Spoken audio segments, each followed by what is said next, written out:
The era of universal job change. The prodigious Su Xing rejected 3 SSS-level professions: Void Walker, Dual Eyes of Lawbreaking, and Shadow Lord, opting instead for 2 D-level careers. All around him, scornful voices derided him as a fool of profound ignorance. His brothers and the opportunistic Green Tea faction turned their backs on him. The military obliterated any chance of his advancement. Yet, endowed with the unique ability to perceive the weaknesses of monsters, Su Xing activated his monster-slaying mode, seizing the initiative. Slaying monsters yielded unique free attribute points. He could outshine SSS-level professions. Moreover, his profession could undergo infinite evolution. Weakness insight, law's gaze, causal eye, temporal spatial eye, eye of truth. Su Xing embarked on an unbounded, rapid ascension.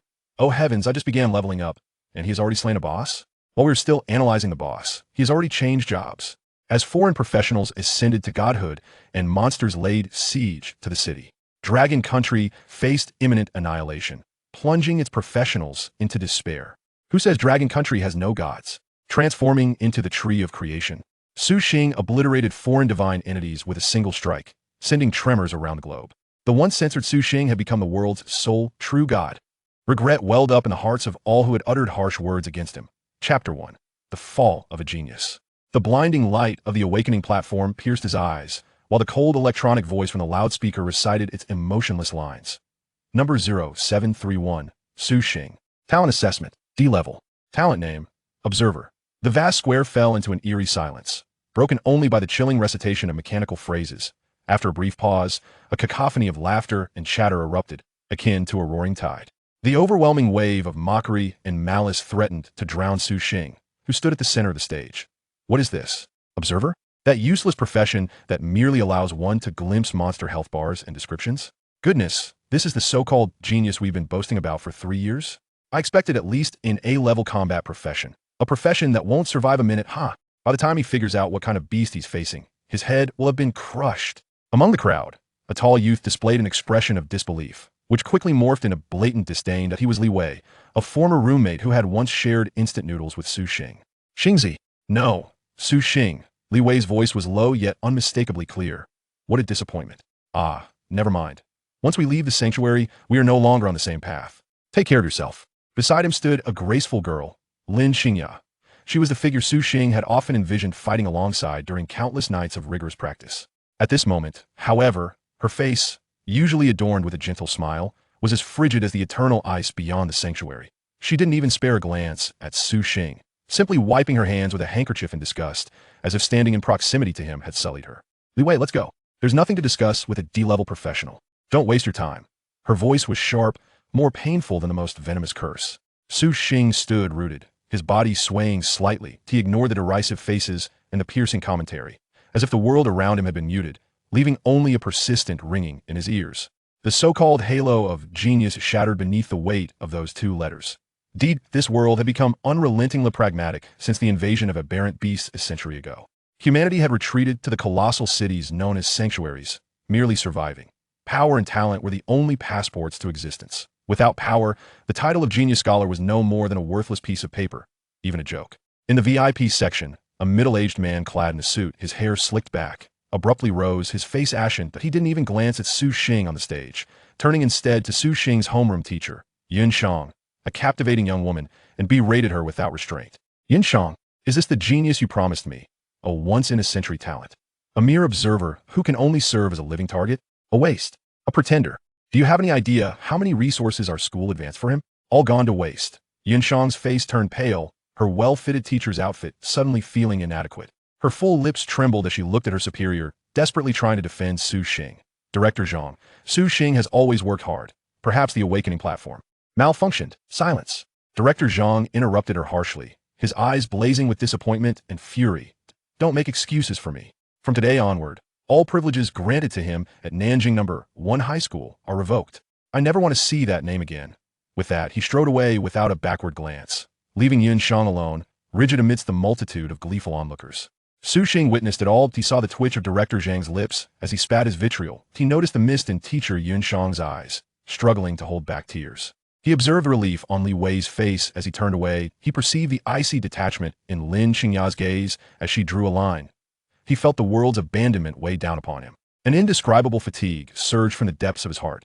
Yet the ensuing sensation was not despair, but an eerily calm resolve. Manipulated, labeled, belittled. He loathed all .to hell with genius, .to hell with expectations, .to hell with D-level. Su Xing took a deep breath, his chest heaving violently. Ignoring everything below, he performed an action that left all bewildered. Once more, he activated his professional talent. Observer. But this time his target was not any individual. It was the cold, ancient awakening platform beneath his feet. Buzz! In an instant, the world before Su Xing transformed utterly and no longer was it the brightly lit venue, nor the densely packed crowd. The entire world shattered like a broken mirror, an avalanche of bizarre images, sounds, and sensations crashing into his mind like a torrent. He beheld chaos, heard the primal roar of creation. He saw a deity stepping forth from the cosmic sea, casting forth light that birthed countless living beings. He witnessed the tumult of ancient epics, where gods and demons clashed, their shattered divinities soaring like meteors through the river of time. These were the temporal fragments recorded by this awakening platform over eons. The true purpose of Observer was not merely to view monster panels. It was to observe all things, discern their essence, trace their histories, and even capture fleeting miracles. His consciousness frantically navigated the endless temporal shards, struggling like a drowning man grasping for a lifeline.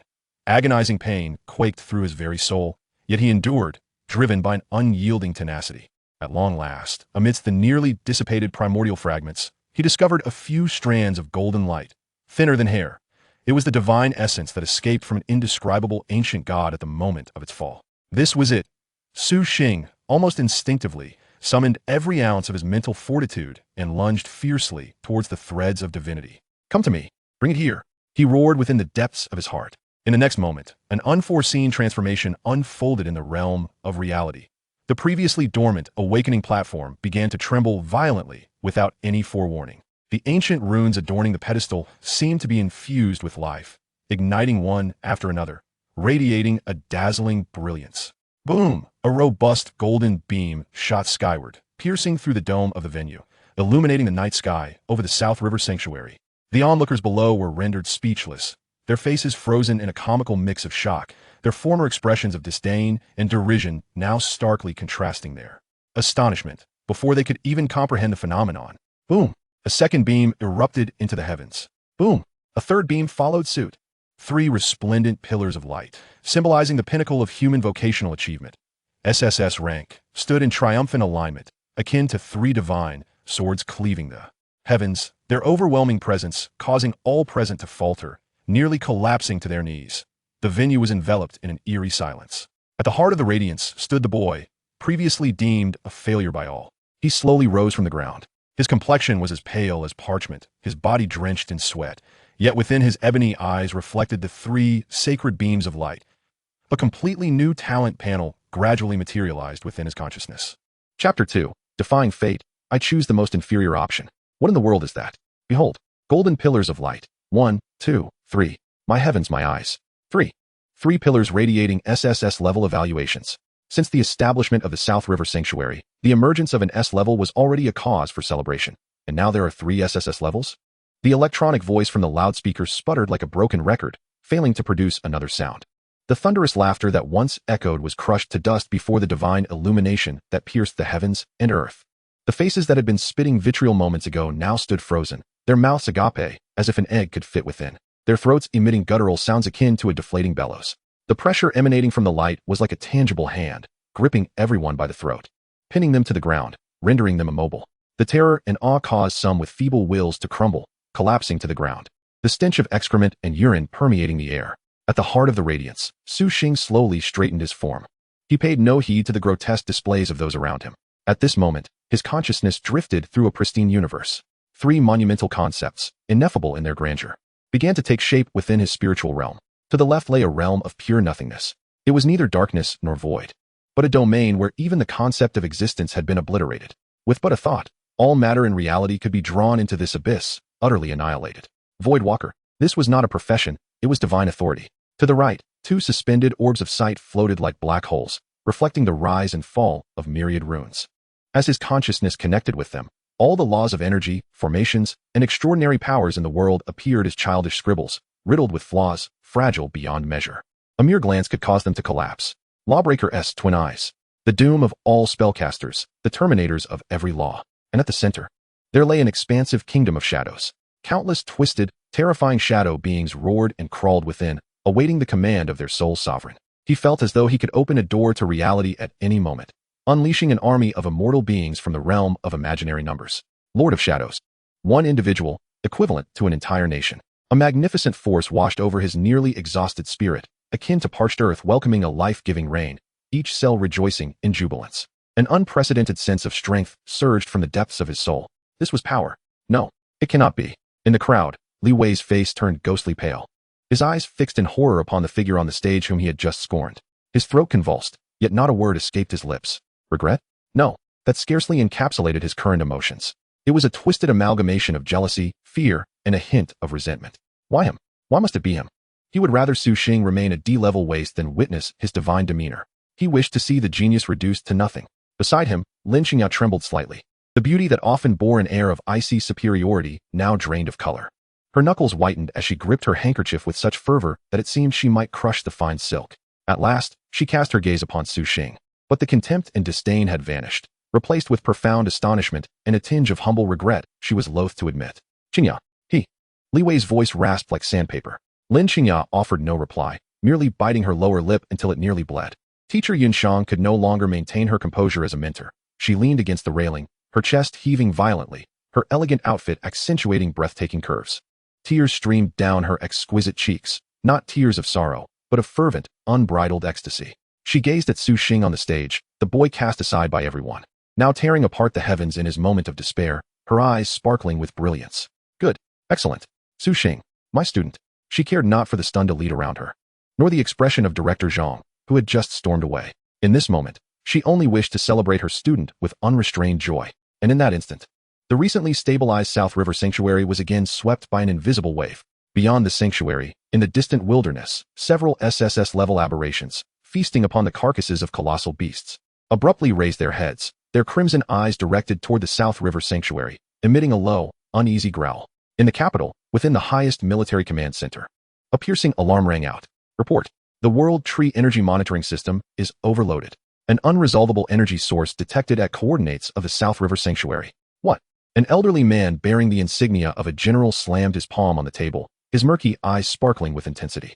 Immediately, he called for the South River Military District. At any cost, locate the source of the energy. If it is a professional, grant them the highest authority. S-level. No. SSS-level authority. Inform them that the most powerful guardian in the history of Huagua may have descended. Yet the orchestrator of all this, Su Xing, did not revel in the ecstasy of acquiring a divine-grade talent. Instead, his brow furrowed tightly. For within the three resplendent pillars of divine light, amid the shadows of those towering talents, he discerned a singular point. A light smaller than dust, dimmer than starlight. It hovered quietly, and without the observer, as heightened perception. No one would have noticed its existence. This is the fourth talent. Su Xing's heart raced, instinctively directing his observer ability toward that insignificant light. Buzz. There were no panels, no descriptions. Su Xing's mind felt as if it had collided with a supernova. His consciousness was instantly dragged into an indescribable chaos. There was no time, no space, no laws. Only an infinite, violent force capable of tearing everything apart, entangled, colliding, annihilating. The energy contained within, even a mere fraction of its release, was a magnitude more terrifying than the combined power of the three SSS-level talents he had just acquired.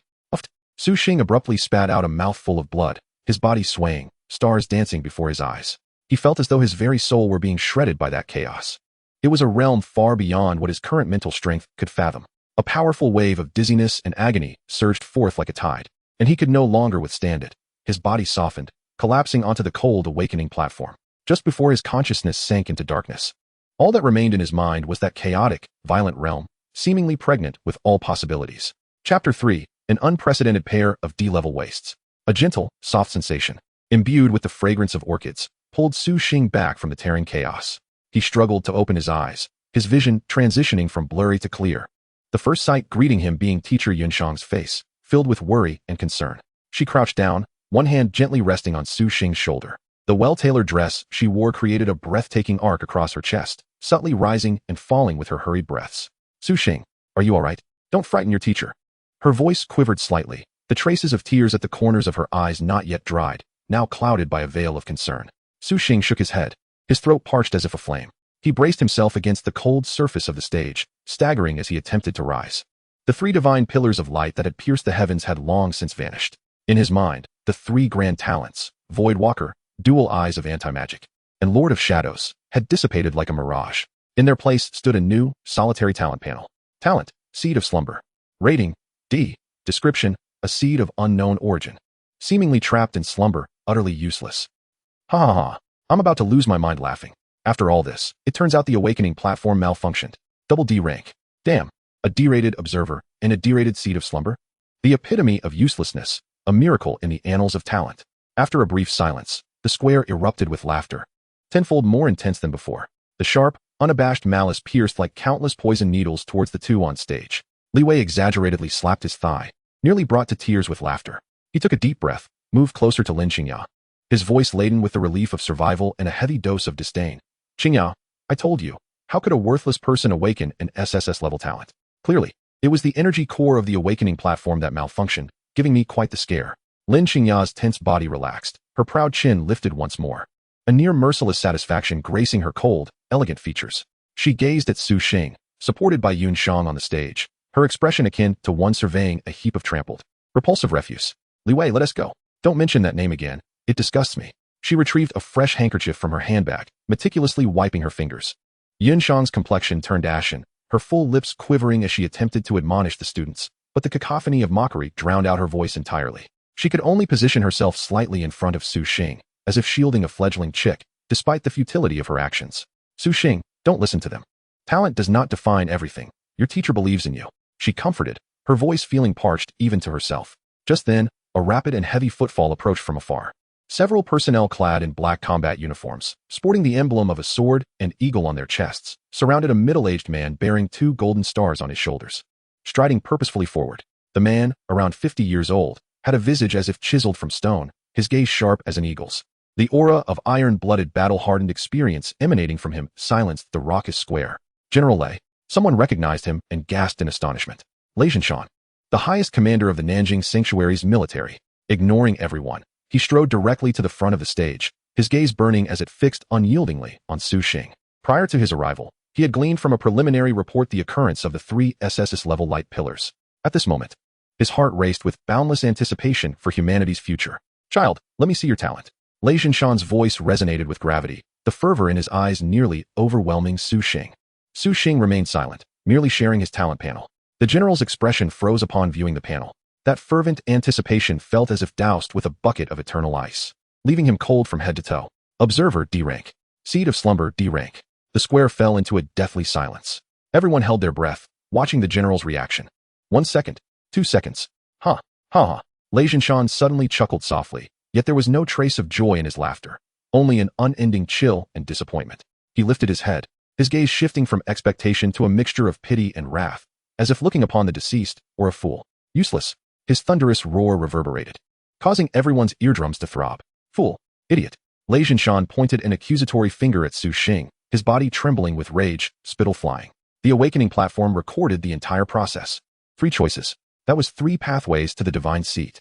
Void Walker, Dual Eyes of Anti-Magic, Lord of Shadows. Any one of those would have been sufficient for Huaxiao to stand at the pinnacle of the world. You foolish child.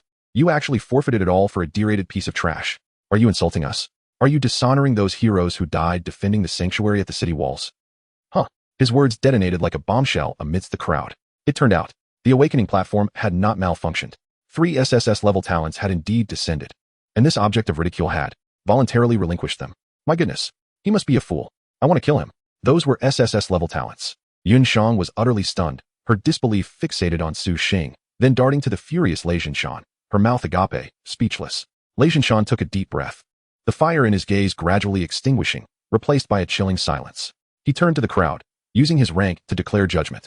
Relay my orders. From this moment forth, Nanjing No. 1 high school student Su Xing, for his unfathomable choice that squandered humanity's most precious miracle, his actions are tantamount to treason.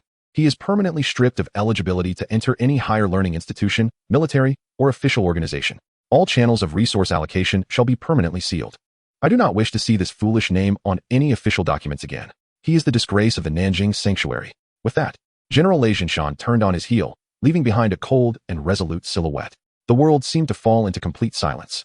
All the laughter, disdain, anger, and pity coalesced into an invisible net, ensnaring Su Xing tightly. Yet Su Xing remained surprisingly calm. He paid no heed to Yunshang's pale face. Nor did he glance at Li Wei and Lin Qingya's expressions of schadenfreude. His consciousness lingered in the tumultuous chaos. Those were not derided talents. Void Walker, Dual Eyes of Anti-Magic, Lord of Shadows. Those three supposed SSS-level talents were merely trifling ripples upon the surface of that chaotic ocean. What he had acquired was the entirety of the ocean. It was simply that this ocean was still in slumber. Su Xing slowly raised his head, his dark eyes as tranquil as a deep well. He gazed past all the faces surrounding him, towards the far end of the square, where a pitch-black archway led to the newcomer trial grounds. Initial Forest. Amidst a cacophony of mockery, pity, and schadenfreude, Su Xing resolutely pushed away the supportive hand of teacher Yunshang and descended the high platform, step by step. He refrained from casting a glance at anyone, making his way straight towards the dense thicket. Chapter 4, a textbook-level divine slide tackle. The moment Su Xing stepped through the portal, the scene before him was as if an invisible hand had violently kneaded, torn apart, and then reassembled the world. The bizarre colors faded, replaced by a damp atmosphere infused with the scents of earth and humus. Towering ancient trees obscured the sky, allowing only mottled specks of light to filter through, casting silent shadows in the dim forest. Behind him, the dark archway had yet to fully dissipate when the mocking voices eagerly pursued him. Look, that double D-grade waste has really entered. Does he think the trial ground is a park? He probably can't even handle the fresh droppings of a wild boar. Ha! I bet 5 copper coins he won't last 10 minutes. The raucous laughter buzzed around him like irritating flies. Yet, Su Xing seemed oblivious. He did not turn to glance back, as if those taunts emanated from a realm entirely disconnected from his own. The external clamor and malice appeared trivial compared to his need to acclimate to the shadows of the forest. His figure swiftly merged with the shadow of a colossal ancient tree, where he leaned against the rough bark, inhaling deeply, expelling the last remnants of the square's mingled air of jealousy and foolishness from his lungs. He then summoned his attribute panel. Su Xing, Profession, Observer, D-grade, Level 1, Physique, 10, Strength, 10, Agility, 10, Spirit, 10 Health, 200, Mana, 100, Attack, 40, Defense, 40, Initial Skills, Weakness Analysis, Energy Scan. Energy Siphon, Passive, Hidden Profession, Seed of Slumber, D-grade, 0. The panel appeared somewhat meager. However, Su Xing's gaze lingered on the four-dimensional attributes, and his previously heavy heart inexplicably settled. A double D-grade profession did not merely yield D-grade initial attributes, but rather the sum of 2 professions. With base values of 5 points for each attribute, doubling resulted in 10 points, equivalent to the starting point of a standard C-grade profession. Though the growth coefficient for each level was a paltry 0.5, he was, at least, the product of 2 such coefficients. This starting line was not as hopeless as he had imagined. His fingertips glided gently over the ethereal panel, sequentially accessing the detailed descriptions of the 3 skills. Weakness Analysis and Energy Scan constituted the core abilities of the observer, one for insight and one for enemy detection, each complementing the other. However, the origin of the passive skill, Energy Siphon, remained unmentioned by the system. Su Xing's thoughts raced. The sole variable on the panel was the percentage progress bar behind the D-grade hidden profession, Seed of Slumber. 0. Was the absorption of energy intended to facilitate the seed's evolution? A bold yet entirely plausible notion quietly took root in his mind. He tightened his grip on the rusted novice iron sword in his hand, the cold touch sharpening his awareness. Novice iron sword, black iron grade. Attributes, strength 10 description, a perfunctory creation of a blacksmith, barely sufficient. Once equipped, his stats displayed. Strength, 10, 2. Attack, 40, 8, evidently. Each point of strength corresponded to 4 points of attack. Excellent. At least his attack power had reached 80 points. Su Xing hesitated no longer, adjusting his breathing. And like a specter, he stealthily advanced deeper into the forest. Not far into his journey, he heard a series of heavy, labored breaths and the sound of earth being disturbed. A robust wild boar, its body cloaked in filthy black bristles, appeared in his line of sight. This was it. Su Xing's gaze sharpened, and he silently invoked Weakness Analysis. In an instant, the world around him seemed to drain of all color, transforming into a gray-white space composed of countless data streams. The boar, engrossed in its feeding, suddenly exhibited several red-highlighted areas of varying intensity on its body. Back, high defense. Non-lethal, lower abdomen. Weak point, capable of moderate damage. Rear, lethal weakness. The anal sphincter will temporarily relax due to extreme tension 3. 14 seconds prior to a charge, reducing defense by 90. Gazing upon the flashing red data stream, Su Xing's lips involuntarily twitched. A mad, efficient, and flavorful plan instantly crystallized in his mind. Without hesitation, he deliberately stepped on a dry twig beneath him. Crack. The crisp sound echoed conspicuously in the silent forest. Roar. The wild boar abruptly lifted its head, its tiny eyes, squished by fat, locking onto Su Xing with fury, a violent glimmer flashing across its gaze. It pawed the ground, and with a deafening roar, charged forth like an out-of-control pickup truck. Now was the moment. Su Xing advanced rather than retreated, rushing towards the foul wind. As they closed the distance to merely 3 meters, just as the boar's curved tusks nearly grazed his body, he suddenly sank down. A slide tackle. So textbook perfect it could be documented in any sports science manual, yet occurring in the most inappropriate scenario, propelled him swiftly along the ground. Time, at that instant, seemed to slow. Su Xing could vividly see the boar's twisted face in its rage and the steam emanating from its nostrils. The rusted sword in his hand traced a cold arc from below, smoothly and precisely utilizing that fleeting moment of relaxation to pierce the spot designated as its lethal weakness by the data. Thud. A dull, sickening sound of impact echoed. Above the boar's head, a crimson number indicating critical damage soared into the air. 500. Its forward momentum abruptly halted. The massive creature froze in place, emitting a wail more piercing than any before, reverberating through the skies, before crashing to the ground. Its limbs twitched a couple of times before falling still. Killed wild boar LV1. Earned 100 experience points. Acquired. Boar skin 1, tusks 2, copper coins 5. A small pile of spoils materialized beside the carcass of the boar. Simultaneously, a gentle golden light radiated from Su Xing, swiftly merging with his limbs and bones. Warm and comfortable. Level increased to 2. Su Xing exhaled deeply, rising from the ground without so much as a glance at the spoils, immediately opening his attribute panel. Physique, 13, Strength, 22, Agility, 12, Spirit, 13. Though his attributes had increased, Su Xing quickly calculated in his mind, gaining 10 attribute points per level. Considering a talent level coefficient of 1 and adjusting for the profession's bonuses, it was neither more nor less. However, this growth, compared to the terrifying 10-fold coefficient of SSS grade, was far inferior to even the 3-fold of S grade. As the levels ascend, the disparity widens, ultimately creating an insurmountable chasm. A sense of urgency surged within him. However, just as he was about to close the panel, his pupils dilated sharply, fixating on the very bottom of the attributes panel. Beneath the familiar rows of data, a line appeared that he had neither heard of nor encountered in any textbook. Free attribute points. 1. Chapter 5. A professional team to handle the aftermath. Free attribute points? Su Xing's heart skipped a beat. Wasn't this something only acquired upon completing significant world quests or successfully changing professions? He had merely slain a lowly creature from the trial dungeon. A staggering realization struck him like a bolt of divine lightning, slicing through the chaos in his mind. His golden finger, that which truly lay hidden beneath Observer and Sleeping Seed, might indeed be a unique talent bestowed by these two professions. It was the ability to earn free attribute points through killing monsters. He instantly grasped the implications. What did the gap in growth coefficients matter? While others gained 30 or 100 points for leveling up, he, though only accruing 10 points, could earn an additional point for every creature he vanquished. Slaying 20 would bring him on par with an S level, while 90 would elevate him to SSS level. As long as he killed enough, his attribute growth would be limitless. What did SSS level even signify? A wave of ecstasy, akin to a volcanic eruption, instantly engulfed his entire being, nearly compelling him to release a triumphant roar to the heavens. Yet he ultimately restrained himself. Without hesitation, he allocated that precious point of free attribute to agility. Agility, 12-13. The newfound lightness from that single point of agility flowed through him like a gentle brook, imparting a subtle buoyancy to his limbs. Enhanced agility meant greater speed, translating to a higher margin for error in his sliding tactics. Time was of the essence, and the monster-slaying task was paramount. For the first time, a fervor for hunting monsters ignited in Su Xing's previously tranquil eyes. As he prepared to seek his next target and elevate his divine sliding strategy, his steps suddenly halted. A faint yet palpable warmth emanated from the corpse of the now cold, fanged wild boar, seeping through the broken iron sword still clutched in his hand, gradually merging into his being. This sensation, intrigued, he promptly reopened the attributes panel. His gaze swept across the other data, ultimately locking onto the inconspicuous gray text at the bottom. Hidden profession, Sleeping Seed, D level 01. The progress bar had shifted from 0 to 01. So that was it. Energy absorption was a passive skill that automatically siphoned the residual energy cores of creatures he had slain. Killing monsters not only granted experience and precious free attribute points, but also charged this sleeping seed, allowing this enigmatic hidden profession to evolve.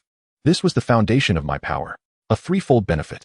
The tidal wave of exhilaration threatened to overwhelm his calm demeanor. Su Xing took a deep breath, forcing down the corners of his mouth, his gaze now burning with intensity. To him, these monsters were stepping stones for rapid enhancement. He swiftly collected the boar hide, thong, and a handful of meager copper coins from the ground, stuffing them into his backpack without a second glance. He then activated Energy Scan. Buzz. The world before him instantaneously acquired an additional dimension. Centered around him, a circular perception zone with a radius of 50 meters silently unfolded. In this area, trees appeared as faint green dots, while living beings manifested as pulsating energy orbs. To his left, at the 7 o'clock position, he detected a similar energy fluctuation, a solitary wild boar. At that moment, his mind functioned like the most sophisticated biological radar, locking onto the next target in an instant. Su Xing's figure transformed into a ghostly shadow flitting through the forest. No longer was he a novice trialist. He had become the most efficient and ruthless of butchers. His combat mode was distilled to perfection. Utilizing energy scan for precise targeting, he deftly avoided any groups of wild boars with more than 2 members, instead opting to strike at the unfortunate stragglers. The entire process flowed seamlessly, taking no more than 10 seconds. Lure. Anticipate. Slide. Critical hit. Sheath sword. Collect. Move towards the next target. The outskirts of the forest echoed with the short, piercing, and humiliating cries of the fanged wild boars. Yet to him, the system's cold notification chimed like the most exquisite symphony in the world. Kill fanged wild boar. Experience 200. Free attribute 0.1. Sleeping seed progress 02.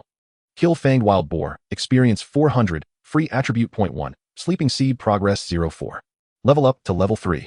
Level up to level 4. An hour later, as yet another fanged wild boar fell with a reluctant wail, Su Xing's level had already risen to 5. His backpack was brimming with boar hides and fangs, surpassing 99 in quantity, and he had even obtained dozens of black iron-level, iron swords, leather armor, and boots. The progress of Sleeping Seed steadily climbed to 25. Only 75 more progress points were needed to witness the evolution of Sleeping Seed. Su Xing found himself quite eager for it. Within an hour, he had dispatched 100 wild boars, a remarkably terrifying pace. Even an SSS-level professional might not achieve such efficiency. Most of his time was spent locating the wild boars. Otherwise, his speed could have been even greater. And that precious 100 free attribute points? He unhesitatingly allocated them all to agility. Agility, 19,119. At that moment, his form was so swift it seemed to leave afterimages in its wake. Just then, at the teleportation entrance of the initial forest, a flash of light appeared. The first batch of well-prepared newcomers, brimming with confidence, finally formed teams to step into this land. Ha ha ha, make way, make way. The Gale squad has arrived. Are you all ready? Today, let me show you the might of my A-level profession, Child of the Wind. I heard there are plenty of wild boars in the initial secret realm, perfect for our captain to practice on. They were equipped and spirited, as if they had already envisioned themselves dominating the battlefield and soaring through the levels. However, upon truly entering the forest, everyone stood dumbfounded. Contrary to their expectations of novice monsters scattering about, there was not a single one in sight. In its place was an eerie silence, with an abundance of wild boar corpses.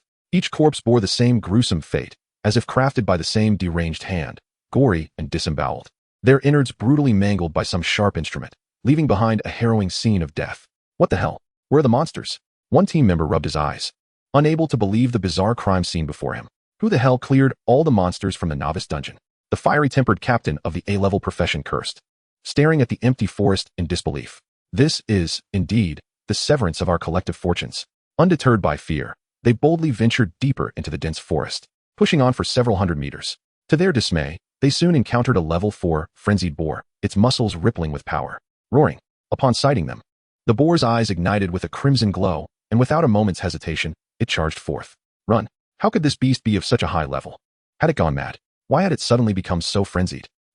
Amidst the cries of despair, this well-equipped team of prodigies failed to unleash a single competent skill before being thrown into disarray, swiftly transformed into a flurry of white light, and teleported away.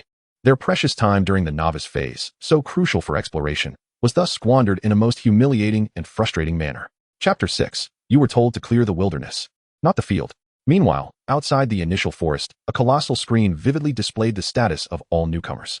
Strange, why had a significant number of energy signals from the monsters in the outer region vanished in such a short span of time?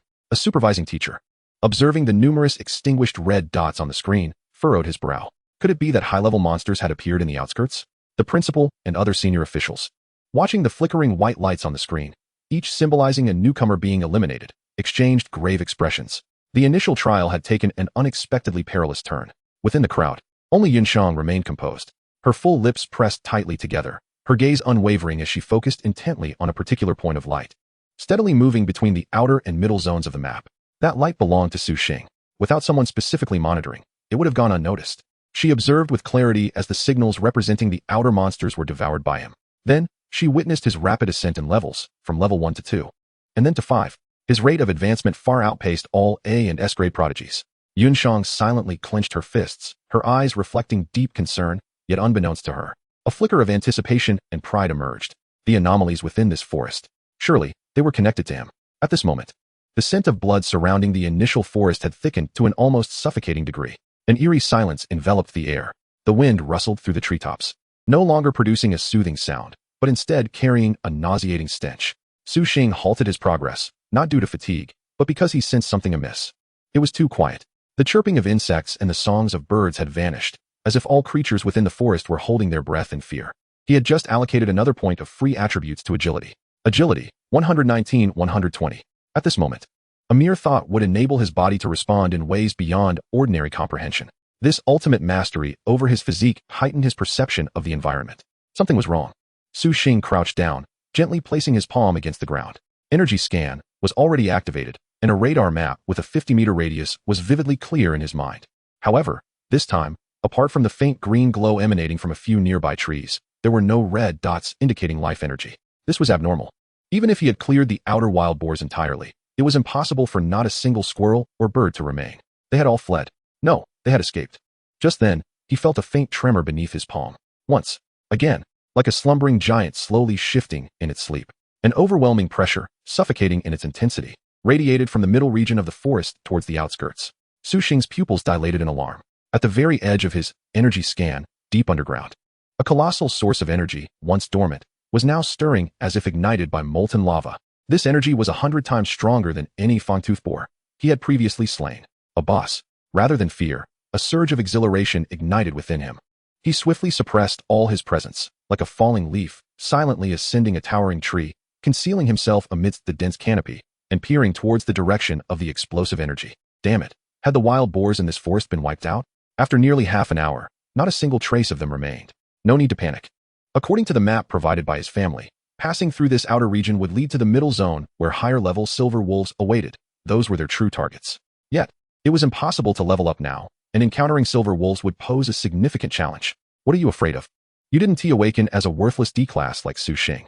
Even at level 1, you could easily overpower him. Plus, with the finely crafted equipment prepared by our family, should you fear the silver wolves? Not far from Su Xing's hiding spot, a 5-man team was grumbling as they made their way through the forest.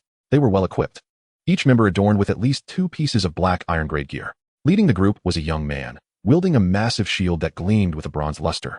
His demeanor arrogant. Get your spirits up. Don't let the cries of those pathetic newcomers intimidate you.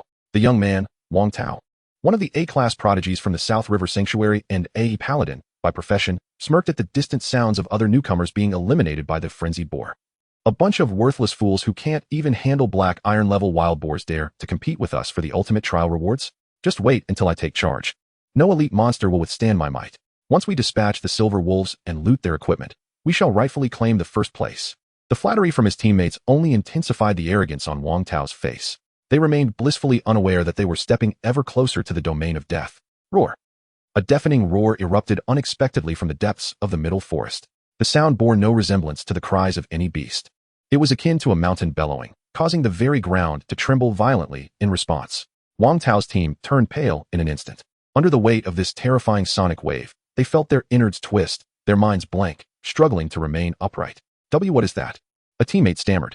Wang Tao gripped his shield tightly, forcing himself to maintain composure as he shouted, "What are you panicking for? Steady yourselves.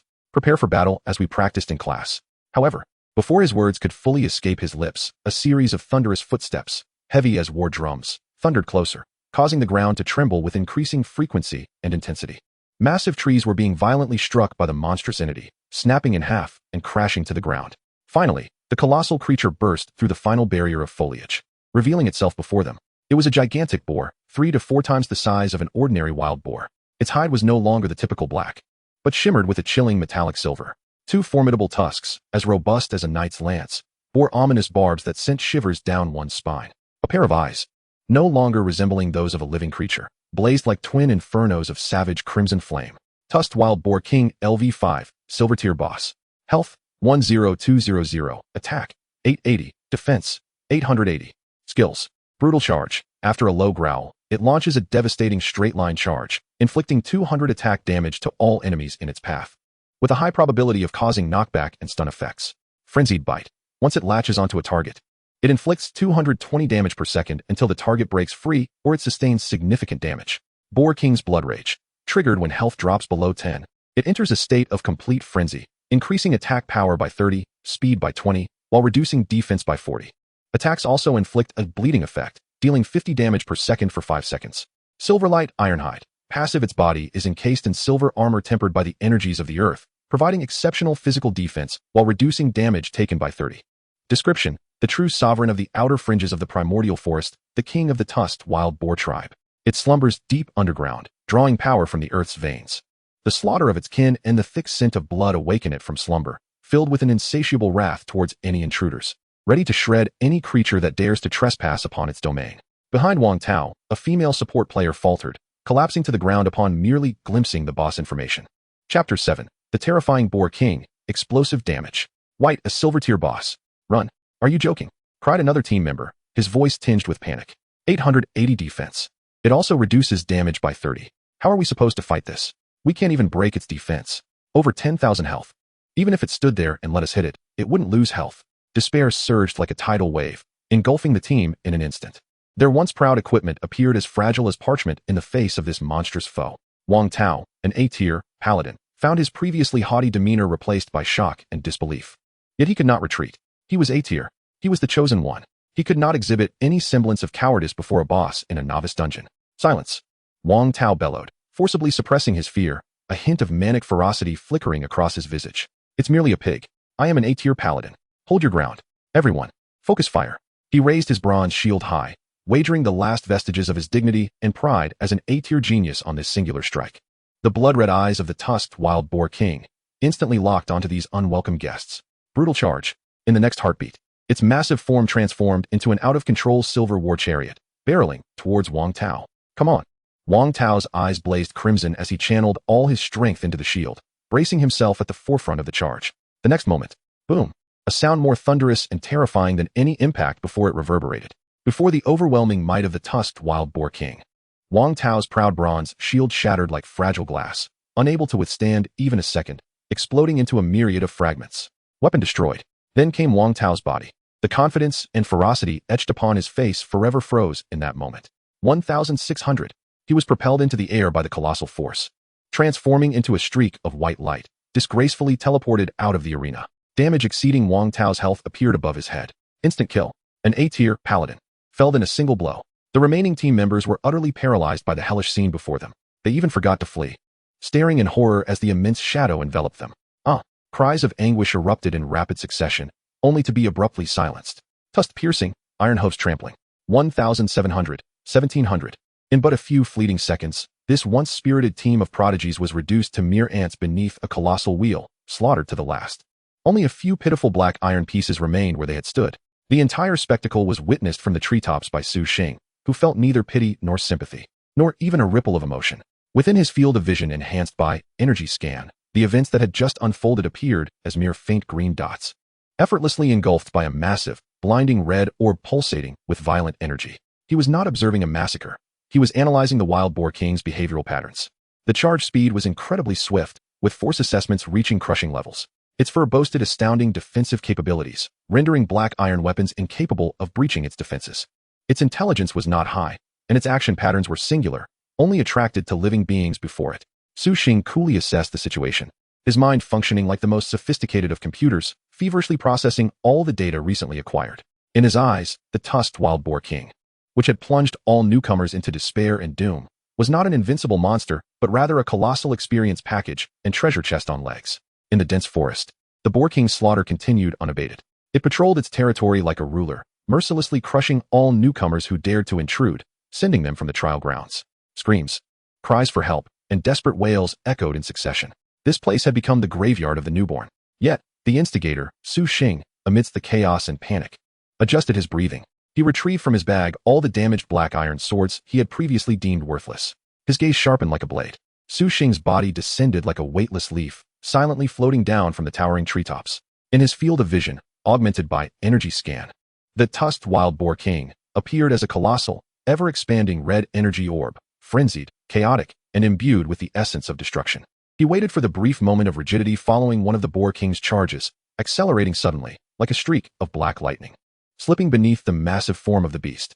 A perfect slide. His damaged iron sword traced the path marked by weakness analysis, targeting the most vulnerable point, the soft underbelly of the Boar King. This was his tried-and-true finishing move. However, clang, a jarring sound echoed, sharp enough to make one's teeth ache. The anticipated sensation of steel-biting flesh never arrived. Instead, an overwhelming backlash surged forth. Su Xing felt a sharp pain in his palm, nearly losing grip on the iron sword.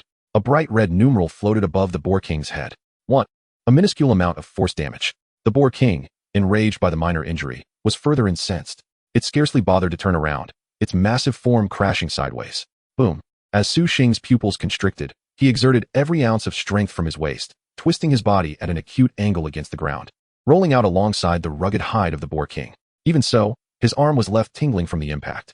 What a formidable shell. He swiftly retreated, creating a distance of several meters, yet his gaze remained increasingly composed. In his mind, data flashed rapidly. The silver-tier boss bore an overwhelming rank suppression. His own attack power, dwarfed by its formidable 880 points coupled with the 30 damage reduction from its silver light iron armor, felt akin to mere tickling. Engaging in a direct confrontation would spell certain doom.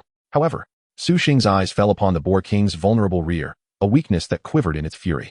He glanced at the neatly stacked black iron broken swords in his backpack, remnants from ordinary wild boars, each lacking any significant attributes. A bold, almost reckless idea began to take shape in his mind. Roar. The tusked Boar King, enraged that this insignificant insect had not perished, unleashed another roar, its hooves pounding the earth as it transformed into a silver war chariot, charging furiously. This time, Su Xing refrained from a head-on clash. Utilizing his agility, he deftly sidestepped, narrowly evading the Boar King's brutal charge. In the fleeting moment as the beast's colossal form brushed past him, Su Xing seized the opportunity. He did not employ a sliding tackle. Instead, he lowered his center of gravity to an extreme degree, swiftly drawing a new broken iron sword from his backpack. And with all his might, he thrust it towards the Boar King's most vulnerable rear. Thud. This time, the sound of a blade piercing flesh rang out. 25. Chapter 8. All swords return to the rear, ascending to divinity under global attention. A damage number, modest yet profoundly effective, floated upwards. The Boar King emitted a heart-wrenching howl. Its tone altered. It thrashed its body wildly, attempting to shake off the pesky fly behind it. Yet, having successfully landed a blow, Su Xing immediately retreated, denying it any chance for retaliation. Roar. Roar. The Boar King was now in a complete frenzy. It abandoned all rational thought, charging at Su Xing again and again. However, with Su Xing's extraordinary agility and precise prediction of its movements, every brutal charge merely resulted in the beast crashing into tree after tree, sending clouds of dust soaring. With each narrow escape, Su Xing repeated the same maneuver, draw the sword, thrust, and inflict yet another wound upon the same injury. Thud. 25. Thud. 25. Thud. 25. Thus, an exceedingly comical yet tragically heroic scene unfolded in the initial forest. A massive silver Boar King, resembling a moving scabbard, was impaled with numerous black iron swords of varying lengths. As it sprinted madly, blood streamed profusely from its rear, leaving a glaring trail on the ground. Meanwhile, that human, perceived as an ant in its eyes, continually inflicted humiliating wounds upon its rear. As the Boar King's health bar slowly but steadily dwindled, it finally crossed the critical threshold of 10. A sudden transformation ensued. A howl, distinctly different from all previous roars, filled with endless agony and rage, erupted from the depths of the Boar King's throat. Its massive body abruptly faltered, and a visible crimson steam gushed forth from every pore. The once silver-white fur was rapidly tainted with a foreboding shade of red. Its eyes, already ablaze with fury, now shone like twin searchlights, the sanguine glow almost tangible. Boar King's blood rage activated. Alarm bells rang in Su Xing's mind as he prepared for another strike, only to see the Boar King's form blur before him. How swift! His pupils constricted suddenly, and instinctively, he arched his body backward. Swoosh! A shadow of crimson tusks grazed perilously close to his nose, the wind generated stinging his cheek. Before he could stabilize himself, the Boar King's colossal form executed an impossibly nimble turn, launching its second charge imbued with overwhelming bloodlust. The speed had increased by at least 20%. Thanks to his exceptionally high agility, Su Xing swiftly dodged, while simultaneously widening the gap. This exemplified the benefits of investing entirely in agility. Within his weakness analysis vision, the Boar King's defensive values plummeted. The once impregnable silver light iron armor now resembled fragile tinfoil. Danger! This was also his sole opportunity. He could no longer delay. At the Boar King's current velocity and striking power, being grazed would undoubtedly spell his demise. Come on, you beast! Su Xing roared, not retreating, but instead charging toward the Boar King. He maximized his agility, no longer merely evading, but dancing on the edge of a knife. The Boar King's frenzied attacks brushed past him each time, tusks tearing through the air, iron hooves shattering the earth. The pressure of the winds creating immense resistance against every one of Su Xing's movements. Yet, in the intervals between dodges, the iron sword in his hand found its mark, piercing the already ravaged rear time and again. Thud. 195. Thud. 200. With the defenses lowered by 40, each of his strikes transformed into true lethal blows. In merely 4 strikes, the Boar King's health plummeted at an unprecedented rate. Although it was only 4 attacks, Su Xing danced perilously close to being sent from the initial forest with each one. Finally, after yet another hair-raising sidestep, Su Xing seized the fleeting moment when the Boar King was exhausted from its previous efforts. He hurled the last iron sword like a javelin, summoning every ounce of strength. Death. The iron sword transformed into a black streak, infused with all of Su Xing's power and will, accurately embedding itself into the Boar King's mangled rear. Right to the hilt. 220. You have slain the silver-tier boss Tusked Boar King LV5, gaining 7,500 experience points, 15 free attribute points, and 75 progress towards the Seed of Slumber. You have obtained Boar King's armor, skill book, silver armor, and 750 copper coins. The final fatal blow. The Boar King's massive form suddenly stiffened mid-gallop. The savage light in its blood-red eyes rapidly faded, replaced by an expression of profound unwillingness and bewilderment.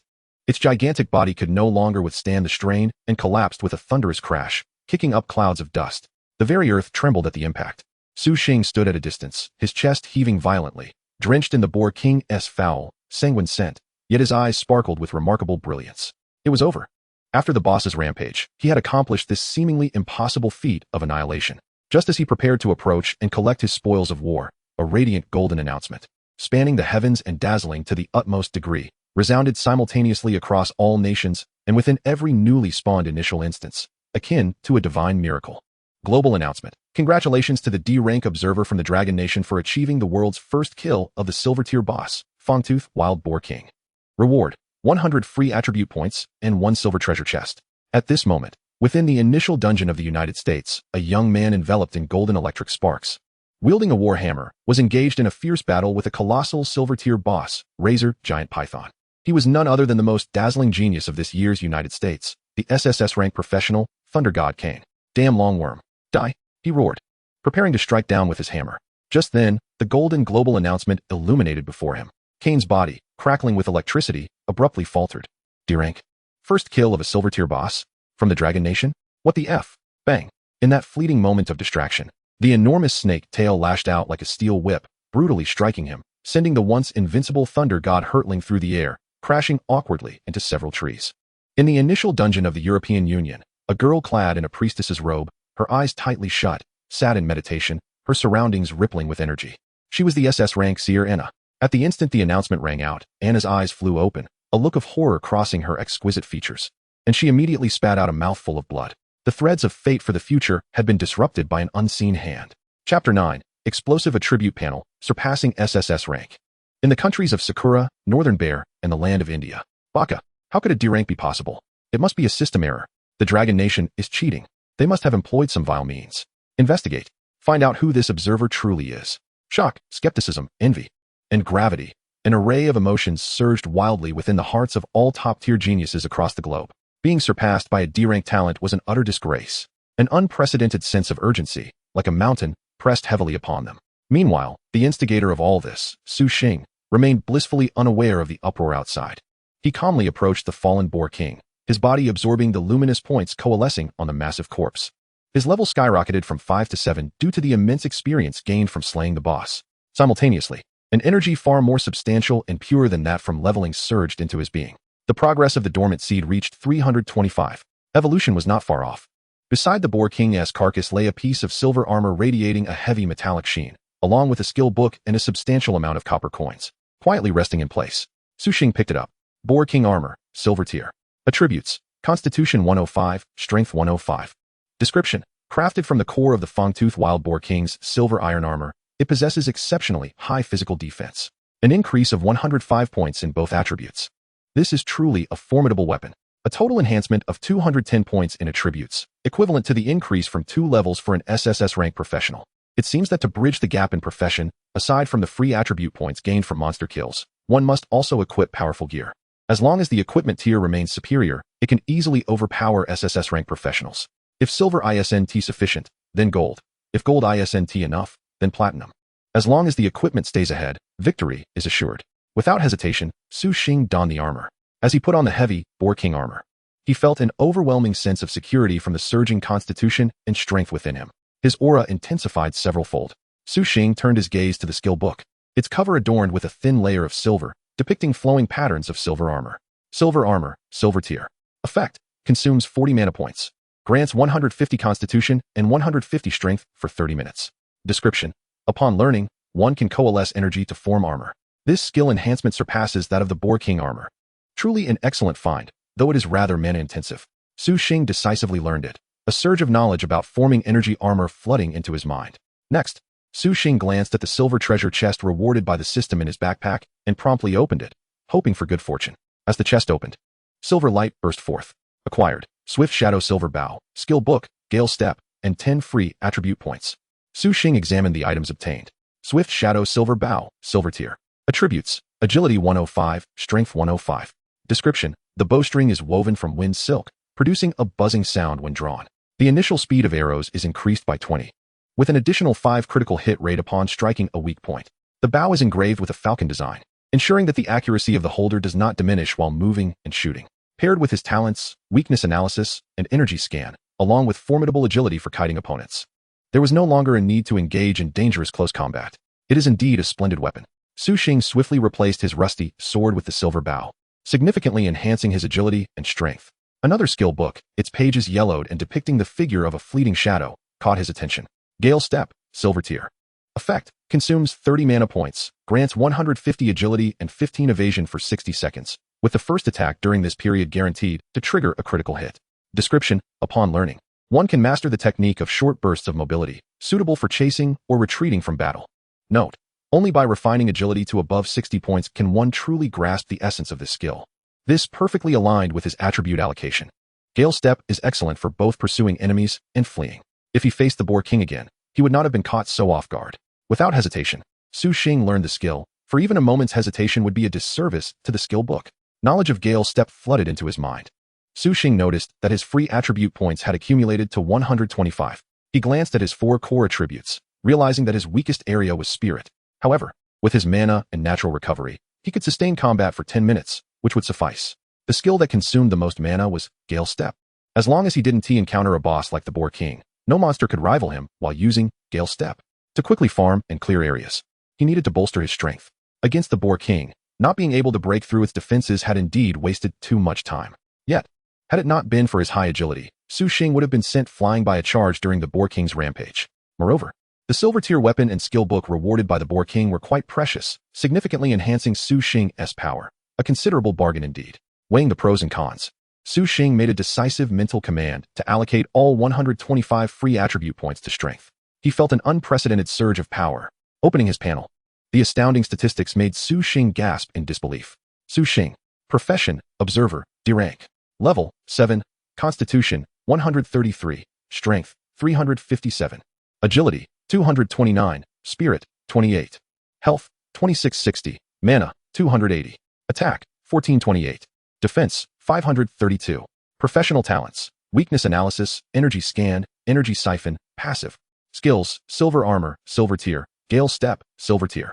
Equipment: Pig King Armor, Silver Grade. Swift Shadow Silver Bow, Silver Grade. Hidden Class: Slumbering Seed, D Grade, 325. Aside from a slight deficiency in mental acuity, his constitution, strength, and agility utterly eclipsed those of SSS grade practitioners of the same level. Of course, this does not account for the attribute enhancements after utilizing skills, which would render him even more formidable. If he were to face the Pig King once more now, he would undoubtedly be able to effortlessly and swiftly kite it to death. Such remarkable progress within a mere few hours. Incredible. The overwhelming sensation of power surging through Su Xing's limbs was palpable. Without a moment's hesitation, his gaze was directed deeper into the dense forest. The outer regions had already been thoroughly cleared. It was time to explore the mid-level where the at least level 8 monsters, the silver wolves, roamed. In the mid-level of the forest, the light was significantly dimmed. Towering trees intertwined their branches, fracturing the sunlight into disjointed fragments. The air was thick with a wild, dangerous aura distinct from that of the wild boars. Su Xing's figure glided through the woods like a ghostly apparition, silent and swift. With an agility of 229, comparable to that of SSS grade practitioners focused on speed, his pace reached an astonishing level, leaving faint afterimages in his wake. Chapter 10, C-Grade Talent, Abyssal Soul Drain. Soon, within the range of energy scan, a swiftly moving red dot appeared. Here it comes. Almost simultaneously, a silver blur lunged from the underbrush without warning, as swift as lightning. It was a silver wolf. Over 2 meters in length, its fur bristling like steel needles, glinting with a metallic sheen. Its sharp claws cut through the dim forest, aiming directly for Su Xing's throat. Previously, faced with such a sudden assault, Su Xing's only option would have been to perform an extreme evasion. Yet now, he didn't even raise an eyelid.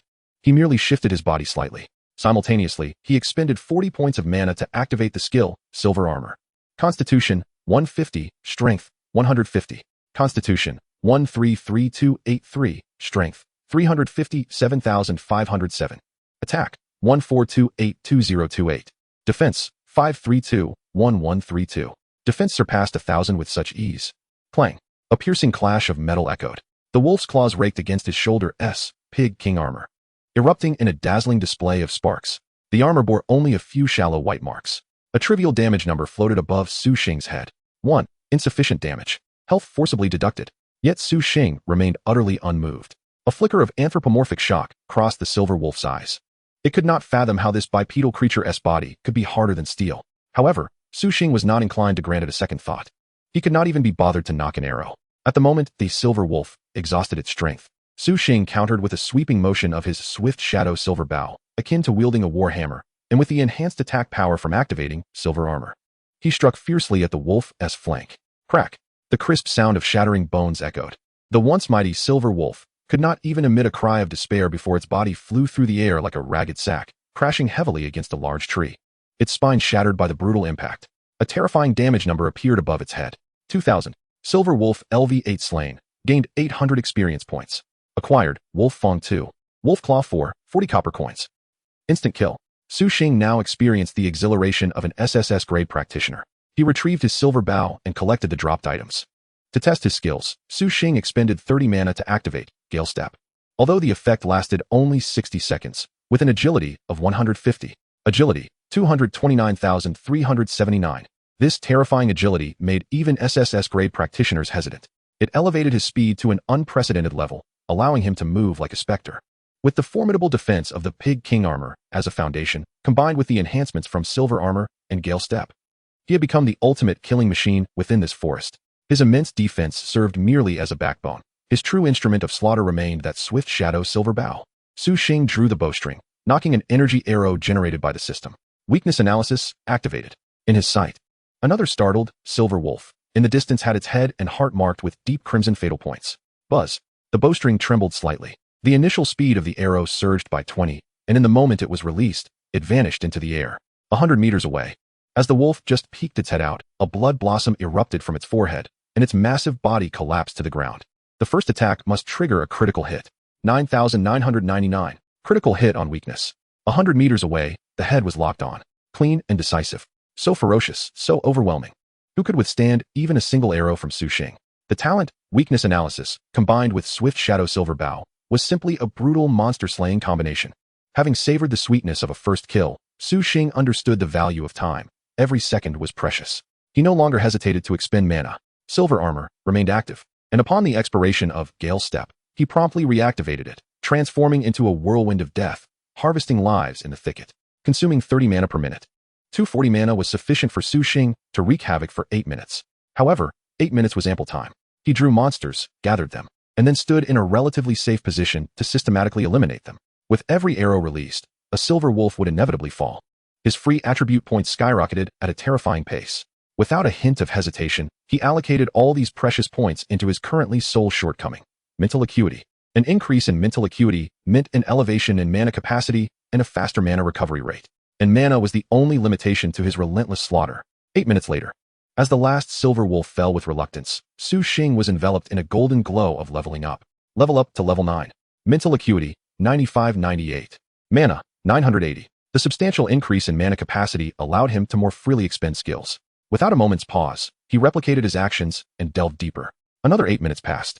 When the golden light of leveling up illuminated once more, his level finally reached the current stage's cap of level 10. Level up to level 10. Mental acuity, 162-165.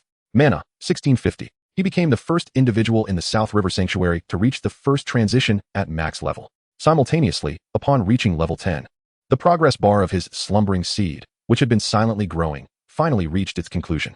Prompt: the hidden D-level profession seed of slumber has reached 100 energy, beginning evolution. It has begun.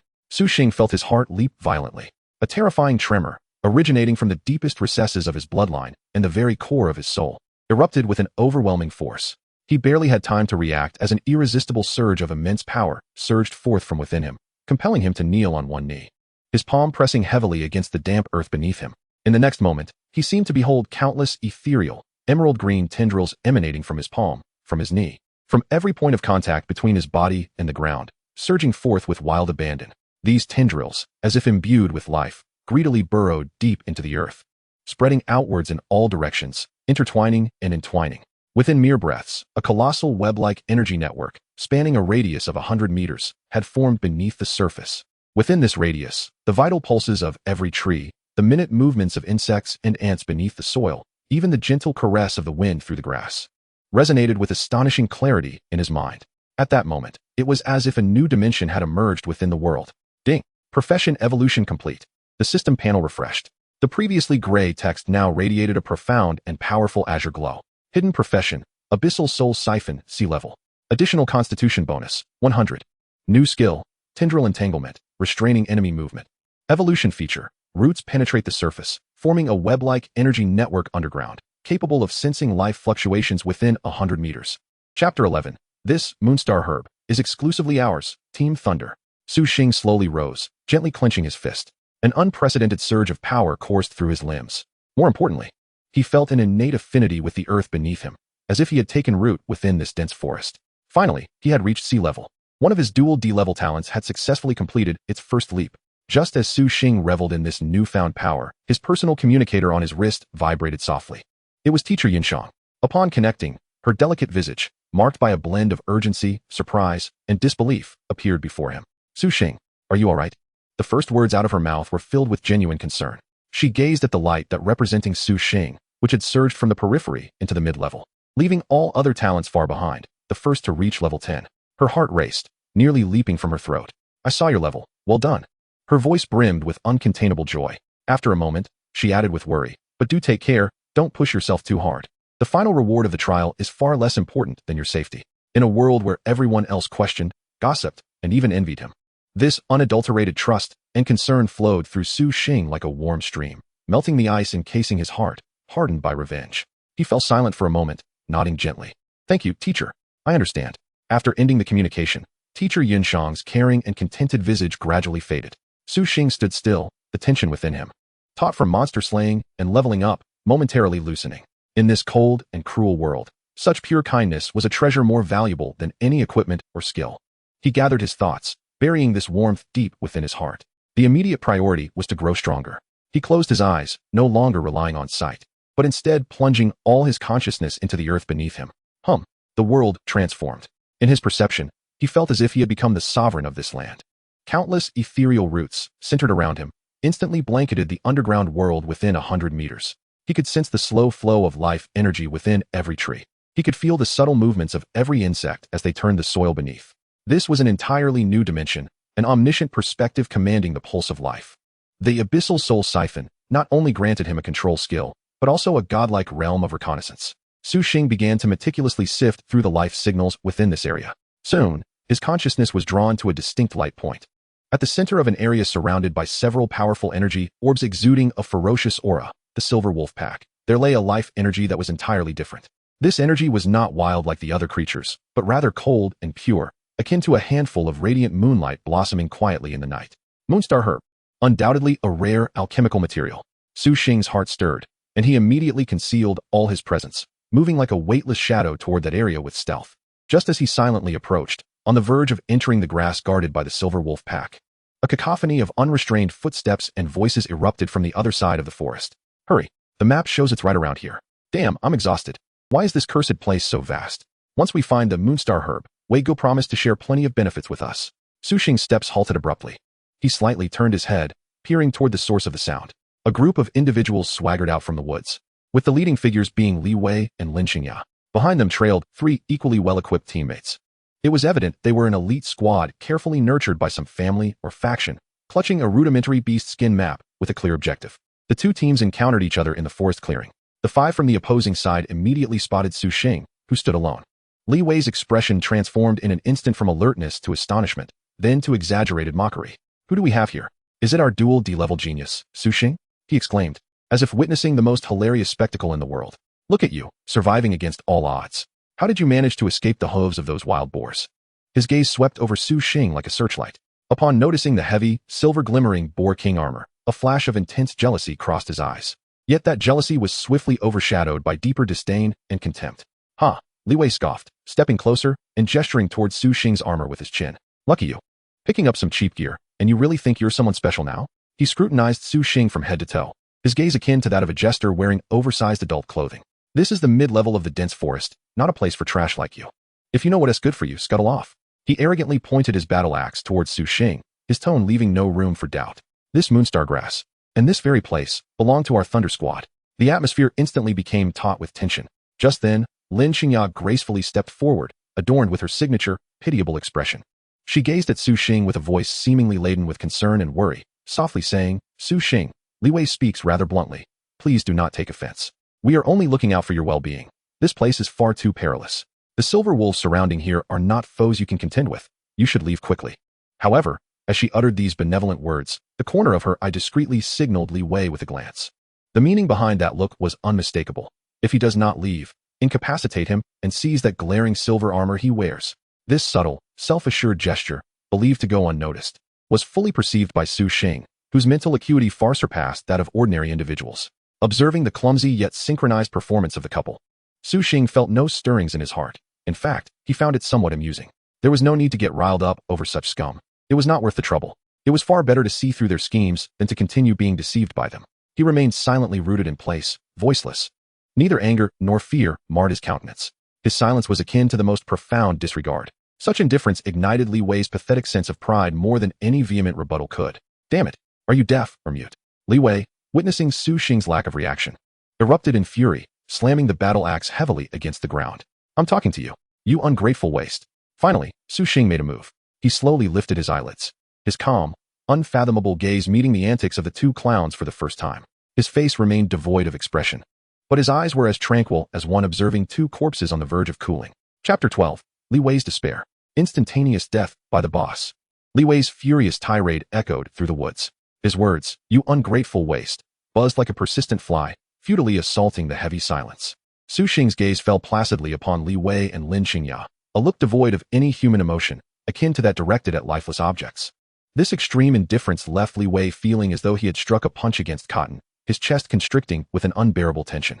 Just as he prepared to unleash a torrent of even more venomous words to tear apart the calm facade of his opponent, a piercing wolf howl erupted from the depths of the thicket without warning.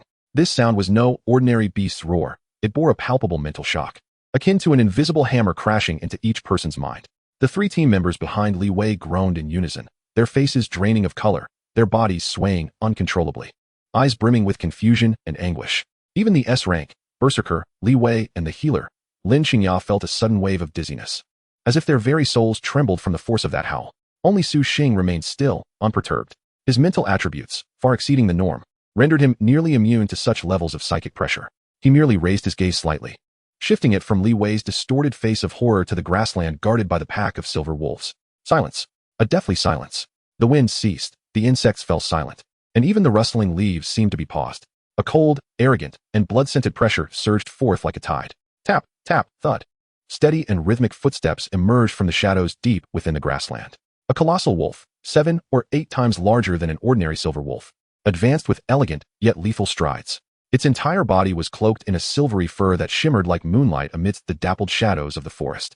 Most unsettlingly, faint golden runes emerged on its paws and forehead, with fine sparks of electricity dancing upon them. Its golden slit-like pupils lacked the usual ferocity and bloodlust of wild beasts. Instead, they exuded a chilling arrogance, as if surveying the world from a position of supremacy.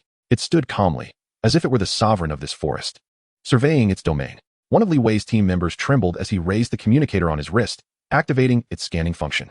The next moment, a shrill scream shattered the frozen air. "Holy crap, it's a gold-tier boss, the Silver Moon Wolf King." Silver Moon Wolf King LV10, Gold Tier Boss. Health, 184,000. Attack, 6, 500. Defense, 3, 680. Skills, Moonblade Dance. Harnessing the power of moonlight, it instantly conjures several high-speed rotating energy blades, indiscriminately slicing through all enemies in a cone-shaped area ahead. Thunderclaw concentrates the power of lightning upon its claws, launching a swift assault with a high probability of inducing paralysis on the target, significantly reducing their movement speed for a short duration. Royal Roar unleashes a roar imbued with the might of a ruler, causing temporary dizziness or fear. Description: a mutated silver wolf born from moonlight. It commands a fraction of lightning's power and will mercilessly tear apart any intruder daring to covet its domain. It is the undisputed overlord of this forest's mid-tier. Gazing at the despairing attributes displayed on the panel, Li Wei's team members felt their legs begin to tremble uncontrollably.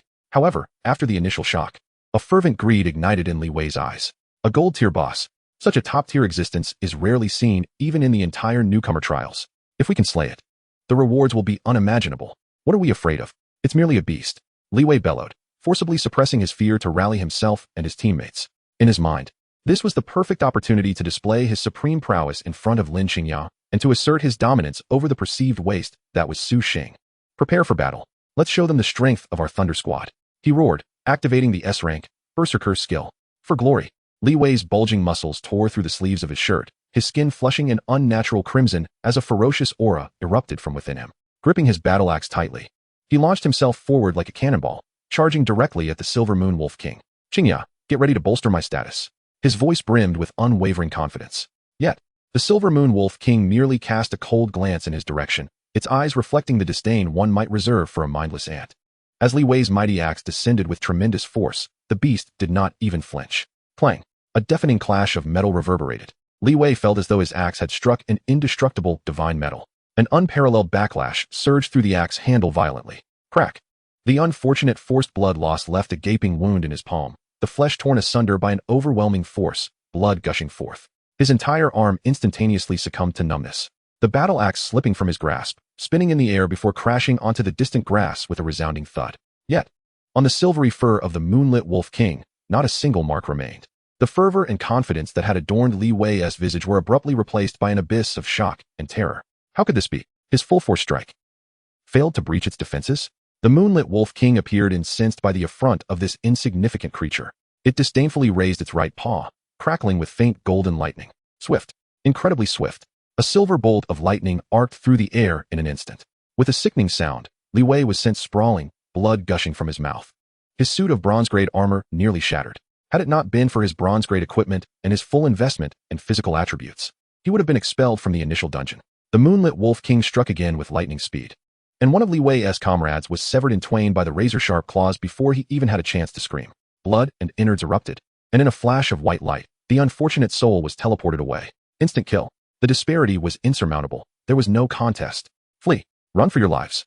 The remaining two team members' psychological defenses crumbled in an instant, screaming as they turned to escape. The moonlit Wolf King arrogantly lifted its head, jaws agape in a gaping maw. With a whoosh, two crescent-shaped blades of moonlight energy, shrieking as they tore through the air, swiftly pursued the fleeing figures. Another two bursts of crimson light ascended alongside two teleportation flashes. The entire sequence transpired in the blink of an eye. Qingya, heal me. Quickly heal me. Li Wei shouted in terror, scrambling backward in a desperate attempt to retrieve his battle axe. Chapter 13. The Green Tea Dog stunned by Su Xing's power. Lin Qingya, too, was pale with fear, frantically raising her staff and chanting incantations, as a halo of divine healing light rapidly coalesced at the tip of her staff. Her healing spell appeared pathetically feeble and futile in the face of such overwhelming lethal damage.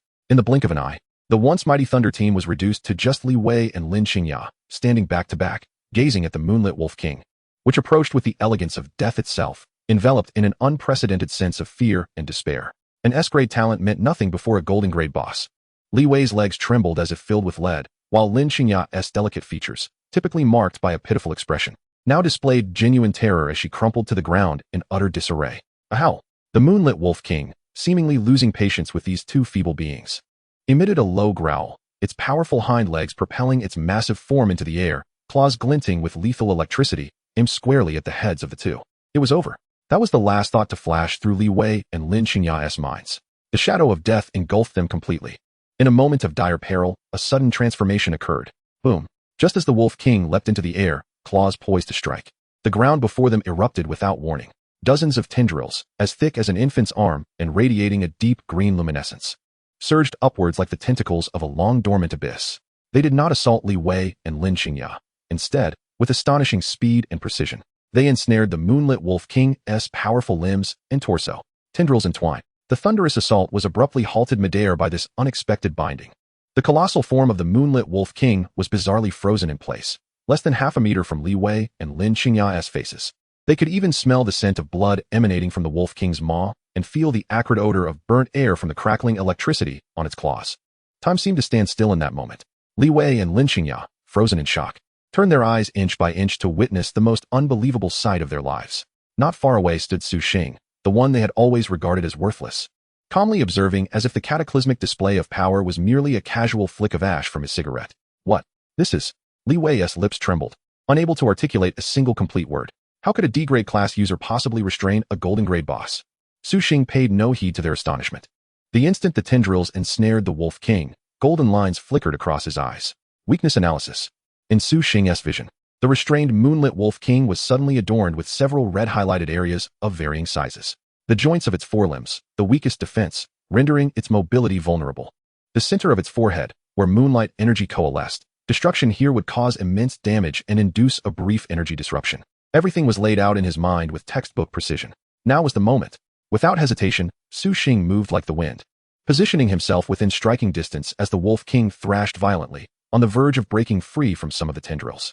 This swift shadow silver bow, in his hand, was drawn to its fullest extent. Gale step activated. Buzz.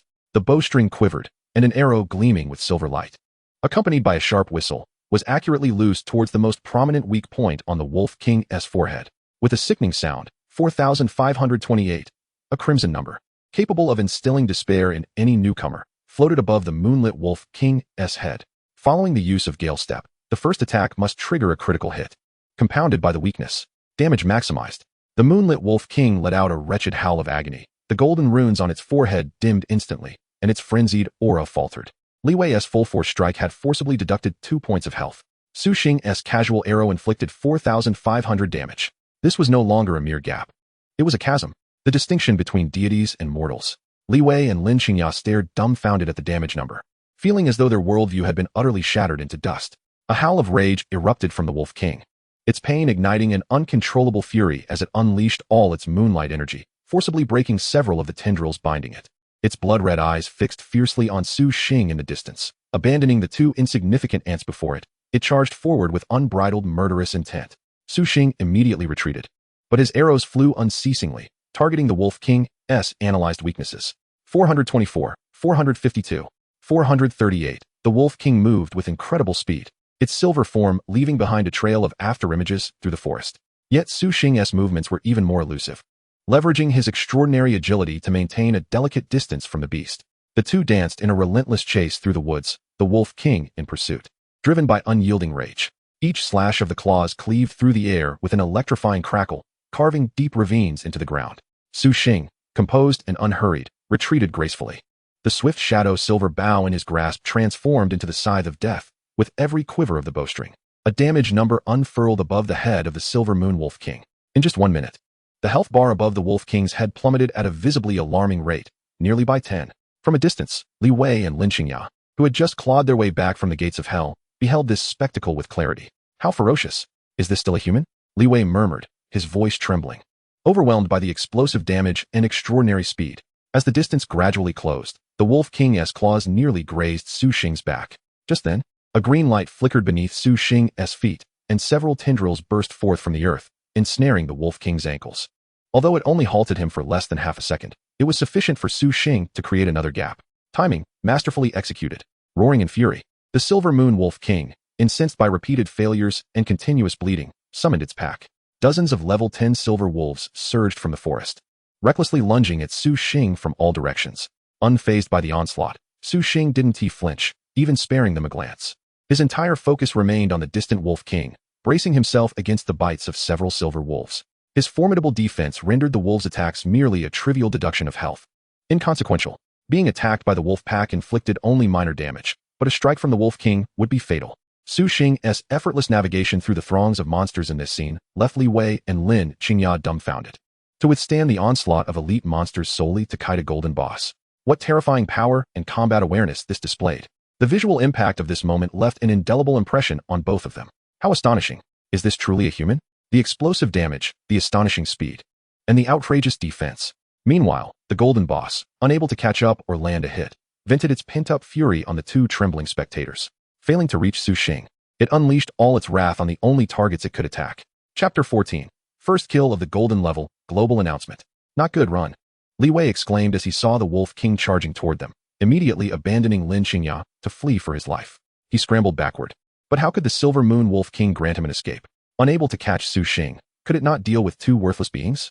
With a powerful sweep of its tail, a crescent-shaped blade of moonlight energy surged forth, striking toward the fleeing Li Wei with an unstoppable force. Thud! Li Wei didn't even have time to scream before the wrathful attack cleaved him in two, transforming him into a wisp of white light, banished from the realm.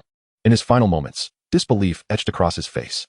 Lin Qingya let out a scream, but before she could react, the Wolf King's paw crushed her down, similarly dissipating her into light. In the split second before her departure, she gazed at the figure effortlessly hunting the golden boss amidst the wolf pack. An overwhelming tide of regret and fear surged within her. What kind of monster had they provoked?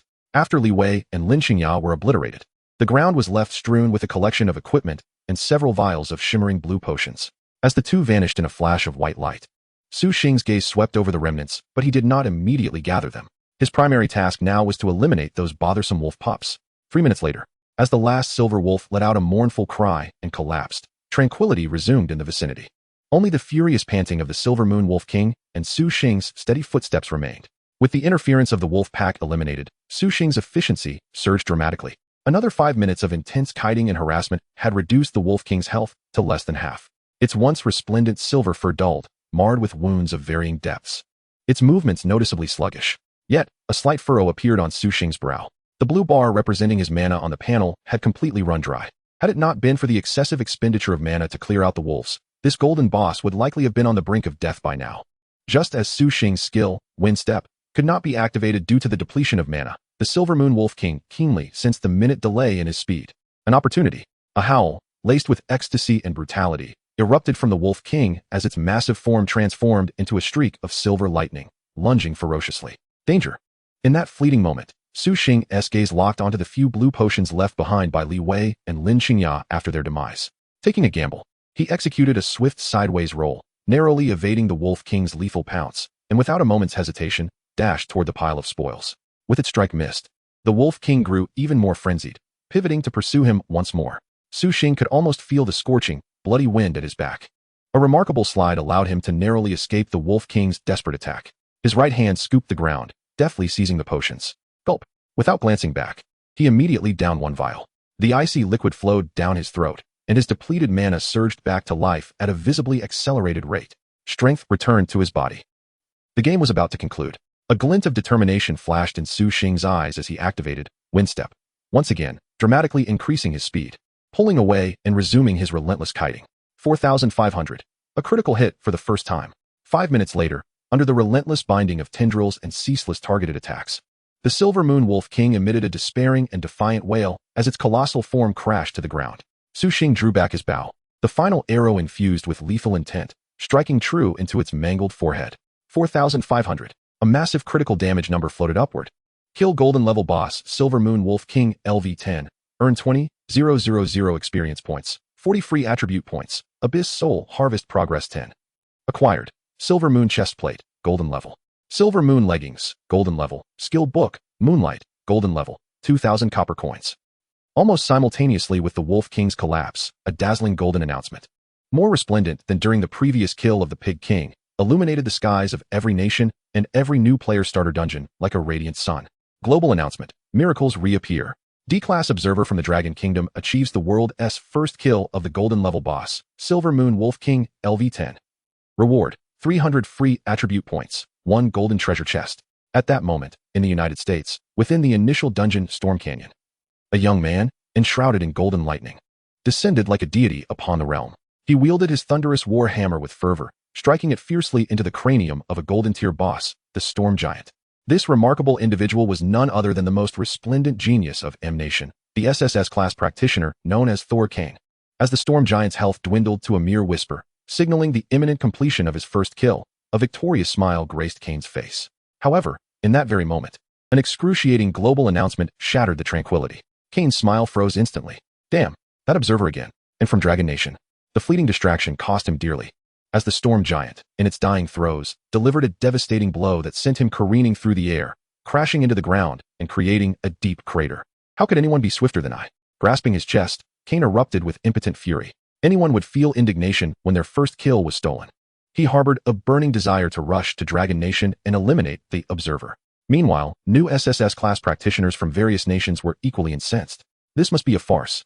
Absolutely a fabrication. A thorough investigation is imperative. He must have exploited a bug. Who is this observer? A hidden monster from Dragon Nation? A D-class practitioner? Dragon Nation certainly invested heavily for this backdoor entry. What a staggering cost. Meanwhile, Su Xing remained blissfully unaware of the tumultuous waves rippling through the new practitioners within the initial dungeon. With serene composure, he extended his hand and opened the alluring golden treasure chest that radiated a captivating golden light.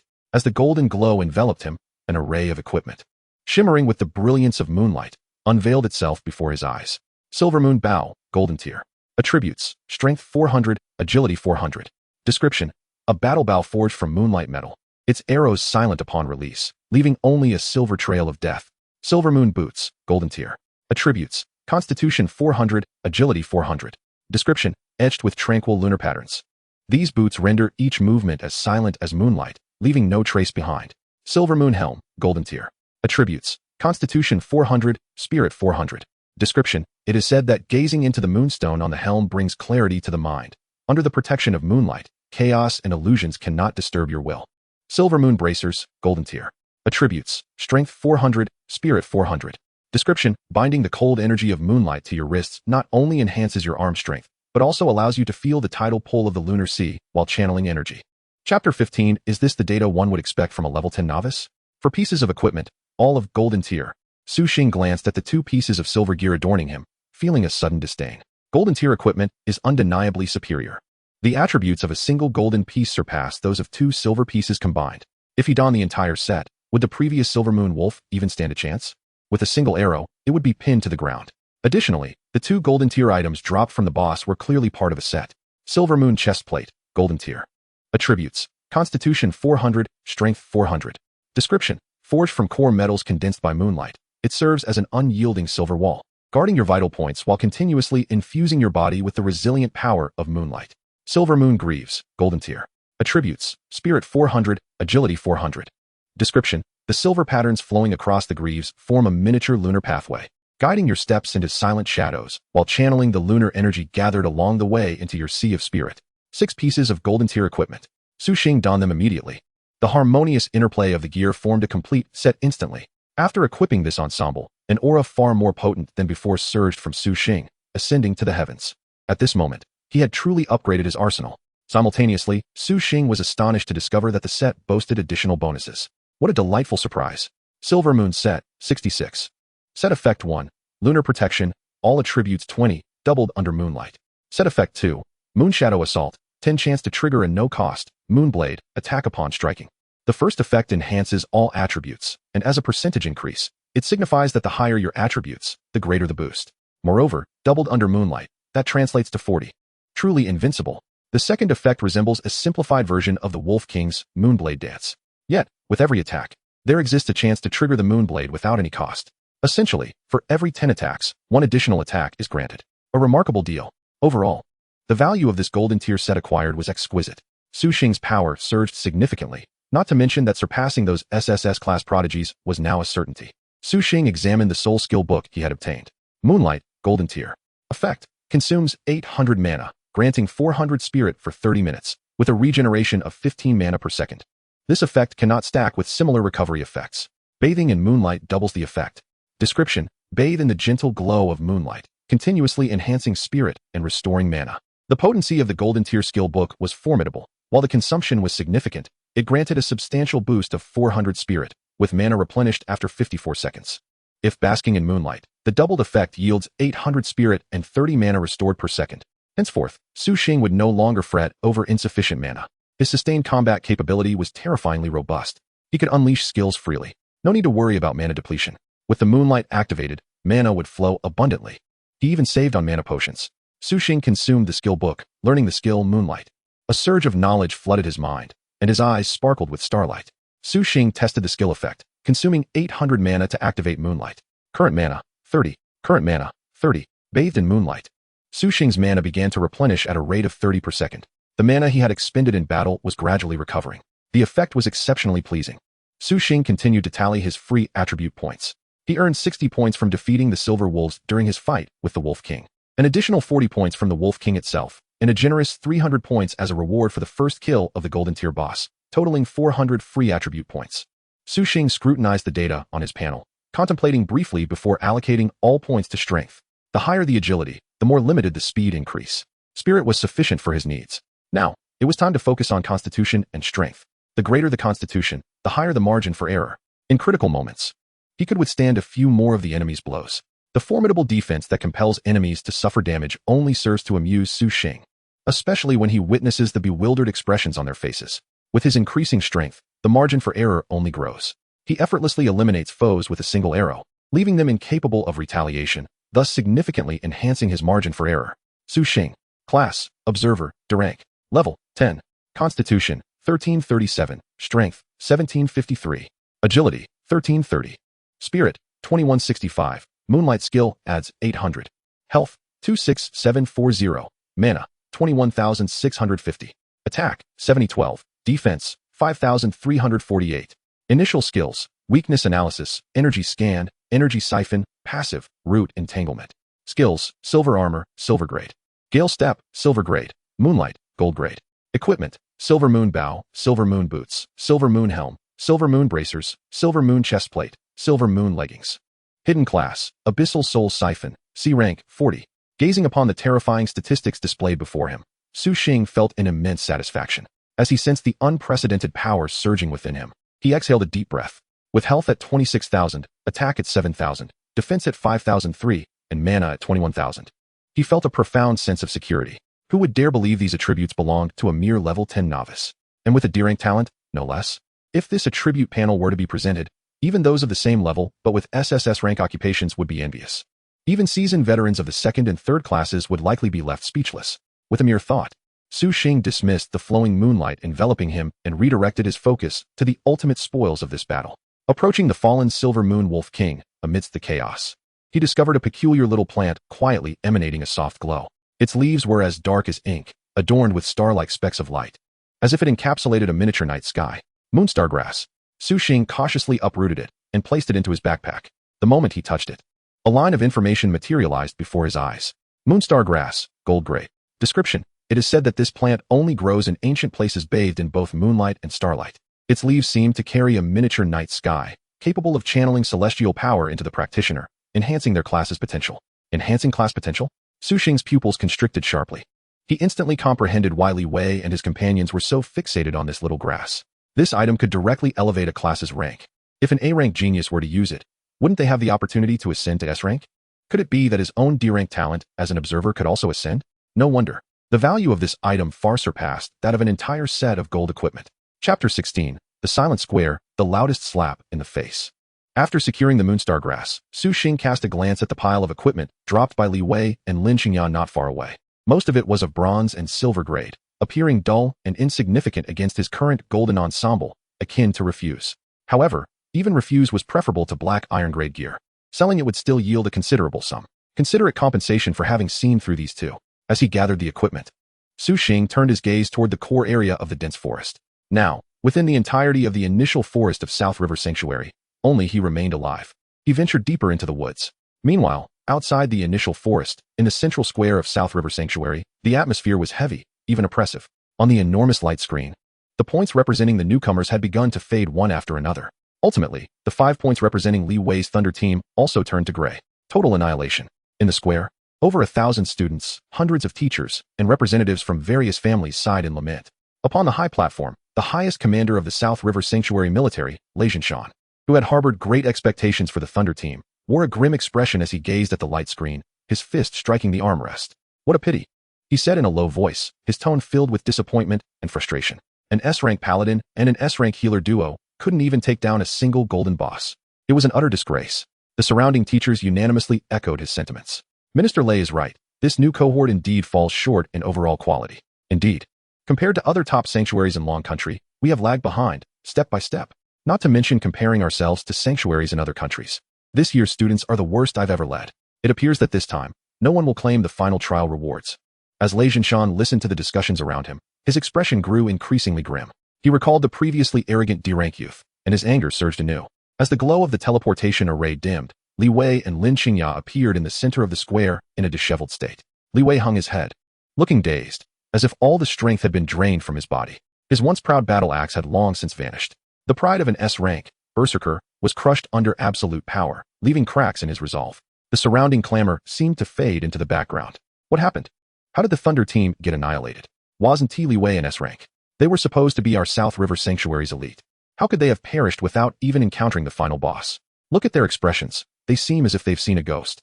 The murmurs of the crowd grew increasingly noisy, with bewildered gazes flitting between Li Wei and Lin Qingya. At that moment, a young teacher responsible for monitoring the data panel stared at his screen in shock, his eyes wide with disbelief. He rubbed his eyes vigorously, checked again, and then suddenly leaped to his feet, his voice sharp and stammering from overwhelming astonishment. Wait, there is still one person inside. This scream cut through the silence of the square like a knife. Lei Zhanshan furrowed his brow impatiently. Who else? Isn't it all? He couldn't finish his sentence.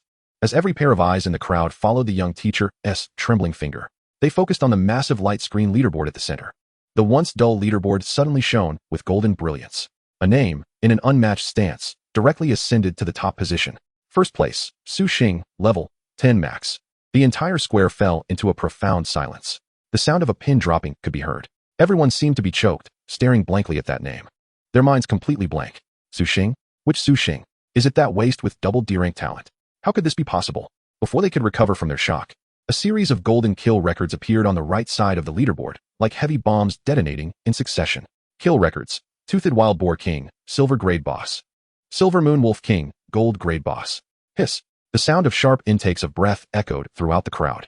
If one could attribute the first rank to sheer luck or mere survival, how then could one rationalize the two unmistakable records of boss kills? These were golden tier bosses that had mercilessly annihilated even an elite team composed of S-tier geniuses. The sheer power displayed was nothing short of explosive. The entire square was plunged into an eerie silence. On the elevated platform, Lei Zhanshan's expression of regret and frustration gradually solidified, only to shatter and morph into a stupor, ultimately transforming into a hue of confusion, shock, and shame resembling that of a liver. His earlier disparaging remarks towards Su Xing now felt like invisible slaps, echoing around him with the sound of the wind, striking him harshly on the face. Double D-tier talent, a worthless fool, the disgrace of a Nanjing sanctuary. The pain was searing. An S-tier genius team had been humiliated and eliminated, while a mere double D-tier individual ascended to the pinnacle, decimating two formidable bosses. This absurd contrast left everyone bewildered. Li Wei, Lin Qingya, are your S-tier professions mere facades? How could you be outdone by someone of D-tier status? Finally, someone could no longer contain their sharp inquiry. This remark pierced through Li Wei's numbed nerves like a needle. He shot up, his eyes reddening, yet found himself utterly speechless. At that moment, Lin Qingya, who had remained silent, finally moved. Her body weakened, as if she could no longer sustain herself, and she leaned helplessly against Li Wei. Her once pure and beautiful face was now pallid as paper, with her lovely eyes turning crimson in an instant. Two streams of tears cascaded down her cheeks, her voice trembling with an uncontrollable quaver and immense grievance. Commander Lei, esteemed teachers, you must stand up for us. Her plea instantly drew the attention of the entire assembly, including the grim-faced Lei Zhanshan. Lin Qingya's wailing was a mixture of sorrow and indignation, as if she had suffered a grave injustice. Her nails dug deep into her palms as she exerted all her strength to accuse. Our team, we fought with all our might, sacrificing 3 of our closest teammates, only to eventually wear down that golden tier, Silver Moon Wolf King, to its last breath. Her voice choked, each word saturated with sorrow, profoundly compelling. But just as we were poised to deliver the final blow, Su Xing, that shameless thief, he had been lurking nearby, like the most despicable of rodents. He waited until we had exhausted ourselves in battle against the Wolf King, only to suddenly leap forward and seize the final blow with a skill that ensnared us like branches emerging from the ground. Not only that, he snatched away all the spoils that rightfully belonged to us. This led to our immediate annihilation by the enraged Wolf King before its demise, resulting in our entire team's elimination. She spoke with tears streaming down her face, her words a blend of 9 parts fabrication and 1 part truth. vividly presenting a meticulously woven tale that inverted right and wrong before everyone's eyes. A profound silence fell over the crowd. Chapter 17, Traitor. The final trial begins ahead of schedule. A second later, like a spark igniting a powder keg, the atmosphere erupted. I told you. How could a double D-tier waste possibly slay a golden boss? So it was truly the height of shamelessness to rob fellow compatriots of their hard-earned victory. What difference is there between this and treason? This is an utter disgrace to our Nanjing sanctuary. I propose we immediately strip him of his trial qualifications. The wave of denunciation grew ever stronger, as those already envious and prejudiced against Su Xing found the perfect outlet for their grievances, hurling the most venomous insults at the thief and traitor in their eyes. On the platform, the flicker of confusion and shame that had briefly crossed Lei Zhanshan's face due to Su Xing's achievements was instantly engulfed by the raging inferno ignited by this accusation. What he despised most were those who betrayed their comrades for personal gain within a team. Such individuals, morally corrupt, are the most unstable cancers within the ranks. Indeed, a morally bankrupt individual. Lei Zhanshan's countenance darkened, his gaze icy as steel, delivering his verdict with finality. Such a person, even if they fortuitously acquired a modicum of strength, must never be entrusted with power. The authoritative declaration sent the fervor of denunciation in the square to a fever pitch. The hero had, in that moment, transformed into a national traitor, vilified by all. Amidst the cacophony of shouts and insults, only Yun Shang remained, her exquisitely delicate brows furrowed in concern. She paid no heed to the tear-streaked Lin Qingya, nor to the enraged Lei Zhanshan. Her gaze remained fixed on the cold data displayed on the luminous screen. Su Xing's record, pristine and solely reflecting monster kills and level-ups, was crystal clear in her eyes. She turned to the equally grave-faced principal beside her and spoke in a soft yet resolute tone. Principal, I believe he is not that kind of person. Look at the records. From his first kill of the Fangtooth Wild Boar King to the Silver Moon Wolf King, his level surged at a terrifying yet coherent pace. He has been relentlessly hunting high-level monsters, never once hiding to await a chance to swoop in. Her voice was barely audible amidst the fervent outcry, insignificant and overlooked. All eyes were fixated on the figure of Lei Zhanshan, whose face was a storm of fury, ignited entirely by Lin Qingya's tearful accusations. His eyes were cold as a blade, each word emerging like a serrated edge, directly condemning Su Xing. I hereby announce the immediate revocation of Su Xing's trial qualifications. After he is forcibly teleported out, he shall be detained for a thorough investigation. His words fell like a judge's gavel, propelling the atmosphere in the square to its zenith. Indeed, punish the traitor. Such scum are unworthy of being professionals. A sinister delight flickered across Li Wei's face, while Lin Qingya beside him quietly lowered her head, concealing the triumphant, victorious smile at the corner of her lips. However, Lei Zhanshan's decree went unfinished. Boom! An indescribably colossal roar erupted unexpectedly from the vast luminous screen. Following this, the entire screen flickered violently, the previously dull and grayish scene of the secret realm twisting and tearing apart. It was soon engulfed by an ominous, viscous crimson hue. A cold, emotionless mechanical voice rang out, akin to a divine decree, echoing across every sanctuary worldwide. Global announcement. Anomaly detected in initial trial data. Final phase commencing ahead of schedule. Trial mode changed to Purification Storm. All survivors, please endure until the end in the Purification Storm. The ultimate victor shall receive the final reward. This sudden turn of events left everyone in the square utterly bewildered. Lei Zhanshan's unfinished sentence caught in his throat, his expression shifting from ironclad resolve to sheer astonishment. And in the next instant, as the images on the blood-red screen clarified, the crowd erupted in a chorus of heightened, gleeful exclamations. The imagery from within the secret realm was now being broadcast live. Inside the secret realm, Su Xing, amidst his relentless slaughter, had just entered the core area of the dense forest. Suddenly, the ground beneath him trembled violently. He shot his gaze upwards, only to find the sky had transformed into a suffocating dark red. In the immediate vicinity, the ground beneath him began to transform as the monsters, long overdue for death and on the brink of their corpses being refreshed, underwent a grotesque metamorphosis. Sinister tendrils of black mist ascended from their remnants, coalescing once more into flesh and blood. The tusked wild boar, the silver wolf, and even the tusked wild boar king and silver moon wolf king that had just fallen to his blade, gradually resurrected amidst the swirling darkness, rising anew. In their hollow eye sockets, 2 points of irrational crimson light ignited, their levels uniformly elevated to LV10, roaring and howling as they encircled Su Xing, leaving no avenue of escape. Ha ha ha. Retribution. This is retribution. In the square, one of Li Wei's lackeys pointed at the luminous screen, laughing maniacally. Surrounded by monsters. Let us see how this shameless traitor meets his end now. Divine retribution. This is divine retribution. Li Wei and Lin Qingya exchanged glances, each reflecting immense satisfaction. In their eyes, this was undoubtedly the heavens administering the most just of judgments upon Su Xing, this thief. Lei Zhinshan snorted coldly, his gaze fixed on the screen. He was eager to witness how this morally bankrupt wretch would perish in the face of true despair. However, within the secret realm, Su Xing faced the apocalyptic beast tide, capable of plunging any SSS-level genius into instant despair, with not a trace of panic gracing his features. He merely furrowed his brow slightly. His expression was not one of impending death, but rather akin to returning home for dinner, only to find a gaggle of bothersome salespeople blocking the entrance. TSK. He let out a faint click of his tongue between his teeth, slowly retrieving the golden longbow, suffused with the shimmering light of the moon, from his back. What a bother, he murmured softly to himself, so quietly that only he could hear, not even granting him a moment's respite. Roar, as the words left his lips.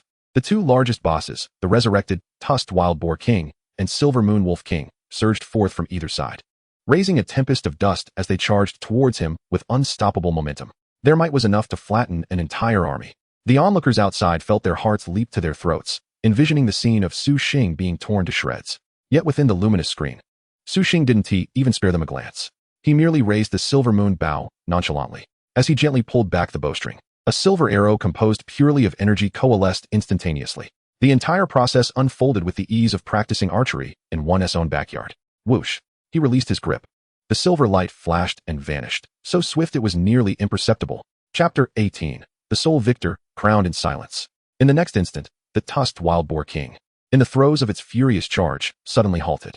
A small hole appeared in its defenseless eye socket as it surged forward. A vivid crimson numeral, one that rendered the entire plaza speechless, floated above its head. 28,888. Boom. The massive body of the boar king, propelled by its immense inertia, tumbled forward, carving a long trench in the ground before crashing down, lifeless and silent. One arrow, instant kill. The entire square fell into a deathly silence. All the jeers and taunts were as if seized by an invisible hand gripping their throats, silencing them completely. Lei Zhinshan's pupils constricted sharply, his mouth agape in disbelief. What on earth did I just witness? Good heavens, what damage was that? A silver-grade boss, dealt with a 5-digit damage. The boar king, renowned for its defense, was slain by a single arrow? Absurd. What terrifying attack power must that entail?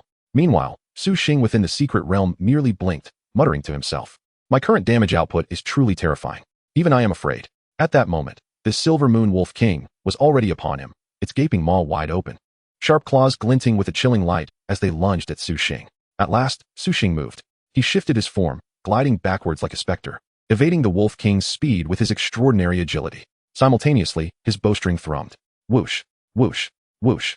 3 arrows shot forth in a precise formation, not aimed at the wolf king's body, but expertly striking its claws as they advanced. 11,000. The trio of arrows consumed a sixth of the wolf king's health. The wolf king was forced to awkwardly pivot, evading this bizarre assault, but it had utterly lost its rhythm of attack. For the next minute, all observers outside witnessed an unforgettable spectacle. Once a source of despair for Li Wei's team, the golden grade boss now resembled a plaything, akin to a husky being toyed with. No matter how it roared, charged, or unleashed abilities, the dark-haired youth's arrows consistently found their mark at the most cunning angles, preemptively thwarting all its movements. Each shot felt like a precise prediction, a teasing display of unyielding confidence. Roar. After being toyed with for several seconds, the Wolf King finally revealed a gaping flaw due to its impotent fury. Now was the moment. Su Xing's gaze sharpened, and he no longer held back. A dazzling silver light pierced cleanly through the Wolf King's throat. 20,000. This proud golden grade boss, with its dying wail of despair, collapsed to the ground. In its final moments, it may never comprehend why it was felled by arrows crafted from its own materials. Its demise was indeed tragic. Having dispatched the two bosses, Su Xing did not even take a breath. He stood his ground, facing the encroaching horde of beasts, now transformed into a merciless artillery. With his bow drawn taut like a full moon, arrows flew forth like shooting stars. The silver moon bow, in his hands, moved with such speed it left only a blur in its wake, the dazzling arrows cascading down like a torrential summer rain. Each arrow, aided by weakness analysis, struck precisely at the vital points of the monsters. One arrow, one life. The entire process was devoid of any superfluous movements. It was less a battle and more a ruthlessly efficient slaughter. 3 minutes. In merely 3 minutes, as the final resurrected silver wolf howled and fell, the entire secret realm returned to an eerie silence. Beneath the blood-red sky, only the bow-wielding youth remained, surrounded by the corpses of monsters strewn at his feet. 3 minutes. The entire world seemed to have plunged into an uncanny stasis, mirroring the one-sided massacre within the secret realm. In the square, an oppressive silence hung in the air. Those who had previously shouted the loudest and cursed the most venomously now stood frozen, their faces contorted like poorly sculpted statues encased in ice. Their mouths agape, eyes wide. They felt as if molten iron had filled their throats, rendering them voiceless. Their minds were blank. Meanwhile, in the initial secret realms across the globe, in country M, boom, a mighty bolt of lightning descended from the heavens, rending a resurrected, abyss nine-headed serpent asunder. A golden-haired youth, crackling with golden electricity and exuding an unruly aura, hovered in midair. He was none other than M country's prodigious SSS-level practitioner, God of Thunder, Cain. A horde of revived trash dares to impede my progress? Cain's lips curled into a smirk of arrogance as he felt the surging power within him. He had already devised his strategy. First, he would incapacitate these fools with a barrage of high-frequency lightning strikes, then unleash his ultimate move, Wrath of the Thunder God, to clear the battlefield in one fell swoop. As for the boss, he would simply wear it down at his leisure. He was certain he would emerge victorious in the end. The ultimate reward was as good as his. In the land of the rising sun, a young man clad in traditional samurai attire stood resolutely before the resurrected Yamada no Orochi, a gleaming katana gripped firmly in his hand. He was the SSS-ranked Sword Saint of the East. The fierce breath of the serpent caused his garments to flutter, yet he remained utterly still. His spirit and essence concentrated upon the blade's edge. He was waiting for that one-in-a-million moment of vulnerability. With the most perfect and glorious stroke, he aimed to sever the serpent's head, proving that the way of the Yamato was indeed the strongest in the world. However, just as Cain was about to unleash his cataclysmic skill, and as the Sword Saint prepared to deliver his all-or-nothing strike, an unexpected anomaly occurred. The formidable boss figures before them, exuding an aura of impending doom, suddenly flickered as if their power had been severed, disintegrating into countless motes of light that vanished into the ether. What? Cain's impending storm of thunder was abruptly stifled, nearly causing him to choke. My unfettered blade. The Sword Saint's eyes flew open, bewilderment etched across his features. In the next instant, before they could comprehend the situation, a gentle white light enveloped them, forcibly transporting them away. Whoosh! In a flash of brilliance, all the transported prodigies from various nations found themselves back in the squares of their respective sanctuaries. Astonishment etched on their faces. What was happening? A system glitch? What nonsense was this? I was in the midst of battle, and now I see this? Was the trial over just like that? Amidst the global chaos of speculation and confusion, the sky transformed. An indescribable golden list, spanning the entire celestial dome of the planet, slowly unfurled. Its radiance was both sacred and majestic, compelling all to hold their breath involuntarily. There were no dense rankings, no elaborate phrases. It bore only 3 lines, succinct to the point of breathlessness. Final trial concluded. Only victor, Dragon Kingdom professional observer. Rewards dispersed. Boom. At that moment, the entire world fell into an utter silence. Chapter 19. Reactions from all sides. Hidden reward, Genesis Core. In the square of the South River Sanctuary in the Dragon Kingdom, an eerie silence prevailed, akin to that of a graveyard. Li Wei's followers, who had previously reveled in schadenfreude, now sat pale as paper, their legs giving way beneath them. Li Wei trembled violently, not from rage, but from an all-encompassing fear that spread from the depths of his soul. His lies, his slanders, appeared utterly ludicrous and insipid in the face of this miraculous global announcement. He turned to Lin Xingya beside him, her once enchanting and pitiful visage now devoid of any color. The beautiful eyes that had so often shed perfectly timed tears were now stripped of their carefully crafted grievances, revealing only the raw, primal shock and despair that came with having all pretenses shattered. Traitor? Thief? Despicable wretch? A voice from the crowd, low and barely audible, murmured these words. Each term landed like an invisible slap, stinging the faces of Li Wei, Lin Xingya, and every individual who had echoed their sentiments moments ago, igniting a burning shame. On the platform above, Lei Zhanshan's authoritative visage transformed in an astonishing display of color, shifting from pale to red and finally fading into an indescribable gray. His once proud judgment and unwavering authority were shattered by this ironclad reality. It felt as if all strength had been drained from him, his body swaying perilously as he fought to remain upright. Amid this despairing silence, a sharp voice pierced the air with an unsettling pitch. It was a Bug. He must have encountered a glitch. The crowd turned in astonishment to see Li Wei, now frenzied, his eyes bloodshot, pointing at Su Xing in the light screen, screaming with every ounce of strength he had left. Fear, when faced with no escape, often breeds the most venomous madness. You have all been deceived by him. Lin Xingya, who had been slumped beside Li Wei, suddenly felt as if she had grasped the last straw of hope.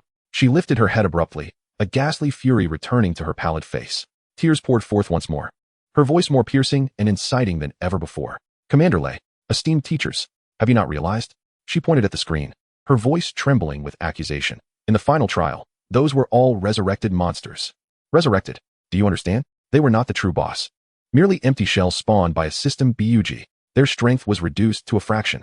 That is why he was able to dispatch them so easily. He did not rely on skill. He cheated. He deceived the entire system.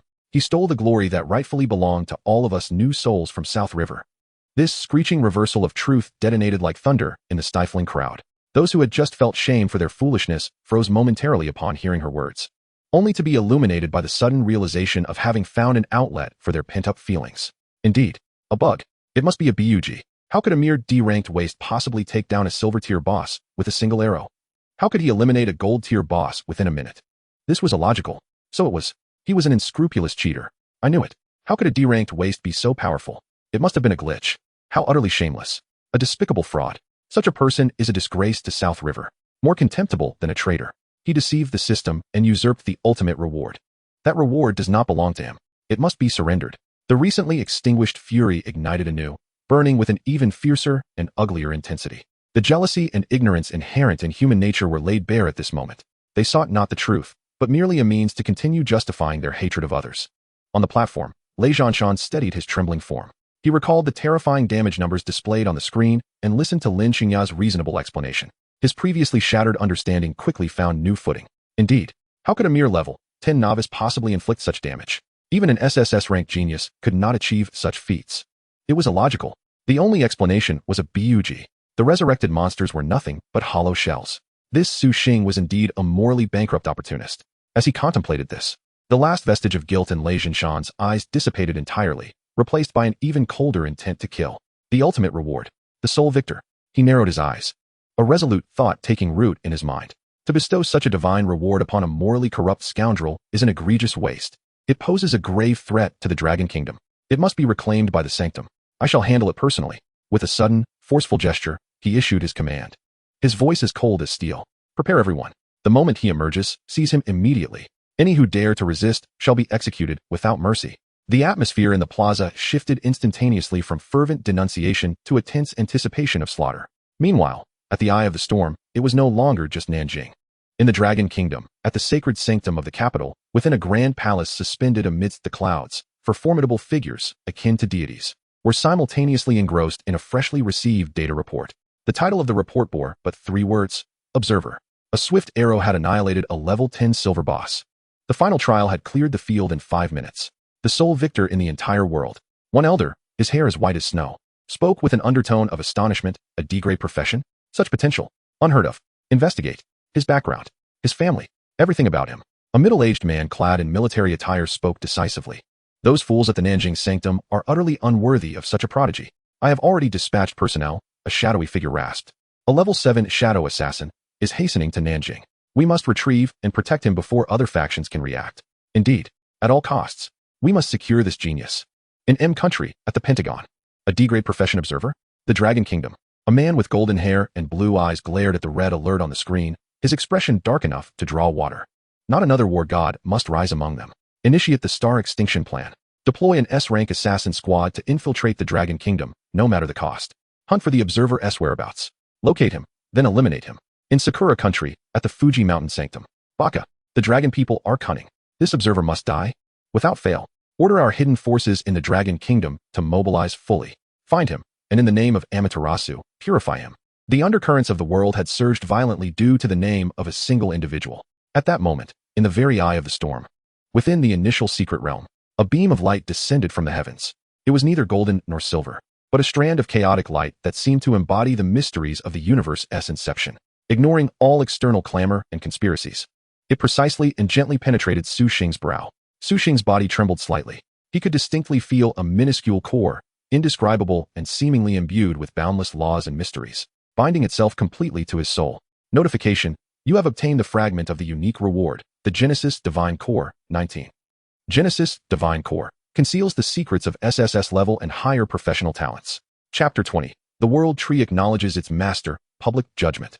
Su Xing quietly absorbed the profound stirring emanating from the Genesis Divine Core fragment nestled in his brow. It was an indescribable sense of completeness, as if a piece of a broken puzzle had finally found its rightful counterpart. However, at that very moment, an invisible call, imbued with warmth and yearning, resonated from the deepest recesses of the initial forest. It was neither a sound nor a mental wave, but a resonance that sprang from his bloodline.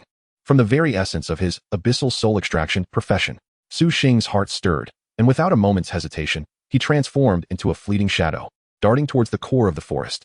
The deeper he ventured, the more intense the feeling of summons became. Ultimately, he arrived at a clearing.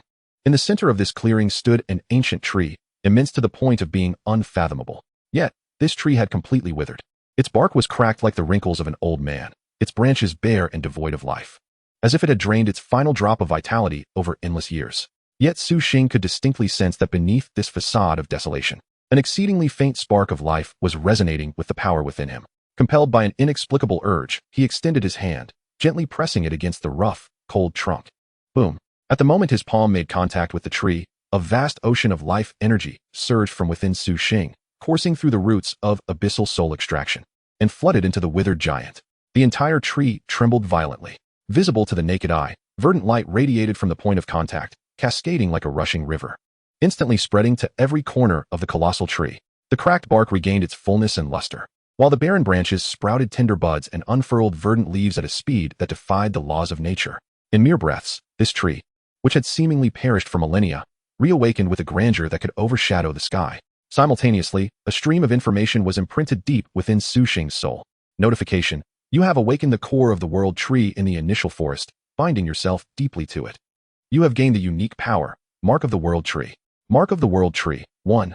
Absolute Sanctuary. In the event of encountering lethal danger at any location, you can instantly teleport beneath the World Tree, thereby evading harm. 2. Life Resurrection. Upon death in the external world, your soul will be drawn by the mark, perfectly resurrecting beneath the World Tree. Cooldown time: 30 days. 3. Shared Growth.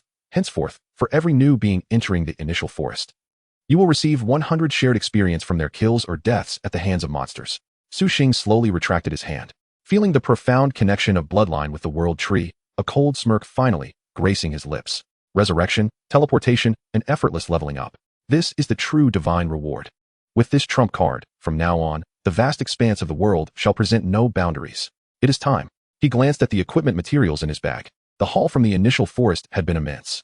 With a thought, he chose to depart.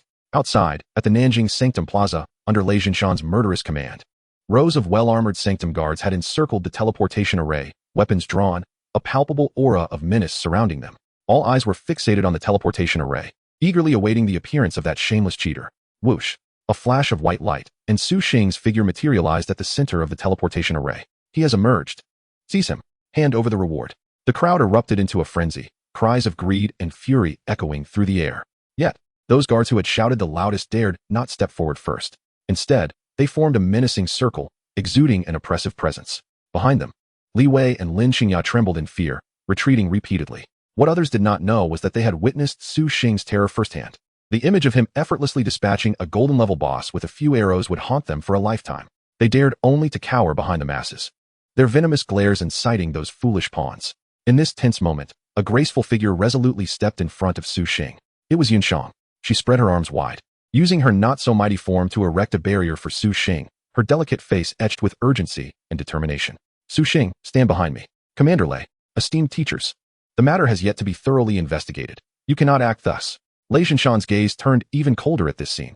Yunshang, are you also going to shield this disgrace of Nanjiang? Step aside. I will not. Yunshang's voice was soft, yet unwavering. Is it worth it for a worthless wretch? Li Wei shouted from the crowd. Silence. Su Xing finally spoke. He gently pulled Yunshang behind him, his calm gaze sweeping over the grotesque, greedy faces before him. Ultimately, he smiled, a smile imbued with profound contempt and pity. Ridiculous. He shook his head. His voice, though not loud, resonated throughout the desolate square. A group of fools being used as pawns, utterly hopeless. His eyes pierced through the throng, precisely locking onto the two pale-faced instigators, Li Wei and Lin Xingya. Su Xing's voice turned frigid, like a judgment from the depths of the abyss. From this day forth, I shall make you aware of true despair. I shall ensure that your levels remain forever at level 1. Should you dare to leave the Nanjiang Sanctuary or enter a dungeon, I will slay you at every encounter until your will is shattered, and you are reduced to utter uselessness.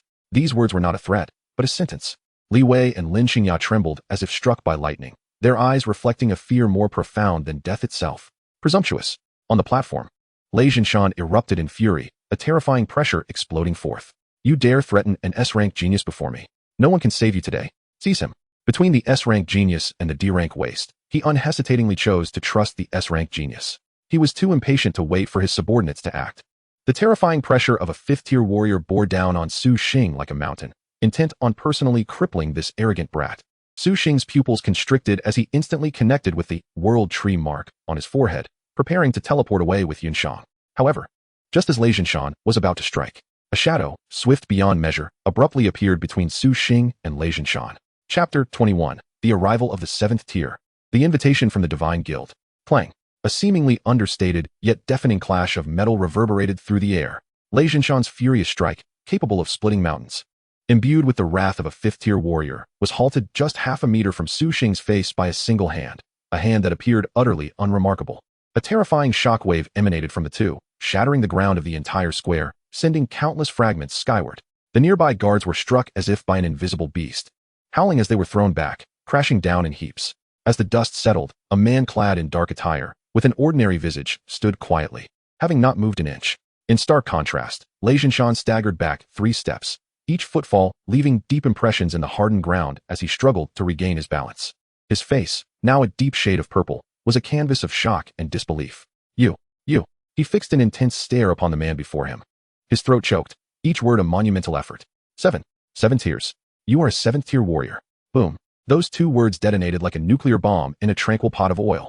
The minds of all who remained standing in the square went blank in an instant. 7 tiers. What concept was that?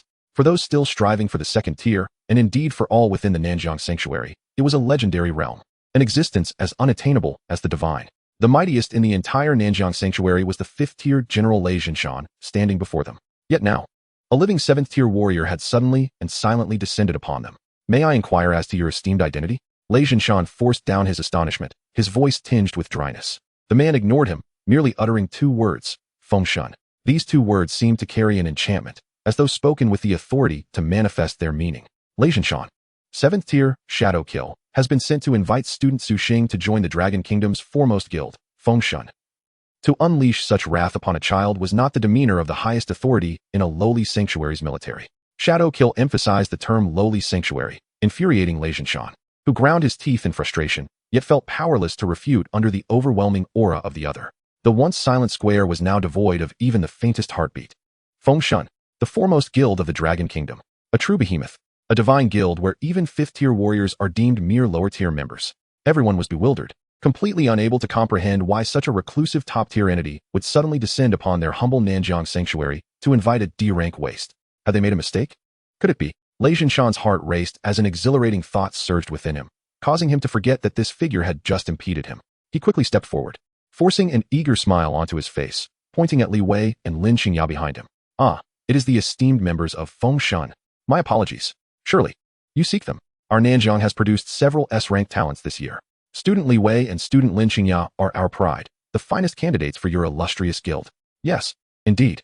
Li Wei and Lin Xingya, like drowning individuals grasping for the last piece of driftwood, scrambled forward, their faces alight with a sickly joy. My lord, you must be here to invite us. Li Wei howled, pointing at Su Xing with a twisted expression. Do not be deceived by this waste. He is merely a D-rank trash who stole our boss, achieving success through bugs and cheating. He is a shameless scoundrel, utterly unworthy of entering Fengshan. Indeed, my lord. We are the S-rank geniuses, the ones you seek.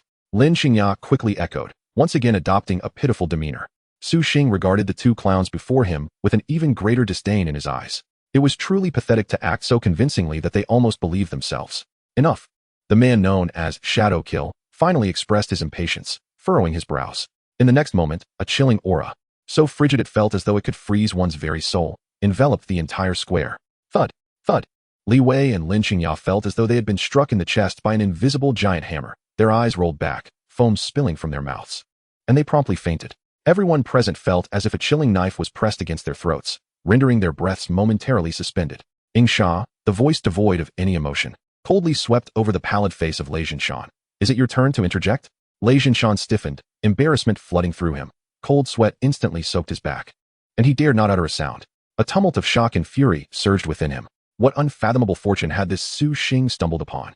Just as the crowd remained ensnared in a deathly silence, the terrifying aura of killing intent began to recede like a tide. Ing Sha turned to face Su Xing, his icy demeanor melting away, replaced by a smile tinged with scrutiny and politeness. Young friend, are you the observer? Su Xing calmly nodded. I am from the Fengshan Guild, Ing Sha. Ing Sha adopted a humble stance, even introducing himself, then proceeded directly to the point. Might you be interested in joining our Fengshan? Su Xing's gaze flickered. He was not naive enough to believe that fortune would simply fall from the heavens. This seventh-turn powerhouse, the foremost guild in Manhwa, must have substantial intentions behind valuing him, a mere visible D-rank waste. He fixed his eyes upon Sha, posing the most crucial question. Fengshan, do you seek my ultimate reward as well? Sha, momentarily taken aback, then burst into hearty laughter, filled with admiration. Haha, how intriguing. He waved his hand and said with sincerity, rest assured, young friend, we, Fengshan, do not covet the meager rewards from an initial secret realm. What we value is you, and the potential of your role as an observer. Understanding dawned upon Su Xing, and he continued his inquiry. What must I contribute in return?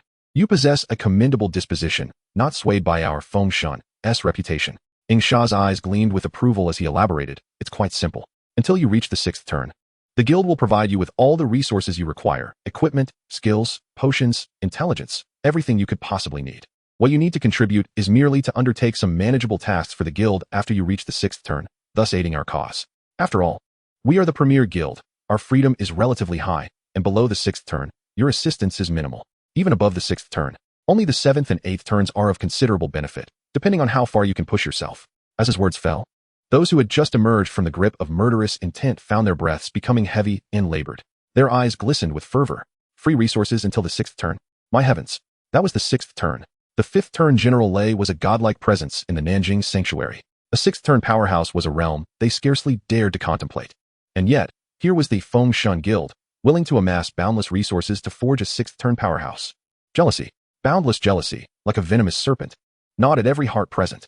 Moreover, the Fengshan Guild had no interest in mere sixth turn powerhouses. Only the seventh turn was deemed worthy of investment, and the eighth turn would yield substantial returns for the guild. What guild wouldn't he desire to join such ranks? Chapter 22, Joining Fengshan, SSS Grade Pet. The phrase free resources until the sixth turn struck each heart in the square like a heavy hammer, then tore away, leaving them bleeding. Jealousy, akin to a wildfire, raged in each person's eyes. They could not comprehend, nor accept. Why? Why should he, a double D-rank waste, a shameless individual who rose through cheating and exploiting bugs, receive such divine treatment that they dared not even dream of? Lei Zhenshan's countenance darkened to an extreme, filled with absurdity. The person he had just intended to incapacitate was, in an instant, revered by the foremost guild in Manhwa. Fengshan promised the utmost resources. This was more humiliating than receiving 100 slaps in public. Everyone instinctively believed that in the face of such a windfall, Su Xing would immediately express gratitude and submission. However, to everyone's astonishment, Su Xing fell into silence. He simply stood there quietly, his gaze as calm as a still pond, as if Sha's earlier words were not a grand opportunity concerning his future, but rather an inconsequential greeting. Time ticked by second. The atmosphere in the square shifted from intense jealousy to something eerily peculiar. The fool. Does he truly think he is someone of significance, daring to keep Lord Sha waiting? It is nothing short of self-destruction. At the back of the crowd, Li Wei observed this scene, unable to suppress a malicious smirk. A flicker of delight crossed Lin Qingya's pale face. To her, Su Xing's foolish act of defiance was undoubtedly a challenge to the patience of a seventh-turn powerhouse, and the outcome would surely be dire. As for Lei Zhenshan, his brow furrowed even deeper. He had always harbored prejudice against Su Xing, and witnessing such arrogance only fueled his distaste. He had already concluded that Su Xing was a fool, intoxicated by a minor achievement, blind to his own limitations. Yet, they could not fathom the fierce inner turmoil Su Xing was experiencing beneath his calm exterior. The benefits of joining Fengshan were undoubtedly plentiful. Firstly, protection. The fragments of the Genesis Divine Core and the Mark of the World Tree. Either of these would render him a top target for assassins worldwide. Moreover, having just obtained the ultimate reward from the initial dungeon, he was surely already being eyed by others. Alone, he would find it nearly impossible to navigate such peril. The Fengshan Guild was undoubtedly the best shield available. Secondly, resources. The unlimited influx of resources until the sixth turn would save him countless hours of accumulation and searching, allowing him to focus all his energy on the most critical aspect of becoming stronger. As for the drawbacks, firstly, constraints. Joining any organization inevitably meant sacrificing some degree of absolute freedom. The requirement to complete tasks after the sixth turn indicated that he would be bound by the guild's interests. Secondly, the unknown. The true reason why Fengshan placed such importance on the role of the observer was entirely beyond his comprehension. It could be a golden opportunity, or perhaps a bottomless pit of danger. While freedom is precious, it is only valuable if one can survive. Furthermore, one must grow rapidly enough to be unafraid of any threat. The answer was becoming increasingly apparent.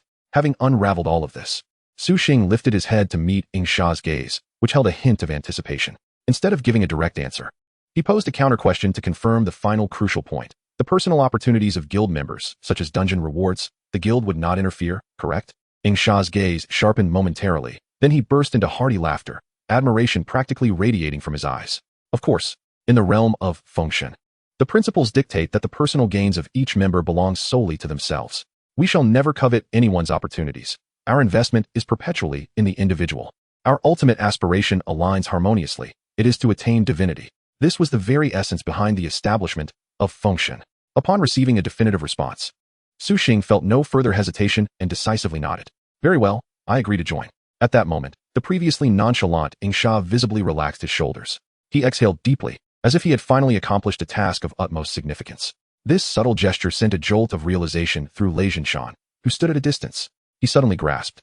Not just himself, but the entirety of the South River Sacred Place had fundamentally misjudged Su Xing's worth from the very beginning. He was far from being an inconsequential D-level waste. He was a true treasure. So valuable that even a colossal entity like Fengshan had to dispatch a 7-turn powerhouse to cautiously invite him back. Su Xing paid no heed to the astonished crowd. He was a pragmatic individual. Having made his decision, he promptly articulated his first request. I have just reached the first turn at maximum level and urgently require assistance in completing the second turn task.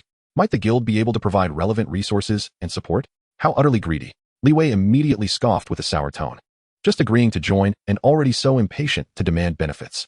However, Ingsha, upon hearing this, not only exhibited no displeasure, but instead clapped his thigh and burst into a hearty laugh. Of course. A mere second-turn task hardly necessitates the cumbersome procedures of the guild. I shall personally provide this resource. Consider it a gift from me to you, my young friend. As soon as these words were uttered, the entire venue fell into silence. Those who had previously chattered incessantly were suddenly rendered mute, like ducks whose throats were grasped.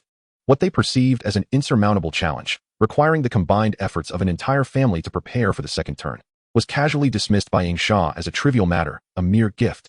The disparity between individuals was starkly unveiled at that moment. Before the echoes of his voice faded, Ingsha executed a move that nearly caused everyone's eyes to bulge. He raised one hand towards the sky and casually swiped. With a tearing sound, the fabric of space was forcibly rent open, revealing a pitch-black, bottomless chasm. Immediately thereafter, a thunderous cry, reminiscent of an ancient eagle from primordial times, erupted from the fissure. In the next instant, a monstrous beast with a wingspan exceeding 100 meters, entirely black as ink, its feathers glistening with a cold, dark iron sheen, emerged, thrusting its proud head from the spatial rift. 9 heavens, soaring rock. The overwhelming pressure of the SSS-level beast surged forth like a tangible tide, engulfing the entire plaza in an instant. Every new student, including those S-level geniuses, found themselves unable to stand against this force, their legs trembling, faces pallid as they collapsed to the ground. Even the 5-turn Lei Jinshan felt a wave of chest tightness and difficulty breathing. An SSS-level mount. Is this the caliber of the first guild of the Dragon Kingdom? The mightiest beast of the South River was merely S-level. Ingsha leaped gracefully onto the rock's back and turned to Su Xing. Yet, Su Xing did not immediately follow. He turned to face the beautiful figure who had silently guarded him throughout, now gazing at him with shock and gratitude. He extended his hand. Teacher Yunchang, let us go together. Su Xing could not bear to leave Teacher Yunchang, who had stood by him against all odds, behind. Yunchang was momentarily taken aback. Her heart softened by the sincerity in Su Xing's eyes, her nose tinged with emotion as her eyes glistened with tears. She nodded vigorously. Amidst the envious, jealous, regretful, and fearful gazes of all present, Su Xing took Yunchang's hand and ascended onto the legendary mount. Chapter 23. The Wealth of Accumulation and the Exorbitant Cost of Class Transition. With a powerful flap of the rock's wings, a tempest roared as they soared into the sky, vanishing in the blink of an eye, leaving behind the pale faces of Li Wei and Lin Qingya, and the complex expressions of Lei Jinshan, who struggled to regain his composure. In that moment, the world was starkly divided into 2 layers. The South River Sacred Places Transitioner Association was in close proximity to the new Awakening Plaza. Ingsha circled a few times atop the rock before discreetly returning. In Ingsha's view, having prepared to leave, it would be remiss not to make a grand show of it. The rock's striking presence would certainly incite envy and admiration among onlookers. Although Su Xing found this behavior somewhat juvenile, he understood that Ingsha was merely catering to his own emotions. He felt a deep sense of gratitude. The resource exchange hall was adorned with understated opulence. Each passerby exuded a calm demeanor, clearly seasoned experts. As Ingsha led Su Xing and Yunchang to the exchange counter, the staff member in charge merely offered a polite nod, yet a hint of disdain flickered in his gaze. Clearly, he perceived them as yet another naive rookie, leveraging connections with prominent figures to gain exposure. Su Xing paid no mind to the staff's scrutiny. He calmly approached, opened his system backpack, and, under the staff's slightly impatient gaze, opted to pour out all its contents. The next moment, clatter, clatter, clatter, like a torrential flood breaking through a dam. Like the Milky Way in reverse. A vast array of equipment, black iron, bronze, silver, weapons and armor of various grades, mingled with countless shimmering materials, cascaded from the void like a waterfall. The cacophony of clanging metal resonated throughout the hall, drawing the attention of every onlooker. In mere moments, a dazzling mound of equipment sparkled before the hard alloy exchange counter, creating a mesmerizing spectacle. The entire hall fell into a profound hush. Then erupted a tidal wave of astonished exclamations. What on earth is that? Did he rob a guild's warehouse? So much equipment. So many silver-grade items. My goodness. Is this something a newcomer could possibly acquire? The staff member who had previously regarded them with disdain now stood with his mouth agape.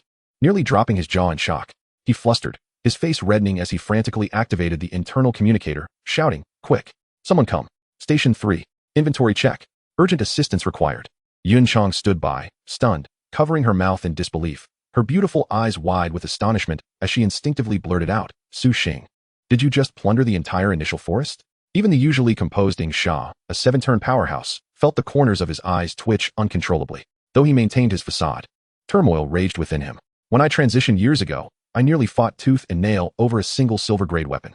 This kid's wealth is somewhat outrageous." He had previously thought Su Xing lacked sufficient materials for transition, but in light of this, it was evident that the materials required for the second turn were rather meager indeed. Little did Ing Sha know, he would soon find reason to lament. As a few staff members busily counted the small mountain of treasures, Su Xing appeared unfazed, gently leading the somewhat dazed Yunchang to the adjacent treasure exchange area. Here, every item shimmered with resplendent hues, evidently exquisite in nature. Without a hint of hesitation, Su Xing pointed to a necklace that seemed woven from moonlight. Addressing the staff, "This one, Tears of the Moon Goddess, I wish to exchange for it." "Very well, that will be 100,000 copper coins," the staff member began. But before he could finish, Su Xing had already confirmed the payment. He presented the rare golden tier defensive ornament, capable of withstanding a fatal blow, to Yunchang. "Here. For you, my teacher." "No, this is far too precious. I cannot accept it," Yunchang exclaimed, both astonished and delighted, quickly attempting to decline. "Take it," Su Xing insisted, his tone brooking no argument. "I wouldn't have come this far without you." The sincerity and determination in Su Xing's gaze caused Yunchang's eyes to well with tears. She ceased her protests and, with utmost care and reverence, adorned her snow-white neck with the tears of the moon goddess. This scene elicited a nod of approval from Ing Sha, who, observing from a distance, elevated his regard for Su Xing's character yet further. Soon, the inventory was completed, and an astronomical sum of copper coins flowed into Su Xing's account. Ing Sha also fulfilled his promise, handing him a second transition scroll that emitted faint spatial ripples. Without a moment's hesitation, Su Xing grasped the scroll and shattered it on the spot. A flash of light enveloped him, and he was instantly transported to a grand and solemn transition temple. In the center of the temple, a colossal statue of the transition goddess gazed down with a divine and compassionate demeanor. A soft starry glow descended from the statue, enveloping Su Xing. Second transition quest has commenced. The quest panel unfolded slowly before him. Phase 1. Reach level 10, 1010. He had already completed the first phase. Now, it remained to see what materials were required for the second phase. However, upon glimpsing the requirements for the second phase, he found himself momentarily stunned. Phase 2. Please submit the following 10 types of golden tier materials to prove your potential. 010. 1 golden tier dragon beasts reverse scale 1. 2 golden tier deep sea monsters complete tentacle 1. 3 golden tier storm giants heart 1. 4 golden tier core of the stars fragment 1. 5 golden tier. A long list of rare golden tier materials, the mere sight of their names sending shivers down his spine, was clearly laid out before him. How could a D-tier observer class require so many materials? It was worth noting that even after defeating a golden tier boss and receiving first kill rewards, he had only managed to acquire a full set of golden equipment. Where could he possibly find so many golden tier materials if he did not join a guild? Yet, it was only natural, as the observer's talent, despite being D-tier, was not to be underestimated compared to SSS tier classes. After all, he had Ing Sha's assistance. In a flash, Su Xing returned to the exchange hall and shared the quest panel. "Hiss," Yunchang gasped, her voice a mere whisper of disbelief. "How can this be possible? An SSS tier class's second transition requires only 3 golden materials, and each just 1. Ing Sha was equally taken aback, curiously leaning in for a closer look. The jovial smile that had graced his face froze for the first time, his expression shifting dramatically as he stared at the material list, his countenance reflecting a spectrum of emotions from shock to bewilderment. Instinctively, he turned to scrutinize Su Xing's class panel. The clear designation of D-tier, observer, seemed to mock him mercilessly, echoing the grandiose promises he had made regarding meeting gifts. He had assumed this was merely a trifling favor that could be easily brushed aside. Who could have anticipated that it was a bottomless pit of demands? The exchange hall was abruptly enveloped in an eerie silence, the air thick with tension as if time itself had halted. Yunxiang clenched her fists nervously, her palms slick with cold sweat, fearing that this seven-transition powerhouse might take offense and turn hostile. Meanwhile, Yingsha's expression was a masterpiece of emotions. First silence, then shock, followed by profound confusion. Having traversed the world for decades, encountering all manner of storms and tempests, he found his worldview shattered by a D-tier class's second transition quest. Was this truly a second transition quest?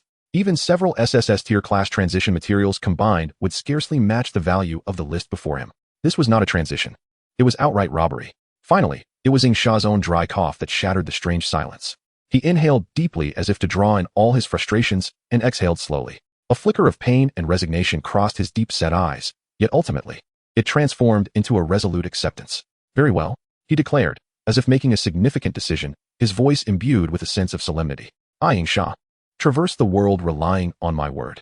Is it not merely 10 golden-tier materials? He paused, each syllable seeming to emerge with effort from between clenched teeth. I will provide them. With that, he extended his hand and began to extract items from his storage ring, one by one, each motion fraught with difficulty. Alas, this vial of dragon blood I painstakingly pilfered from the Abyssal Dragon King's lair. He retrieved a crystal vial, gazing at it longingly before placing it on the table. And this fragment of the core of the stars, I had prepared for upgrading my precious dagger. He produced a shimmering piece of metal, his face etched with regret. Before Yunxiang's astonished gaze, this legendary seven-transition powerhouse resembled a father emptied of his fortune by his children, murmuring to himself as he reluctantly gathered the 10 golden-tier materials that could cripple any small guild. When he finally placed the last item on the table, he appeared utterly drained of vitality. Take it. Transition. He barked at Su Xing, his irritation evident. Fortunately, he had only promised to assist with the second transition, otherwise, he would have been left with a heavy heart. He resolved never to so readily agree to assist Su Xing with transitions again, for the demands were utterly exorbitant. Upon returning to the transition temple, Su Xing submitted the materials. Phase 2. Please submit the following 10 types of golden tier materials to prove your potential. 1010. Phase 2 complete. In an instant, the entire transition temple was awash with radiant light. A starry brilliance, 100 times more dazzling than before, coalesced into a magnificent pillar of light that enveloped Su Xing. An unprecedented, vast power, originating from the very essence of the world, surged into his eyes. A sharp, piercing sensation surged through him, as if it were intent on completely melting and reshaping his eyeball. Simultaneously, a cacophony of system notifications erupted in his mind like a tempestuous storm. However, among them, the most pivotal and critical message left Su Xing utterly stunned. Warning: an unknown occupational evolution path has been detected. The occupational system is undergoing data calibration. Congratulations. Your profession, D-rank, observer, has successfully absorbed the essence of the laws, achieving an unprecedented tier leap. Current profession, C-rank law gaze. Mental augmentation, 100. New skills, law analysis, spatial rift. Evolutionary characteristic. The Scara has transformed into a transparent crystal, capable of refracting various hues of law auras, gazing upon the contours of laws, symbolizing a preliminary understanding of the essence of the world. So it was. A tempest of realization surged within Su Xing as he comprehended everything in an instant. This was no ordinary second transition. Rather, it was a defiance of the ironclad rules of occupational tiers, an extraordinary evolution fueled by an abundance of rare resources. The notion that a profession could evolve shattered Su Xing's understanding, cultivated over decades. At that moment, the immutable laws of this world had been forcefully breached. It is worth noting that typically, a practitioner's profession cannot ascend in tier. An S rank remains an S rank, unless one acquires a transfer book to ascend to a higher tier, such as SSS rank. Yet, Su Xing could elevate his occupational tier merely by completing the transfer task. It was simply absurd. Outside, Yingsha and Yunxiang also beheld the radiant column of light that seemed poised to pierce the temple's dome. Their jaws nearly dropped in astonishment. A D-rank profession's second transition could create such a commotion? As the brilliance faded, Su Xing slowly opened his eyes. His level cap had now ascended to 40. Yet, this was not the most crucial aspect. The most significant change was that the world he perceived had irrevocably transformed. No longer was it a mere material realm. He could distinctly see countless elemental particles, foundational yet glowing faintly, floating in the air. He could discern that his silver moon ensemble radiated soft, invisible waves of lunar power. He could even perceive the vast energy within himself, belonging to a practitioner, circulating slowly. Instinctively, he directed his gaze toward the central chamber of the temple, where the colossal statue of the goddess of profession stood. Then, he activated his newfound occupational talent. Law gaze. Buzz. In an instant, the statue's solid stone exterior appeared ethereal and transparent in his vision. His sight seemed to transcend the dimensional barriers of matter and reality, entering a sacred space composed of light and law. There, he beheld a perfect female form, veiled in the pure laws of fate and fortune, interwoven and shimmering. She was divine, majestic, yet emanated an exquisite allure rooted in the essence of life. Just as Su Xing became entranced, instinctively yearning to see more clearly, a grand, authoritative, yet slightly vexed thought descended upon the sea of his consciousness like a thunderclap. Interesting mortal, your eyes can pierce the barriers of dimensions and gaze upon my true form? In the next moment, a system notification that made Su Xing's heart skip a beat thundered forth. Chapter 25, the God-level unique skill, Fortune Lottery. You have glimpsed the secret of the goddess of fortune. As the first mortal daring enough to gaze upon her, you have sparked her profound curiosity and approval. You have received the goddess of fortune's gift, the God-level unique skill, Fortune Lottery. Fortune Lottery, God-level, unique. You may draw your fortune once daily. Fortunes include minor auspicious, moderate auspicious, major auspicious, great luck, and auspicious aura. Different fortunes will bestow upon you varying degrees of absolute luck, impervious to any force, within a 24-hour period. Su Xing stood frozen in place, utterly astonished. A God-level skill. Fortune Lottery. He remained rooted for several seconds, struggling to grasp this miraculous gift that had descended upon him. His heart raced uncontrollably with overwhelming joy. Second transition. Occupational evolution. Level cap elevation. A surge in mental power. Yet all these accomplishments paled in comparison to the newly acquired God-level unique skill. He greedily read the skill description word by word, over and over. Draw once daily. Fortunes include minor auspicious, moderate auspicious, major auspicious, great luck, and auspicious aura. Absolute luck impervious to any force. The minimum outcome is minor auspicious? Su Xing's breath became heavy with excitement. What did this imply? It meant that from this day forth, the term bad luck would be completely eradicated from his life. His existence would henceforth be defined by good fortune, better fortune, explosive luck, and soaring good fortune. This was even more terrifying than any offensive or defensive skill. Su Xing forcibly restrained his racing heart, determined to test the skill immediately. After all, only through practice could he ascertain whether this ability was indeed God-level. Focusing his mind, he silently invoked, use Fortune Lottery. Buzz. An ancient, arcane, seemingly forged from bronze and starlight, ethereal lottery barrel materialized in his consciousness. The barrel was filled with numerous bamboo slips, each suffused with a chaotic aura, rendering them indistinct. As he confirmed his intent, the entire barrel began to shake violently. In the next moment, a slip radiating resplendent golden light leaped forth from the barrel as if selected by an invisible hand. Two flamboyant golden characters were emblazoned upon the slip. Major auspicious. The slip momentarily hovered in the air before transforming into an incredibly pure, mystical warmth. Instantly merging into Su Xing's limbs and even the depths of his soul. There was no increase in power, no surging attributes. Yet, Su Xing could distinctly feel that the entire world had shifted in his perception. It was as if the air had become fresher and the light softer. An indescribable sensation arose within him, as if the entire world favored and cherished him. He even entertained the absurd notion that stepping outside now, he might stumble upon a bag full of money lying by the roadside. Exhaling deeply, Su Xing exited the temple of profession. Congratulations, Su Xing. Yunshang immediately approached him. Although Su Xing's level had not increased, she could clearly sense that his aura had intensified several-fold. His eyes had taken on a depth reminiscent of the stars, making it uncomfortable to gaze directly at them. Su Xing smiled and nodded. Instinctively, he activated his newly acquired occupational talent, Law Gaze, directing it toward Yingsha. In an instant, the world before him was once again turned upside down. Shadow Killer was no longer a seemingly ordinary individual. In his perception, his physical form had vanished, replaced by an entity resembling a humanoid star, composed of boundless and exquisitely concentrated terror energy. Within this energy form, indomitable chains of laws, exuding an aura of immortality, coiled like divine dragons around the core source of energy, operating in a slow, deliberate manner. Each movement seemed to resonate with the very pulse of the universe. Was this the essence of a seventh transition powerhouse? Su Xing felt an overwhelming shock within his heart. Yet, as he became entranced by the spectacle, a sudden rigidity seized Shadow Killer's body. A chilling sensation, akin to being stripped bare, exposed from the core of his energy to the very patterns of laws, erupted from the deepest recesses of his being. Despite decades of existence and countless brushes with death, he had never experienced such a feeling. Kid. Shadow Killer abruptly turned his head, his keen, hawk-like eyes fixed intently on Su Xing, his voice laced with suspicion. What did you just do? A jolt of realization coursed through Su Xing. He instantly understood it was the effect of the gaze of law, and quickly reigned in his aura. The sensation of being scrutinized dissipated. Yunshang. startled by the sudden tension, looked between the two, bewildered and at a loss. Ahem, it's nothing, Su Xing chuckled awkwardly. I merely sensed that your complexion, Senior Shadow Killer, appears remarkably well. Shadow Killer scrutinized Su Xing for a prolonged moment, unable to detect any malice, and ultimately relented. However, his assessment of Su Xing had quietly escalated from that of a top-tier genius to an inscrutable anomaly. To ease the awkward atmosphere, Shadow Killer cleared his throat and proposed. Let us proceed.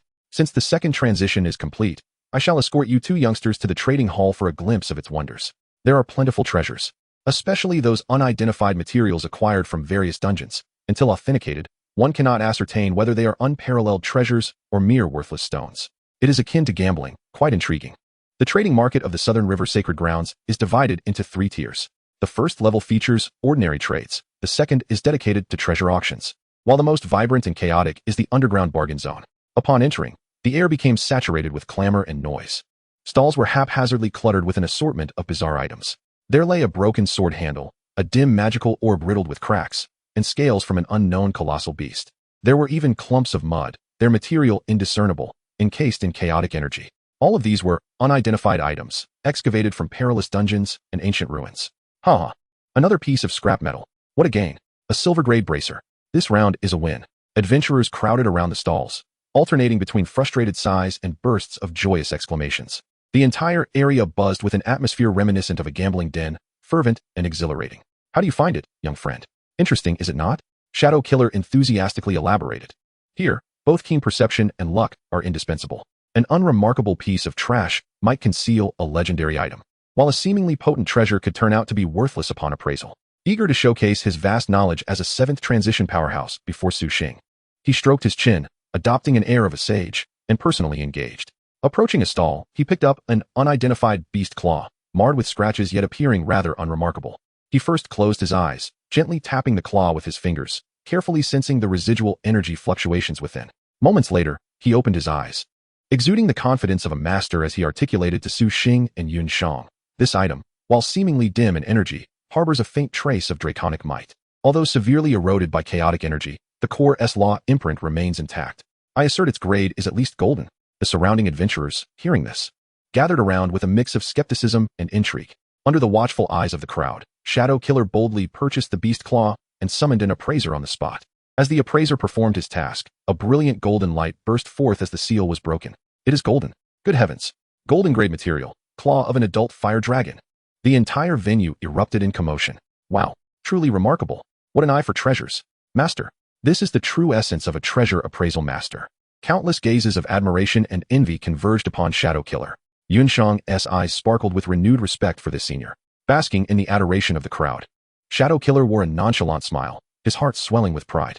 However, when he turned to seek Su Xing's astonished, reverent expression, he found that Su Xing was entirely oblivious, engrossed in rummaging through a corner stall piled high with genuine scrap metal. Shadow Killer frowned slightly. Little did he know. At that moment, Su Xing's perception of the world was entirely different from theirs. Under the dual influence of gaze of law and fortune of great luck, the unidentified items, which appeared chaotic to outsiders, revealed their true essence to him. 99% of the items were shrouded in a thick gray mist, signifying their utter worthlessness. Yet a few glimmered with varying intensities of light. One palm-sized, unidentified scale, nestled among the rubble, radiated a dazzling golden glow. A rusted, half-broken, unidentified sword, similarly shone with golden brilliance. Most striking was an unidentified helmet, thickly encrusted in dirt, revealing only a corner, yet it gleamed like a small sun, emanating a noble and resplendent purple-gold light, platinum-grade. What Su Xing intended to do was simple: collect all these luminous objects. With a swift motion, he gathered the glowing items before him and addressed the grinning stall owner, who regarded him as an ignorant novice, saying, "I'll take all of these." The stall owner's heart leaped with joy as he quickly quoted a price he deemed a steal: 800 copper coins. The surrounding crowd exchanged whispers, suspecting this young man might be a fool for selecting what others deemed worthless scraps. Even Shadow Killer felt perplexed, unable to discern any remarkable quality in these items. After Su Xing completed the transaction, he flashed a grin at Shadow Killer. "Senior Shadow Killer, may I borrow your appraiser?" The appraisal commenced. Under the scrutiny and ridicule of many onlookers, the appraiser picked up the first item, the unidentified scale. With a swish, the seal was broken. A blinding golden light shot up into the air. Golden-grade material, reverse scale of an adult fire dragon. Worth 150,000. What? The stall owner's smug grin instantly froze. The surrounding laughter came to an abrupt halt. The appraiser's hands began to tremble slightly as he lifted the second item. The unidentified broken sword. Buzz. Another flash of golden light. Golden grade weapon. Fragment the judgment sword of the ancient holy knight. Valued at 200,000. Another golden item. The vendor's face turned a sickly green. The surrounding crowd fell into a profound silence, punctuated only by the sound of gasps. My goodness. How could a piece of junk not worth anyone's attention yield 2 golden grade items? This is insane. It feels like playing with fire. It must be fake, absolutely fake. I'm utterly envious. To unveil 2 golden items in one go is simply absurd. Ingxia's mouth hung open in disbelief. All eyes were fixated on the last item. A tattered helmet encased in dirt. The appraiser, trembling hands steady, summoned every ounce of focus to slowly unravel the seals. Boom. An aura far surpassing golden grade. Noble and majestic, as though emanating from the cosmos itself, erupted forth. A dazzling beam of platinum light, so brilliant it compelled everyone to squint, transformed into a luminous dragon soaring into the heavens. Platinum. Platinum. It's platinum-grade equipment. The appraiser, expending every ounce of strength, roared out the most astounding appraisal result of his life. Platinum-grade crown. Crown of the starry firmament. Valued at 1,200,000. Thud. The vendor's vision faded to black, his legs buckled, and he collapsed, frothing at the mouth. Ingxia and Yunxiang were left utterly petrified, their minds blank. To think, amidst a pile of scrap, there was even a single piece of platinum-grade equipment. Is this even humanly possible? Boom. The soaring platinum beam struck the heads of everyone in the underground bazaar like a divine scepter. The entire world seemed to be muted. Time froze at that moment. Everyone's actions were frozen in place. Some had their mouths agape in shock, others' eyes widened like saucers, and some dropped their belongings to the ground without noticing. Their minds were consumed by the brilliance of that platinum light, which sent shivers through their very souls. Platinum. Platinum grade. After an indeterminate amount of time, someone finally uttered those 2 words in a dazed voice. Then, the silent square erupted like a powder keg. Good heavens, what did I just witness? A platinum-grade piece of equipment. This is my first encounter with a platinum-grade item. Chapter 27, Platinum-grade equipment. Overnight wealth. Valued at 1,200,000. I couldn't even afford to buy it if I sold everything I own. To think it emerged from a heap of junk. How is this possible? A miracle. This is truly a miracle. Who is this young man? He cannot be human. He is a deity. The goddess Eye. Countless gazes, mingling awe, fear, greed, and fervor, locked onto the eye of the storm, Su Xing. Yet, Su Xing remained calm, giving a light kick to the vendor who had fainted. Then, under the watchful eyes of the multitude, he retained the adult fire dragon's reverse scale and the judgment sword of the ancient holy knight. While taking only the resplendent crown of the starry firmament, he didn't even bother to examine the attributes of the platinum equipment. These 2 items I shall sell, he calmly declared to the utterly petrified Ingxia and Yunxiang. No sooner had he spoken than a portly, extravagantly dressed middle-aged man, adorned with various magical trinkets that screamed merchant, came rolling over, his face plastered with an obsequious grin. Young master, esteemed master, we at Tianbao Pavilion would like to acquire your 2 golden-grade treasures. 350,000. I offer 350,000. No, 360,000. Su Xing didn't even furrow his brow, directly opting for the transaction. Ding. A series of wealth figures unimaginable to ordinary people flowed into his account. From being penniless to overnight riches seemed to him a trivial matter. His calm demeanor stood in stark, glaring contrast to the frenzied gazes of those around him. This tempest, infused with platinum radiance, swiftly engulfed the entire main city of Nanjiang Sanctuary at an astonishing pace. Naturally, it reached the ears of Li Wei and Lin Qingya, who had just scraped together enough money to test their luck at the entrance of a high-level dungeon. What? Impossible. Li Wei's first reaction upon hearing the news was a furious roar. How could a mere double D waste possibly unveil platinum-grade equipment? This must be a rumor, an illusion. However, as more and more vivid details emerged, their disbelief quickly morphed into boundless envy and greed. The flames of jealousy seemed to erupt from their eyes, consuming their rationality. It must be mere luck. Lin Qingya bit her lip fiercely, her eyes shimmering with a sickly glow, grasping Li Wei's hand as she spoke sharply. Li Wei, listen to me. If a D-grade waste can strike it rich through sheer luck, what about us? We are S-grade geniuses, the protagonists destined for this era. How could our luck be worse than his? This is the perfect opportunity for us to turn the tables. We must reclaim everything that belongs to us, with interest. This foolish yet enticing logic struck Li Wei's already distorted heart, igniting a spark of agreement. Yes, his luck is good. Our luck must be even better. If he can do it, so can we. The 2 pooled all their savings, fueled by venomous fantasies and blind confidence, storming toward the bustling underground bazaar. As they pushed through the crowd and arrived at the stall, they found it had already become the focal point of the entire market. Everyone wore expressions of anticipation, waiting for the next spectacle. Li Wei and Lin Qingya, under the gaze of the masses, held their heads high and began to feign an air of sophistication in their selections. They mimicked Ning Sha's earlier demeanor of a master. Occasionally, they would pick up a stone to sense its energy or a bone to examine its patterns. Ultimately, after spending their last copper coin, they confidently selected several items they deemed to exhibit extraordinary energy fluctuations and exceptional appearances as unidentified items. Just watch. What we unveil will surely surpass that cheating waste, Li Wei boldly proclaimed to the onlookers. Amidst the jeers and laughter, the appraiser wearily began his work. The first item, a stone which Li Wei claimed contained the essence of the earth. A flash of gray light. No grade, worthless, ordinary rock. Laughter erupted from the crowd, the first wave of suppressed giggles breaking free. The second item, a bone that Lin Qingya believed still bore the essence of an ancient ferocious beast. Again, gray light. No grade, wild boar leg bone. Ha. The surrounding laughter could no longer be contained, crashing over the two like a tidal wave. Li Wei and Lin Qingya's faces turned a deep shade of crimson. They were undeterred by superstition, pushing forward their final asset. The last of their entire fortune, a unidentified treasure chest, before the appraiser. Open it. I demand you to open it. There must be golden tier equipment within. Li Wei bellowed. Under the mocking gaze of the crowd, the appraiser unsealed the chest. No golden or white light emerged. Instead, with a resounding thud, an indescribable stench erupted from the chest, revealing only a lump of desiccated, unidentified creature excrement. With the appearance of this foul matter, the last vestiges of dignity and hope for Li Wei and Lin Qingya were utterly shattered. Their faces transformed from a shade of liver to a ghastly gray, ultimately paling to a deathly white. A thunderous, unabashed laughter erupted from the assembly. They had squandered their fortunes and reputation, becoming the greatest and most foolish laughingstock of the entire Nanjiang sanctuary. Meanwhile, the architect of this debacle, Su Xing, reclined leisurely on a plush sofa in the VIP lounge of the Class Change Association's upper floor, holding a cup of fragrant tea while admiring his newly acquired, resplendent platinum-tier equipment, the crown of the starry sky. The tumult and frenzy of the trading hall below seemed to belong to an entirely different realm. After completing some subsequent handover matters, Ning Sha entered the room. Kid, the commotion you stirred up today is quite significant. He glanced at Su Xing, who was savoring his tea, and with a half-smile, continued, I need to deal with some flies attracted by the scent from other countries' sanctuaries. And I'll also arrange your second-class upgrade task. Pausing for a moment, he added, tomorrow morning, I'll take you to a good place, and within a day, I guarantee you'll reach the maximum level of the second class. During this time, make sure to settle any personal matters you have at the Nanjiang Sanctuary.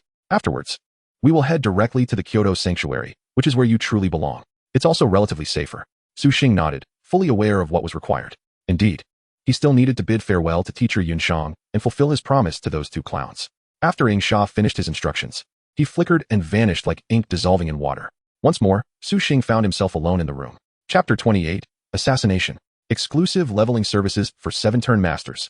With a mere thought, the crown of the starry sky, still radiating a dazzling brilliance, floated gently above Su Xing's palm. Crown of the starry sky, platinum tier. Wearing requirement, LV 40. Attributes, Spirit 800, Constitution 500, Agility 500. Description. It is said that this crown was not forged by earthly artisans, but woven from a fallen star's core in the solidified light of the galaxy. Legends claim that the being who dons it can hear whispers from the depths of the cosmos, their eyes becoming as profound as the starry sky, capable of discerning the paths of all things. Gasp. Even Su Xing, known for his composure, couldn't help but draw in a sharp breath after reading the crown's attributes. It was astonishingly powerful. The attributes were so extraordinary, they defied reason. The immense attribute bonuses perfectly complemented his Observer and Abyss Soul Harvester classes. He yearned to don it immediately and experience that surge of power. However, the line stating, wearing requirement, LV 40 doused his enthusiasm like a bucket of cold water. Level. Su Xing clenched his fists. Never before had he felt such an intense desire to level up. The following day, at dawn, as the first rays of morning light streamed through the window, Su Xing promptly opened the door. Outside, Ning Sha leaned against the wall, seemingly having waited there for quite some time. Upon seeing Su Xing emerge, he yawned and casually remarked, as if commenting on a mosquito problem from the previous night. Let us go, it's time to set off. Oh, by the way, last night I casually dealt with a few rats trying to sneak into the Nanjiang Sanctuary to trouble you. Their strength was mediocre, barely ranking among 7-turners. Just as Su Xing prepared to step forward, he suddenly halted. A fine sheen of cold sweat broke out on his back. Assassins. He had only just emerged from the initial secret realm less than a day ago. Had those foreign assassins already arrived? Moreover, from Ning Sha's tone, it seemed there was more than one, and they were even 7-turn experts. A chilling dread surged from his soles, racing up to his crown. He realized in an instant that had Ning Sha not been present, had he not made the wisest decision to join Feng Shan, he would likely have died without ever knowing how. Even if he had miraculously escaped back to the initial secret realm via the Mark of the World tree, it would mean he would be forever trapped in that novice village, unable to step foot in the real world again. At that moment, Su Xing felt a genuine sense of belonging and gratitude towards the guild, Feng Shun, of which he had merely been a verbal member until now. In his weakest and most perilous moment, this guild had selflessly shielded him from lethal danger. Ingsha. Su Xing's voice bore a newfound sincerity and gravity. Thank you. Ingsha waved his hand dismissively, laughing nonchalantly. Just a small matter. Protecting the future seeds of the guild is my duty. He looked at the fiery determination igniting in Su Xing's eyes, one that seemed poised to ignite the entire world, and nodded in satisfaction. To passively accept protection would never make one a true powerhouse. Only when this young man, driven by an intrinsic desire to escape the helplessness of having his life and death controlled by others, unleashed his primal urge to grow stronger, would he truly embark on the path to divinity. Outside the Nanjiang Sanctuary, in the level 40 training area known as Wailing Canyon. This place was perpetually shrouded in ominous clouds, with fierce winds howling through the canyon like wailing ghosts. On the ground, countless bone warriors and vengeful spirit mages roamed aimlessly, exuding an ominous aura. For the vast majority of novice adventurers in the Nanjiang Sanctuary, this was an absolute forbidden zone. Yet today, this forbidden land welcomed a deity. With a swish, Ingsha brought Su Xing to the entrance of the canyon as if teleporting, appearing silently, to demonstrate the thunderous efficiency of a 7-turn master. He boldly activated team mode and confidently assured Su Xing, "Kid, brace yourself. Watch and learn what efficiency truly means." As soon as he finished speaking, he casually waved a hand toward the dense cluster of monsters ahead, numbering over 100. Field, Shadow Domain Annihilation. Buzz, a vast, light-devouring dark domain descended like an inverted bowl, instantly enveloping several hundred meters of space. Within the domain, the piercing wails echoed for but a moment before abruptly ceasing. Countless shadow blades, sharp as daggers, surged through the darkness with frenzied intensity, slicing. 3 seconds later, the darkness lifted, sunlight poured down anew. The hundreds of monsters that had once roared and clawed now lay reduced to swirling ashes, not even a bone fragment remaining. The entire process was cataclysmic, yet effortlessly elegant. Ingsha stood with hands clasped behind his back, his garments billowing, embodying a figure of nonchalance, as if he had extinguished foes with a mere snap of his fingers. He turned to accept Su Xing's adoration, which flowed like an unending river. However, what he beheld was Su Xing's peculiar expression and the experience bar that had barely budged. Su Xing's level had merely ascended from level 10 to level 12. The air of superiority on Ingsha's face instantly froze. What in the world? In disbelief, he summoned the system log and scrutinized it meticulously. Due to a significant level disparity, experience gain reduced by 99. Due to teammates slaying monsters instantaneously, experience gain reduced by 99. Due to a series of system penalty notifications struck like resounding slaps upon the face of this 7th transformation powerhouse. His aged face flushed crimson, and he cleared his throat twice, hastily attempting to mask his embarrassment. Ahem, an oversight, purely an oversight. It seems a change in strategy is warranted. He decisively exited the team, then gestured to Su Xing with an authoritative tone, stating, "From now on, I shall weaken the foes. You are tasked with delivering the final blow." No sooner had he spoken than Ingsha transformed into a shadow, vanishing from sight in an instant. The next moment, he materialized before a towering elite monster, the Bone General, standing over 5 meters tall and wielding a colossal bone blade. Faced with that ferocious strike capable of cleaving rock, Ingsha did not flinch or evade. He merely extended a finger, seemingly nonchalantly, and touched the Bone General on its brow. Buzz. The Bone General's blazing pale bone fire dimmed instantly, like a candle flickering in the wind. Its lengthy health bar plummeted precipitously, cascading down like a waterfall, until only a sliver remained. With another flick of his hand, a tangible shadow chain materialized from thin air, ensnaring the thoroughly bewildered elite monster, rendering it immobile. Having accomplished this, he nodded towards Su Xing nearby, the meaning unmistakable. "It is your turn." Chapter 29, Thorny Breakthrough. The transformation of a hidden class. Su Xing understood immediately, advancing with his silver moon bow, and swiftly dispatching the once mighty elite monster with a single arrow. A crisp notification chimed in his mind. Ding. You have slain LV 40 Bone General Elite, gaining 8,000 experience, 1 free attribute point, and progress of 0.8 in Abyssal Soul Harvest. Su Xing's eyes sparkled with excitement. This was splendid. As long as he executed the final blow, he would receive all the experience and free attribute points. What followed in the Wailing Canyon was a spectacle unprecedented in its absurdity and extravagance. A 7th transformation master, whose very stomp could shake the ground, now resembled the most efficient butcher, or perhaps the most attentive caregiver. He glided through the throng of monsters like a phantom, each precise tap of his finger reducing a level 40 creature to the brink of death. Then, akin to neatly packaged takeout. He bound them with shadow chains and presented them in an orderly fashion before Su Xing. Meanwhile, Su Xing transformed into the happiest diner in existence. His sole requirement was to remain stationary, drawing his bow to gather energy for arrows.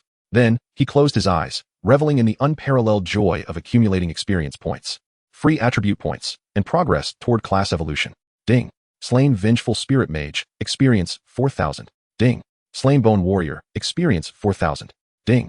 Slain. The system notifications resonated in his mind, forming a symphony of the most exquisite and melodious harmonies. His level surged with a velocity akin to a rocket soaring skyward. LV-15, LV-20, LV-30, LV-35. Beside him, Yingsha observed Su Xing's meteoric rise in levels, his aura intensifying with each passing moment. The initial feelings of helplessness and devaluation morphed into profound astonishment and boundless anticipation for the future. Every individual joining Fengshan possessed at least an SS-level talent. The D-class profession before him had garnered the attention of the guild's upper echelons. Who could say how far he might ascend on the path to divinity? Below the divine, all are but ants. Ascending to godhood was the singular ultimate goal for every member of the Fengshan Guild. In the span of just one day, as the setting sun bathed the canyon in golden hues, a clear system notification concluded this frenzied leveling journey with a perfect finale. Ding. Congratulations, you have reached level 40, achieving the current tier's limit. Su Xing felt the torrent of power surging within him, akin to a river in full flood. Reflecting on the immense gains of the day, which rivaled the frantic monster grinding of a typical genius over an entire month, having a godly caregiver was simply unreasonable. Not only had he reached the pinnacle of second transformation, but he had also amassed a staggering amount of free attribute points. Throughout this leveling process, the only individual exerting real effort was the venerable Yingsha. He had indeed labored tirelessly. All the weakened monsters had been delivered to Su Xing's proverbial table. For 8 consecutive hours, they repeated the simplest actions of drawing the bow and shooting arrows. Even with Su Xing's extraordinary temperament, he now felt a twinge of profound exhaustion from the depths of his soul. He glanced at his side. The esteemed Yingsha maintained his usual, relaxed demeanor, as if processing 8,000 monsters was merely a matter of brushing dust off his clothes, without a single furrow in his brow. A wave of indescribable gratitude and deep guilt surged within Su Xing. A 7th transformation powerhouse whose mere footfall could cause tremors, a high-ranking figure in the Dragon Kingdom's foremost guild. Fengshan had diligently reduced 8,000 monsters to critical health, personally feeding them to him. This debt of gratitude was immense. However, when he opened his attribute panel, all emotions were swept away by an overwhelming sense of monumental gain, akin to a volcanic eruption. Free attribute points, 8,000. A full 8,000 points. This was a figure that would drive any professional to madness. Moreover, and of greater significance, the progress bar for his hidden class finally stabilized at 100 after absorbing the energy of the last monster. Ding. Hidden class Abyssal Soul Harvest energy has reached 100. Would you like to advance? Yes. Without hesitation, Su Xing silently confirmed in his mind. Boom. A surge of life energy, tenfold stronger than during his previous class evolution, erupted from the depths of his heart like a slumbering volcano.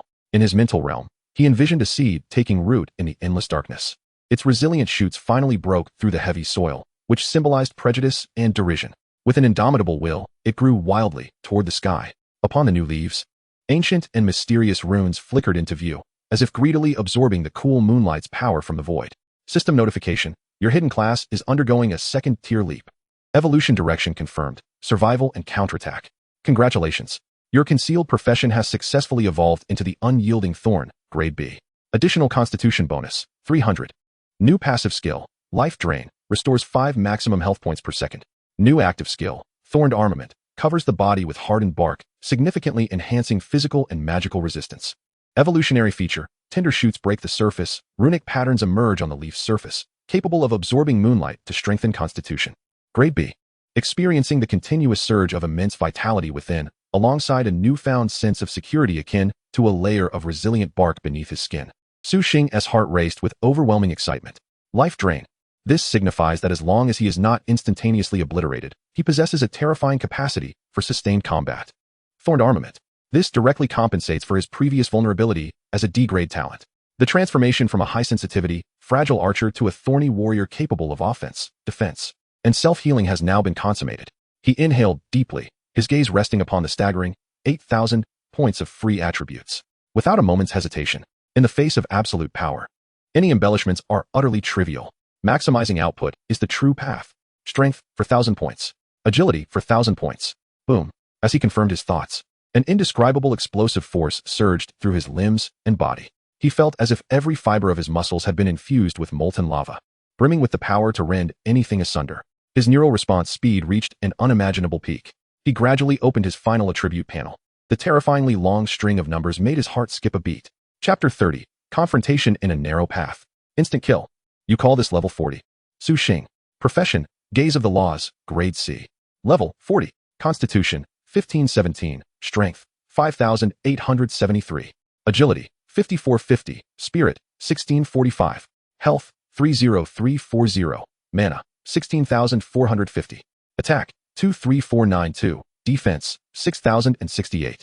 Initial skills, Weakness Analysis, Energy Scan, Energy Siphon, Passive, Root Entanglement, Law Analysis, Spatial Rift, Life Drain, Thorned Armament. Hidden Profession, Unyielding Thorn, Grade B, 0. Attack power surpasses 20,000. Health exceeds 30,000. His attack power nearly rivals that of his health. This is simply absurd. Is this what a level 40 professional should possess? No. This is nothing short of a humanoid beast clad in the guise of a level 40.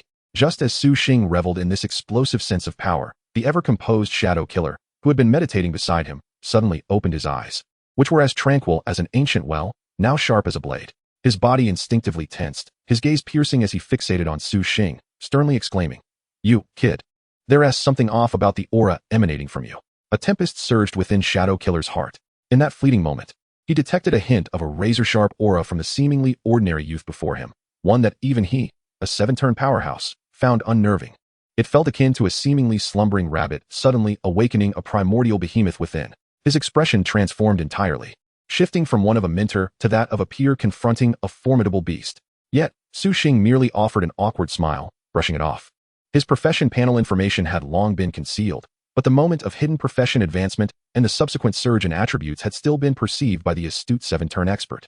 It seems he must tread carefully in future advancements, or acquire a skill that can disguise panel data. Should those with ill intent discover the secret of his profession's ascension or the substantial free attribute points, it would surely attract the ire of malevolent forces. Shadow Killer refrained from probing further out of respect, but that did not imply others would do the same. Those of the 8th turn or above might very well possess the ability to investigate directly. As Su Xing and Shadow Killer emerged from the gloomy exit of the Wailing Canyon, inhaling their first breath of fresh air, they were confronted by a weary party of travelers. At the forefront stood the sullen-faced Li Wei, whose countenance seemed ready to drip with bitterness, alongside the vengeful Lin Qingya. Trailing behind them were several seasoned middle-aged professionals, each equipped with fine gear, exuding an air of arrogance. Evidently hired by their family at great expense to aid in leveling up, the atmosphere froze in the instant their gazes met. After enduring the dual blows of financial ruin and public humiliation, Li Wei and Lin Qingya had finally scraped together the funds to hire help, diligently elevating their levels to 10. The contrast between their exhausted and disheveled appearances and Su Xing's relaxed demeanor, with his aura restrained, was stark. Enemies meeting each other ignited a fierce enmity. When Li Wei's probing gaze swept over Su Xing's glaring, LV40 level, his eyes instantly turned crimson. Jealousy surged like lava from the depths of his heart, incinerating his last shred of rationality. Su Xing, he bellowed in a fit of fury, pointing an accusatory finger at Su Xing, unleashing a torrent of insults. "You worthless scoundrel. You shameless cheater. One day? How the hell could you possibly reach level 40 in a single day? You must have exploited some hidden bug. And my financial ruin, due to gambling. It's all because of you. I will make you pay 100-fold today." He had completely lost his sanity. He failed to recognize the figure concealed beneath the guise of an ordinary steward, Shadow Killer. In his perception, Su Xing was merely a fortunate soul who had lashed onto a somewhat powerful faction. He abruptly turned to a burly, composed middle-aged man beside him, nearly deranged with rage, exclaiming, "Second uncle, it's him. This bastard. Dispose of him. Reset his level to 0. Let him roll back to level 10. No, to level 1. The man referred to as second uncle was a bona fide, level 100, 3-turn S-grade professional. Upon hearing this, a sinister smile crept across his face. He cast a disdainful glance at Su Xing. To him, teaching a mere 2-turn, D-grade novice a lesson was but a trivial matter. It would also serve to vent his beloved nephew's frustrations. In an instant, a multitude of malicious gazes converged upon Su Xing. However, there was no flicker of fear or panic upon Su Xing's face. He didn't even spare a glance at the so-called 3-turn 100-level second uncle. His gaze remained calm, traversing over everyone, landing squarely on the now frenzied Li Wei, his expression tinged with a hint of pity. It was as if one were gazing upon an irredeemable fool. He slowly parted his lips, reiterating the promise once made at the job transfer square of the South River Sanctuary. "I seem to recall stating that as long as I encountered you in the wild, You should prepare for your level to reset and return to the city. This statement, exuding a serene calmness, was far more intimidating than any furious roar. It thoroughly incensed Li Wei's second uncle, who felt his authority had been blatantly challenged. Do you dare to remain arrogant? He bellowed, gesturing vehemently to the family enforcers behind him. What are you waiting for? Go forth. First, shatter this brat's limbs. Yes. The several A-rank professionals, all at level 40, grinned menacingly, charging towards Su Xing like ravenous wolves. To them, dealing with a D-rank waste was a task of utmost ease. However, they were up against a humanoid monstrosity who had just undergone an epic transformation. Midway through their charge, Su Xing made his move. He didn't retreat a single step.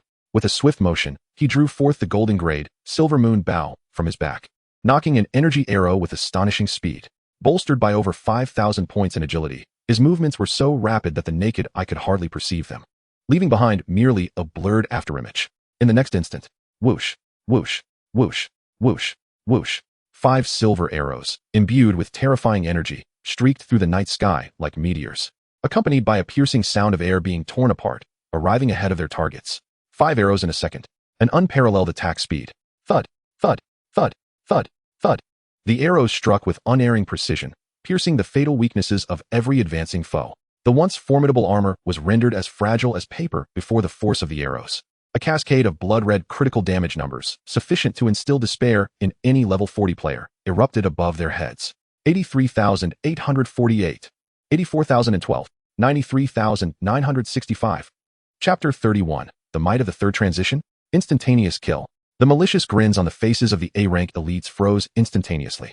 Their bodies, unable to even unleash a skill, found their health bars obliterated by the sheer magnitude of the damage. Not even a single scream escaped their lips before they transformed into 5 brilliant beams of white light, forcibly transported back to the city. Instantaneous kill. A complete and utter annihilation. The entire canyon entrance fell into a profound silence, as if it were a grave. Only the young man, gently lowering his longbow, remained, alongside Li Wei and Lin Qingya, who were left in a state of stupefied disbelief. Meanwhile, the 100-level third transition uncle, whose face still bore the remnants of a sneer, now found his pupils constricted in shock. Silence. A deathly silence akin to that of a graveyard. The winds of the canyon seemed to freeze in that moment. Li Wei and Lin Qingya stood like lifeless wooden statues, their souls seemingly drained, staring blankly at the spot where the 5 beams of light had vanished. Their minds had completely crashed. Instantaneous kill. Again, another instantaneous kill. 5 bona fide level 40 A-rank professionals, not even grazing the opponent SM, had simply evaporated, and that individual they had long deemed a waste and a cheater. Su Xing merely stood there, calmly lowering his longbow, his breath unperturbed. Fear, an indescribable terror emanating from the depths of their souls, akin to a cold tide that suddenly engulfed their hearts. They finally realized that they had provoked not a mere luck-based fool, but a genuine monster. However, the 100-level third transition uncle, after the initial shock, quickly regained his composure. After all, he was an S-rank professional seasoned by countless battles. Far beyond the comprehension of Li Wei, a sheltered flower. He fixed his gaze on Su Xing, whose breath remained steady, devoid of any detectable energy fluctuations, and a glint of malice flickered in his eyes. Then, a disdainful smirk crept upon his lips. He saw through it all. Humph. In his mind, he internally scoffed, quickly conducting a rational analysis. So it was, he had utilized some kind of immensely powerful forbidden skill or scroll, at a great cost, to intimidate me in one blow. A bit of cleverness, but ultimately, it was mere cleverness. Such an explosive display could never be replicated. Boy, you are far too naive. After that initial surge, you must now be at your wit's end, barely able to stand. The pride of this formidable individual prevented him from accepting that he had been intimidated by a mere second transition novice. Thus, he forcibly concocted a most reasonable rationale for both himself and Su Xing. Upon realizing this, his heart, which had been racing in shock, settled instantaneously. Kid, your trump card has been exhausted. Simultaneously, the previously stunned Li Wei and Lin Qingya, upon hearing the uncle's explanation, swiftly regained their senses. It was indeed their uncle, with vast combat experience, who had immediately discerned Su Xing's flaw. They had almost been deceived by Su Xing. Ah, I knew it. How could Su Xing possibly be that strong? This must undoubtedly be a life-saving skill granted to him by the Divine Ascendancy Guild. Foolish Su Xing. You've now used your forbidden skill, and I wonder how you will explain this to that Shadow Killer fellow. Hidden beside Su Xing, Shadow Killer fumed with frustration. These little brats truly lack manners. I must ensure they are sent back to the sanctuary with their levels reset. At that moment, Li Wei's uncle straightened his posture, exuding the overwhelming aura of a third transition powerhouse, and proclaimed from his elevated stance, "Now, it is my turn." With a roar, As a 100-level strongman equipped with platinum-grade gear, he prepared to utterly vanquish this pretentious boy, reclaiming his dignity as a formidable warrior. However, the response he received was not one of pleading or fear, but rather Su Xing, once more slowly drawing back the golden longbow in his grasp. Windwalker activated. The first attack would undoubtedly be a critical hit. This time, he did not unleash a rapid volley. His movements were slow and deliberate, as though he were not drawing a bowstring, but harnessing the very forces of the universe. Buzz. The air around him began to tremble.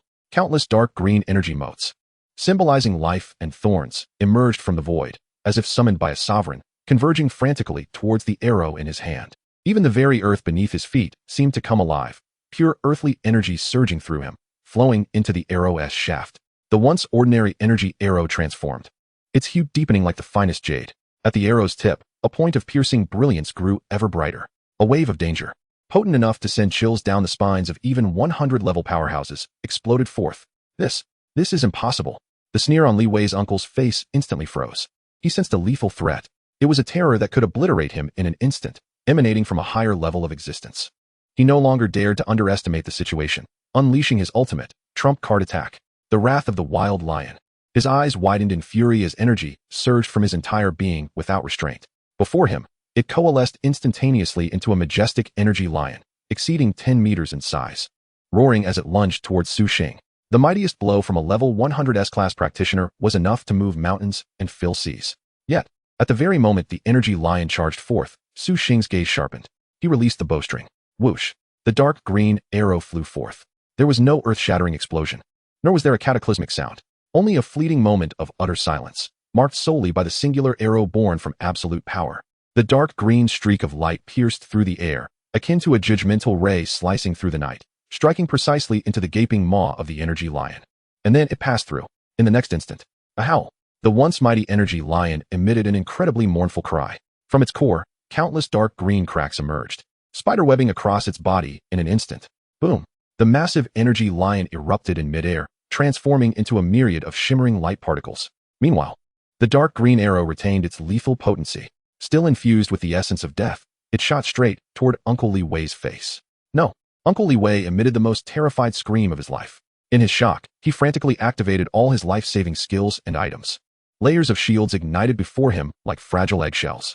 Yet, it was futile. Thwack! The arrow effortlessly pierced through the first, second, and third layers of defense.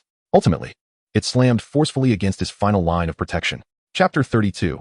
The dignity of a third transcendence powerhouse? Nonsense. A single knee shocks the audience. Boom. 60,000. 1. At the last moment, Uncle Li Wei's emergency life-saving item activated.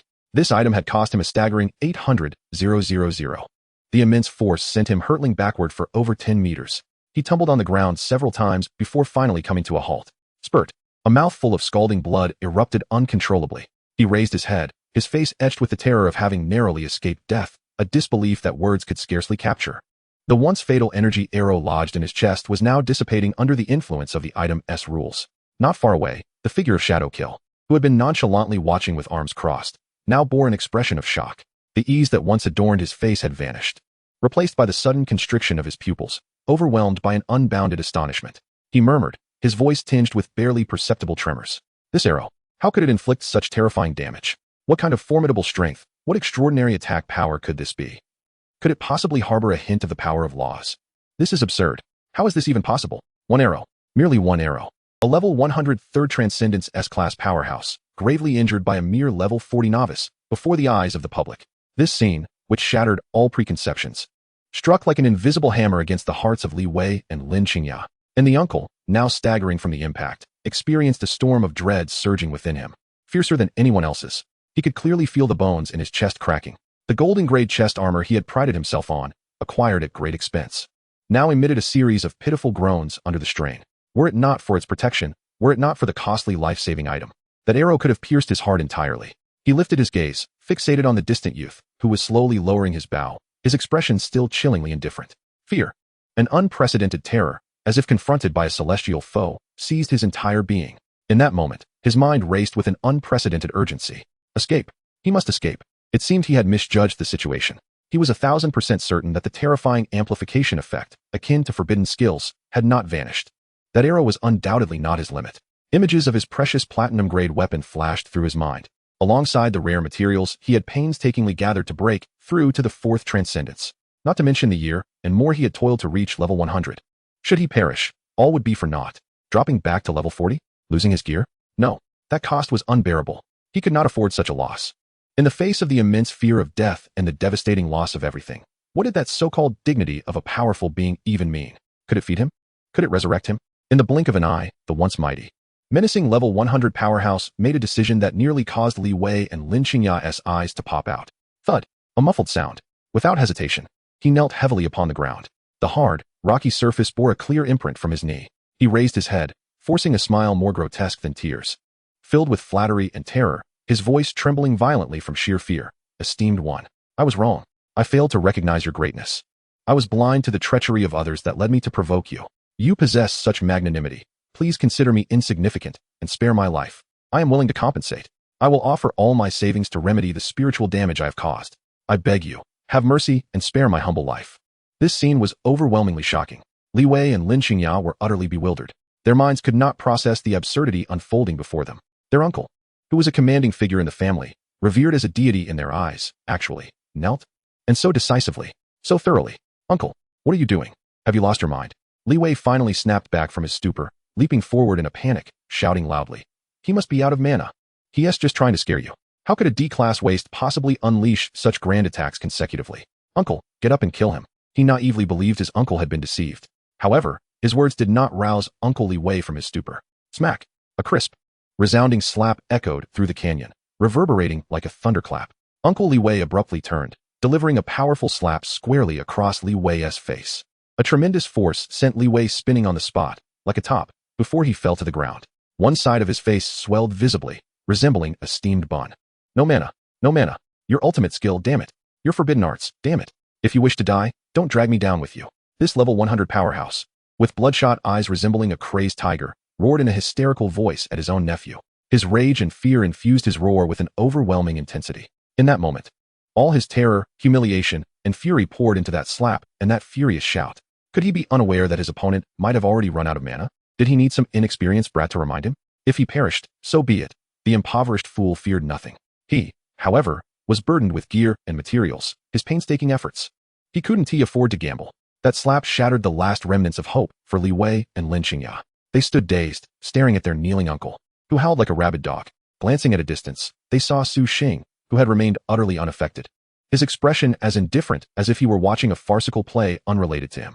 An indescribable, chilling dread surged from the soles of their feet, shooting up to their very crowns. Their minds finally grasped a terrifying truth that made their souls tremble. The foe they had provoked was no mere D-grade waste, but a demonic entity that they, and even their uncle, could neither comprehend nor withstand.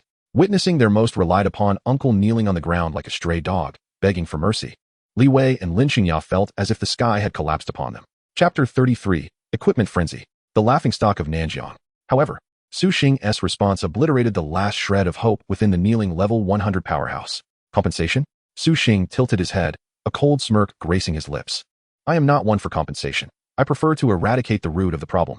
The instant his words fell, Li Wei's uncle's expression twisted from servile fear to the utmost grotesque and frenzied rage. He realized that today, there would be no amicable resolution. You wretched creature, don't you dare get cocky. He leaped from the ground, his voice dripping with venom as he screamed, My Li family will never let you go. Prepare for endless pursuit. As he shouted, he frantically activated every life-saving item in his backpack. Whoosh, whoosh, whoosh. Absolute defense scroll. Earth Guardian potion.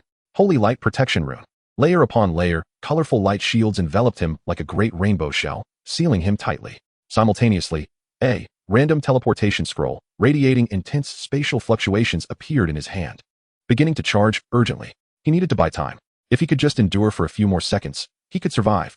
He refused to believe that his turtle-like defenses could be obliterated in a single arrow. Would Su Xing grant him that opportunity? The answer, of course, was no. Faced with that outrageously thick shell, Su Xing couldn't even be bothered to gather strength again. He calmly drew his silver moon bow, once more. 5 arrows per second. 5 silver energy arrows instantly coalesced above the bowstring. Whoosh, with a soft tremor. The bowstring released 5 arrows that transformed into streaks of light too fast for the eye to catch, striking the same point on the radiant shield with pinpoint precision. Crack. The first layer of the holy light shield shattered. Crack. The second layer of the earth shield crumbled like glass struck by a hammer. Crack. Crack. Crack. In the horrified gaze of Li Wei's uncle, all his proud defenses seemed as fragile as sheets of paper before that streak of light. The final arrow seamlessly pierced through his chest. A blood-red number, one that filled him with utter despair, floated above him. 22,588. The teleportation scroll in his hand forever halted on the brink of completion.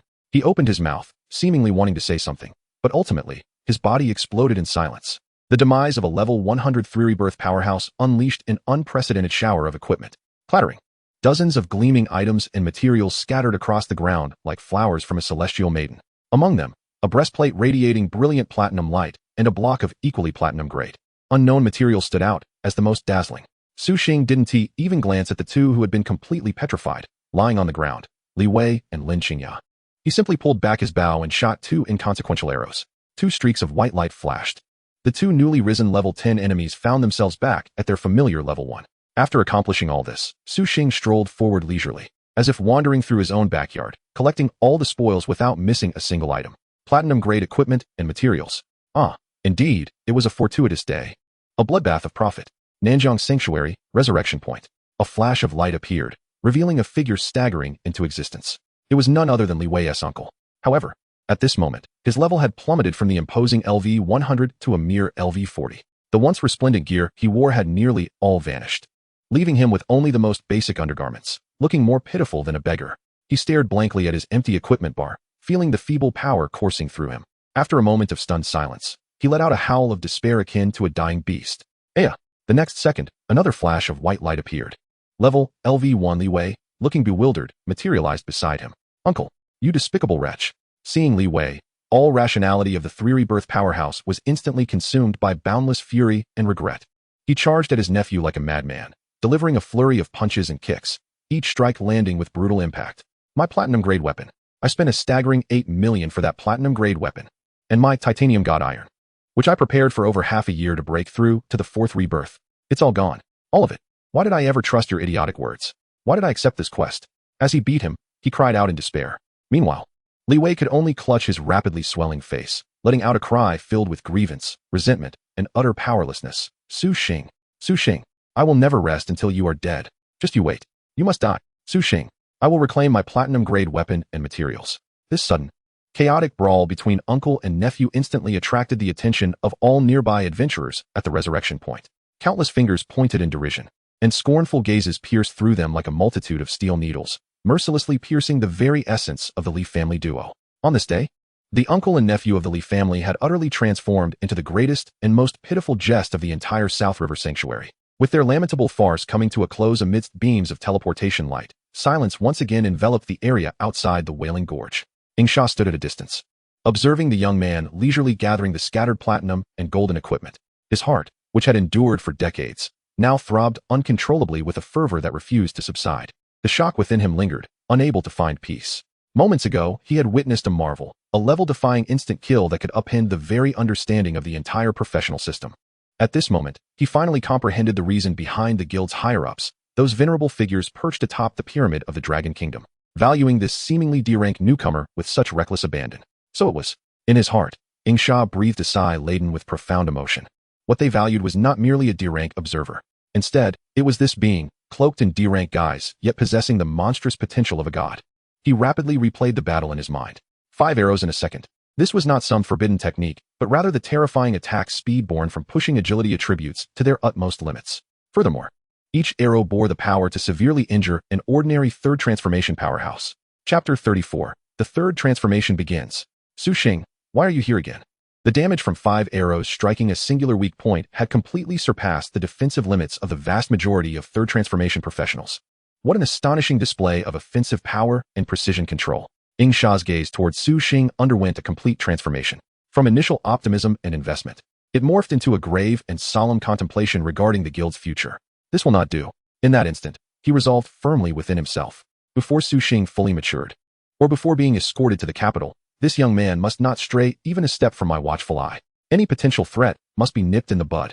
Unbeknownst to Su Xing, the complex psychological turmoil of the 7th transformation elder beside him was far from his awareness. He had not anticipated that his current explosive power would be so formidable. Yet, he quickly regained his composure, analyzing the reasons with clarity. Quite simply, The 8,000 points of free attributes bestowed upon him were an overwhelming and unreasonable source of strength and agility. Coupled with the precise rule analysis provided by Law's Gaze and the powerful enhancement from the Golden Grade weapon, Silver Moon Bow, the three combined to forge an unparalleled instant kill formula. Any adversary unable to withstand his initial surge of power would meet an inevitable demise. Oh, what a fulfilling and exhilarating day had finally drawn to a close. Glancing at the elder Ing Sha, who had dutifully fulfilled his caretaker responsibilities throughout, Su Xing felt a twinge of guilt. After a moment's contemplation, he smiled and extended an invitation. Elder Ing Sha, having worked tirelessly today, allow me to treat you to a delightful place to relax. In response to Ing Sha's bewildered gaze, Su Xing led him to the most prestigious and costly entertainment establishment in the South River Sanctuary, the Listening Rain Pavilion. Initially, Ing Sha maintained a stern demeanor, embodying the airs of a seventh transformation powerhouse, muttering about the need for cultivators to remain pure and untainted, eschewing indulgence in such frivolous distractions. However, as Su Xing half-pushed, half-urged him into the top-tier VIP section, and when a skilled therapist began to massage the tense muscles of his shoulders and neck, tightened for decades, while celestial classical melodies filled the air, the old man's defenses crumbled entirely. From an initially formal posture, he gradually relaxed, ultimately sinking into the plush sofa, eyes half-closed, humming a tune with a look of bliss. Ah, this method is marvelous, simply marvelous. Cultivation must indeed balance labor and leisure to align with the way. Clearing his throat, he declared, I have decided to indulge myself here for a few days before departing South River. The following day, Su Xing, feeling invigorated, sought out the elder Ing Sha, who was still savoring the pleasures of the previous day. Habitually, he performed a fortune drawing. Minor fortune, not overly good nor bad. It merely indicated that he would not encounter any misfortunes today. Elder Ing Sha, Su Xing began casually, as if borrowing soy sauce from a neighbor. May I borrow a third transformation job transfer scroll? I will reimburse the guild later. Hearing this, Ing Sha chuckled heartily and generously retrieved a high-quality scroll radiating a rich spatial aura from his inventory, handing it over without hesitation. Su Xing accepted the scroll and promptly made his way to the familiar transfer temple. Under the benevolent gaze of the transfer goddess, he unhesitatingly shattered the scroll. Boom. A brilliance tenfold more resplendent than during his second transformation cascaded upon him like a torrent from the galaxy, engulfing him instantly. A brand new task panel, radiating a grand aura, unfurled before him. Su Xing's third transformation task panel shone with a majesty even greater than that of his prior second transformation. Third transformation trial, the path of causality. First ring, reach level 40, completed. Second ring, as the foundation of causality. Please submit 20 specified golden grade materials to prove your qualification to touch higher level laws. 020. Third ring, as proof of strength. Please kill a platinum grade boss of at least level 40 alone. 01. 3 tasks comprise the third transformation. As customary, the first level task had been completed. The material submission task had doubled, but a new challenge of slaying a boss had been added. Outside the transfer temple, gazing at the lengthy list of golden grade materials, including tears of the deep sea naga and crystals of the storm titan, even the observing Ing Sha couldn't help but nod in approval, remarking, the difficulty here surpasses that of ordinary SSS class professionals' third transformations by several multiples. It appears the system's assessment of you far exceeds your displayed professional rank. However, for Su Xing, who had just looted a 100-level third transformation powerhouse, this exorbitant list posed no challenge whatsoever. Moreover, with the support of the Function Guild, he could easily borrow the necessary materials from elder Ing Sha first. Counting the materials, Su Xing sought to borrow the few he lacked from Ing Sha. Once again, the elder showcased his exemplary caretaker qualities, generously lending them to him. As for repayment, that would naturally wait until the guild reimbursed him. Yet, when that would occur remained uncertain, as the process tended to be rather slow, which was understandable. Returning to the transfer temple, Su Xing calmly opened his system inventory. He meticulously submitted a plethora of rare materials inherited from Uncle Li Wei, along with his own accumulated stockpile and the borrowed materials from the esteemed Ing Sha, each item flowing forth like beans from a spilled sack. Ding, ding, ding. The crisp chimes of notifications echoed incessantly. In the blink of an eye, the list of 20 materials was completed in its entirety. Second ring, the foundation of causality.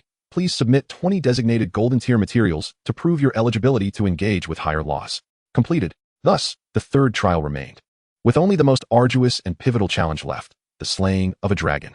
This was a task beyond the aid of the venerable Ing Sha, requiring the personal intervention of Su Xing. However, platinum tier bosses were exceedingly rare, formidable entities capable of wreaking catastrophic havoc upon a small sanctuary, each one unknown as to when it might respawn. Ing Sha soared through the skies above various high-level leveling zones with Su Xing. Yet after an entire day of fruitless searching, they grew increasingly impatient, contemplating a shift to another wilderness area. Just then, A surge of intense energy waves emanated from a volcanic region below.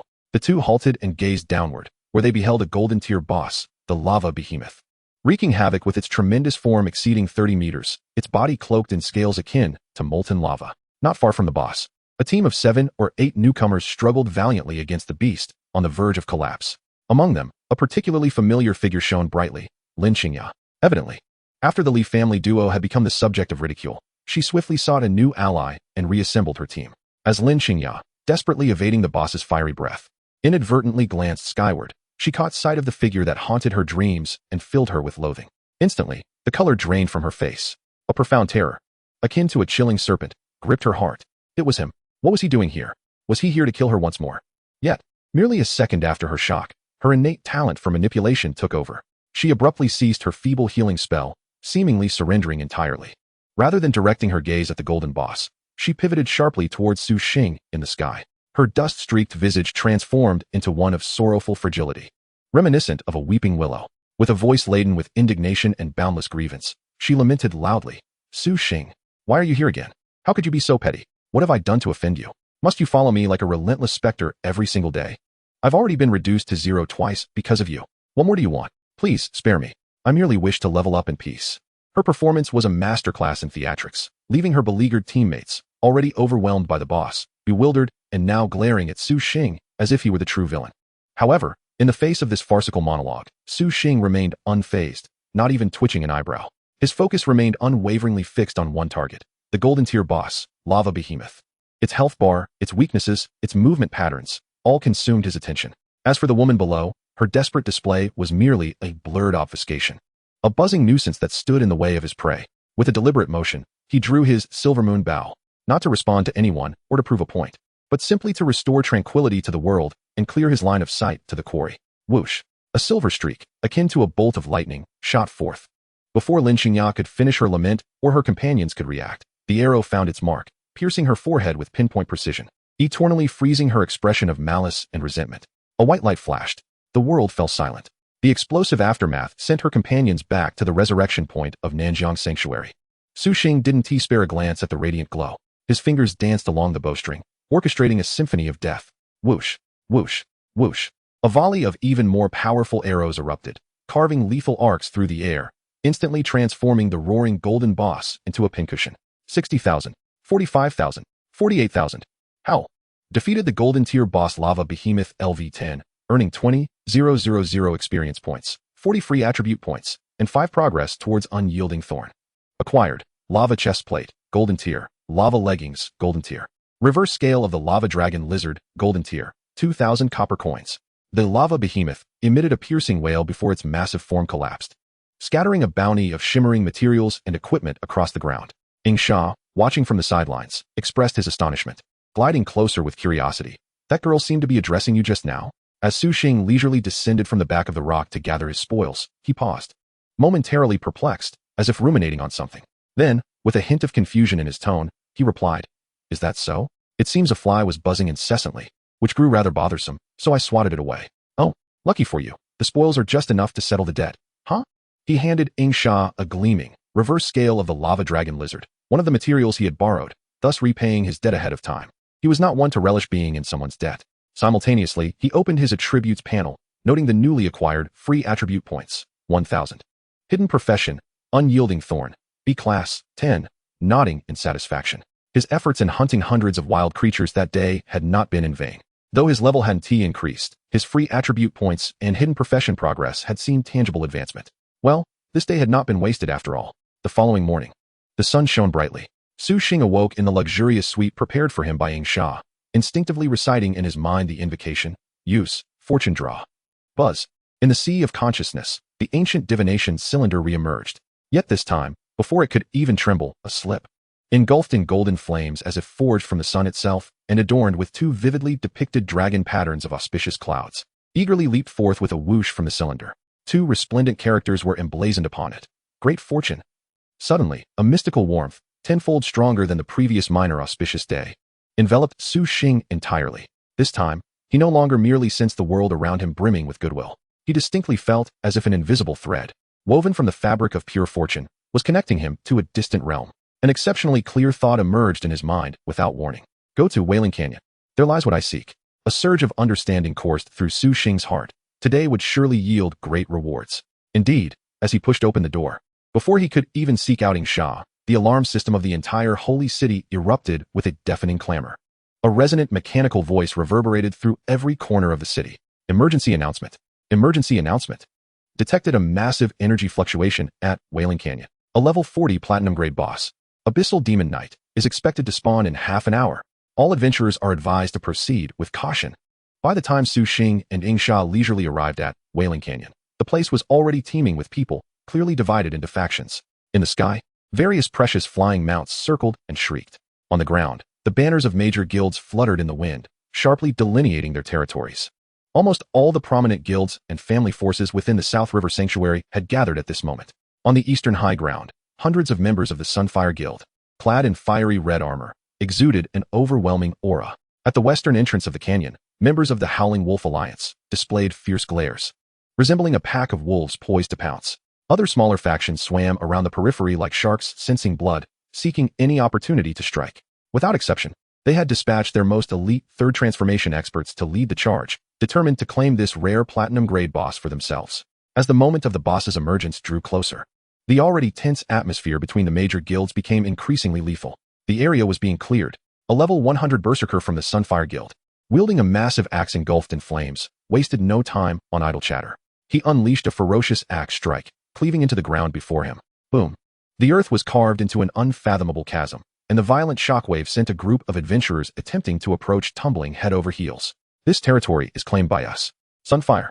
The berserker brandished his axe towards the crowd of adventurers, bellowing like a madman. If you don't want to die, get the hell away from here. Domineering.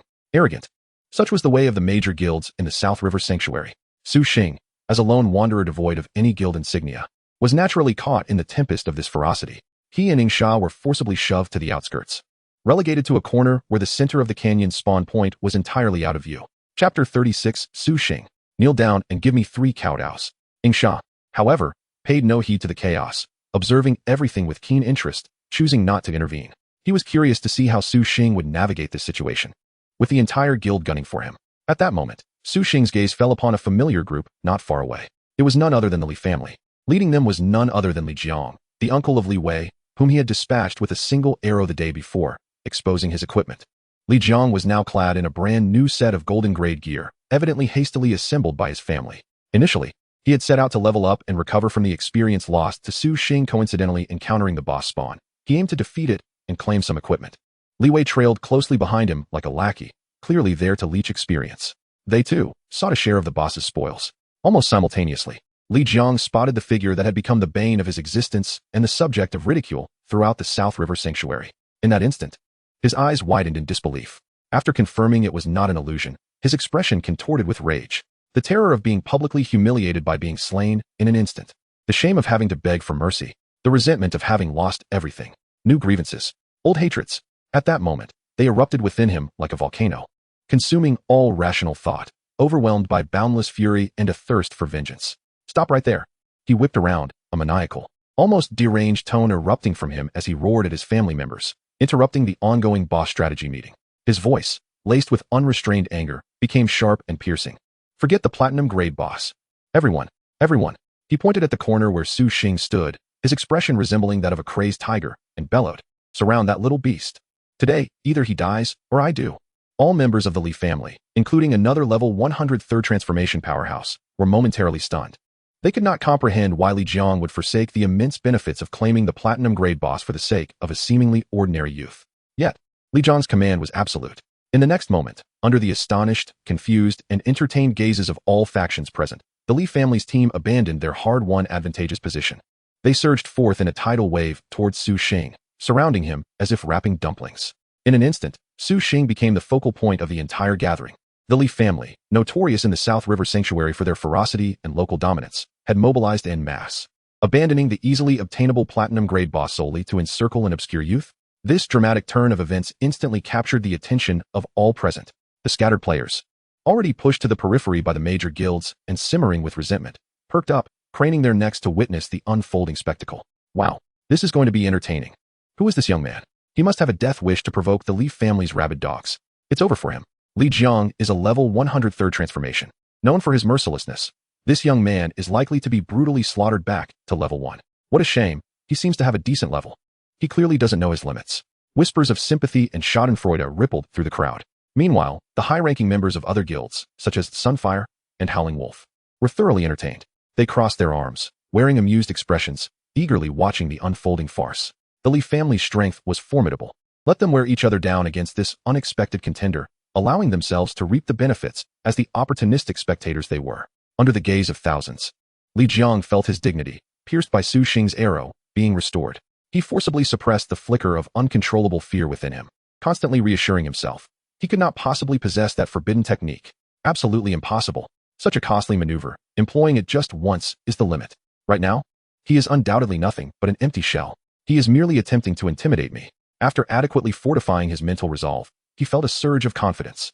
He extended his finger, adopting a condescending posture as if bestowing a favor, and pointed towards Su Xing in the distance, his voice laced with authority as he bellowed, "You insolent wretch, kneel down this instant and bow 3 times before me.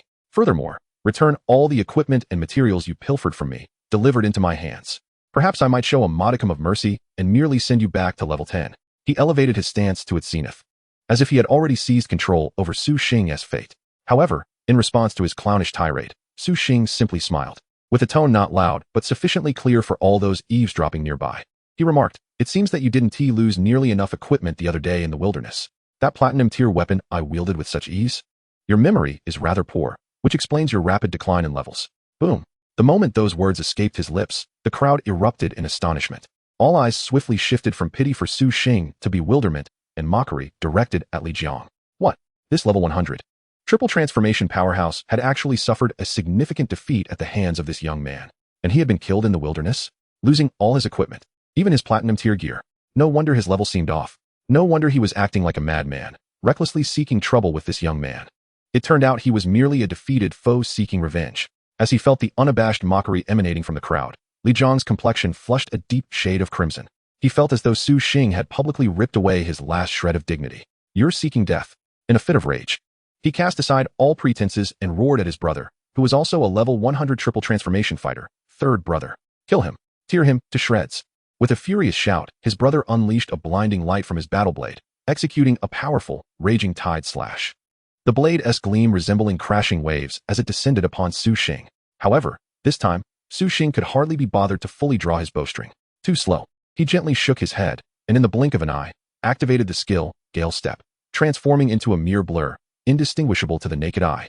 Just before the furious blade could strike, he appeared beside his opponent like a phantom. So fast. Incredibly fast. Chapter 37. Do I need a forbidden skill to kill you? Despairingly Wei. Su Xing's speed was such that the triumphant grin on the face of the level 100 triple transformation powerhouse had yet to morph into shock. "Are you looking for me?" Su Xing's swift shadow silver bow had been drawn to its full moon shape. The mystical power of Great Fortune, combined with the guaranteed critical hit from Gale Step, culminated in over 20,000 points of terrifying attack power, all converging into the shimmering silver arrow in that singular moment. Whoosh! The arrow was released. A silver streak, nearly imperceptible to the naked eye, zipped through the air. Thud! A soft sound echoed.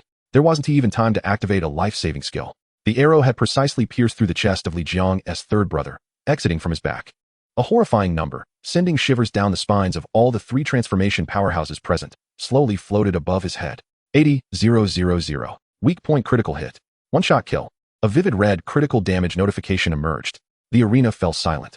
No one comprehended what had transpired. A level 100 triple transformation powerhouse had just vanished. A level 100 tank, renowned for his defense, had been annihilated in a single shot by a seemingly first transformation archer. A flash of white light enveloped Li He's imposing figure, which then dissipated into specks of light. On the ground, 2 pieces of shimmering platinum equipment lay in wait. At that moment, it felt as if the world had been muted. Everyone gaped, mouths agape, staring blankly at the young man who was slowly lowering his bow, their minds blank. "Why you? You actually possess forbidden skills. How is this possible?" Li Jiang gazed at his brother transformed into white light, his level reset to 0, and the ground littered with equipment, his voice trembling in disbelief. He could not comprehend, completely unable to fathom. Meanwhile, behind him, Li Wei had quietly begun to inch away, preparing to make his escape. "Do I need a forbidden skill to kill you?" The chilling voice, akin to the decree of death, resonated in Li Jiang's ears. "No, you are not worthy." Su Xing scoffed, gradually drawing back the bowstring. The smile on his face appeared more terrifying than that of a demon to Li Jiang. He moved his fingers, as if playing a macabre symphony of death, causing the bowstring to quiver. Whoosh, whoosh, whoosh, whoosh, whoosh. In a second, 5 arrows were unleashed. 44, 078. Weak point. 44, 201. Weak point. 93, 996. Weak point critical hit. The arrows, akin to the scythes of reapers returning from the depths of hell, surged with a frigid killing intent, swiftly decimating the remaining members of the already terrified Lee family team. Screams erupted in a cacophony. Those who were once regarded as unattainable elites by ordinary players were now mowed down like wheat, vanishing into white light as they were sent back to their respawn points. In mere seconds, Li Jiang's so-called elite team was utterly obliterated. All that remained were he and the now paralyzed Li Wei, standing desolately amidst the chaos. Under the influence of great fortune, the ground was strewn with gold coins, materials, and equipment. The golden glimmer dazzled the eyes. Now, do you still believe I require forbidden skills? Su Xing stepped over the battlefield littered with spoils, slowly advancing towards the pallid Li Jiang. South River Sanctuary, respawn point. Bright flashes of white light illuminated the scene. Li Jiang, Li He, and dozens of Li family members appeared with ashen faces. My platinum tier dragon scale blade. My earth boots. Aya. Li He wailed like a slaughtered pig as he surveyed his barren equipment tab, lamenting over the exquisite gear he had saved for half a year to acquire. Li Jiang, too, appeared as if struck by lightning, utterly dazed. Again, he had been reset. For 2 consecutive days, his level had plummeted to 0, his equipment obliterated. He could even feel the gazes of other resurrected players in the sanctuary, pointing and mocking him, their eyes brimming with ridicule and derision. It's over. His reputation was irreparably tarnished. Meanwhile, beside him, the level 1 Li Wei crumpled to the ground, his eyes vacant, murmuring to himself, it's over. All is lost. The second and third uncles, both at the pinnacle of their prowess, fell to a single arrow each. Is this truly the kind of damage a mere mortal can inflict? What sort of monster have I encountered? It feels as if I have stumbled upon a living deity. Their vengeance comes swiftly, each retaliation more merciless than the last. A bone-chilling dread permeates the air, leaving the 3 members of the Li family utterly paralyzed with fear. Around them, the newly resurrected players gaze at Li Wei with a mixture of awe and trepidation, whispering among themselves. Look, it's him again. The S-class talent ranked last among the new students of Nanjiang. He is back once more. Incredible. After 3 days of awakening, he remains at level 1. Such perseverance. I am truly impressed. I have already reached my second transformation, yet he languishes at level 1. It's simply absurd. Has he encountered a living deity? Why is he always sent back to level 1? Silence enveloped the entire Wailing Canyon, as if the world had been stripped of all sound, leaving only the whisper of the wind and Su Xing's unhurried footsteps. He strode over to the glittering area where the spoils had fallen, bending down with a calm demeanor to begin collecting his loot. His movements were light and casual. Ding. Acquired platinum equipment. Earth boots. Ding. Acquired platinum equipment. Dragon scale blade. Ding. Acquired golden material. Heart of molten fire X3. One item, then another. He gathered the radiant treasures scattered across the ground. His luck proving to be nothing short of terrifying. The elite members of the Li family were almost completely stripped bare, with 2 pieces of platinum equipment and dozens of golden items claimed by him. Excellent. Su Xing weighed the platinum warblade, still warm from Li He's touch, a satisfied smile curling at the corners of his lips. This haul nearly covered the costs for 3rd transformation materials. His relaxed demeanor sent shivers down the spines of the guild leaders watching from a distance. The atmosphere seemed to thicken with tension. What manner of monster is that boy? 1 arrow. I barely caught a glimpse of the arrow before Li He vanished. Li He, a level 100 paladin. Was his indestructible skill merely a facade? That damage number, 80,000.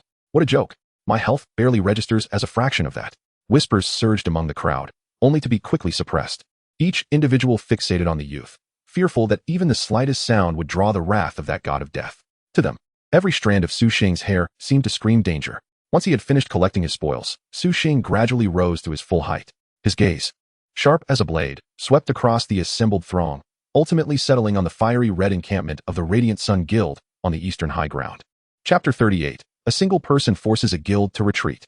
The Abyssal Demon Knight makes an awe-inspiring entrance. He spoke not a word. Instead, he took deliberate steps toward that direction, each footfall echoing like the heartbeat of every onlooker. Boom, boom, boom. Every step resonated with the pulse of the crowd. In the Radiant Sun Guild's camp, chaos erupted. Captain, he is coming this way. A guild member's voice quivered with fear. The elite members of the Radiant Sun Guild stood on high alert, their palms slick with cold sweat as they recalled the instant evaporation of the Li family. How many arrows could they withstand? The guild leader, a hot-headed berserker, felt a surge of indignation as he saw Su Xing approaching, humiliation and rage flooding his visage. Shut up, I'm not blind. No need for your reminders. Damn it. Does this kid think we're pushovers? He roared, brandishing his massive axe, intent on charging forward, only to be firmly restrained by his vice-captain. Captain, stay calm. Did you not see how he met his end? Charging in now would be akin to courting death. The vice-captain, drenched in sweat, urged in hushed tones, preserve the Green Mountains. And we need not fear the lack of firewood. Let us retreat. We needn't sacrifice the entire guild for that fool from the Leaf family. The berserker captain's chest heaved violently, breath coming in ragged gasps. He fixated on the approaching figure, his emotions swirling. Ultimately, all his fury and frustration transformed into a profound sense of dread. He was no fool. He recognized the truth in his vice-captain's words. Withdraw. The command escaped his lips, nearly a growl. As soon as the words left his mouth, over 100 members of the Radiant Sun Guild breathed a collective sigh of relief, scrambling away from the high ground they had so recently claimed. Their retreat as desperate as that of a pack of stray dogs. Throughout it all, they dared not utter a single harsh word. The members of the Howling Wolves Alliance on the western side of the canyon watched this unfold, collectively exhaling in relief. Thank goodness he's not coming for us. I swear, I almost lost my legs back there. To single-handedly intimidate a premier guild of Nanjiang is simply astounding. Yet, the captain of the Howling Wolves Alliance furrowed his brow, gaze fixed on Su Xing's retreating silhouette, turmoil brewing within. This was no ordinary D-class newcomer.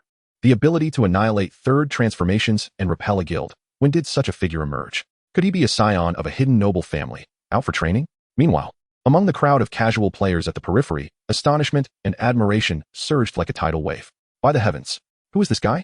Absolutely incredible. Now that's a real man. One individual is as formidable as an entire guild. Wait, doesn't that figure seem familiar? You mention it, oh my. I remember now. Isn't he the one from this year's awakening ceremony with dual D-class talents, Su Xing? That's him. It's definitely him. In that moment, the name Su Xing was indelibly etched in the minds of all present. Amidst a complex tapestry of awe, fear, and reverence, Su Xing strolled leisurely to the eastern high ground, the best vantage point in sight. Standing there, he looked down upon the entire canyon, which fell into an eerie silence, as if his mere presence had stifled all sound. The senior shadow killer beside Su Xing stroked his beard, gazing at the young man's figure, unable to contain his laughter. Ha! What a thrill. This kid, usually so low-key, surprises me with his flair for the dramatic. Just then, amidst the oppressive silence, the earth began to tremble violently, without warning. Debris cascaded from the cliff walls as the entire canyon reverberated with a low hum. Panic washed over everyone, and they quickly steadied themselves, directing their attention toward the enormous cave at the canyon's deepest point. It's coming. The platinum-level boss, Abyssal Demon Knight LV40, is about to emerge. On the high ground, Su Xing narrowed his eyes, feeling the intense vibrations beneath his feet. He slowly raised his hand, knocking the silver moon bow to his string. His purpose for being here extended far beyond merely exterminating a few pests. The true quarry was only now set to make its entrance. Roar! A roar, seemingly emanating from the depths of the abyss, suddenly erupted within the depths of the Wailing Canyon. The earth trembled, rocks tumbled. The enormous cavern at the canyon's nadir, which had been shrouded in darkness, was now besieged by a heart-pounding black mist, rife with the stench of sulfur and death, surging forth with wild abandon. It was oppressive, suffocating. All the professionals present, whether they were second or third-tier powerhouses, felt as if a colossal stone had settled upon their chests, rendering even the act of breathing a laborious endeavor. It was a primal fear, rooted in the very instincts of life itself. Thud, thud, thud. The heavy, rhythmic sound of footsteps resonated from the depths of the cavern. With each step, the entire canyon quaked in response. At last, a towering figure, as imposing as a mountain, emerged slowly from the black mist. It was clad in a grotesque suit of armor, seemingly forged from the cold iron of the abyss. From the gaps in its armor, a sinister crimson glow pulsed ominously. In its grasp, it wielded a black lance that towered over a person, its tip glinting with a soul-rending chill. Beneath the helm, a pair of scarlet eyes burned with the fires of hell, cold, cruel, devoid of any semblance of emotion. Merely standing there, the overwhelming aura of terror emanating from it caused the faces of all present to drain of color, their hands and feet turning icy. A third-tier scout from the Howling Wolf Alliance trembled as he hastily cast a detection skill. In the next moment, a barrage of data that sent shivers down everyone's spines materialized before their eyes. Abyssal Knight LV40, Platinum Grade Boss. Health, 4, 302, 0004, 302, 000. Attack Power, 29, 280. Defense, 57, 360. Skills. Abyssal Charge. Locks onto a target and executes an unavoidable, devastating charge, inflicting immense physical damage and a knockback effect. Shadow Tread. The skeletal steed stomps the ground, unleashing a circular shadow shockwave that damages all enemies within range and applies a slowing effect. Deathly Gaze. Randomly fixates on a target, plunging them into a state of fear for 3 seconds, during which they cannot move or use skills. Description: a fallen knight from the abyss, once a hero who safeguarded the kingdom, now a harbinger of death, corrupted by darkness in the struggle against demons. Guarding treasures long forgotten. Chapter 39, Terror. A single arrow inflicts 39,000 damage. Silence. An agonizing silence lasting over 10 seconds. Damn it. Someone's desperate curse shattered the frozen air. 4,300,000 health. 57,000 defense. What kind of international joke is this? I'm risking everything. And my attack power can't even breach its defenses. How the hell are we supposed to fight this? Are we meant to stand here and let it hack at us? Despair spread through the crowd like a plague. The leaders of the once mighty guilds, who had earlier exuded confidence, now looked as pale as if they had just lost a parent. Among these level 40 to 100 guild elites, few boasted an attack power exceeding 5,000. Faced with such a staggering defense of 57,000, their assaults were akin to mere scratches. Everyone, ranged test attacks. The president of the Howling Wolf Alliance gritted his teeth and issued the command. He refused to believe that this boss was truly invincible. In an instant, fireballs, ice arrows, and wind blades, skills of every hue, rained down upon the abyssal knight like a torrential storm. Boom, boom, boom. The sounds of explosions echoed in succession, illuminating the entire canyon with brilliant light. However, when the smoke cleared, the abyssal knight remained steadfast, unmoving in its original position. A string of bright red damage numbers slowly floated above its head. 1-1, 1-1, all uniformly and neatly, forcibly deducting health. Even the few level 100 leaders, who unleashed their strongest strikes, could only leave a negligible white mark on its thick armor, resulting in a pathetic single-digit damage. It's over. Completely over. This defense is impenetrable. 4,300,000 health. Even if we could deal 100 points of damage per second, we would need to keep at it without rest for a full 12 hours. 12 hours. Don't be ridiculous. Look at our mana bars. Can we sustain that? Just as despair enveloped the crowd, the captain of the Howling Wolf Alliance had a moment of inspiration and devised a cunning plan. Clearing his throat and gathering his strength, he shouted to the scattered individual players on the periphery, "Brothers, I know you all came here for a chance at advancement. Now, the opportunity has arisen. If we all join forces to whittle down this boss's health, the spoils of battle, any materials, will go to your respective guilds. And the equipment drops will be yours to share equally." Upon hearing this, the scattered players, who had been wavering in the face of the boss's might, suddenly ignited with the flames of greed. Platinum-grade equipment. Just one piece could spare them years of toil. On the high ground, Su Xing observed this scene with a cold smirk.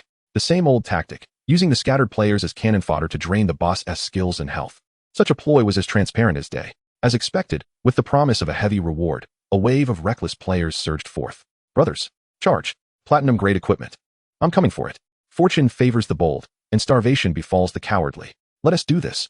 Hundreds of scattered players, invigorated as if on adrenaline, shouted and charged wildly at the abyssal knight. The spectacle was indeed grand. However, what awaited them was the cold embrace of death from the abyss. Abyssal charge. The abyssal knight's scarlet eyes flashed with disdain. It didn't even bother to move its lance, merely sinking slightly. In the next moment, it transformed into a black blur, charging into the throng of reckless players. Thud, thud, thud. 20,000. 22,000. 21,000. Like a tiger among sheep. Wherever the black blur passed, chaos ensued. Blood and flesh scattered. Terrifying damage numbers exceeding 20,000 erupted like fireworks within the crowd. In just one charge, with merely a single skill of the charge, over 30 scattered players were sent back to their resurrection points, their screams snuffed out before they could escape. What the hell? That damage. Run. Run for your lives. The fortunate few who survived suddenly awoke from their stupor, their souls fleeing in terror as they cried out for their parents and scrambled back. But it was too late. The abyssal knight, a relentless machine of slaughter, unleashed shadow tread and deathly gaze. With a flurry of area skills unleashed, the hundreds of scattered players were swiftly reaped as if they were mere blades of grass, annihilated in mere moments. The entire process transpired in less than 30 seconds. As they gazed upon the ground awash with radiant white light, the expressions of the members from various guilds grew increasingly grim. If even the cannon fodder could not hold their ground, how on earth could they contend with this boss? From atop the high slope, Su Xing observed the unfolding chaos with an inscrutable expression. He refrained from rushing into action, opting instead to meticulously study every movement of the boss, each initiation of attack, and the intervals between skill executions. His talent, weakness analysis, had already laid bare every flaw of the abyssal demon knight before his discerning gaze. After a prolonged period of observation, Su Xing shook his head in resignation. At this rate, how long would it take to defeat it? Who could have anticipated that a level 40 platinum boss would be so formidable? If its level were any higher, wouldn't it be capable of directly obliterating the South River Sanctuary? No wonder there was a need for vigilance. What if it were a diamond, or even an epic-level boss? How could the South River Sanctuary withstand such an onslaught? If all the practitioners there lost their resurrection points, it would spell disaster, certain death. At that moment, his companion, the veteran Shadow Killer, seemed to discern his trepidation and chuckled softly, offering an explanation. Young friend Su Xing. There is no need for astonishment. The South River Sanctuary is, in essence, merely a novice village. In the capital and the Demon City, there exist grand sanctuaries surrounded by diamond-level or even epic-level world bosses. A platinum-level creature like this one is akin to a mere oversized elite monster there. The moment it emerges, it is swiftly cleared away. The South River Sanctuary is small, lacking such formidable bosses nearby. Even if they existed, members from other large guilds would swiftly handle them. Upon hearing this, Su Xing's heart jolted. It was evident that he must strengthen himself with utmost urgency, at a pace that surpassed all expectations. Otherwise, upon reaching the capital, he would find himself utterly powerless and unable to progress. Taking a deep breath, Su Xing resolved without further hesitation. Silver armor, activate. Gale step, activate. In an instant, a brilliant silver light enveloped his entire being, while countless mysterious golden runes swirled rapidly within his pupils. With the activation of law analysis, the once impenetrable armor of the Abyssal Demon Knight appeared almost transparent in his sight. Chapter 40. Terrifying Speed, Frenzied Output. Su Xing discerned clearly that beneath the obsidian breastplate, at the position of the heart, there pulsed a fist-sized, dark red light, akin to a branding iron, thrumming with intense vigor. That was the fatal weakness. Gently, Su Xing drew back the string of his silver moon bow, pulling it to its full moon shape, conjuring an arrow composed entirely of starlight. The bowstring resonated with a haunting hum, radiating an aura of terrifying energy. This arrow embodied all his strength. With a swift motion, the silver flash shot forth. The arrow seemed to rend through the fabric of space, defying distance. As it traced a straight, resplendent trajectory of death through the air, it struck true, hitting the pulsating dark red light on the chest of the Abyssal Demon Knight. Weakness attack. Critical hit. Boom. A deafening explosion reverberated through the canyon. The massive form of the Abyssal Demon Knight was forced back several steps by the overwhelming force of that single arrow. A staggering damage number, one that caused eyes to widen in disbelief, slowly floated above its head. 39,008. The arena fell into a profound silence. All present seemed petrified, staring vacantly at the vivid crimson number, their minds a blank. 39,000. The leader of the wolf clan gaped, his mouth agape as if one could fit an egg inside, his voice trembling. Am I seeing things? Is this truly a damage output achievable by a human? After all their struggles, sacrificing lives and grinding for half an hour, their total damage barely amounted to a fraction of what the boss had just sustained. Yet, this individual effortlessly unleashed a single arrow that eclipsed their combined efforts. The disparity was akin to that between a firefly and the moon. However, the architect of this astounding feat, Su Xing, wore a slight frown. Although nearly 40,000 in damage seemed formidable, it was achieved through the triggering of weaknesses and a critical hit, yielding a fourfold damage boost. Without such advantages, he would likely struggle to penetrate its defenses. As it stood, he would have to rely on the critical hit bonuses from Gale Step to inflict damage. It was clear that to comfortably solo a platinum-level boss, he needed even greater strength. Just then, the wounded Abyssal Demon Knight let out a thunderous roar. Its crimson eyes, ablaze with hellfire, locked onto the golden figure atop the slope with fierce determination. A chilling and brutal killing intent surged forth. You have incurred my wrath. Its voice reverberated like thunder through the canyon. The Abyssal Demon Knight abandoned the insignificant ants before it, marching with heavy steps, the ground shaking beneath it, as it charged directly towards Su Xing on the high slope. Seeing the terrifying figure bearing down on him with apocalyptic force, Su Xing's lips curled into a smile. At last, you have noticed me? Excellent. Let us see whose iron hooves are swifter, yours or my arrows. As his words faded, his figure flickered and vanished from sight. Boom. With each step of the Abyssal Demon Knight's charge, the entire elevation trembled violently. Its colossal spear, engulfed in hellfire, cleaved through the air with a piercing shriek aimed directly at Su Xing's previous position. The ground was violently split apart, creating a gaping chasm over 10 meters long, with rocks flying and dust billowing. Yet, this strike missed its target. Su Xing had already transformed into a faint azure shadow, gliding several dozen meters to the side just before the spear struck. The fierce wind from the spear merely tousled his hair. What kind of speed is this? In the distance, a third-tier assassin from the Wolf clan nearly had his eyes pop out in disbelief. He prided himself on his swiftness, yet at that moment, he could not fully capture Su Xing's trajectory. The sensation was not that of a human moving, but rather like a wisp of unbound wind. The Abyssal Demon Knight, incensed by its missed strike, twisted its massive form, iron hooves pounding the ground as it charged once more at Su Xing. Yet, rather than retreating, Su Xing advanced. He glided along the ground like a falcon on the hunt, moving in a manner that defied the laws of physics, circling the abyssal demon knight at high speed. As he danced around, this silver moon bow, in his hand, transformed into a silver blur. The bowstring trembled with a resonating hum, escalating into a continuous, piercing buzz. Whoosh, whoosh, whoosh, whoosh, whoosh. In the blink of an eye, 5 arrows, shimmering with starlight, were released in rapid succession, transforming into 5 streaks of brilliance. They struck precisely at the vulnerable points of the abyssal knight's heavy armor. Clang, clang, clang, clang, clang. A series of sounds akin to scraping echoed through the air. 5 insignificant damage numbers floated above the colossal form of the boss. 45. Weakness. 48. Weakness. 51. Weakness. 47. Weakness. 52. Weakness. Witnessing this spectacle, the onlookers who had just been startled by Su Xing's terrifying speed collectively let out a sigh of relief. It startled me for a moment. I thought a deity had descended, yet it turns out he's merely a master of scraping. Indeed, this damage barely surpasses my basic attacks. It seems all his attributes are invested in agility. What use is speed if it cannot breach defenses? He's merely a living target. Once his mana is exhausted, he'll meet his demise. Some even more expressions of schadenfreude, as if the nearly 40,000 critical damage they had just witnessed was merely an illusion. However, the captains of the Zhanglong Alliance and the Sunfire Guild remained undeterred, their expressions growing increasingly grave. Something amiss. The president of the Zhanglong Alliance stared intently at the battlefield, his voice hoarse as he calculated. 5 arrows per second amounts to 300 arrows in a minute. Even if each arrow inflicts only 50 points of damage, the total damage over a minute would exceed 15,000. My heavens.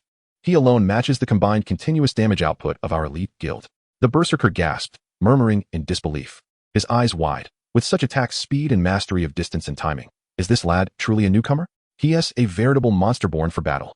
The chase between the lone warrior and the demon had reached a fever pitch. Su Xing's figure had transformed into a swirling azure tornado, continuously circling the abyssal knight. The unrelenting rain of arrows was akin to the deadly blades unleashed from the tempest. The abyssal knight was utterly consumed by rage, wildly brandishing its spear and trampling the ground, unleashing skills as if they were free. Shadow tread, abyssal charge. The entire plateau was thrown into chaos, the ground marred by crisscrossing ravines and burning pits of demonic flames. Yet, no matter how frenzied its assault, Su Xing always found the most impeccable dodging routes. Like a slippery fish evading capture in the gaps between its attacks. 58 seconds had elapsed since the battle commenced. 59 seconds. 60 seconds. A glint of determination flashed in Su Xing's eyes. Now is the moment. Chapter 41. A surge in power attributes. Look at the boss's health bar.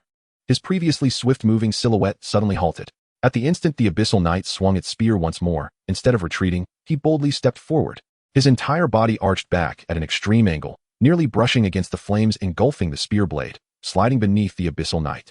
Gale step, cooldown complete. Activated once more. An even more ferocious force erupted from beneath his feet. The silver moon bow, in his hands, was drawn to its full moon form. All his strength, focus, and timing converged at this moment, coalescing upon the bowstring. Snap! A sound as crisp as a bell resonated across the battlefield, heralding a critical hit. A blood-red damage number, imbued with lethal intent, surged skyward from the top of the abyssal knight's head like a volcanic eruption. 39,008. Silence. The entire battlefield plunged into an eerie stillness once more. Every breath was suspended in that moment. 39,000. A third Transcendence berserker, gazing at his own attack power panel, which barely reached 5,000, felt as though his worldview had been shattered. Is this truly damage that a second Transcendence class can inflict? A monster. He is undoubtedly a monster. Once a minute. A burst of 39,000 once a minute. This boss. Could he really be attempting to solo it? At most, it would take 80 minutes to wear down the boss. Just as everyone was still reeling from the cataclysmic impact of that one arrow, a roar, even more furious and violent, reverberated throughout the canyon. Roar. The abyssal knight had completely lost its mind. As a high-ranking denizen of the abyss, how could it ever endure such humiliation? Toyed with by a mere human, as if it were a mouse. Its crimson eyes no longer fixated on Su Xing. They swept toward the surrounding onlookers, equally bothersome ants in its sight. An insatiable rage demanded more blood to quench it. It raised its forelegs high and then slammed them down upon the ground. Shadow tread. Boom. A visible shockwave, black-red in color, erupted outward from the abyssal knight, radiating in every direction. Not good. Run. It's a wide-area attack. However, it was all too late. The speed of the shockwave was so rapid that it offered no time for response. In an instant, it engulfed the entire plateau. Cries of anguish rang out. Dozens of various classes, standing on the periphery and caught too close to escape, were instantly struck by the terrifying shockwave. Their health bars were obliterated, transformed into streams of white light, forcibly returned to their resurrection points. In a flash, chaos reigned over the battlefield, with bodies strewn about and lamentations echoing. Those fortunate enough to survive were scattered in disarray, each fleeing in panic to a safer distance. Yet one figure stood in stark contrast to this apocalyptic scene. Su Xing. He remained composed, standing his ground. The horrific shockwave, mitigated by thorned armor and his exceptionally high resilience, had only taken a few drops of his health. In fact, it had not even depleted as quickly as his life drain passive could replenish. He glanced at the panicked figures fleeing and then at the abyssal knight, briefly immobilized after unleashing its ultimate move. A glimmer of resolve flashed in his eyes. No more waiting. Over the past 2 days, he had painstakingly accumulated 1,200 free attribute points, which he had hesitated to use. This was precisely for unforeseen situations like this. Now was the time to reap the rewards. System. Allocate all free attribute points to strength. Without a moment's hesitation, he poured the entirety of the 1,200 points he had diligently gathered over the past 2 days into strength. Boom. A golden pillar of light, visible only to him, descended from the heavens, instantly flooding into his being. His attribute panel began to fluctuate at an unprecedented speed. Strength, 6,023, 7,223. Attack power, 24,092, 28,892. An indescribable, explosive sense of power surged through his limbs and bones. He could even hear his bones creaking under the strain of this influx of strength, a cacophony of excited cries. In the distance, Shadow Killer's pupils narrowed in shock. He astutely sensed that Su Xing's aura had surged dramatically in an exceedingly abrupt manner at that very moment. What tricks has this lad employed? A new skill, perhaps? His heart was filled with astonishment. Meanwhile, Su Xing had already taken action to dispel his doubts. He drew his bow. In a single second, 5 arrows were unleashed.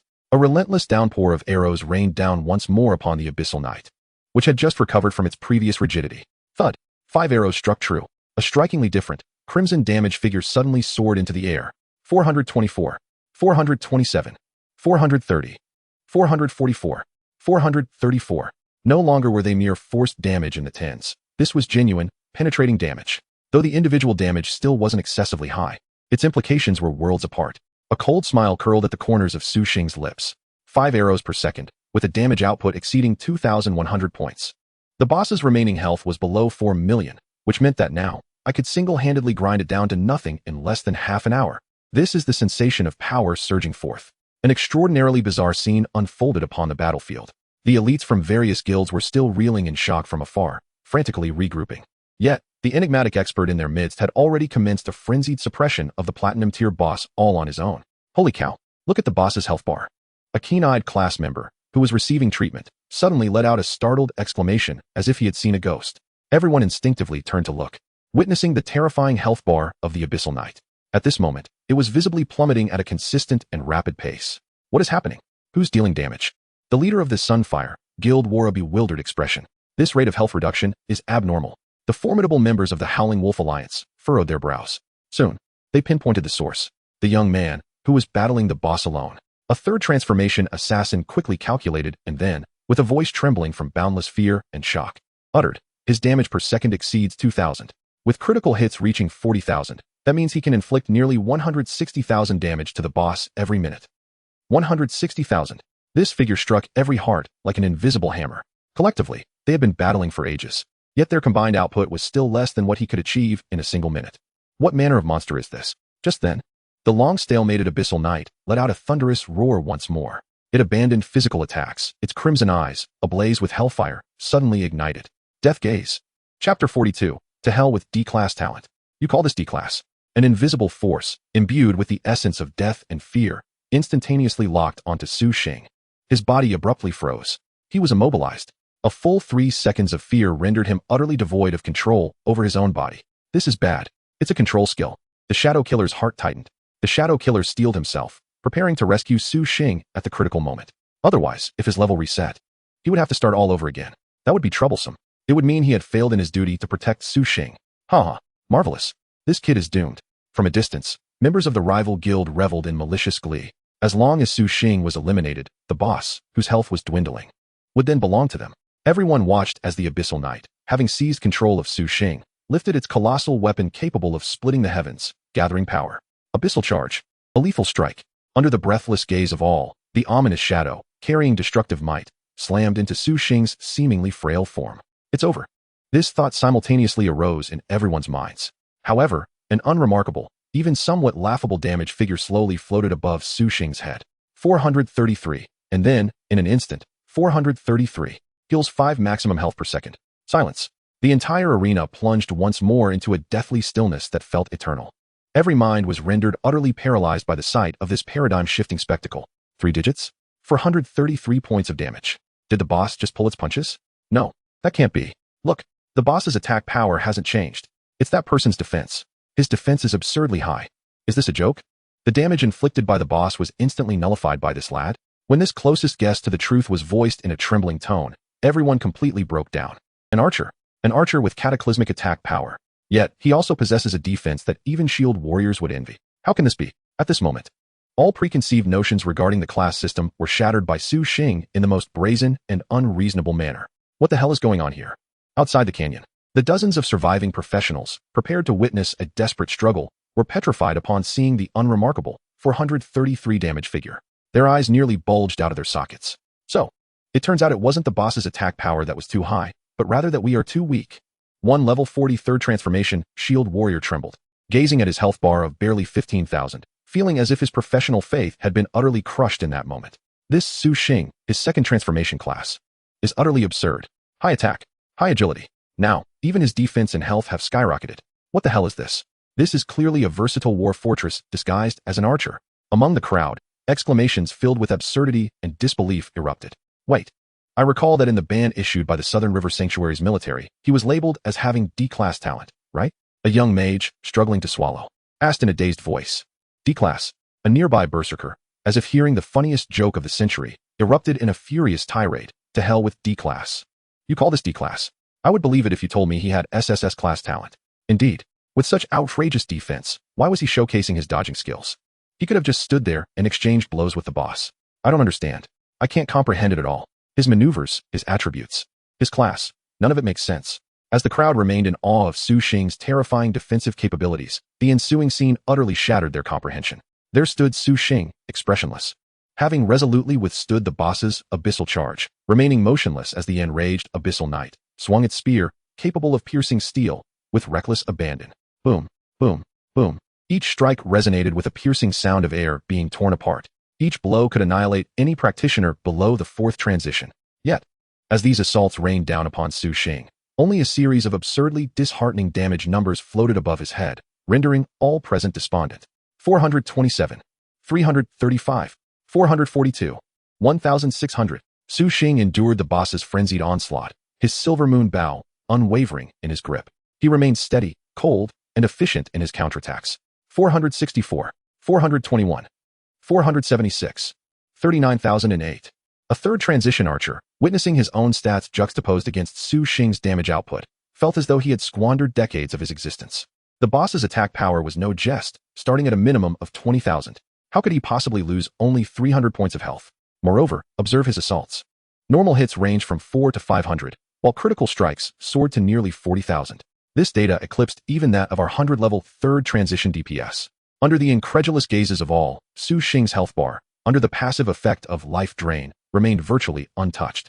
Conversely, the health of the once mighty platinum-level boss plummeted at a visibly alarming rate. Health, 200,000, 430, 2000. Health, 150,000, 430, 2000. Health, 100,000, 430, 2000. As the boss's health finally dipped below the 50,000 threshold, someone in the crowd, intoxicated by the prospect of imminent riches, let out a frenzied shout. Let's steal the boss. This cry was like a spark igniting a powder keg, instantly inciting chaos. Charge. He stands alone. Whatever Su Xing may be, numbers prevail. The loot from a platinum boss could grant us a lifetime of wealth. Dozens of 3rd transition practitioners, completely consumed by greed, charged towards the beleaguered boss like rabid dogs. However, observing this, Su Xing's lips curled into a cold smile, akin to that of a predator surveying a herd of sheep. He had anticipated this outcome. Human nature is, without a doubt, the most fragile thing in existence. He could hardly be bothered to glance at the boss any longer. Slowly he turned, the bowstring in his hand drawing back to a crescent moon. Whoosh, whoosh, whoosh, whoosh, whoosh. 5 silver arrows were released almost simultaneously. In midair, they traced 5 perfect arcs, each a harbinger of death. In the next instant, 121,847, 111,963, 131,254, 121,576, 111,887. 5 radiant beams of white light flared brilliantly at the forefront of the charging crowd. The 5 strongest third transition warriors, leading the charge, barely had time to react before their health bars were completely depleted, sending them back to the resurrection point at the South River Sanctuary. The arena fell into an eerie silence. All practitioners who had been poised to advance came to a halt, as if immobilized by a spell, their faces drained of color, cold sweat soaking their backs. Chapter 43. The Li Clan's 4th transition patriarch takes on Su Xing. The queen descends. Su Xing's icy gaze swept across the gathered crowd, akin to a sovereign surveying his domain. His voice, calm yet imposing, reverberated. Those wishing for death, those who wish to be sent away now, may come forth and try. A defiant berserker, emboldened by his tough skin, gritted his teeth, attempting to seize the boss's final blow while Su Xing spoke. I refuse to believe it. Whoosh. In response was an arrow swifter than any prior. 104,521. A flash of white light, and the overconfident berserker vanished from existence. The arena was enveloped in silence. No one dared to take another step forward. Su Xing glanced at his skill cooldown. Wind step had 3 seconds remaining. He remained patient, leisurely allowing the boss to attack without retaliating.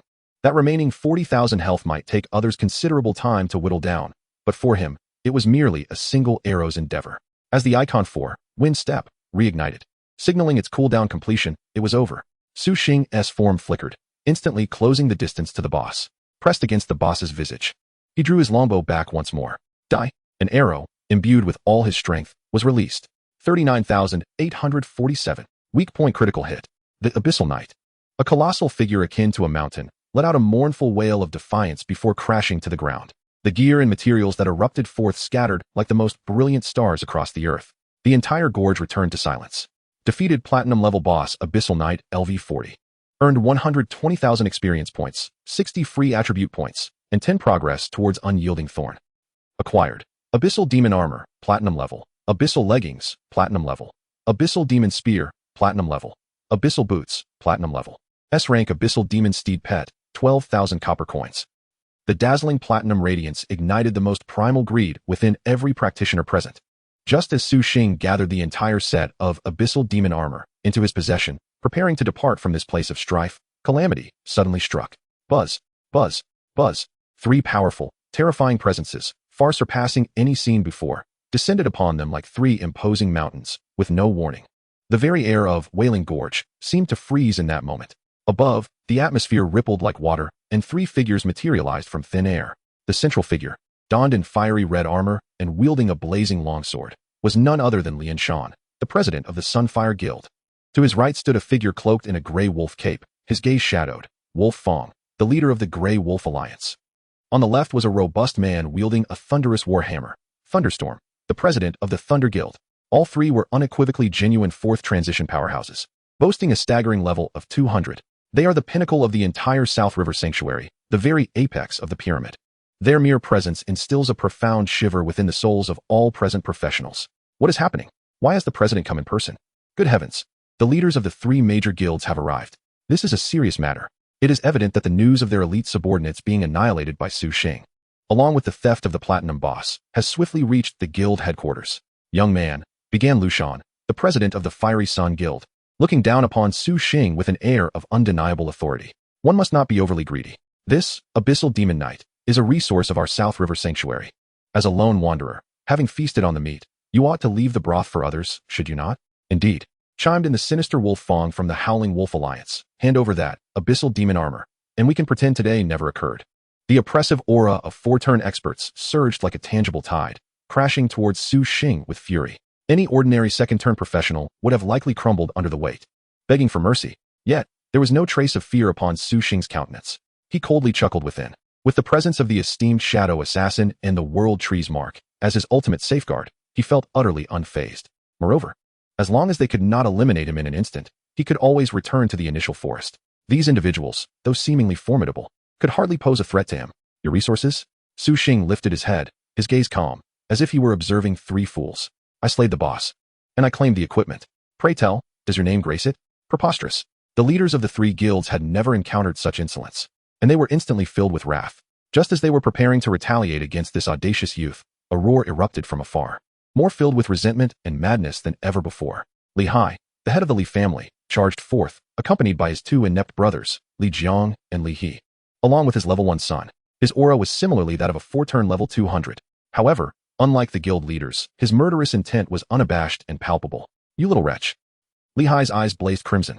He wasted no words with Su Xing, unleashing a murderous aura tenfold more terrifying than all others combined. Crashing down upon Su Xing like an invisible ancient mountain, Su Xing's body suddenly felt heavy. It was as if he were being encased in tons of cement, with every cell under immense pressure, rendering even the slightest movement a Herculean task. So this is the level suppression of a 4-turn expert. Compared to the 3rd turn, it was akin to the chasm between heaven and earth. You little brat. You shall pay blood for my equipment. Li Jiang shrieked frantically from the side. Li Hai's gaze was as cold as ice, as though he were looking at a corpse. Hand over everything on you. Then, take your own life as an apology. I might just spare your corpse. Such tyranny. Such arrogance. He didn't even regard the leaders of the 3 guilds beside him. Yet, just as Li Hai was about to strike and crush Su Xing completely, a dark, profound rift in space silently unfurled above everyone's heads. A pair of perfect jade feet, clad in exquisite black silk and stepping upon scarlet high heels, slowly emerged from the rift. Following was a stunning woman, adorned in a fitted professional skirt that accentuated her voluptuous figure, donning golden-rimmed glasses, with long, straight black hair cascading effortlessly down her back. She hovered calmly in midair, exuding an aura far more terrifying than all present combined, effortlessly dissipating the pressure Li Hai had imposed upon Su Xing. Chapter 44. I dare anyone to lay a finger on him. B-class talent of the 3rd turn. Her gaze was cold and indifferent, sweeping over all the 4-turn experts present. With her ruby lips slightly parted, her voice was cool, yet imbued with an undeniable, regal authority. I dare anyone to lay a finger on him. The silence of the Valley of Whales was shattered by a collective gasp filled with awe and fear. Everyone felt as though they were witnessing the most absurd of dramas. The head of the Li family, in existence at the pinnacle of the South River Sanctuary, was rendered immobile by a single phrase from a mysteriously appearing woman. Li Hai's expression had turned ashen. He fixed his gaze upon the enchanting figure suspended in the air, emanating a terrifying aura that sent shivers through his very soul. He managed to squeeze out a few words through gritted teeth. Yinshang?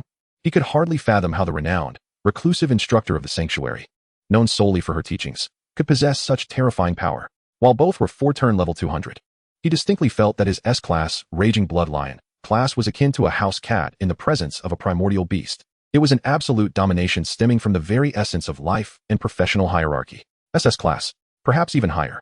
Yinshang. Li Hai forced himself to suppress the shock within.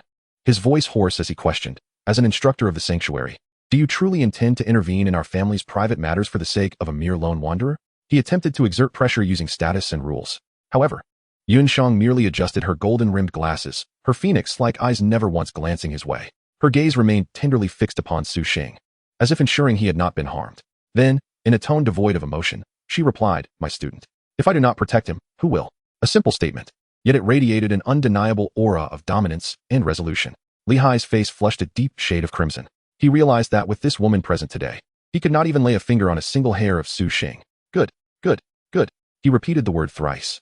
His eyes filled with venomous resentment and murderous intent, nearly palpable. He abruptly turned, his gaze slithering like a venomous snake, fixating on Su Xing. You little wretch, consider yourself fortunate. I, Li Hai, vow today, should you dare to step 1 foot outside the sanctuary, I, the Li family, shall hunt you to the ends of the earth, to the death. With that ominous declaration, he could no longer bear to remain in that place. He yanked his 2 utterly terrified brothers, like a pack of lost dogs, fleeing without a backward glance. He remained oblivious to the fact that today might have been the only opportunity in his life to contest Su Xing. From this day forth, he would lose even the right to gaze upon Su Xing's back, as Li Hai, the greatest enemy, retreated in disgrace. The remaining leaders of the 3 guilds naturally saw no reason to seek their own humiliation. They were not fools to confront an immeasurably powerful SS-class mentor.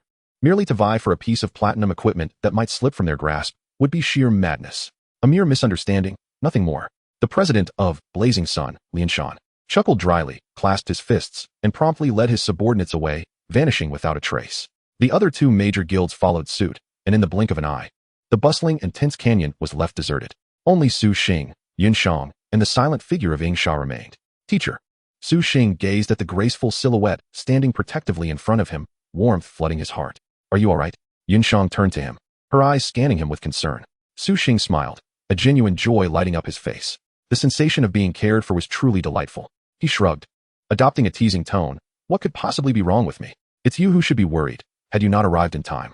That Lehigh would have had to grind levels at the sanctuary again today. You cheeky brat. Yunshang shot him an affectionate glare. Yet the anxiety that had weighed heavily on her heart finally lifted. She regarded Su Xing, her thoughts swirling with emotions. With a formidable warrior like Ing Sha guiding him and the backing of the Deification Guild, this student, once scorned by all, had finally acquired the means to secure his place in the world. The trio returned to the Transmutation Temple at the South River Sanctuary. Standing before the statue of the goddess, Su Xing opened the quest panel and chose to submit his task. Ding. Platinum level boss, Abyssal Demon Knight, kill record detected. Third ring, proof of strength, please defeat a platinum level boss of at least level 40 alone. Completed. Conditions met. Third transmutation trial completed. Boom. A brilliance more radiant and divine than any before cascaded like the Milky Way from the heavens, completely enveloping Su Xing. His body and soul underwent an unprecedented, transformative metamorphosis amidst this overwhelming power. Warning. Detection of observer profession undergoing a second-tier leap. Evolution direction confirmed. Fate and causality. Congratulations. Your profession has successfully evolved into the Causality Balancer, B level. Additional mental enhancement, 300. New skill. Causality prediction, can predict the probability of specified events occurring within the next 10 minutes. New skill. Causality chain, can forcibly mark a target, causing them to endure the consequences of all actions they take for a period of time. Evolution feature. Ancient bronze gear patterns have emerged around your eyes, allowing you to perceive subtle changes in the flow of time. You now possess the weight of causality and the qualification to intervene in the trajectory of fate. As the starlight within the transmutation temple gradually faded, Su Xing slowly opened his eyes, feeling a newfound, mysterious power within him that seemed capable of plucking the strings of destiny. His main profession had ascended to B-level, Causality Balancer.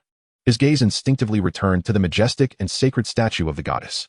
A bold thought, almost blasphemous, surged from deep within him. If Law's gaze could reveal her true form, might Causality Chain also forge a small connection with her? After all, I had invested so many golden level materials as a cause to ascend. Surely, it was time to reap some fruits as interest, was it not? With that thought, he acted. Chapter 45. The Deity's Embarrassment. Divine Passive, Favor of Chaos. A mischievous smile crept across Su Xing's lips as he focused his mind and unleashed his new skill upon the statue of the goddess. Causality Chain. Buzz. A phantom chain, woven from ancient bronze gears, shot forth from Su Xing's palm, transcending the distance of space to connect flawlessly with the statue. Ding. Target locked successfully. Analyzing causality. Warning. Warning. You are attempting to establish a causal link with an unknown great being. This action is extremely dangerous. Please cease immediately. However, Su Xing did not relent. Instead, he intensified his energy output. In the next moment, a profound and commanding presence, tinged with an unmistakable hint of embarrassment, crashed into his consciousness like thunder. Again, you audacious mortal. Your offense has angered the divine. You shall bear the consequences.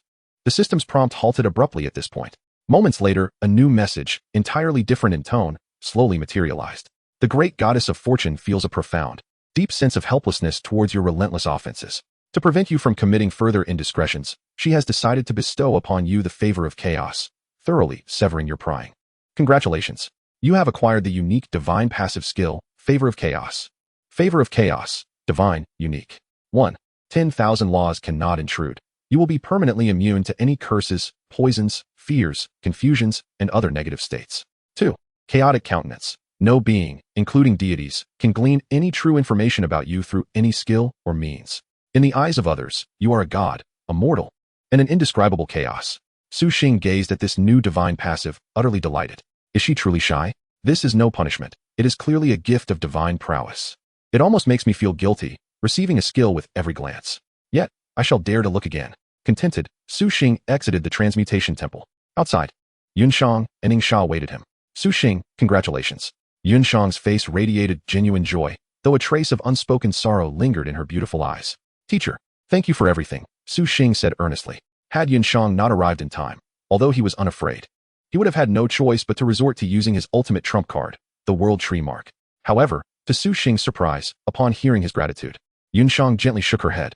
Her phoenix eyes, usually filled with warmth, now brimmed with an inescapable sadness. Su Xing, she took a deep breath, as if summoning all her strength to softly utter, I am here to say goodbye. What? Su Xing's smile froze in an instant. A forced recall order has been issued by my family. I must return. Yunshang's voice carried an undeniable sense of helplessness. It was all too sudden. The news struck Su Xing's heart like a heavy hammer, rendering his mind blank as he struggled to find words. In the midst of this silence, however, Yunshang suddenly stepped forward. She stood on tiptoe, and in the astonished gaze of Su Xing, pressed her soft, cool lips, carrying a faint fragrance, gently against his. The sensation was fleeting, yet it bore an unspoken taste of bittersweetness. Take care. Leaving those 2 words behind, she never looked back. Her figure transformed into a streak of flowing light, tearing through the fabric of space, and vanished in an instant. Only a solitary, crystalline tear remained, silently gliding through the air, reflecting the young man's dazed silhouette. A long sigh broke the silence. Shadow Assassin, at an unknown moment, had covered his eyes with his weathered hands, muttering solemnly, "What is forbidden to see should not be seen." Yet, his fingers seemed to part wider than the city gates. Su Xing chose to disregard this disrespectful character. He merely gazed quietly in the direction where Yunshang had disappeared, taking a long while before slowly retracting his gaze. His voice, having regained its former calmness, now bore an added thread of determination. "Senior Shadow Assassin, what is the true nature of teacher Yunshang's family?" The eyes of Shadow Assassin, often filled with a hint of mockery, turned gravely serious upon hearing Su Xing's inquiry for the first time. He cast a deep glance towards the direction Yunshang had vanished, letting out a long sigh. A note of apprehension crept into his voice, one he himself seemed unaware of. In Kyoto, the Yun family is among the most elite forces in the Dragon Kingdom, second only to our own, Fengshen. Shadow Assassin continued. Each of the 4 great families possesses profound heritage, with a plethora of powerful individuals, their relationships intricately intertwined. Even Fengshen must often show them a modicum of respect. It should have been apparent to me, he added, a flicker of realization and wry amusement crossing his face. At such a young age, she possesses a 4th transition cultivation level, and her occupational rank is at least SS. Who else, apart from those ancient families that refuse to reason, could cultivate such a prodigy? Kyoto's Yun family. Su Xing's heart sank heavily.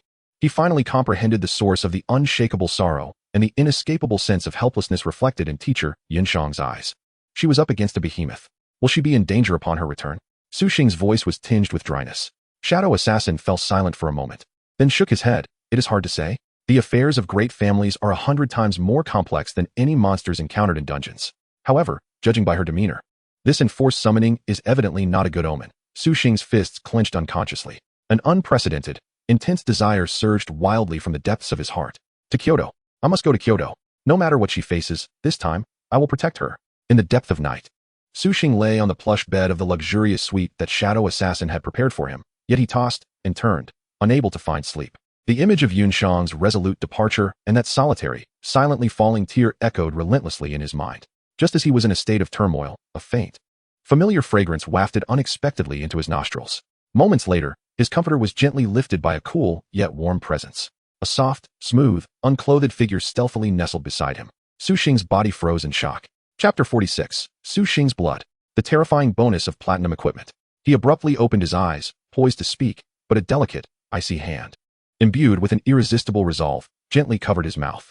Bathed in the moonlight streaming through the window, he discerned the identity of the intruder. It was Yunshang. She had returned. In that moment, she was a stark contrast to the regal queen who had repelled enemies earlier that day. Her lustrous black hair cascaded like a waterfall over the pristine sheets. Her exquisite face bore no trace of color. Only 2 streams of uncontainable tears flowed silently from the corners of her eyes.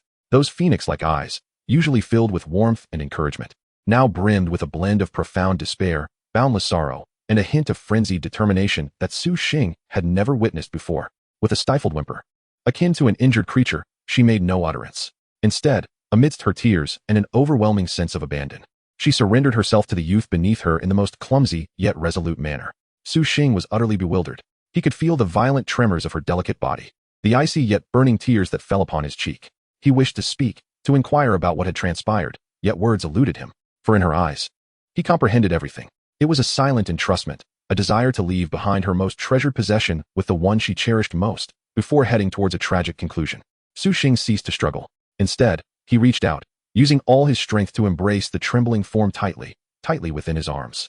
The next morning, as the first rays of sunlight illuminated the room, Su Xing jolted awake. Instinctively, he reached out to the pillow beside him. It was cold and empty, devoid of any presence. The air lingered with a faint, familiar scent. It felt as though the events of the previous night had unfolded as an extraordinarily vivid, bittersweet dream. However, when his gaze fell upon the immaculate sheets, his pupils constricted in shock. There, a stark crimson stain blossomed like a cold plum silently unfolding in the snow, silently narrating the reality of the previous night.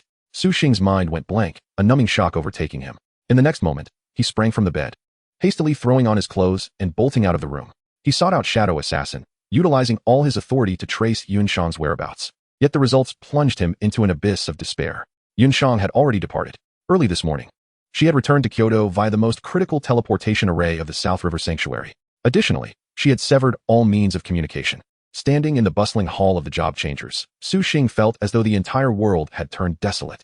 At that moment, his heart, which had been slightly restless due to his recent surge in power, chilled completely. He finally understood how laughable his 28,000 attack power was in the face of such a true colossus as the Yun family. He lacked even the qualification to allow Yunshang to stand tall and refuse her family's arrangements. I must grow stronger. I must become stronger at an unprecedented speed. Strong enough to confront the Yun family directly. Strong enough to trample the entire Yun family beneath my feet. Strong enough that no one, no force in this world, dares to make her shed a single tear. This conviction burned into the depths of his soul like a heated iron brand. Returning to his suite, Su Xing forced himself to suppress the tumultuous emotions within, beginning to tally his recent acquisitions. He laid out the ominous platinum equipment he had obtained from the Abyssal Demon Knight, piece by piece, before him. Abyssal Demon Armor, Platinum Level. Wearing requirement, LV 40. Attributes, Constitution 600, Strength 600, Spirit 600. Description, a chest armor forged from the bones of Abyssal Knights and silent lava, adorned with an eternal flame of the abyss. It is said that the wearer can hear whispers from the abyss. Those with fragile minds will be consumed by the will of the demon god. Abyssal Leggings, Platinum Grade. Wearing requirement, LV 40. Attributes, Constitution 600, Agility 600, Strength 600. Description, leggings crafted from the scales of abyssal nightmares, impervious to damage. Each scale exudes the brutal essence of a dragon, allowing the wearer to charge into battle with the grace and ferocity of a dragon. Abyssal Spear, Platinum Grade. Wearing requirement, LV 40. Attributes, Strength 600, Agility 600, Spirit 600. Description, the spearhead is honed from the purest dark crystal of the abyss, capable of effortlessly tearing through all light and order. When swung, the spear's wind resonates with the demon god's roar. Those struck shall have their souls dragged into the endless abyss. Abyssal Boots, Platinum Grade. Wearing requirement, LV 40. Attributes, Constitution 600, Agility 600, Strength 600. Description, these battle boots, tanned from the spine of abyssal nightmares and reinforced with abyssal cold iron, enable the wearer to tread silently in the shadows, each movement akin to a specter, determining the fate of foes before they even perceive danger. Without hesitation, he adorned himself with the Platinum Grade Celestial Crown, Abyssal Armor, Abyssal Leggings, and Abyssal Boots. The Abyssal Spear, a weapon suited for close combat, was deemed less useful by Su Xing, who opted to stow it away in his backpack. Boom. The moment he donned the 4 pieces of Platinum Grade equipment, a surge of power, more immense and pure than any he had previously experienced, coursed through his entire being. He opened his attributes panel. Su Xing. Class, Causal Scales, B Grade. Level, 40. Constitution, 2917. Strength, 8473. Agility, 6550. Spirit, 2345. Health, 58340. Mana, 23,450. Attack, 33892. Defense, 11,668. His attack power approached 34,000. Health neared 60,000. Defense exceeded 10,000. For a level 40 practitioner, this was formidable. Yet, it remained insufficient. This level of strength was but a flickering firefly against the bright moon of the Yun family. Time could not be squandered any longer. A cold determination flickered in Su Xing's eyes. He pushed open the door and strode toward the training area beyond the sanctuary. At just level 40, he was on the verge of entering the Kyoto Sanctuary. In the Kyoto Sanctuary, he would wield no influence whatsoever. He must hasten to augment his strength. At the moment he exited the sanctuary, a shadowy figure, Sha, quietly emerged. Chapter 47. Su Xing's forceful takeover of the Li family dungeon. Li Hai's rage. Sha observed the hurried youth, exuding an aura that warned others to keep their distance, and nodded in approval. It seemed that last night's incident had profoundly affected him. Indeed, he had not been crushed by the setbacks of youthful affection. Instead, he transformed them into a driving force for strength. This was a talent worthy of cultivation. Oh, love, it appears to possess its merits, if only for instilling a sense of urgency. However, just as Su Xing stepped beyond the gates of the Nanjing Sanctuary, in the depths of the Li family estate, a man in meditation suddenly opened his eyes. It was none other than the head of the Li family, Li Hai, Patriarch. Intelligence reports that Su Xing has just left the sanctuary alone. Good, good, good. Li Hai sprang to his feet, a grotesque smile spreading across his face, unleashing a pent-up killing intent that had been restrained for 2 days. Heaven has a path, yet you refuse to tread it. Hell has no door, yet you dare to enter. Relay my orders. Assemble the entire clan, all experts above the 3rd transition. Today, I shall ensure that this little wretch has no place to bury his remains. Unbeknownst to Su Xing, the head of the Li family was hot on his trail. Following the map's guidance, he swiftly arrived at the entrance of a high-level dungeon controlled by the Li family, suitable for third transition practitioners. Fallen Mind. Two haughty Li family youths guarding the dungeon entrance saw the solitary Su Xing and immediately stepped forward to obstruct him. Halt! This is the Li family territory. To enter the dungeon, you must pay a toll of 10,000 copper coins. One of them said in a condescending tone. Without even glancing at him, Su Xing calmly raised his silver moon bow. Whoosh! A flash of silver light erupted. The Li family youth, still awaiting payment, suddenly bore a small blood hole in his forehead, his haughty expression forever frozen in shock. 66,000. With a flash of white light, he was sent back to the sanctuary. From the pile of items he dropped, Su Xing picked up a ticket inscribed with the words, Fallen Mind. Then, amidst the horrified gaze of the other guard, he stepped forward. The dungeon door slowly closed behind him. Fallen Mind. This place was once one of the most crucial strategic resource points of the Nanjing Sanctuary, but after an abyssal invasion, the entire mine was thoroughly tainted by demonic energy, transforming it into a forbidden ground teeming with monsters. As he stepped inside, a wave of cold, damp air, mingled with sulfur and putrid odors, assaulted him. The tunnel was engulfed in darkness, illuminated only by the faint, eerie purple glow of crystals tainted by demonic energy embedded in the walls. Cackling laughter, grating to the teeth, echoed from the depths of the darkness. Malicious Miner LV-80, Dungeon Stalker LV-90, Elite, Demonized Foreman LV-95, Elite. Dozens of grotesque monsters, each with eyes gleaming crimson, lunged at Su Xing from all directions. For any ordinary third transition team, facing such a horde of monsters in both number and level would surely incite chaos and alarm. Yet, Su Xing merely lifted his eyelids. Law interpretation activated. In an instant, all the monsters' movements appeared to him in slow motion. Every deadly weakness they bore shone like fireflies in the night, resplendent and clear. A group of experience points. He barely even felt the need to activate. Windstep. Simply standing still, he drew back his bow. 1 second, 5 arrows. A rain of arrows descended. Thud, thud, thud, thud, thud. Those monsters, fearsome and horrifying to ordinary practitioners, now resembled wheat awaiting harvest. Each of Su Xing's arrows struck unerringly at a monster's fatal weakness. 55,021. Critical hit. 54,899. Critical hit. Ordinary monsters, 1 arrow. Instant kill. Elite monsters, likewise, 1 arrow, instant kill. He stood as a ceaseless, mobile fortress of war. Wherever he passed, monstrous adversaries fell in droves, transforming into pure experience points and a plethora of free attribute points, surging into his being with fervor. Slayed LV-95 Enraged Overseer, Elite, Experience 190, 000, Free Attribute Point 1. Indomitable Thorn Progress 1. Vanquished LV-90 Lurker, Elite, Experience 180, 000, Free Attribute Point 1. Indomitable Thorn Progress 1. Your level has risen to LV-41. Your level has risen to LV-42. In a mere span of several minutes, Su Xing bulldozed through the entire dungeon with an unyielding and ruthless demeanor, propelling his level from 40 to a staggering 55. Deep within the mine, there lay a colossal throne constructed from countless bones. Upon this throne sat the abyssal miner LV-100, Golden Boss, towering over 5 meters tall, wielding an immense pickaxe, suddenly awakening its molten gaze. Insignificant ant, how dare you trespass into my slumbering domain? The thunderous roar reverberated, causing the entire mine to quiver violently. It was poised to unleash further grandiloquent proclamations. However, it was met with Su Xing's apathetic retort. Such excessive verbosity. Whoosh. In the blink of an eye, an arrow imbued with terrifying power sliced through the air, striking its mark at the center of the beast's forehead before it could even react. 122, 110. Critical hit on weak point. Following swiftly were the second, third, and fourth arrows. 55, 000. 60, 000. In a heartbeat, 5 arrows struck. The torrential rain of arrows forced this golden boss to stagger backward. Emitting a series of impotent roars of fury, it became evident that under Su Xing's formidable assault, the golden boss was no different from an ordinary creature. Mere seconds later, amidst a wail filled with frustration and indignation, the once mighty golden boss collapsed, showering the ground with a cascade of radiant gold. Defeated golden boss, abyssal miner LV-100, gained 2. 000 experience points, 400 free attribute points. Indomitable Thorn Progress 15. Your level has risen to LV-60. Acquired. Earthwalker Chestplate, Golden. Earthwalker Leggings, Golden. Miner's Echo Warhammer, Golden. 200, 000 copper coins. Su Xing collected the equipment and materials, hardly sparing a glance at the golden grade items. The primary treasure from this endeavor was the free attribute points. He had amassed 600 points from slaying minor foes, with an additional 400 points from the golden boss. totaling 1,000 points, a significant bounty. Outside the dungeon, when Su Xing's figure re-emerged before the trembling gatekeeper of the Li family, he merely extended his hand. Another ticket, please. The gatekeeper, compelled by fear, sorrowfully presented another ticket. Su Xing's silhouette vanished once more at the dungeon's threshold.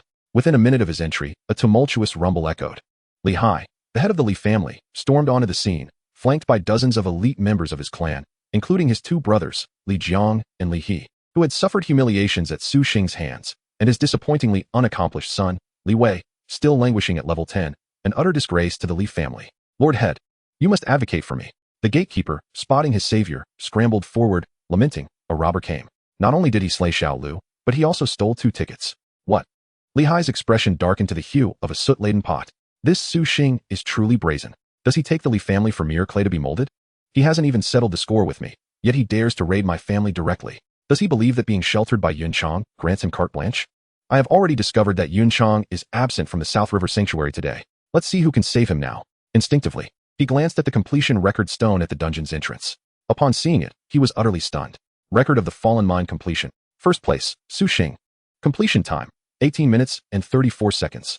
This record surpassed even his personal fastest completion time by several folds. Impossible. Li Hai's initial reaction was disbelief. This boy must have discovered a dungeon bug unknown to us. Otherwise, how could a mere second transformation novice achieve such speed? A glimmer of greed flickered in his eyes. If he could capture this lad and extract the method to exploit the bug, the Li family would surely strike it rich. Everyone, heed my command. A sinister grin crept across Li Hai's face as he set the heavenly net enclosure formation. Today, not even a fly shall escape this snare. I shall ensure this little scoundrel finds no path to salvation. Within the dungeon, Su Xing remained blissfully unaware of the external machinations. Drawing upon his previous experience, he navigated effortlessly through the dungeon, this time slaying monsters at an even swifter pace. In under 10 minutes, he found himself once again before the boss's throne. Once more, he felt disinclined to engage in idle chatter. In a mere 10 seconds, he dispatched it to the afterlife. Your level has risen to LV 70. Due to this not being his first completion, the rewards were significantly diminished, yielding only a single piece of golden-grade equipment. Su Xing was unfazed. His primary objective was leveling up. Perhaps after another 10 or so runs, I shall reach the pinnacle of my third transformation. As he advanced, the experience required for higher levels grew exponentially. Relying on his formidable stats, he soloed the dungeon, relishing the rapid accumulation of experience points. Content, he exited the dungeon. However, as soon as he stepped beyond the dungeon's threshold, he sensed an unsettling change. The surrounding air thickened, and space itself felt utterly sealed by an overwhelming force. Even his connection with the World Tree Mark grew tenuous. Yet, he could still teleport, albeit with a delay, not instantaneously. He lifted his gaze to find Li Hai. Accompanied by dozens of Li family elites, wearing grins reminiscent of a cat toying with its prey, encircling the dungeon exit with impenetrable intent. Upon witnessing this, Su Xing merely raised an eyebrow. One thought echoed through his mind. Is this fellow truly so petty? Is it such a grave offense to borrow his family's dungeon twice? Must he make such a grand spectacle of coming to confront me? Chapter 48, an all-encompassing domination. Are you telling me this is a D-rank talent? It was merely the borrowing of his family's dungeon on 2 occasions. Must it warrant such a grand display? Su Xing gazed upon the formidable, heavenly net, an earthly web-sealing array that obscured the entire sky before him. His attention shifted to Li Hai, whose face bore a sinister expression, as if he had desecrated Su Xing's ancestral grave. A profound sense of irritation consumed him. At this moment, he had neither the time nor the inclination to squander words on this swarm of flies. Yun Chang awaited him in the capital.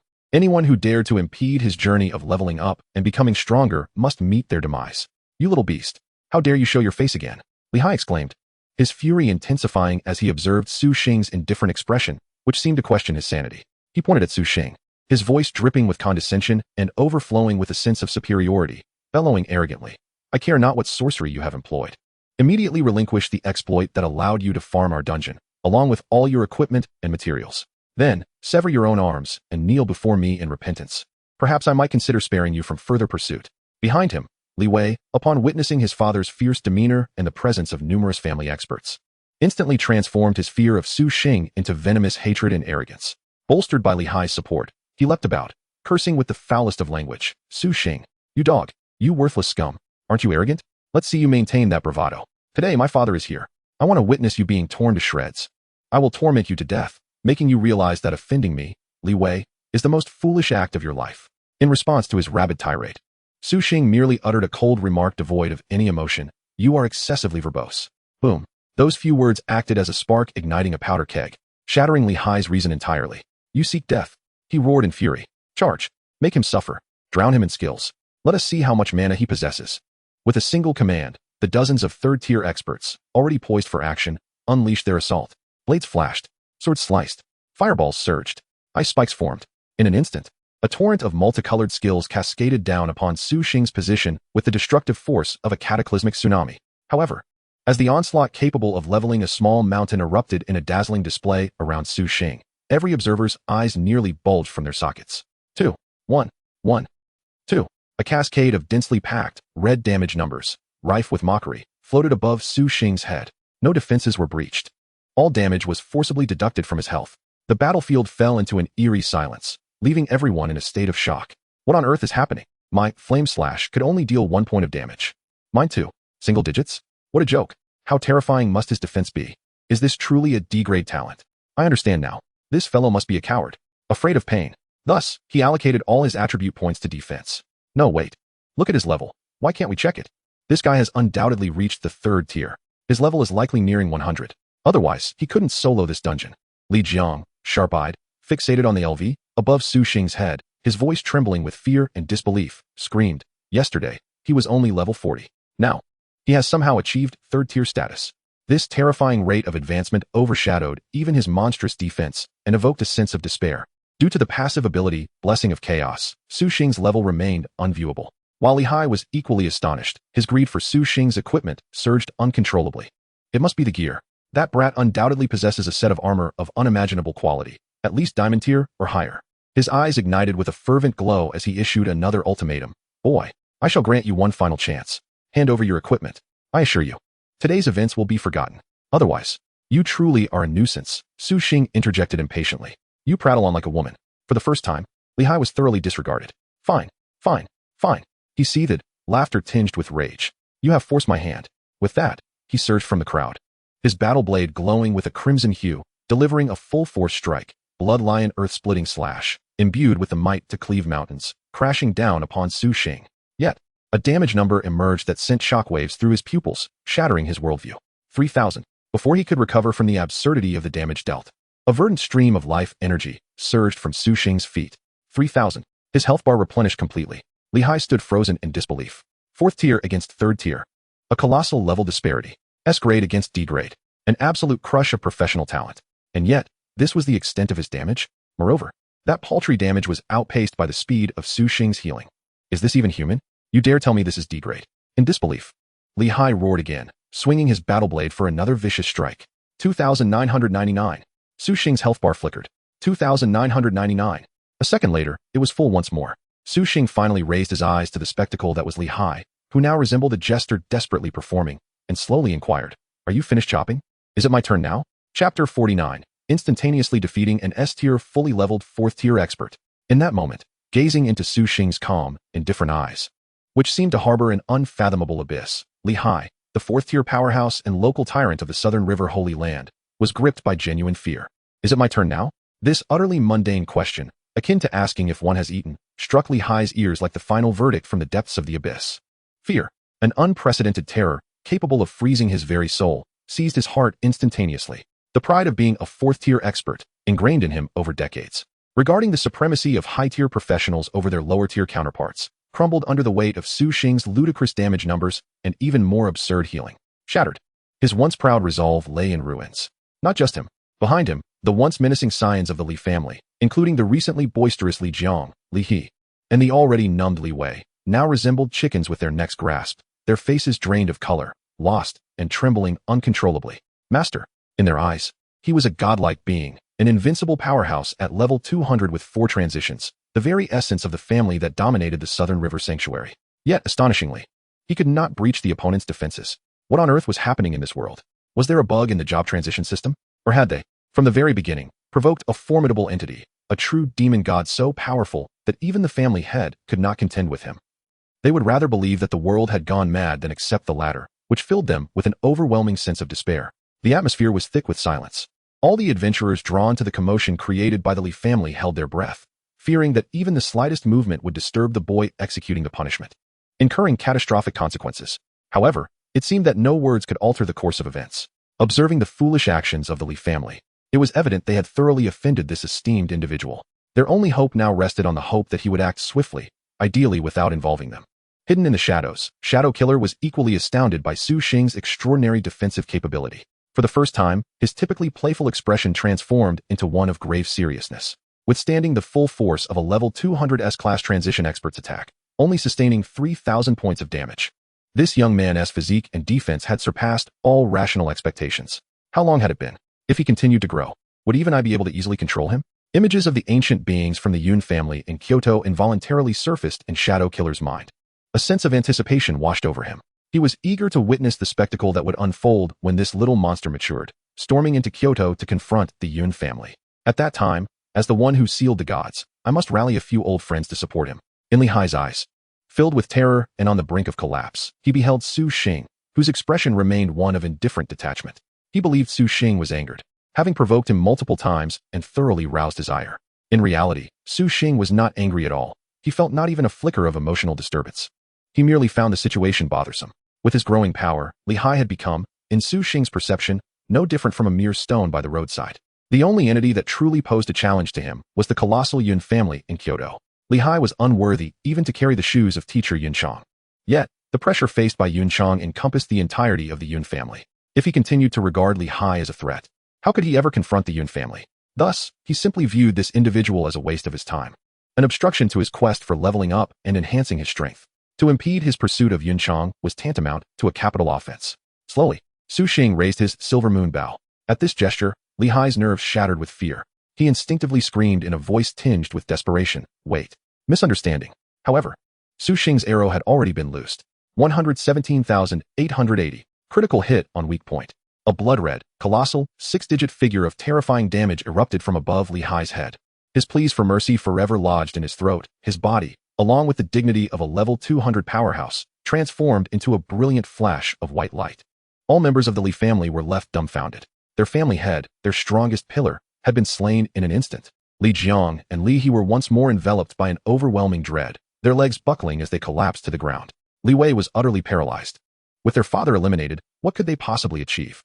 It was hopeless. As long as Su Xing was around, they could forget about transitioning to the second level. Shadow Killer, too, was nearly dislodged from his hiding place by the explosive damage. Over 100,000. He rapidly calculated.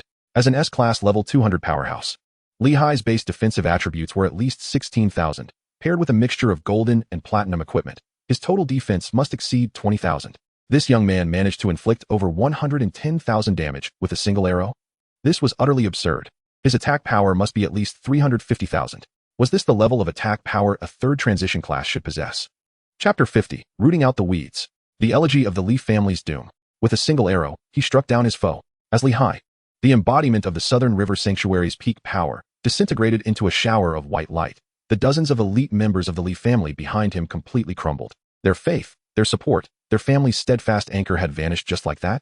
Fear spread like an invisible plague, infecting every individual. Yet, Su Xing afforded them no time to recover from their terror. His face, tinged with impatience as he yearned to see Yun Chang, now bore only a cold and intolerant murderous intent. He slowly drew back his bow. Upon the bowstring, 5 silver energy arrows coalesced once more. No, he is a demon. The Li family members shrieked in their most desperate and powerless wails. They wished to flee, but their legs felt as though they were encased in lead, refusing to obey. They could only watch, helplessly, as 5 streaks of light, symbols of death, soared toward them. With a soft twang, the bowstring trembled, followed by another. Su Xing's movements were swift to the utmost, elegant, yet lethal.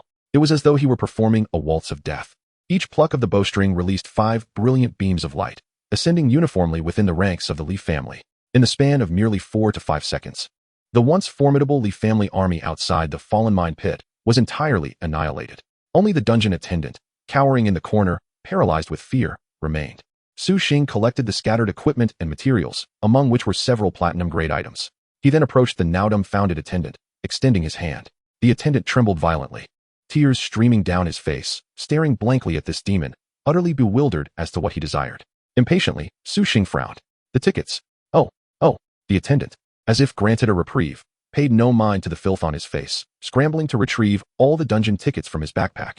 Trembling as he handed them over to Su Xing regarded this somewhat compliant lad with satisfaction, nodding approvingly. Ah, a teachable child indeed. Then he raised his bow.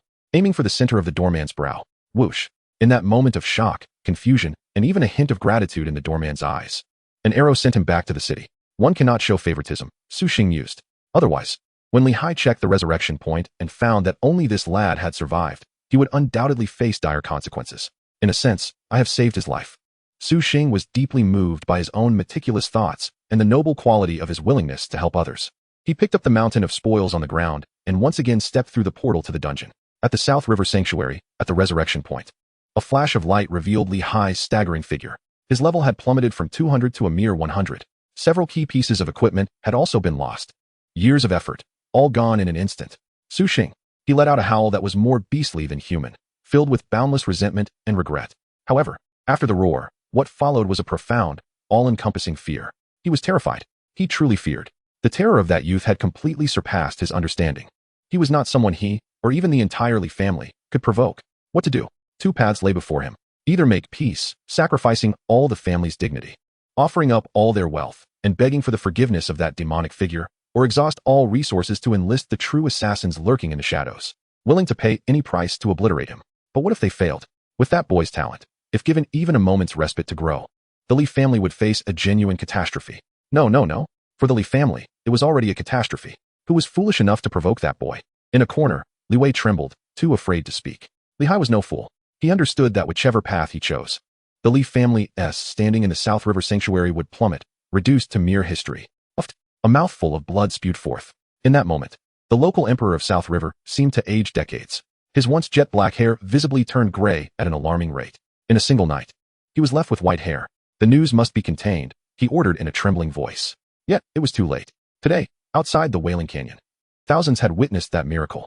The Li family, which had reigned over South River for decades, was now faced with the news that a fully leveled 4-turn powerhouse had been rendered powerless, and dozens of 3-turn experts had been slaughtered. The information spread through the South River Sanctuary like a plague with wings. Those who had once suffered under the Li family's tyranny and humiliation revealed their fangs upon hearing the news, take advantage of his misfortune to claim his life. A bloody reckoning against the Li family had quietly begun, and the instigator of it all, Su Xing, was in the fallen mine, enjoying his monotonous yet efficient leveling journey. By the end of the day, as he stepped out of the dungeon once more, his level had successfully risen to 90. As expected, the experience required for leveling up had increased significantly. Su Xing could clearly feel the slowdown in his leveling speed. It seemed that tomorrow, he would need to seek a higher-level dungeon to grind through. Chapter 51, The Multitudes of All Things. South River, no more. The leveling journey in the fallen mine was monotonous yet remarkably efficient. When Su Xing used the last ticket in his backpack to exit the dungeon, the growth value of his hidden profession, Unyielding Thorn, finally stabilized at the pinnacle of 100 under the influx of vast experience. Ding! The hidden profession Unyielding Thorn has reached 100 energy. Would you like to promote? Yes. A brilliance unlike anything he had ever experienced erupted in Su Xing's eyes. Boom. A force more grand and arcane than any previous explosion of life and spatial power detonated within his spiritual world like a cosmic explosion. He beheld the resilient sprout representing the essence of his profession now breaking through the surface. At that moment, it was growing wildly towards the sky, in all directions, even into the unseen dimensional barriers, at a speed defying the laws of life. Countless branches, gleaming with an ancient bronze luster, began to sprout from the trunk. What astonished him most was that at the very tips of each branch, it seemed as if a thin, invisible membrane had been pierced, with tiny spatial rifts suspended, exuding terrifying spatial fluctuations. It was as if the growth of this tree was no longer satisfied with a single material world. It sought to root itself in the broader, more mysterious multidimensional space. System prompt. Detecting that your hidden profession is undergoing its 3rd-tier promotion. Evolution direction confirmed. Space and cloning. Congratulations. Your hidden profession has successfully evolved into multitudes of all things, A-class. Additional constitution bonus, 2,300. New active skill, Shadow Would Clone. Instantly create 3 entities with 50 of the main body's attributes, capable of perfectly executing all skills of the main body, which disappear after death or after 30 minutes. New active skill, Spatial Vine. Summon vines infused with spatial power from any shadow, tearing through space for short-range teleportation or binding enemies. Evolution feature. The trunk has branched into bronze-colored limbs, with tiny spatial rifts suspended at their tips. The trunk extends into multidimensional space, symbolizing your power dimension, completing its first true leap. Finally, the 3rd-tier promotion has been achieved. A-class. Cloning. Teleportation. Feeling the newfound power within him, as if he could manipulate space itself, a cold smile graced Su Xing's lips. With these 2 skills, from this point on, his tactics and survival capabilities would ascend to a new, astonishing level. Simultaneously, Su Xing received an additional 2,300 points in Constitution. His Constitution had surpassed the 5,500 threshold. His health reached a terrifying 110,000, and his defense soared to 220,000. It was simply outrageous.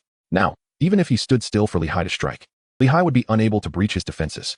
The gap between them, following the ascension of Su Xing's hidden profession, was already worlds apart. The explosive enhancement of his attribute panel left Su Xing feeling somewhat unreal. Yet, he quickly calmed himself. He was still far from a true confrontation with the Yun family. This level of strength was insufficient to speak on Yun Chang's behalf. He needed to continuously grow stronger. Meanwhile, at the highest command room of the military in the South River Sanctuary, Lei Zhinshan wore a grim expression as he perused the freshly delivered detailed report regarding the events at Wailing Canyon and the Li family. Bang! He slammed his fist down violently on the sturdy alloy desk, producing a thunderous sound. What a disgrace! Utterly preposterous. His dignified, square-faced visage was now etched with a tempest of fury. For the sake of personal vendetta, he had incapacitated the entire elite lineage of the Li family, including a formidable fourth-tier powerhouse. Does he not understand the catastrophic loss this entails for the overall defensive capabilities of our South River Sanctuary? And what of Li Wei and Lin Xingya? They are among the few S-rank prodigies of our generation in South River, the hopes for our future. All because of a trivial quarrel, he unleashed a retaliatory strike that rendered them incapable of even reaching the second tier, drastically hampering their progression. This person is vindictive, narrow-minded, and devoid of any broader perspective. The more Lei Zhinshan contemplated, the more his chest heaved with rage. Indeed, he harbored a strong aversion to Li Hai's arrogant demeanor. However, it was undeniable that in the impending war against the abyssal monstrosities, the Li family remained an indispensable force. Now, this force had been brutally dismantled by Su Xing in the most tyrannical and unreasonable manner. Most infuriatingly, he was already among the deified of the capital.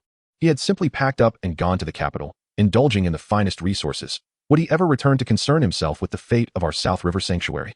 Such selfishness, coupled with his extraordinary power, yet lacking any sense of belonging or responsibility, renders this genius a malignant tumor rather than an opportunity for us in South River. A glimmer of chilling resolve flashed in Lei Zhinshan's eyes.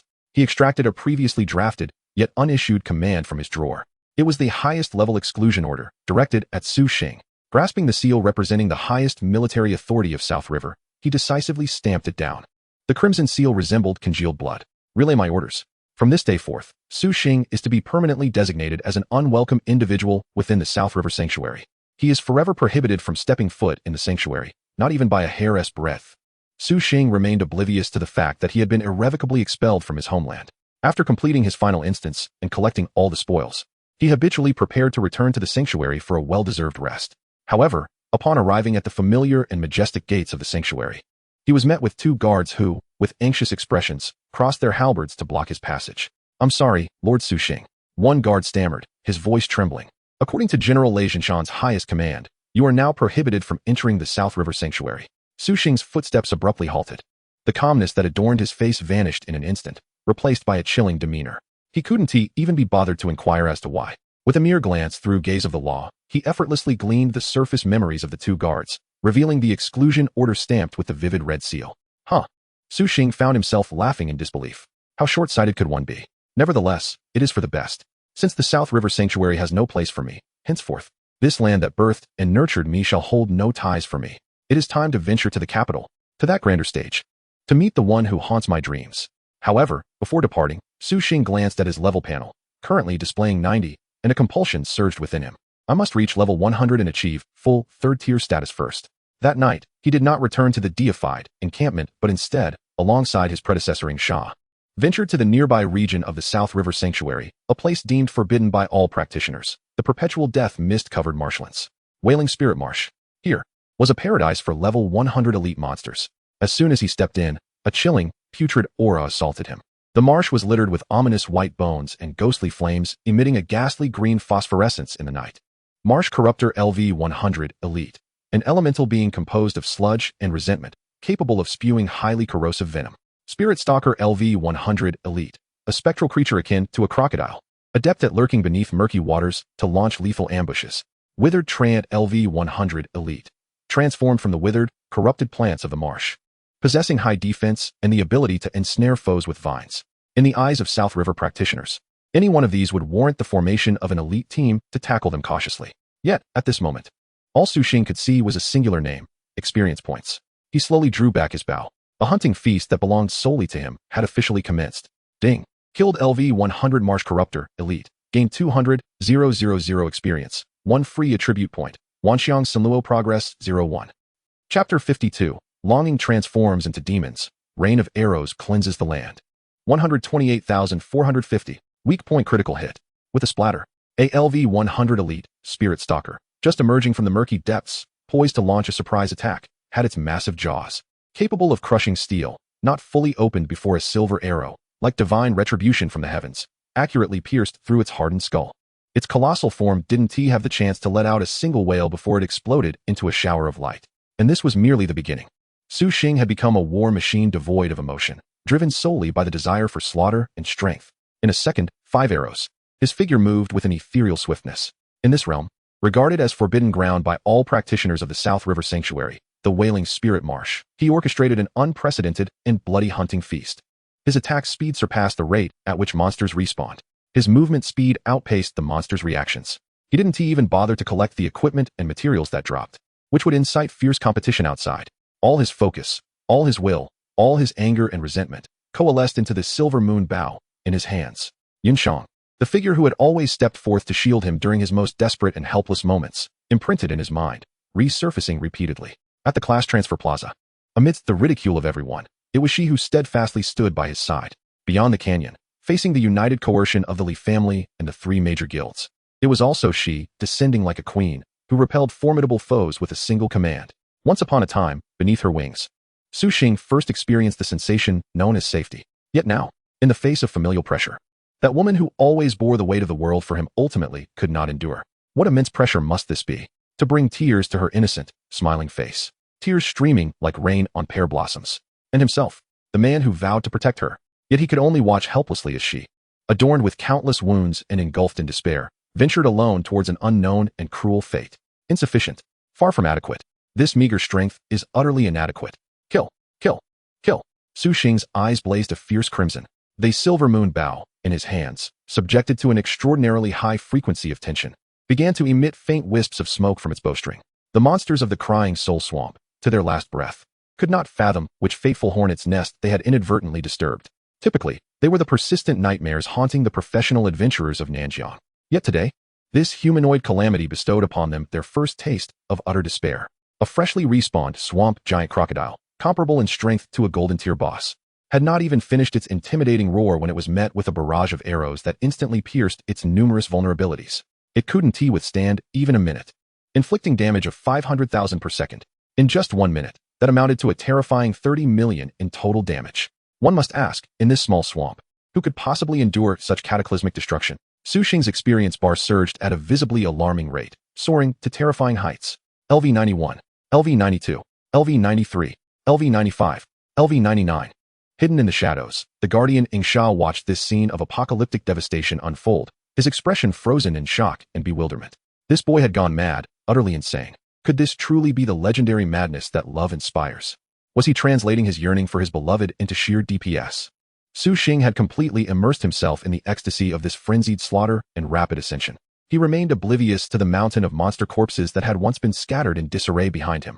He had single-handedly shattered the entire ecosystem of the Crying Soul Swamp. Monsters fell in death, only to respawn and be annihilated once more. In just a few short hours, the number of monsters that had respawned and perished here exceeded the total from the past several years combined. Some hidden threshold deep within this forbidden zone had been quietly breached. Countless specters of resentment, those restless souls, were weeping. They were converging, transforming into an invisible force of malice potent enough to make even the gods frown, rendering this already eerie swamp even more sinister and perilous. Chapter 53, Catastrophe Descends. The God of Whales awakens. Killed Golden Tier Boss, Withered Treant LV100. Gained 2,000,000 experience points, 400 free attribute points, and 5 progress towards the Myriad Transformations evolution. Acquired. Withered Vines Armor, Golden Tier. Corrupt Roots Leggings, Golden Tier. Decayed Wood Staff, Golden Tier. Withered Core, Golden Tier Material. Vine Prison, Golden Tier Skill Book. Trent's Ring Fragment, X3, 500. 000 copper coins. Your level has risen to LV100. Congratulations on reaching level 100, achieving the current level cap. Please proceed with your job advancement promptly. As the colossal form of the last golden tier boss, the withered Treant LV-100, exploded under Su Xing's rain of arrows, a brilliant golden beam of light descended from the heavens, enveloping him entirely. A surge, an unprecedented torrent of power, akin to a river cascading into the sea, surged wildly through his limbs and bones. Su Xing gradually ceased his archery, savoring the transformative changes within him, momentarily lost in a sense of unreality. How rapid! This entire sequence felt almost surreal. Just a few days had passed since his awakening, and he had already reached a level that ordinary adventurers might never aspire to in a lifetime, the pinnacle of third-tier advancement. He could embark on the trials for fourth-tier advancement at any moment. Of course, his level had never been his greatest trump card. He slowly opened his attribute panel, his gaze falling upon the figure that could drive any adventurer into a frenzy. Free attribute points, 10,000. A full 10,000 points.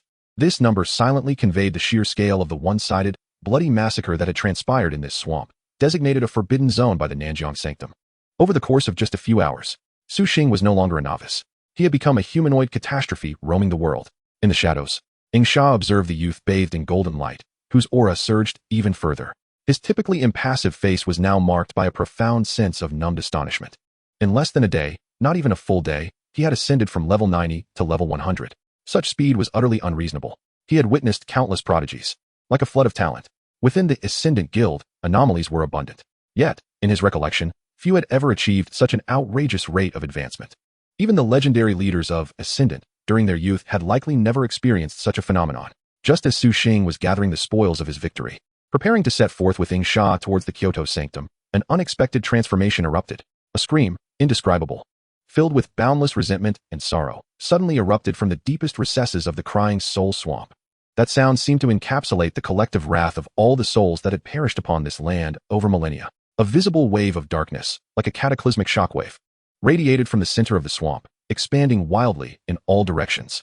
Su Xing's body was at the forefront. Ding! You have been struck by the divine lament of the god of whales, Xura. You will enter a state of deep confusion for 30 seconds. However, before he could perceive any discomfort, ding! The divine passive ability Chaos Favor has activated, rendering you immune to this negative effect. Su Xing remained unscathed. Yet, the same could not be said for Sha, who suddenly froze. The normally playful depth in his eyes turned hollow and chaotic in that moment. The once restrained aura of terror surrounding him exhibited its first signs of disorder. He too had fallen prey, and this was merely the beginning. The horrifying wail transcended spatial distances, instantly reaching the Nanjiang Sanctum several dozen kilometers away. Buzz! In that moment, the immense magical defensive shield enveloping the entire city of Nanjiang activated instantaneously. Violent ripples surged across the translucent barrier, akin to waves upon water. However, even after diminishing its power by 99, that piercing wail still penetrated the shield, infiltrating the city. Boom! In an instant, on the streets, countless professionals, as if struck by an invisible hammer, emitted anguished groans, clutching their heads in torment. The weaker among them rolled their eyes back, frothing at the mouth, swaying drunkenly as they succumbed to chaos. Only those formidable individuals who had attained the fourth transition and beyond could, with great effort, resist the terrifying sonic assault through their powerful mental fortitude. Inside the military headquarters, the expression of Lei Jinshan and other high-ranking officials dramatically shifted. What is happening? From outside the city, what on earth has occurred? What level of monster is this? Merely the sound, after being dulled by the wall of sighs, still possesses such a horrific effect. Just as the entire Nanjing sanctuary descended into turmoil and panic, a cold, emotionless system notification reverberated through the vicinity of the sanctuary, resonating in the minds of everyone present. Area alert. Due to the devastating massacre of the Wailing Ghost swamp ecosystem within an extremely short time, boundless resentment has accumulated, awakening the national-level boss. The god of Wailing Ghosts, Xura. Warning, warning, warning. A national-level catastrophe is imminent. All professionals must immediately proceed to the Wailing Ghost swamp to prevent the awakening of the god. Otherwise, the awakened god of Wailing will unleash endless and terrifying retribution upon the nearest sanctuary. God of Wailing Ghosts Xura LV-100, Diamond Level World Boss. Status, First Form of Resentment Collective. Health, 10, 000, 000, 10, 000. Attack Power, 238, 000. Defense Power, 120, 000. Description, a once pitiful deity that fell in ancient times, whose divine realm descended here, transforming into a swamp. For countless years, it has absorbed the grievances and sorrows of endless beings, gradually degenerating into a terrifying entity that knows only slaughter and wailing. Final warning. Countdown to God's awakening. 10 minutes. Act now to stop it. Chapter 54. Despairing Whale, The End of Nanjing. As that cold, emotionless, yet ominously definitive system notification echoed throughout every corner of the Nanjing sanctuary, the entire world seemed to have been hit with a pause button. The city, previously engulfed in chaos due to the sudden sonic attack, fell into a more dreadful, death-like silence. This was soon followed by an eruption of unbridled panic, akin to a volcanic explosion. What? A national-level boss? My goodness. A level 100 diamond-level boss. 10 million health. 238,000 attack power. 120,000 defense. How on earth are we supposed to fight this? Am I seeing things? Is this data even real? It's over. It's truly over for the Nanjing Sanctuary. Run. Get to the teleportation array. Get out of this cursed place. On the streets, the countless professionals who could still move, after a brief moment of stupor, completely broke down. They screamed and cried like headless chickens, frantically rushing towards the teleportation hall at the center of the sanctuary, as the order within the entire sanctuary disintegrated in an instant. In the military headquarters of the Nanjing Sanctuary, within the highest command room, a loud bang echoed as Lei Jinshan slammed his palm onto the conference table. The specially forged alloy surface bore a clear imprint of his hand. He glared at the horrifying data on the screen before him, which left even him breathless. His normally authoritative countenance was drained of color. Who is responsible? He roared like an injured lion, bloodshot eyes blazing with fury. Which bastard, which fool, has gone and slaughtered the Wailing Ghost Swamp? Do they even realize what they are doing? They are on the brink of destroying our entire Nanjing sanctuary. Lei Jinshan trembled with rage, cursing under his breath. Little did he know, the one with the strength to massacre the Nanjing forbidden area of the Wailing Ghost Swamp was no ordinary individual. Even he could not accomplish such a feat. If this terrifying entity were truly before him, he certainly would not dare to speak so boldly. Beside him, the leaders of various major guilds, such as Fiery Sun and Tsang Wolf, had just arrived through the teleportation array in haste. Although the head of the Li family had not yet regained his maximum level, he was urgently summoned as a fourth transition. The expressions on each of their faces were etched with the same fury and despair. Investigate. Find out who is responsible. Even if I have to turn the entire Nanjing sanctuary upside down, I will drag this culprit into the light, shouted the president of Fiery Sun, Lu Shan. Seething with rage, I will have him skinned alive. Investigate what? What is there to investigate? The system announcement is crystal clear, isn't it? Massacring a forbidden area. What does that even mean? We don't even consider our usual monster hunting as slaughter. Such an existence is truly looking for trouble, attracting a diamond-level boss. They could never have imagined that the one they cursed as a bastard and a fool was, in fact, the very youth they had jointly cornered. At this moment, the head of the Li family, being of lower level, dared not utter a word. However, he was the most knowledgeable about Su Xing, the Wailing Ghost Swamp. How unfortunate. Ing Sha, having been momentarily stunned for 3 seconds, suddenly jolted back to clarity. His usually mischievous expression was now filled with dread and gravity. Such a terrifying mental shock nearly caught even me off guard. He glanced into the depths of the swamp, where a massive shadow, formed from boundless resentment and ghosts, was slowly coalescing, and his complexion darkened considerably. A diamond-level world boss, what a joke. Facing such a level of boss, even I, without proper preparation, would not emerge unscathed.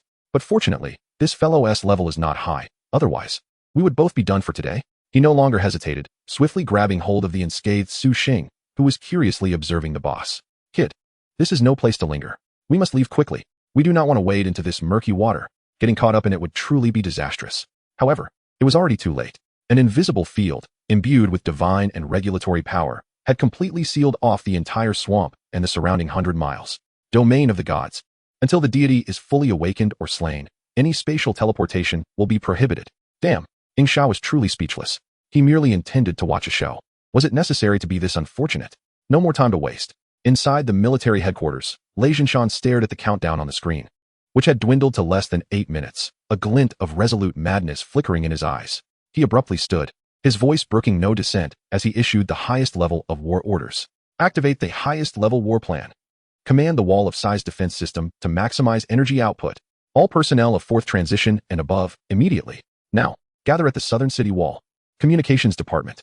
Connect me urgently to the highest command center of the Kyoto Sanctuary. Send out an SSS-level distress signal. With his command, the once serene city of the South River Sanctuary was instantly transformed into a high-speed war machine. The piercing sound of alarms reverberated through the heavens. Powerful auras surged from every corner of the city, frantically converging towards the southern wall. Meanwhile, in the teleportation hall at the city center, chaos reigned supreme. Numerous families and factions desperate to flee the impending doom clashed vehemently, with the military enforcing martial law. Clear the way. Let us out. Why are you preventing our escape? Do you wish for us to await our demise here? Enforcing martial law. Anyone daring to assault the teleportation array will be executed on sight. What? The space has been sealed. The teleportation array is unusable. Liar, an absolute liar. Let me out. Blood stained the floor of the teleportation hall. The apocalypse had indeed arrived. When Lei Zhanshan, accompanied by all the surviving fourth-tier powerhouses of the South River Sanctuary, reached the periphery of the Crying Soul Marsh. What they beheld was a hellish scene capable of inducing despair in any onlooker. A colossal shadow, composed of endless resentment, had become increasingly corporeal, slowly taking the form of a grim reaper wielding a scythe, shrouded in tattered robes. The countdown displayed a mere 3 minutes remaining. It must not be allowed to fully awaken. Lei Zhanshan's eyes bulged with fury as he bellowed, "Everyone, unleash your most potent skills. Attack!" Boom, boom, boom. In the next instant, dozens of attacks representing the South River Sanctuary's might rained down like a dazzling meteor shower, crashing fiercely into the immense shadow. The Thunder God's Hammer of Thunderstorm. The Sunfire Annihilation Slash of Lishan. The Wolf Fong Howl of the Moon of the Wolf Tooth. However, when these terrifying skills, capable of moving mountains and filling seas, struck the shadow, a profound sense of despair enveloped everyone's hearts. It was still that mocking, relentless blood deduction. For a boss with millions of health points, this was utterly hopeless. It's over. Lei Zhanshan observed this scene, feeling the growing terror of the divine might. And his previously taut body faltered weakly. The South River was doomed. Just as despair engulfed everyone, awaiting the arrival of death, a golden light suddenly pierced the sky from the direction of the South River Sanctuary, coalescing in midair into a line of grand characters that nearly brought tears of joy to their eyes. These characters also served to reassure the tumultuous hearts of all in the South River Sanctuary. The intent behind these words was not only to inform Lei Zhanshan and others, but primarily to soothe the populace of the South River Sanctuary. The Kyoto Sanctuary has received an SSS-level distress signal. The highest-level reinforcement troops have been dispatched. First Team, Deification Special Operations Squad. Captain, 6th Tier Dragon Knight. Members, 5 5th Tier SSS grade talented individuals. Second Team, Yun Family Mage Corps. Leader, 6th Tier Elemental Sovereign. Members, 5 5th Tier SSS grade talented individuals. Third Team, those lines of support, composed solely of pure golden energy, pierced the heavens like the solitary sun rising in the night, instantly illuminating the eyes of every practitioner in the South River Sanctuary. Previously shrouded in despair, there is hope. It is the Kyoto Sanctuary. It is the Deification Guild and the Yin family. Our nation's most elite forces are coming to our aid. We are saved. Within the sanctuary, the previously chaotic practitioners all settled into a calm. A sense of security washed over them in an instant. After all, they were led by powerful 6th Tier SSS grade talented individuals. The weakest among them boasted 5th Tier SSS grade prowess, surpassing even the strongest in South River. This was absolute security. As they gazed upon the legendary forces, known only from the news and representing the mightiest strength of the Dragon Nation, Lei Zhanshan was moved to tears. This iron-willed man now resembled a child, sobbing uncontrollably. We are saved. The South River Sanctuary is saved. Brothers, hold on. We must stall this boss until it fully awakens. Once the spatial blockade is lifted, those powerful squads will come to our aid. In the previous moment, Lei Zhanshan had been engulfed in despair due to the terrifying blood deductions. Yet now, a surge of euphoric relief erupted on his face, once marked by hopelessness. He abruptly turned around, exerting all his strength to shout at the 4th-tier powerhouses behind him, who were also brimming with tears of joy. Everyone, snap out of it. Reinforcements. Our nation's strongest reinforcements are on their way. Before they lift the spatial blockade, our sole task is to hold this beast at bay, even if it costs us our lives. We must not let it approach the South River Sanctuary by even a single step. Hope is the finest stimulant. The once despondent practitioners of South River, akin to wounded dogs, were suddenly infused with a renewed vigor. However, is it not somewhat unreasonable to expect them to hold back a diamond-tier boss, preventing it from advancing even a step? Kill. For South River. With fiery eyes, they unleashed their most powerful skills, as if they were free of cost, furiously hurling them at the immense shadow slowly taking shape, even if what they wrought still bore the mocking label of one in their eyes. Each one represented a moment of delay, a glimmer of hope. Yet, amidst this battlefield filled with tragic valor and hope, Li Hai, the head of the Li family, trembled as if he had seen a ghost. His eyes, bloodshot with fear, fixated on a solitary figure standing not far away. It was him, the demon who had utterly cast the Li family into the abyss. How could he be here? Following Li Hai's horrified gaze, Lei Zhanshan also spotted Su Xing.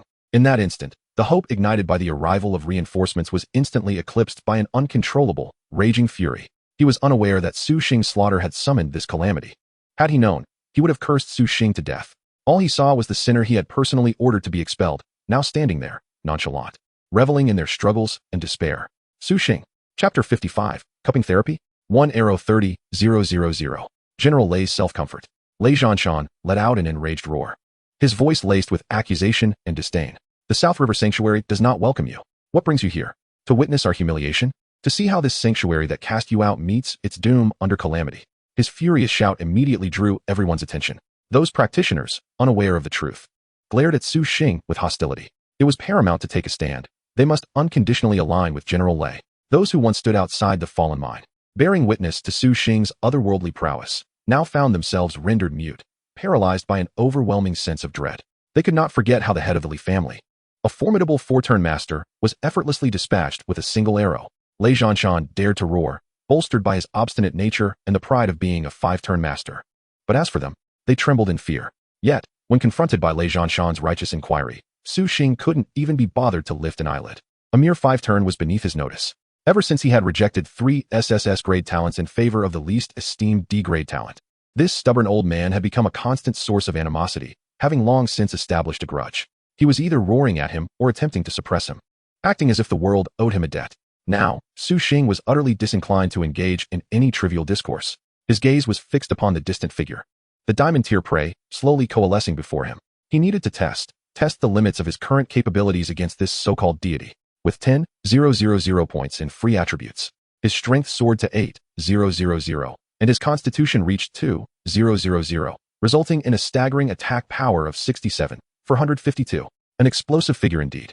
He gradually drew back this silver moon bow, an action that instantly captivated the attention of all present. What was he planning? Had he lost his mind? Even we, the four-turn masters, could only whittle down health points. How could a mere three-turn hope to pierce defenses? Amidst the gazes filled with confusion and derision, Su Xing released the bowstring. The first strike of wind step was guaranteed to be a critical hit. Whoosh! An arrow, more resplendent than any before and imbued with the very rhythm of the wind, tore through the air, traversing 100 meters in an instant. Boom! The arrow struck with pinpoint accuracy against the massive shadow. A blood-red, colossal damage figure erupted into the sky, rendering the entire assembly speechless. 29,000. Weakness critical. Silence. The battlefield fell into an eternal stillness once more. All the practitioners, previously engaged in their tasks, froze as if petrified. They stared blankly at the vivid, absurdly high 5-digit damage that left their minds blank. 29,000. A three-turn archer from the military, gazing at his own damage of 1, then at the 29,000, felt his professional faith shattered in that moment. Li Hai, upon witnessing this figure, felt his already pale visage, drained from a level drop, lose all color. His body began to tremble uncontrollably. That damage. It dawned on him. The same terrifying damage that had sent him plummeting from level 200 back to 100 with a single arrow. Though the numbers differed, the sensation, the piercing sharpness that seemed capable of penetrating the very soul, was identical. Lei Zhanshan's face, usually adorned with authority, now wore a mask of disbelief. His eyes widened like copper bells. 29,000. Was that not far beyond the damage he, a five-turn master, could achieve even after unleashing all his explosive skills? He couldn't break the defense. How could this D-grade waste have accomplished such a feat? This was inconceivable. A D-grade waste. When had he become so powerful? A tempest of emotions surged within Lei Zhanshan. Until now, he had stubbornly believed that Li Hai's demise was solely due to the intervention of the mysterious seven-turn master, Shadow Kill. It could not possibly be Su Xing's own strength. Yet now, witnessing the tangible, horrifying damage before him, how could he accept it? No, absolutely not. Lei Zhanshan shook his head vigorously, forcing down his astonishment, rapidly concocting a rational explanation for both himself and Su Xing. A tool. It must have been a powerful, one-time use attack item bestowed upon him by the esteemed Shadow Kill. Yes, that had to be it. As he spiraled into this frenzied self-justification, Su Xing's second, third, and fourth arrows followed in quick succession. However, this time, the damage figures that floated up brought a collective sigh of relief from all present. 12, 10, 10. Once more, those familiar, pitiful, two-digit force damages appeared. Witnessing this scene, the hearts of the onlookers, which had nearly leaped from their throats at the sight of 29,000, gradually settled back into their chests. Phew, what a relief. It turned out he could only strike once. That was terrifying. I thought he could maintain such damage indefinitely. This is more like it. Otherwise, if we seasoned four-turn masters from Nanjiang were outclassed by a newcomer to such an extent, it would be utterly absurd. Though these fully leveled four-turn masters had long since been surpassed by Su Xing, at least it now appeared that the gap had not widened too drastically. After all, none could breach the boss's defenses. Lei Zhanshan felt an overwhelming sense of relief. He gazed at Su Xing, still engaged in his tasks. His face once again adorned with an air of superiority and condescension. Clearing his throat, he declared in a voice loud enough for all to hear, "Humph." A D-grade waste is ultimately just a D-grade waste. Even if by some fluke he received a modicum of assistance from the esteemed Shadow Kill, what of it? Even joining the foremost guild in Longhua, Fengshan, he remains inconsequential before a true world-class boss. This declaration restored the authority that Su Xing's arrow had momentarily shaken. He felt as though he had regained his confidence. Yet, unbeknownst to him, all of Su Xing's focus and his law analysis were already firmly locked onto the distant diamond-tier boss, which was in the process of coalescing. In his vision, that massive shadow was currently in an extraordinarily unique state, awakening of the divine. In this state, it would gain a buff of a vengeful barrier, reducing all damage received by 99. So it was not that it could not be breached. Rather, the damage was forcibly suppressed by the power of the rules. He calculated swiftly. Even with a critical hit from a weak point, my current normal attack damage is capped just over 10,000. When set against its total health of 10 million, it is but a drop in the ocean. The only course of action is to wait. Wait until it fully awakens. And the vengeful barrier dissipates. Only then will the true hunt commence. A fierce light ignited in Su Xing's eyes. This was a living, authentic diamond-tier boss. He was the highest-ranked boss he had ever encountered. They were soon to head to the sacred place of Kyoto. Whether he could significantly enhance his strength depended on the rewards of this venture. Chapter 56. The Awakening of the Deity, the Apocalypse of City Slaughter. Final warning. Countdown to the awakening of the god. 3 seconds. Please intervene immediately. The countdown reached 0. As the final second ticked away, the eyes of all present, consumed by fear, slowly blinked to an end. The entire world seemed to be muted, as if a button had been pressed to silence it. Immediately after, a roar erupted. No longer merely a shriek, it was filled with boundless majesty and divinity, a bellow capable of utterly shattering human souls. From the core of that immense shadow, a thunderous explosion resounded. That colossal silhouette, composed of endless resentment and specters, began to crazily collapse inward and coalesce at that moment. A grim reaper's outline. Wielding a massive black scythe and draped in a tattered cloak of stars, its face obscured, yet its eyes burned with a crimson flame potent enough to incinerate the entire world, solidified. The god of wailing specters, Xura, fully awakened. Boom. Simultaneously. The divine domain that enveloped the entire marsh and sealed all spatial powers shattered like broken glass. Space was restored to circulation. How splendid. The spatial blockade has been lifted. Reinforcements. Help would arrive shortly. Witnessing this scene, the eyes of Lei Jinshan and his companions erupted with ecstasy, as if they had narrowly escaped calamity. However, their smiles lasted no longer than a fleeting second before they froze entirely. For the newly awakened deity had moved. It merely raised its head slowly, opening its seemingly insatiable, unfathomable maw. The wailing of the gods. Oh, a black sound wave, more solid and terrifying than any prior, surged forth. Like a cataclysmic tsunami. It spread wildly in all directions. Danger. Quickly defend. Lei Jinshan's eyes widened in rage as he shouted. Yet it was all too late. Those at the forefront, who had just felt fortunate to have escaped harm, were instantly met with the black sound wave. 9,999. 9,999. 9,999. Their bodies, along with their proud gear, melted away silently, as if scorched by a blazing sun, dissolving into the most primitive particles. Not even a glimmer of white light remained. Utterly annihilated. A massacre. This was a slaughter without suspense, a one-sided execution. The black sound wave continued unabated, crashing against the walls of the South River sacred place, dozens of kilometers away, colliding violently with the shield of the sighing wall. Bang! The impregnable city defense shield shook violently, emitting a mournful wail under the tremendous strain. No. Lei Jinshan watched as a vast expanse of ground behind him was instantly vacated, gazing at the comrades who had left not even a corpse. And his tiger-like eyes turned blood-red in an instant. He quickly scanned the boss's skill data. The god of wailing specters, Xura LV-100, Diamond Tier World Boss. Status, first form of the collective of resentment. Health, 10, 000, 000, 10, 000. Attack power, 238, 000. Defense power, 120, 000. The Wailing of the Gods, skill description. Xura releases a millennia of divine resentment, emitting a heart-wrenching wail that reverberates through heaven and earth. The sound waves transform into solid black shockwaves, violently spreading outward, inflicting immense mental damage on all hostile targets within a 500-meter radius, with a high probability of applying a deep confusion status for 30 seconds. Grip of resentment. Skill description. Xura manipulates the endless resentment within the marsh, causing several gigantic hands formed of specters and black mud to extend from the ground, randomly seizing 35 hostile targets. Those captured will be ensnared in a confinement state, unable to move or use skills, while their life force is continuously drained, dealing real damage based on a percentage of their maximum health each second. The ghostly hands possess independent health and must be focused down to rescue teammates. Spectral Marsh skill description. Xura thoroughly merges its divine domain with the marsh, transforming a 1,000-meter radius area into a spectral marsh. Within the domain, all hostile targets experience a 50 reduction in movement speed, an 80 reduction in healing effects, and will continuously suffer from the resentment corrosion debuff, with all attributes decreasing by 5 every 10 seconds. Additionally, LV-100 Marsh Wraiths, Elite, will continuously spawn from the marsh to assist in battle. Final Wail of the Fallen God, skill description. When Xura's health drops below 20, it will enter a berserk second form, gathering all remaining resentment and divine power into a point, chanting for 10 seconds, and unleashing a devastating, unavoidable, and undiminishable soul shockwave upon all hostile targets across the entire map, ignoring distance. This shockwave will deal enormous real damage based on lost health. For formidable skills, each powerful enough to evoke despair, yet what filled him with even greater dread lay ahead. After unleashing a wailing of the gods, the deity merely extended its massive hand composed of black mist towards the ground. Grip of resentment. Boom, boom. The marsh's surface erupted.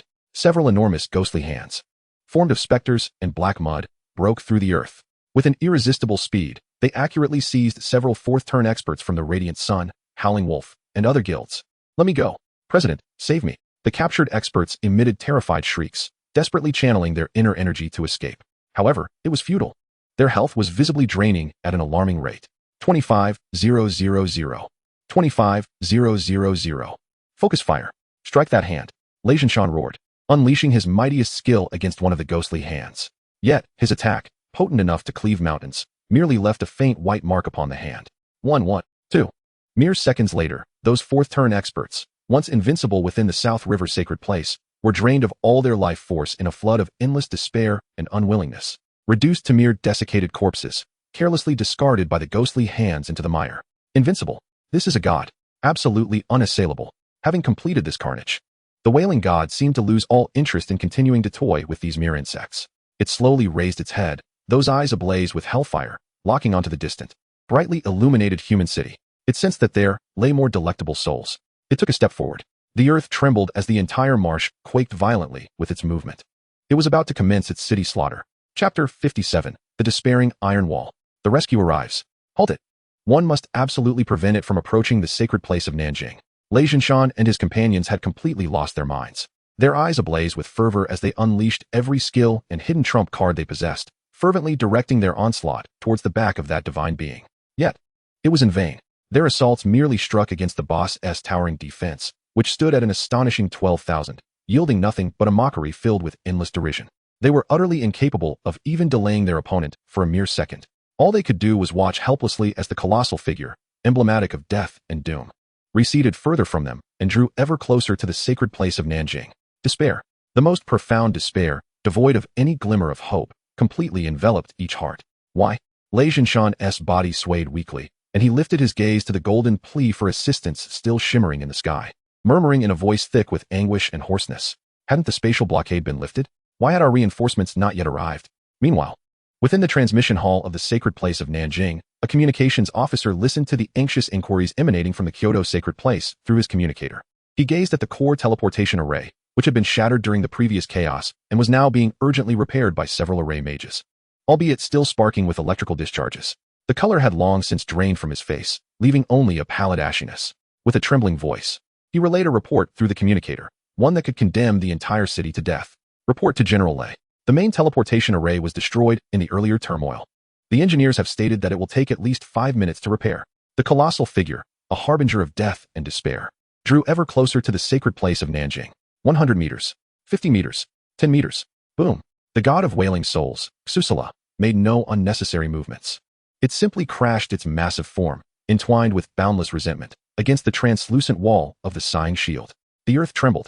The entire sacred place of Nanjing seemed to endure a cataclysmic earthquake of magnitude 18. Countless structures collapsed amidst the violent tremors. The magical shield, once hailed as the strongest guardian of Nanjing, shattered under the impact like glass struck by a heavy hammer, instantly becoming a web of grotesque cracks. The mages responsible for maintaining the shield's energy output spat out blood in unison, collapsing to the ground. Alarm! Alarm! The energy reserves of the sighing shield plummeted by 10 in an instant. Just a single strike had depleted 1/10 of the defense shield crafted by high-level array mages. How could they withstand this? Following closely was the boss's next assault. 20, 30, 90. Only the final 10 energy units remained in the shield. It was on the verge of shattering. Observing the shield's glow, flickering like a candle in the wind, Lei Jinshan and all the remaining powerful figures of Nanjing atop the city walls were left with faces drained of color. It was over. Everything was over. Just as the god of wailing souls raised its immense scythe, capable of rending the heavens, to deliver the final blow that would end all, the sky split apart.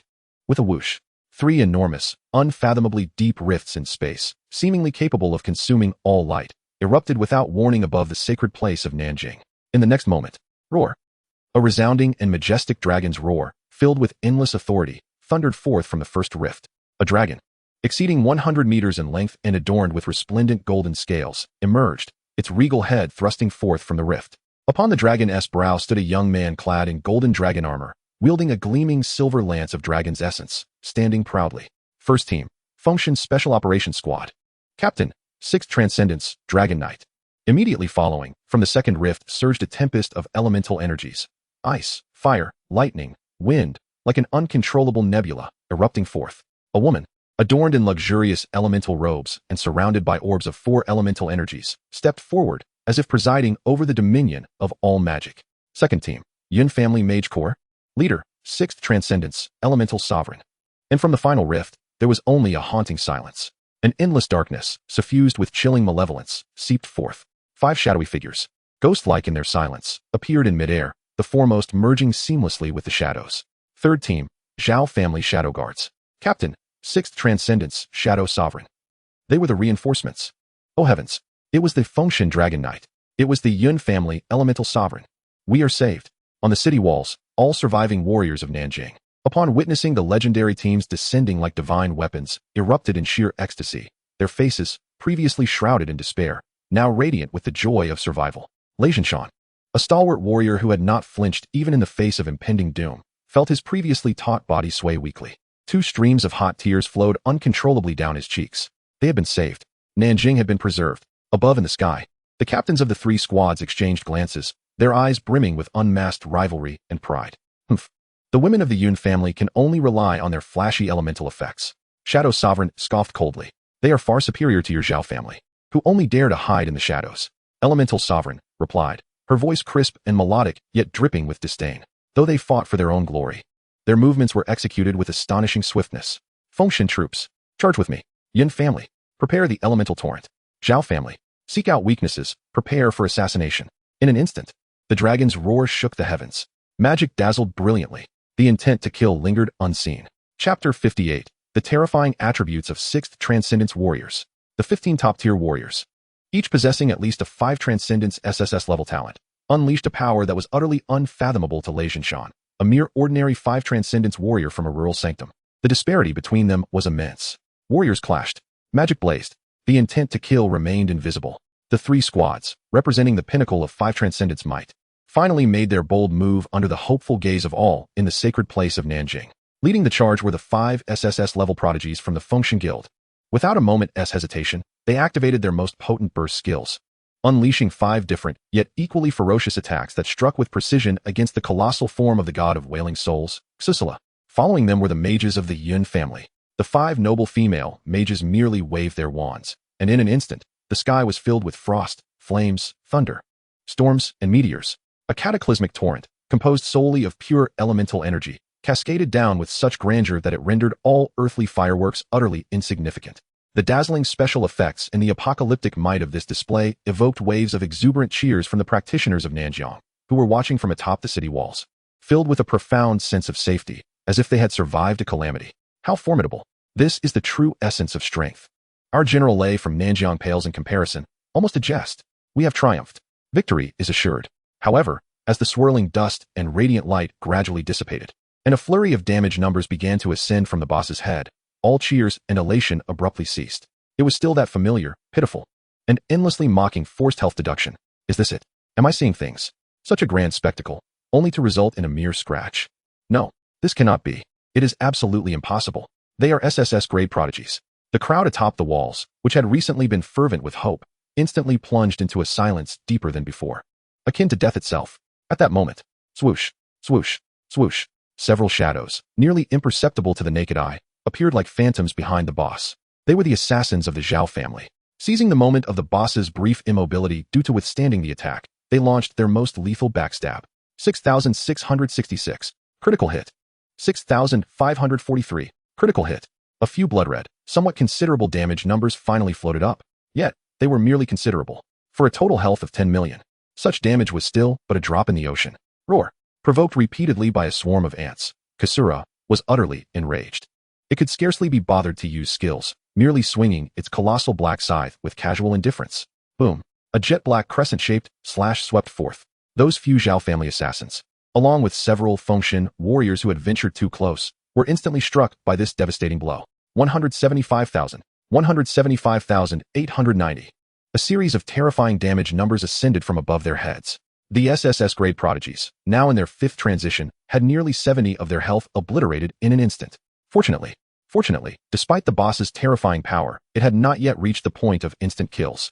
In the rear, the healers of various teams acted swiftly, casting beams of holy healing light just in time to restore their health lines. What a close call. This creature's defensive capabilities are monstrous. Its attack power, conversely, is not particularly lethal. It seems we can only wear it down, gradually grind it to death. Such were the words spoken. Yet the faces of all were etched with gravity. 10 million health points, and with the paltry damage they could inflict, how long would it take to deplete it? They couldn't rely solely on critical hits to deal damage every time. Just as everyone felt a wave of impotence wash over them, the 3/6 transition captains, who had yet to make a move, finally stirred. It seems it falls upon us.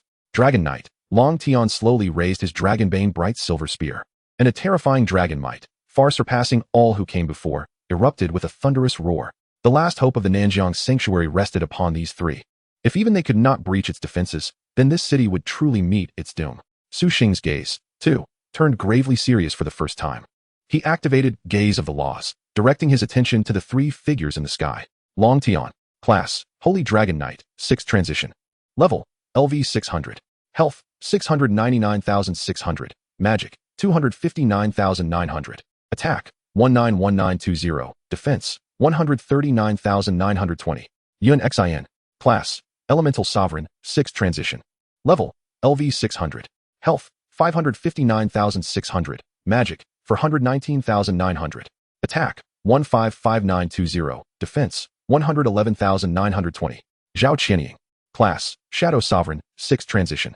Level, LV 600. Health, 359620. Magic, 169,900. Attack, 215920. Defense, 71,924. Gazing upon those 3 sets of extraordinarily lavish statistics, even Su Xing could not suppress a twinge of envy. Truly, they are 6th transition powerhouses with SSS grade talent. Their stats overshadow his by a considerable margin. Were it not for the hidden class allowing him to slay monsters for free attribute points, Su Xing's D-class attributes could hardly compare to those of an SSS grade talent. What might the 7th transition shadow kill predecessors, the 8th transition, or even the legendary 9th transition be like? Not enough. Su Xing clenched his fists. I am still far from sufficient. I must strive relentlessly, continuously grow stronger. Only then can I keep pace with them. Only then will I be worthy of seeking out the Yun family in the Kyoto Sanctuary. Chapter 59. A single strike critical hit of 320,000. Just as everyone in the Nanjiang Sanctuary believed this battle, akin to mere scratches, would devolve into an interminable stalemate, the 3/6 transition powerhouses, suspended like deities above, finally made their move. The first to strike was Dragon Knight, Long Tian. Abomination, prepare to perish. He issued a commanding roar, and the Dragonbane bright silver spear in his hand erupted in a brilliant golden radiance.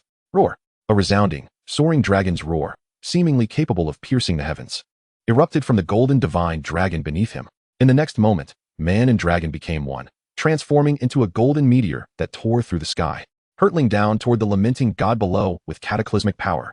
The sheer pressure, the apocalyptic momentum. It sent shivers through the very souls of all practitioners watching from the city walls. Boom. The golden meteor struck with pinpoint accuracy against the colossal form of Kasura.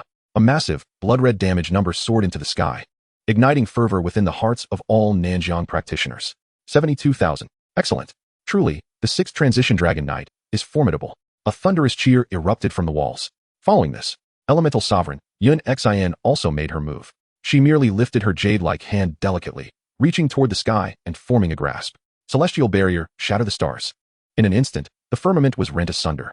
A colossal meteor, exceeding 100 meters in diameter and engulfed in blazing flames, descended, trailing a long tail like a divine spear of retribution hurled from the heavens, crashing down from the pitch-black rift in space. Rumbling. As the meteor struck the ground, the entire Nanjiang sanctuary trembled violently. 56,000. Although the area of attack may slightly compromise single-target damage, the apocalyptic spectacle still left all spectators entranced. Yet, just as everyone remained captivated by the shockwaves of this visual feast, the most terrifying strike descended. The elusive shadow overlord, Zhao Qianying, made her move. There were no earth-shattering sounds, nor cataclysmic effects. Instead, behind Kusala, the vast shadow rippled like water, and a lithe figure, seemingly merging with the darkness, silently stepped forth. In her hand was a dagger as black as ink, devoid of any reflection. With a casual thrust, as if swatting an annoying insect in her garden, she pierced forward. Thud! The dagger effortlessly sank into the vulnerable back of Kusala. Immediately following was a thunderous sound, so profoundly deep it seemed capable of igniting one's very heart. A crimson figure emerged, accompanied by a long string of critical damage numbers, reminiscent of a devil's sneer. Slowly ascending. 312,212. Critical hit. 320,000. The arena fell silent. All the cheers, all the astonishment, paled in the face of this number. What the hell? 320,000. With a single strike? Is this assassin even human? Even Su Xing, who had maintained an air of calmness, felt his pupils constrict. For the first time, his tranquil heart surged with tumultuous waves. This was overwhelmingly powerful. This strike transcended his comprehension of damage entirely. The force unleashed in that moment, distilled to its utmost essence, was something even his current self could not withstand. This woman was incredibly formidable. In mere moments of their initial clash, the once mighty and despair-inducing deity of lamentation over the southern river, Kusala, saw nearly 1/10 of its extensive health bar wiped clean. It seemed this boss was nearing its end. A glimmer of sharp insight flickered in Su Xing's eyes. His mind began to whirl at an unprecedented speed, frantic to devise a plan to secure the final blow on this boss right under the noses of 3 6th-tier powerhouses. What on earth should he do? Above in the sky, Long Tian observed the crowd below, now fervently animated by Zhao Qianying's strike. He glanced at Zhao Qianying's eternally frosty visage and felt a rare twinge of displeasure cross his usually arrogant smile. The limelight could not be monopolized by her alone. You wretched creature, allow me to demonstrate the true power of my sacred dragon knights. He bellowed, synchronizing with the golden divine dragon beneath him. The dragon opened its massive jaws, unleashing a brilliant golden breath of fire, a culmination of its entire might. 72,322. 100,000. The mounted attack erupted with instantaneous devastation. Boom, boom, boom. Yuan Xion's assault had never ceased. Ice imprisonment, thunderstorm, fire rain, wind blades. A myriad of dazzling and lethal spells rained down mercilessly upon the beleaguered boss, leaving it with no means to retaliate. In merely 2 minutes, Kusala's staggering health of 10 million was forcibly reduced by 1/10. This terrifying rate of health depletion left the onlookers from Southern River utterly astounded. Was this still the invincible iron wall that had previously rendered them all powerless? How had it suddenly become so weak? Was the disparity between the 6th and 5th tiers truly so vast? Chapter 60. The domain unfolds. The 6th-tier powerhouse's desperation. Boom, boom, boom. The heavens transformed into a dazzling, deathly tableau. Each charge of the Dragon Knight seemed to rip the sky asunder. Every swing of the elemental sovereign's staff altered the very fabric of reality, causing meteors to rain down. Each stealthy strike of the Shadow Overlord was silent, yet lethally potent. Under the relentless barrage of these 3 godlike 6th-tier powerhouses, the formidable health of Kusala, once at 10 million, was plummeting at a visibly alarming rate. 80, 75, 70. Victory appeared to be within their grasp. On the city walls, the members of the Southern River Sanctuary had transformed from despair to fervent adulation. However, just as the boss's health dipped below the critical threshold of 70, a roar erupted that was unlike any prior. Filled with endless malice and divine madness, it reverberated from Kusala. Its immense form shuddered violently. The black mist composed of resentment coalesced into something tangible. For the first time, its burning crimson eyes flashed with intelligence and cruelty. Not good. Long Tian's expression shifted, loudly warning. But it was already too late. Bang. The lamentation deity merely waved its massive black scythe, with casual disdain. A jet black slash, akin to teleportation, struck Long Tian, the most defensively robust, directly. 90,000. A colossal damage number floated above Long Tian's head. Immediately following, another strike descended upon the elemental sovereign, Yuan Xian. 120,000. Yuan Xion's seemingly fragile form was sent flying back several dozen meters. Fortunately, behind them, 15 5th-tier SSS-level geniuses were no mere decoration. Waves of holy healing light, akin to precision-guided missiles, instantly restored both of their health lines to safety. Just like that. Long Tian, relying on his extraordinary defenses and health, continued to withstand the boss's attacks, still lively and vibrant, laughing as he prepared to charge once more. However, the lamentation deity let out a deep, mocking chuckle filled with endless derision. It raised its scythe high above, and then plunged it fiercely into the already corrupted marsh below, summoning the ghostly marsh. Boom! Centered around the boss, the entire, crying ghost marsh seemed to come alive in that instant. The ground transformed into a swirling black quagmire filled with countless vengeful spirits. The sky was obscured by dense, inescapable resentment. A chilling, viscous aura brimming with negative energy enveloped all living beings within a kilometer radius. Ding! You have entered the domain of ghostly marsh. Your movement speed is reduced by 50. All healing effects you receive are reduced by 80. You are being eroded by resentment. All attributes decrease by 5 every 10 seconds. A series of system notifications caused the expressions of the 3 squads in the sky to shift dramatically. What made their situation even more challenging were the LV-100 swamp wraiths, elite, emerging relentlessly from the black mire, their eyes shimmering with a sinister crimson glow. Damn it! Clear out the minions. Healing team, be attentive. Increase the healing output. For the first time, the formations of the 3 squads descended into chaos. And it was this moment of disarray that Kasura seized upon. Wail of the gods. The terrifying sonic wave erupted once more. This time, its target was no longer everyone, but rather the shadow sovereign Zhao Qianying, who had remained hidden in the shadows, posing the greatest threat to it. In that instant, the shadows surrounding Zhao Qianying quivered violently. The next moment, her slender figure was yanked from another dimension by an invisible hand, her face adorned with an unmistakable look of astonishment. Deep confusion, a hard control lasting 30 seconds. Not good. Qianying is restrained. Quickly, protect her. However, the boss's combo gave no one a moment to react. Grip of malice. 3 massive ghostly hands, composed purely of vengeful energy, surged forth from the churning black swamp. With an unyielding stance, they ensnared Long Tian, Yun Xin, and the still disoriented Zhao Qianying in the sky. 13,992. 2 max health. 9,600. 2 max health. 11,000. 2 max health. A barrage of continuous damage numbers erupted from above the 3. After executing this assault, Kasura finally fixed its cruel and mocking crimson gaze upon its captive.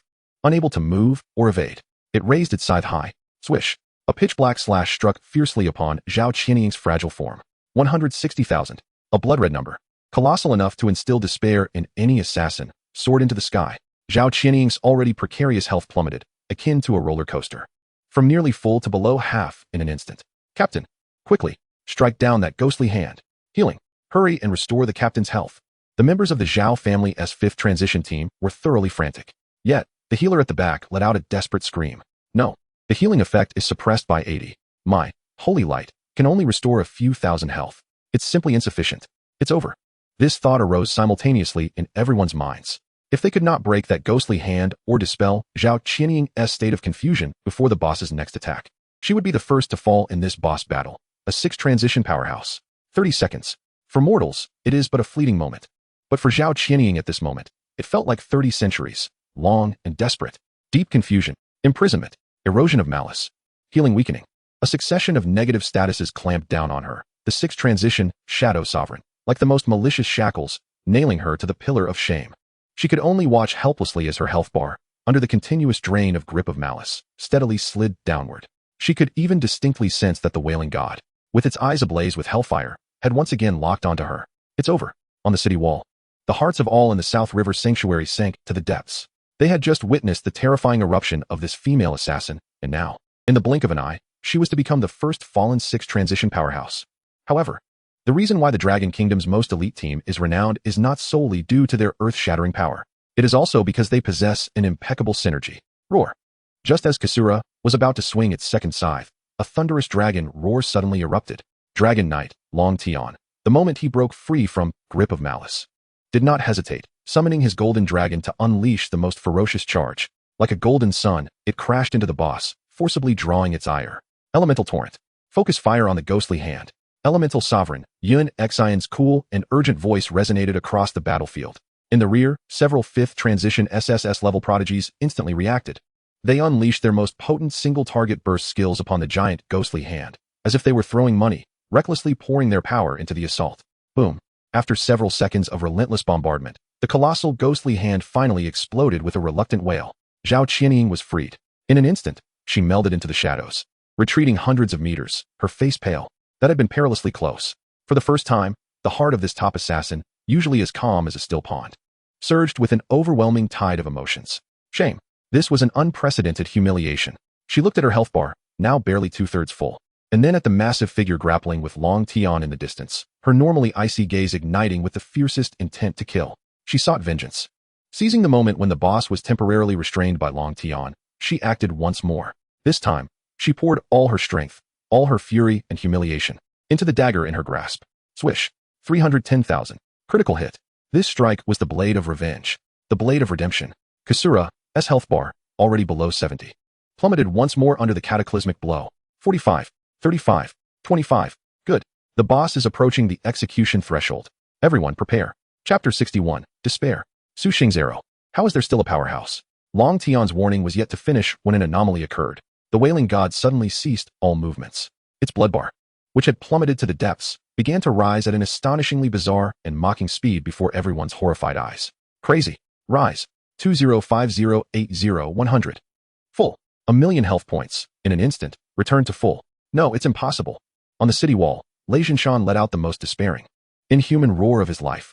Meanwhile, the three squads that had just seemed like divine beings had now fallen into utter silence. Roar. The god of wailing emitted a laugh laced with mockery and cruelty. His colossal form began to dissolve into the ethereal, as all the malice and divinity surged towards the immense scythe he wielded, gathering with frenzied intensity. A chant, imbued with the essence of apocalypse, commenced, lasting a full 10 seconds. Final wail of the god. 10, 9, 8. Halt it. Quick, stop it. Long Tian, resembling a frenzied tiger, launched a desperate assault. Yet, all the damage inflicted was akin to a cow sinking into the sea. 10 seconds is a fleeting span, hardly sufficient to cause any substantial harm. 3, 2, 1. The chant concluded. A soul shockwave, indescribable in its darkness and filled with the laws of death and finality, erupted. Centered around him, it disregarded distance and defenses, sweeping across the entire map in an instant. Thud. Zhao Qianying, the female assassin who had just unleashed a staggering 300,000 damage, felt the wave wash over her. 207,000. Her health bar, upon contact with that shockwave, plummeted to 0 instantly, as though a balloon had been pierced. Fortunately, at that very moment when her health was depleted, an inconspicuous trinket upon her body shattered quietly, enveloping her in a faint holy light, preserving her last drop of life. Divine grace, forced immortality. However, Krasu's relentless combo left her no breathing room. Deep chaos. Grip of malice. The same script was replayed. She was ensnared once more. Captain. Quickly, protect the captain. This time, the members of Zhao's 5-turn team went completely mad. They did not attack the ghostly hand, but resolutely placed their own flesh and blood between Zhao Qianying and the boss, attempting to shield her from the impending fatal second scythe. Thud. Thud. 170,000. 180,000. Everyone's health was dwindling.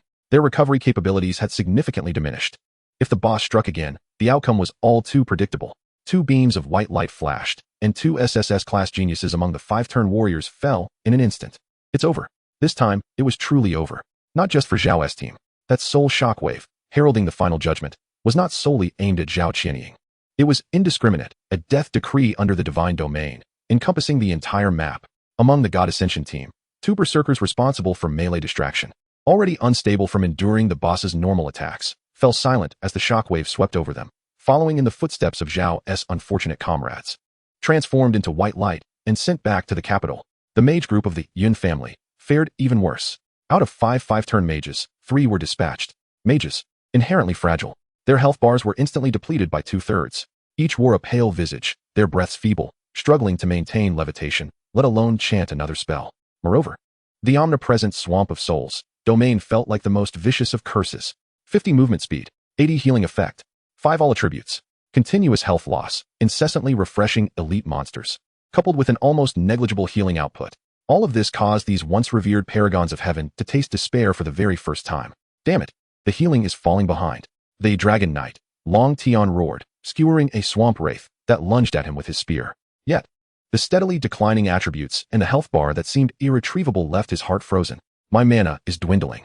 Elemental Sovereign, Yun Xin, whose exquisite face always bore a hint of coldness and pride, was now etched with unprecedented exhaustion and helplessness. It's over. This thought simultaneously surfaced in everyone's minds. Previously, they believed there was hope, that they could rely on the might of a 6-turn powerhouse to slay the boss.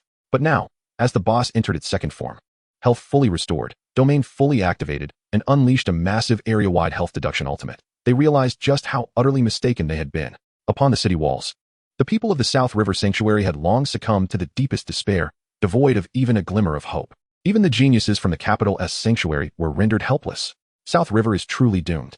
Just as a hint of despair and reluctance towards death flickered in Zhao Qianying's typically icy gaze, awaiting the descent of that second death scythe to conclude her existence. A sigh echoed unexpectedly in everyone's ears. It bore a trace of helplessness, a hint of impatience, and even a subtle implication of how pitifully incompetent you are. This sigh clashed starkly with the desolate battlefield filled with despair and wails. Following that, a silver streak of light, as if shot from the heavens, tore through the fabric of space. It disregarded distance. It carried an overpowering force that was utterly alien to this world. Arriving just in time, amidst the horrified gazes of all who witnessed, it struck fiercely against the impending death scythe. Boom! A deafening roar erupted, as if it sought to overturn the entire world. The colossal scythe, forged from pure death and malice, was actually deflected aside by this arrow. A blood-red damage number, immense enough to send chills through the spines of all 6-turn powerhouses present, erupted from Krasu's head. 149,880. Weakness crit. A staggering 15,000 damage. One arrow, surpassing the damage of 6-turn powerhouses. Who? Long Tian abruptly turned his head, his golden dragon eyes locking onto the direction from whence the arrow had come. Yun Xin, Zhao Qianying, and all the surviving individuals turned their gazes in that instant. They beheld a solitary figure standing quietly atop a hillside. Long since flattened by the aftermath of battle, he slowly lowered a longbow that shimmered with a faint golden light. It was none other than Su Xing. Who is this? Are there other powerhouses in South River? Long Tian's haughty demeanor froze instantly. How could he unleash such terrifying damage within the boss's domain? Yun Xin's typically frosty face revealed an unmasked astonishment for the first time. Meanwhile, Zhao Qianying, saved by his arrow, stood utterly stunned. In her cold eyes, the figure of that youth reflected, brimming with an ineffable and complex radiance. On the city walls, Lei Zhinshan appeared as though struck by a celestial thunderbolt, rendered utterly dazed. He stood with his mouth agape, pointing at the distant figure, exclaiming in utter disbelief, yet managing to utter not a single word. Is it him? The very boy he had derided as a D-grade waste. The one he had confidently dismissed as inconsequential. How could it be? With a single arrow, he had inflicted damage surpassing that of both the Dragon Knight and the Elemental Sovereign combined. Who the hell is laughing at whom? Chapter 62. Now? You may all leave. Yun Xin was humiliated. A profound silence enveloped the scene. That lifeline, that silver flash slicing through the despair-laden sky, slowly dissipated under the gaze of all present. Yet the shock it incited was indelibly etched into the very souls of everyone witnessing it. Upon the city walls, Lei Zhinshan was utterly dumbfounded. His face, typically marked by authority and obstinacy, was now a canvas of ashen bewilderment. He had contemplated numerous scenarios. He envisioned the 6 transcendent powerhouses from the capital rallying to turn the tide, ultimately succeeding in vanquishing the boss and saving Nanjing. He also imagined the 6 transcendent champions faltering, leading all the practitioners in the Nanjing sanctuary to become mere dust in the annals of history amidst divine wrath. Yet he had never fathomed that, at the moment of utmost despair and powerlessness, when the proud scions from the capital were rendered helpless, it would be the very boy he had ordered to be silenced, whom he had scorned as a D-grade disgrace, who would step forward. It was he who had, with a single arrow, saved a 6 transcendent shadow sovereign. It was he whose terrifying damage rekindled hope. Lei Zhinshan's lips quivered violently. What on earth have I done? He recalled his disdainful sneer aimed at the boy in the awakening square. He remembered his inverted judgment, his condescending decree. He recalled the highest level ban he had personally issued to shut him out. Regret. Boundless regret gnawed at his heart, like the most venomous of serpents. He was no better than a monster. On the battlefield, Su Xing paid no heed to the astonishment of the lesser beings. After rescuing Zhao Qianying, his cold gaze fell upon the incessantly respawning LV-100 swamp wraiths, emerging from the ghostly marsh domain. A mere swarm of insignificant foes. He drew back his bow. In a single second, 7 arrows soared. The bowstring transformed into a blur imperceptible to the naked eye. 7 silver streaks, akin to death's invitations, accurately struck amidst the chaotic throng of monsters. Thud, thud, thud, as if mowing down grass. In mere seconds, those elite monsters, which had posed a challenge even to the talented teams from the capital, were completely eradicated by his solitary hand. Once he had completed this feat, he slowly raised his head and, with a voice devoid of emotion, issued an eviction order to the 3 astonished teams hovering above. Long Tian remains. The others vacate the boss domain. At his utterance, an uproar erupted. How dare he? The elemental sovereign, Yun Xin, was the first to emit an enraged scream. Her face, which usually bore an air of frost and pride, was now consumed by uncontrollable fury. This boss had been fought for at great cost by their 3 teams, even resulting in the demise of several members, only to reach its second form. Now, this unknown interloper sought to claim the spoils for himself. Such delusions. They were SSS-class geniuses, the pinnacle of Dragon Country's forces. Did they not possess any dignity? However, Su Xing offered no explanation, not even a word in response.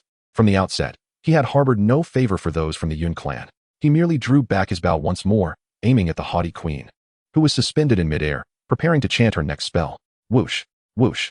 2 arrows flew forth almost simultaneously. One struck her ample left breast, while the other found its mark on her pert right breast. 48,888. 49,999. Thud. Yun Xion's magical shield, capable of withstanding the full force of a 5 transcendent powerhouse, shattered as if made of paper. 2 bursts of crimson erupted upon her resplendent robe. A tremendous force sent her hurtling backwards for dozens of meters. Thud. A mouthful of blood spewed forth. Yun Xion clutched her chest, gazing at the energy arrows embedded within her, trembling with rage. Her exquisite face morphed from shock and anger to a pallid mask of humiliation. This was intolerable. He had dared to. Yet, she found herself powerless. She could feel her health plummeting to a perilous threshold. Remaining here meant either being obliterated by the boss or humiliated to death by this enigmatic man. You wait for me. She spat this bitter phrase through clenched teeth, without a moment's hesitation, retreating in disarray with her remaining teammates. Cough, cough. In the distance, Long Tian observed the scene, wishing to laugh but restraining himself, forcing back the amusement that turned his handsome face slightly crimson. Meanwhile, Shadow Sovereign Zhao Qianying appeared acutely aware of the situation. She cast a deep glance at the silhouette standing with a bow atop the hill. Then, with a slight bow, she acknowledged the debt of gratitude for that arrow. Subsequently, she led the Zhao clan's team, silently blending into the shadows until they vanished completely. This boss, she conceded. Chapter 63. 6 million damage in 1 minute. Long Tian became the designated meat shield. As the Yun clan and Zhao clan teams retreated like frightened dogs, the battlefield instantly became desolate. Su Xing slowly turned, directing his icy gaze toward the lone figure in the sky, the vigilant and uncertain Dragon Knight, Long Tian. Then, in a tone that brooked no argument, as though issuing a command to a subordinate, he calmly declared, Long Tian, you will withstand the boss's damage with all your might. I will provide the output. Long Tian. He was utterly bewildered. He, the pinnacle SSS-grade genius of the Divine Sealing Guild, a prospective 6 transcendent powerhouse, on the verge of ascending to the 7 transcendent level within 2 years. And yet, he was being commanded by a wild man who appeared from nowhere. One without even a guild insignia? Who the hell are you? Long Tian's pride surged, indignantly questioning why he should comply with such orders. If it weren't for that impressive arrow just now, he wouldn't even be worthy of conversing with me. But his words remained unspoken. A languid yet seemingly thunderous voice, imbued with an air of solemnity, resonated unexpectedly behind him. Xiao Long Tian, when tasked with bearing the burden of the boss, you ought to comply without hesitation. Why so much unnecessary chatter? Is your skin itching for a reprimand? Long Tian's body stiffened abruptly. He turned around as if struck by lightning, and when he beheld the ordinary-looking elder who had stealthily appeared behind him, all traces of arrogance and disdain vanished in an instant, replaced by profound respect and astonishment. Sha Sr., how could you be here? Witnessing this scene from atop the city wall, all the surviving warriors of Nanjiang were collectively petrified once more. A 7th turn master, this elder, whom we regarded merely as an ordinary bodyguard accompanying Su Xing, is actually the legendary 7th turn master. What kind of celestial assembly is this? Only a select few, including Lei Jinshan, were privy to Sha's true identity as a 7th turn powerhouse. However, in his efforts to better protect Su Xing, Sha had altered his appearance, rendering even Lei Jinshan unable to recognize him. Thus, everyone assumed Sha had returned to the holy sanctuary in Kyoto. Otherwise, even if Lei Jinshan possessed tenfold courage, he would not dare to act against Su Xing in Sha's presence. Outside the realm, Yun Xion, who had just been teleported in, was further infuriated by this display, her exquisite visage twisting with rage. Fengshan, you despicable scoundrels. You agreed to a fair competition below the 6th turn. How dare you send a 7th turn master to infiltrate? Is this an outright breach of the pact? This matter is far from over. I will ensure my family demands an explanation from your Fengshan. Sha seemed to sense the distant resentment. He merely cast a glance from afar, cleared his throat, and explained in a voice audible to all, Ahem, I happen to be passing by to witness the spectacle. Unless the monster completely loses control, I shall not intervene. You must rely on yourselves. The boss is for the capable to handle. Such words were met with skepticism. All present, including Long Tian, instinctively believed that Su Xing's previously cataclysmic damage was undoubtedly the result of Sha's covert assistance. After this brief interlude, the battle recommenced. Yet this time, the scene transformed into one of stark simplicity, yet overwhelming awe. Long Tian, the proud Dragon Knight, had entirely devolved into a dedicated and dutiful shield. With his formidable defense and SSS-grade damage reduction, he relentlessly drew all the aggro of Cthulhu onto himself. Meanwhile, Su Xing metamorphosed into a terrifying, unceasing mobile artillery. 15,021. 14,988. Each of his arrows could precisely pierce through the boss's towering 12,000 defense. This damage was nothing short of miraculous in the eyes of an ordinary person, though it paled in comparison to the 6th turn masters as a D-grade newcomer. It was already frightfully impressive. Yet, this was not the most terrifying aspect. The most alarming feature was his attack speed. 7 arrows per second. His damage per second instantly breached the 100,000 mark. In a minute, that amounted to over 6 million in catastrophic damage. Most vexingly, Long Tian found himself perplexed and aggrieved. Within the ghostly swamp realm, all his attributes were being steadily diminished, and his movement was as sluggish as a tortoise. Yet Su Xing appeared completely unaffected. He remained in peak condition, darting about as if he were using cheats. Little did Long Tian know, Su Xing's divine blessing of chaos passive had rendered him immune to all negative states. The boss's domain was as inconsequential as air to Su Xing. Roar. Under Long Tian's indomitable defense and Su Xing's relentless, bone-cutting output, Cthulhu's health was plummeting at an unprecedented rate. For the first time, it felt the chilling threat of death. When its health finally dipped below 3 million, it grasped the grim reality. It understood that it could not slaughter these two humans. An overwhelming tide of resentment and madness surged within its heart. It emitted a thunderous roar, disregarding Long Tian and Su Xing, and instead turned to fix its burning crimson gaze upon the distant human city that it found exceedingly bothersome. If I cannot kill you too, then I shall obliterate everything you wish to protect. Boom. It transformed into a shadowy streak, hurtling towards the Nanjiang holy sanctuary. The already precarious sighing wall's defensive shield shattered under the force of its wrath. Crash. Like shattered glass, it erupted explosively. The entire Nanjiang holy sanctuary, with millions of civilians and professionals, lay utterly exposed to the fury of this deity. Despair was etched on every face. No. On the city wall, Lei Zhenshan's eyes bulged with rage. He beheld the massive figure poised to commence the massacre, and for the first time, a glimmer of resolute light flashed within his fierce gaze. He drew his sword from his waist, pointing it skyward, summoning every ounce of strength to unleash his final, most tragic roar. Nanjiang military. Everyone, charge with me. By time for the heroes. Boom. In response, Cthulhu casually swung down a pitch-black scythe. Lei Zhenshan, along with the hundreds of valiant soldiers from the military who charged forth without hesitation, along with their pride as guardians, were all obliterated into a myriad of luminous fragments. Their sacrifice merely bought the city on the brink of annihilation less than 3 seconds of respite. Roar. Cthulhu, the god of wailing souls, let out a roar filled with the ecstasy of destruction. Its colossal form had already stepped into the urban expanse of the Nanjiang holy sanctuary. With each footfall, buildings crumbled in its wake. Countless civilians and low-tier professionals who could not escape were mowed down under its terrifying divine presence, reduced to glimmers of white light, forcibly returned to their respawn points. The entire Nanjiang holy sanctuary was transformed into a nightmarish hellscape. Hold firm. Stand your ground. Survivors from various guilds, their eyes aflame with fury, charged forth, attempting to impede the deity's advance with their frail bodies. Yet, it was futile. The lament of the divine. Once more, a wave of inky sound surged forth, accompanied by a blinding flash of white light. Those fortunate enough to survive were plunged into utter chaos, flailing about like headless flies, engaging in self-destructive madness. In a corner, Li Wei and Lin Xingya, who had long since perished countless times, had just emerged from the resurrection point. Before they could draw a breath of fresh air, they were once again engulfed by that terrifying sound wave. With a flicker of white light, this unfortunate pair of celestial prodigies found themselves back at their familiar level 1 resurrection point. At the heart of the battlefield, Su Xing had transformed into a silver lightning bolt, darting between death and destruction. The bow in his hand had become a mere afterimage. While evading Cthulhu's cataclysmic assaults, he was also preoccupied with dispatching the incessantly respawning swamp wraiths from the Phantom Marsh domain. His combat efficiency plummeted dramatically, yet the rewards were equally monumental. Ding. Killed LV 100 Swamp Wraith, Elite, gained 1 free attribute point. Ding. Killed. In just over a minute, he had amassed a staggering 200 free attribute points. However, just as the boss's health dwindled to its final few 100,000, teetering on the brink of defeat, Su Xing's hand, poised to draw the bow, suddenly halted. He ceased his assault, floating silently in midair, coldly observing the boss that was wreaking havoc upon the city, as if awaiting something. Why had he stopped? This scene left everyone bewildered. What on earth was happening? They were so close, just a hair's breadth away from resolving this calamity. What was he thinking? Each second he delayed meant thousands more casualties for the South River Sanctuary. Even Long Tian, who had been desperately holding the boss at bay, couldn't suppress a frantic roar. Brother, what are you doing? Attack now. They could not comprehend. All they saw was the god of lamentation, emboldened by the absence of Su Xing, becoming ever more unrestrained. The slaughter intensified. The South River Sanctuary was spiraling toward utter annihilation. An opportunity. Outside the domain.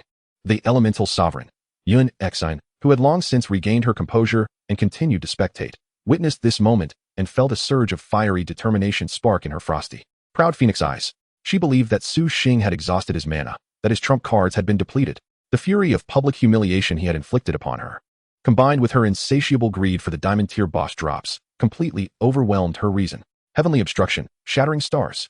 Without a moment's hesitation, she chanted the world-destroying forbidden spell once more. Thunder rumbled. The heavens were rent asunder. Dozens of meteors, larger than any seen before, ablaze with fierce flames, trailed long tails like vengeful stars, hurtling towards the wounded boss with ferocity. She intended to claim the boss for herself. She sought to seize the ultimate fruit of victory from that man before the eyes of all. 70,000, 72,000. 2 meteors struck true.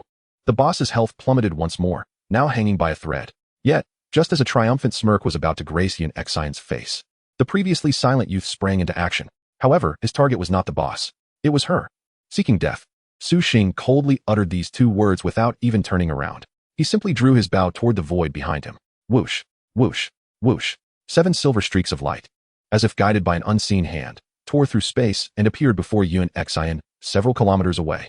This is bad. Yun Exine's expression shifted dramatically, but it was too late. Thud. The first arrow shattered her magical shield in an instant. The second arrow pierced through her chest. The remaining arrows found their mark, embedding themselves in her torso. 50,123, 51,421, 49,887. A series of critical hits erupted above her head. The expression on her stunningly beautiful face, usually adorned with pride and frost, was now one of indescribable humiliation and shock. With a flash of white light, she, along with her cheering teammates, was promptly returned to the capital sanctuary. After accomplishing this, Su Xing slowly turned around. His icy gaze swept over the eager dragon knight, Long Tian. And then he cast a fleeting glance at the shadows where the Zhao family assassins lurked. His voice was calm, yet imbued with an undeniable authority.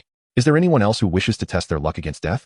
They may continue to attempt to snatch the kill. In the resurrection temple of the capital sanctuary, with a flash of light, Yun Exine stumbled back into view. She felt the debilitating weakness from her level loss and the unprecedented humiliation of being publicly slain.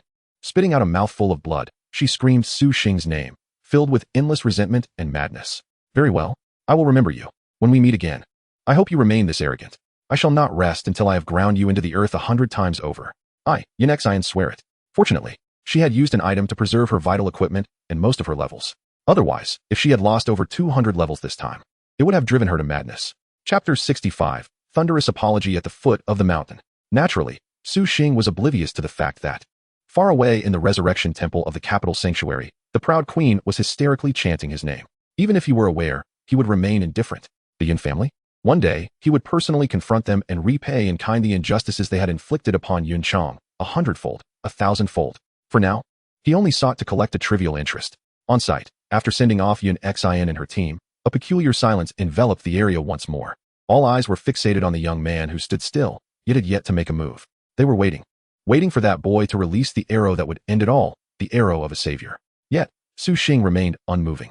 He coldly observed the Cthulhu that was wreaking havoc within the South River Sanctuary. 1 second, 2 seconds, 10 seconds. The people of South River were on the brink of madness. Why? Why had he not acted yet? Our homes are being destroyed. What is he waiting for? What on earth is he waiting for? With each passing second, countless buildings crumbled beneath the iron heel of that deity. With every moment of delay, innumerable innocent civilians and low-tier adventurers fell victim to its indiscriminate onslaught, dissipating into white light. Upon the city walls, Lei Zhunshan's bloodshot eyes nearly sparked with fury. This Su Xing, this bastard, what on earth does he intend to do? The rage that had been forcibly suppressed within him due to Su Xing's formidable power surged forth once again, igniting like a flame. He was about to open his mouth, ready to admonish Su Xing with grandiloquent rhetoric and moral indignation. However, as the words formed on his lips, he abruptly swallowed them back. No, he must not dare to scold. He glanced around at the populace, whose anxious expressions were tinged with awe and hope as they looked upon Su Xing. He understood that the current Su Xing was no longer the D-grade waste that he could easily manipulate. He was now the sole, albeit final, hero of the entire Nanjiang sanctuary. Should he utter even a single word of reproach, he would undoubtedly be drowned in the spittle of the entire city's denizens. Moreover, if this young man were to lose his temper and truly abandon his post, then the entirety of Nanjiang would be irrevocably doomed. Realizing this, Lei Zhunshan whose face was typically marked by authority and obstinacy, for the first time contorted into a countenance more grotesque than tears, filled with supplication and entreaty. In an almost abject tone, he called out to Su Xing from a distance. "Hero Su Xing, I implore you. I beseech you to take action. Save this sanctuary. Save us." Yet, Su Xing remained unperturbed. He did not even deign to cast a glance at this sycophant who soured his mood. Lei Zhinshan's heart plummeted to the depths of despair. He realized that his previous foolish criticisms and that ludicrous ban on Su Xing had irrevocably chilled the hero's heart. What to do? As he watched the escalating destruction within the city and the looming approach of the boss, Lei Zhinshan clenched his teeth and shut his eyes. He made a decision that he would forever regard with shame. Thud!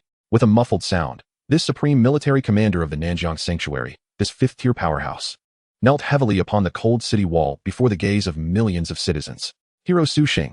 He bowed his head deeply, lowering the proud crown of his years. His voice hoarse and mournful. "I was wrong. I was blind. I should not have suppressed you, nor should I have imposed a ban upon you. I, Lei Zhinshan, hereby solemnly apologize to you. For the sake of the millions of innocent citizens of Nanjiang, I beseech you to save us." This act of kneeling instantly ignited a firestorm of public opinion throughout the city. Countless citizens, upon learning of the injustices suffered by their hero, turned their wrath upon the figure kneeling upon the city wall. "Lei Zhinshan, you old bastard. Give our hero the justice he deserves. Kneel. Bow down to him." This hypocritical Lei Zhinshan, who I had once so admired, was nothing short of blind. Yet, amidst all this, Su Xing maintained his indifferent demeanor. He held no grudges and made no demands. He was merely waiting for the moment when he could decisively claim the boss's ownership with certainty. Once his skill was off cooldown, Gale Step, only 3 seconds remain. 2 seconds. 1 second. At last, the moment the familiar icon lit up again, an unparalleled murderous intent erupted from Su Xing's placid gaze. It was over. He drew back his bow. In 1 second, 7 arrows. Those 7 arrows fused in the air, transforming into a singular, extraordinarily thick silver beam of light, as if it could pierce through heaven and earth. Among them, the core arrow, enhanced by Gale Step, unleashed a terrifying might capable of annihilating the very heavens. Boom. 45,021. 44,899. 158,888. Critical hit on weakness. The once arrogant god of wailing, who had wreaked havoc upon the entire Nanjiang Sanctuary, felt its already battered health bar beneath the devastating silver beam, melting away like ice under the scorching sun.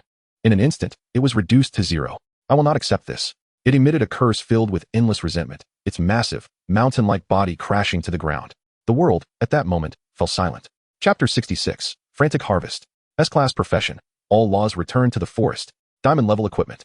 As the colossal form of the god of wailing, Kukshura, collapsed under Su Xing's cataclysmic final arrow, it did not explode like ordinary monsters. Instead, it slowly transformed into billions of pitch-black motes of light, suffused with resentment, dissipating like dandelion seeds scattered by the wind throughout the universe. However, just as its avatar descending upon the Dragon Kingdom was about to vanish completely, a cold and vengeful will, seemingly transcending endless dimensions and directly projected from some supreme, divine realm, descended with a thunderous force.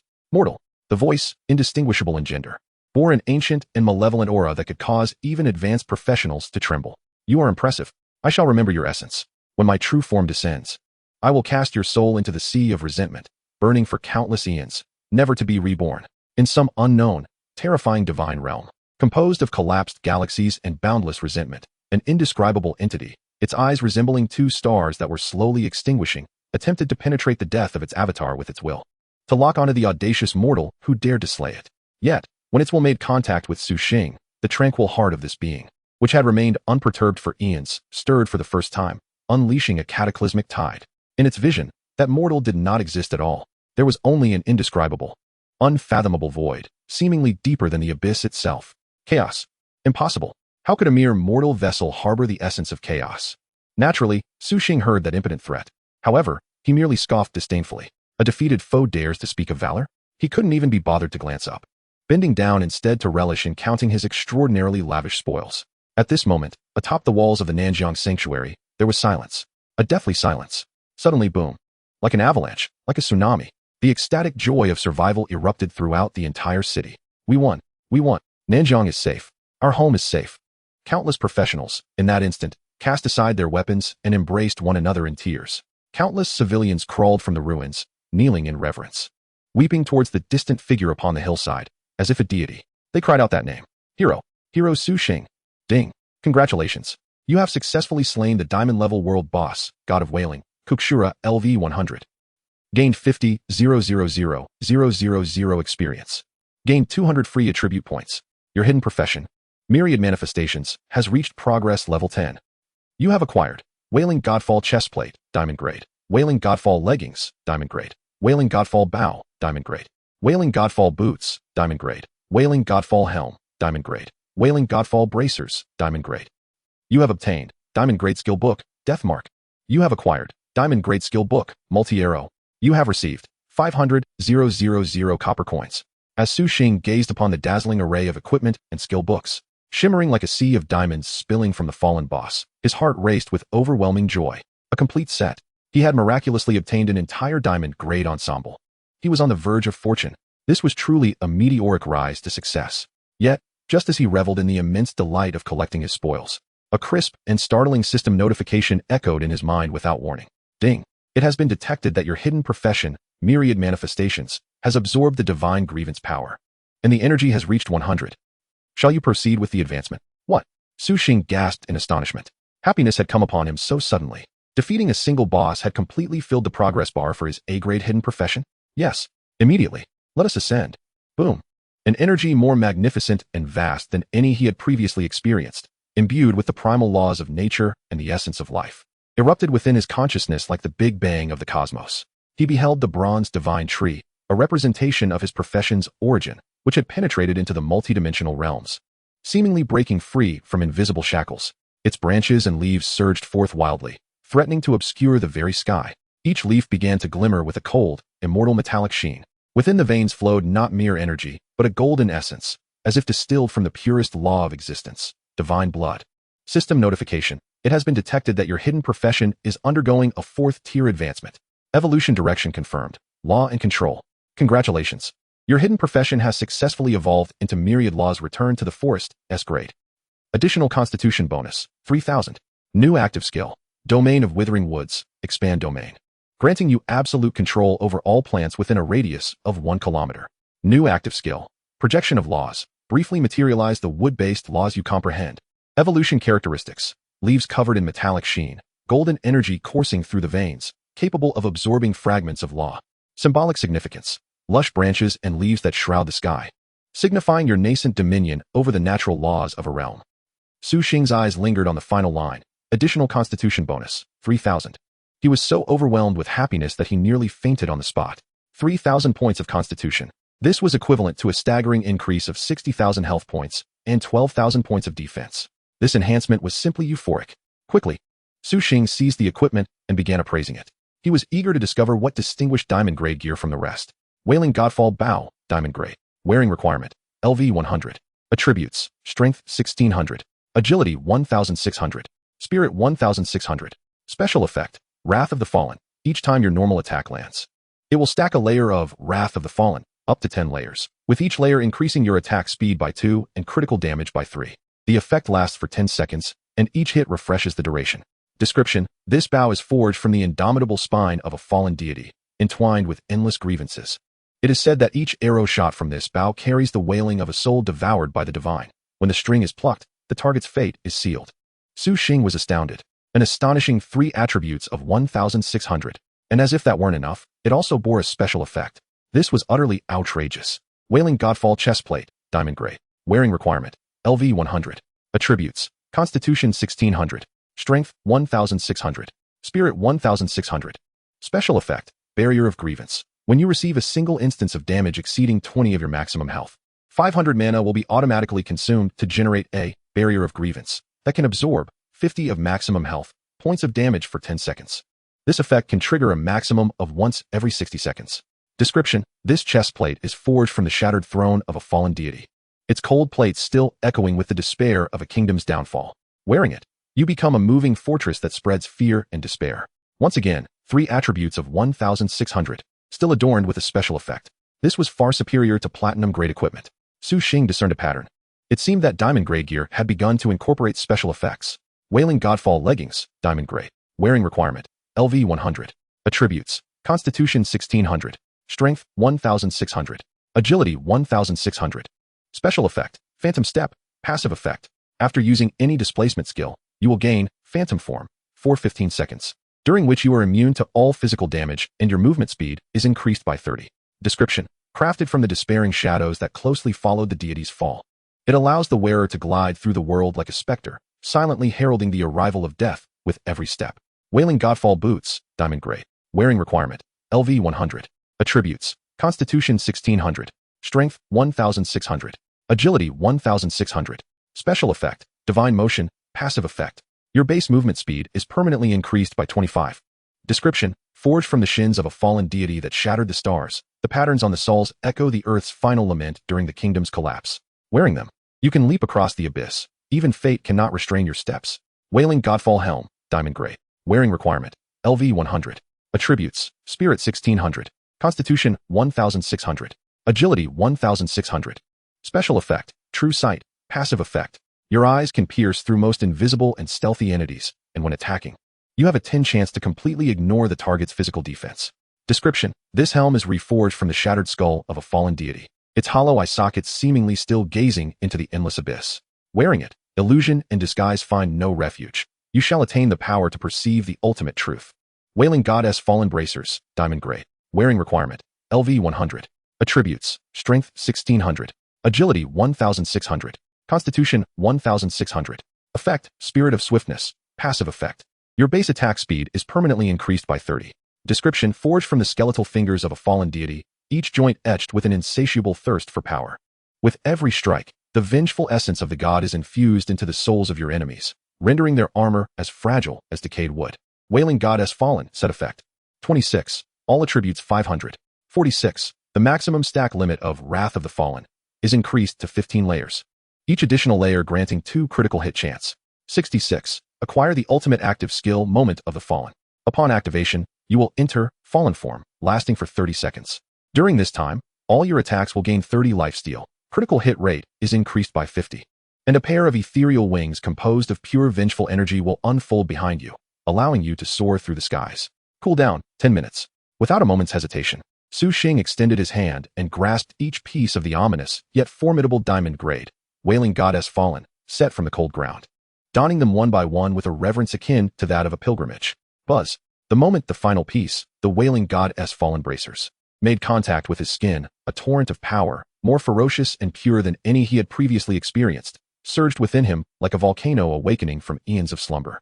The abyssal flame of the Wailing Goddess Fallen, set erupted, radiating a divine brilliance starkly contrasting that of the previous Silver Moon set, culminating in a flawless fusion. He could distinctly feel every inch of his bones, every vein, every drop of blood undergoing a cataclysmic transformation under this overwhelming force. Ding! You have equipped the complete Wailing Goddess Fallen set, 66, set effect activated. He opened his attribute panel, briefly glancing at the dramatic surge in stats resulting from the equipment update. Constitution, Strength, and Agility each skyrocketed by 8,500 points. Spirit surged by 5,300 points. This was beyond astonishing. It was utterly terrifying, surpassing the attributes gained from leveling up an SSS grade profession by 300 levels. The bewildering equipment effects, along with the ultimate Moment of the Fallen skill, endowed him with an unprecedented sense of security. Yet it was not enough. A flicker of insatiable desire for power gleamed in Su Xing's eyes. He unhesitatingly allocated all 800 points of free attribute points acquired from vanquishing the boss and clearing the minions directly into strength. After completing this, he slowly opened his revitalized attribute panel. Su Xing. Profession, Causality Scales, Grade B. Level 100. Constitution, 16777. Strength, 23,413. Agility, 12990. Spirit, 6,405. Health, 335540. Mana, 64,050. Attack, 93,652. Defense, 67,108. Professional skills, Weakness Analysis, Energy Scanning, Energy Siphoning, Passive, Root Entanglement, Law Analysis, Spatial Rift, Life Drain, Thorn Armament, Causal Deduction, Causal Chains, Shadowwood Clone, Spatial Vines. Domain of Withering Woods, Law Projection. Skills, Fortune Drawing, Godly Unique, Favor of Chaos, Silver Armor, Silver Grade, Gale Step, Silver Grade, Moonlight, Golden Grade.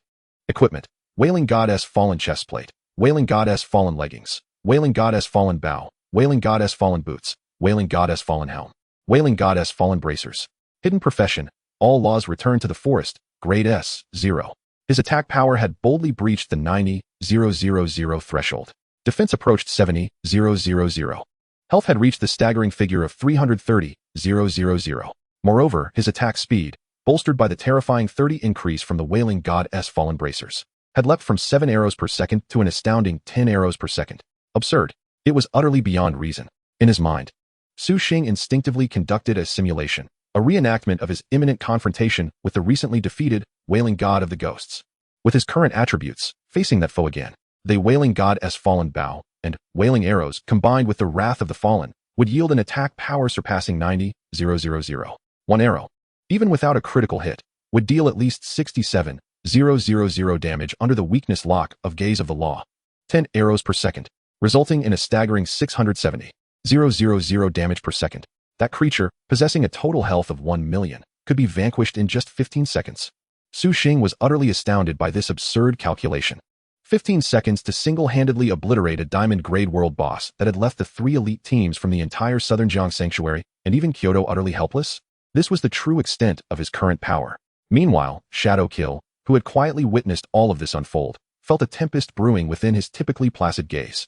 Though he could not see Su Xing's specific attributes, he could vividly sense that the moment Su Xing donned the equipment, the previously razor-sharp aura had undergone a metamorphosis. It transformed into an overwhelming abyssal presence that even he, a 7th-turn expert, felt a twinge of trepidation from, a force capable of devouring the very fabric of the world.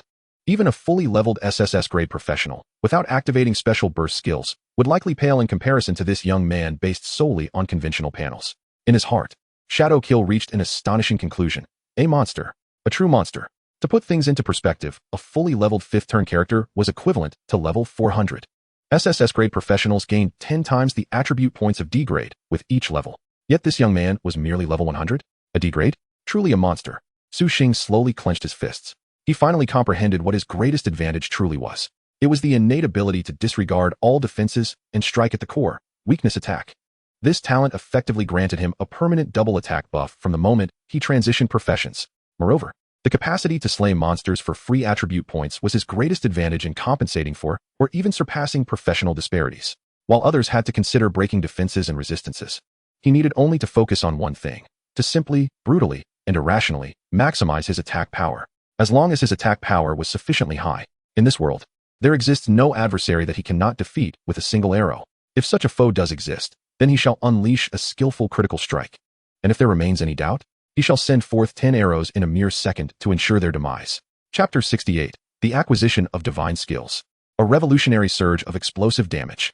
Su Xing's gaze shifted from the Wailing Godfall set, which had become intertwined with his very essence, to the 2 spellbooks nestled quietly within his backpack, each radiating a resplendent diamond-like brilliance. This was the true prize of his divine slaying endeavor, surpassing even the evolution of his profession and the acquisition of the set. He first grasped the first tome, Death Mark, Diamond Grade. Effect, consumes 2,000 mana points to impose a death mark on a single target for a duration of 10 seconds. During this period, 1. All damage dealt to the target by you is increased by 30. 2. Upon the mark's conclusion, a causal reckoning occurs, inflicting an additional 50 of the total damage inflicted on the target during the mark's duration as true damage, ignoring defenses and damage reductions. Cooldown, 90 seconds. Description, an ancient curse originating from the abyss. This technique forcibly binds the target's soul to the causality of death through the power of laws. Once ensnared by this mark, there is no escape, no matter how far one flees, from the inevitable final judgment of the caster.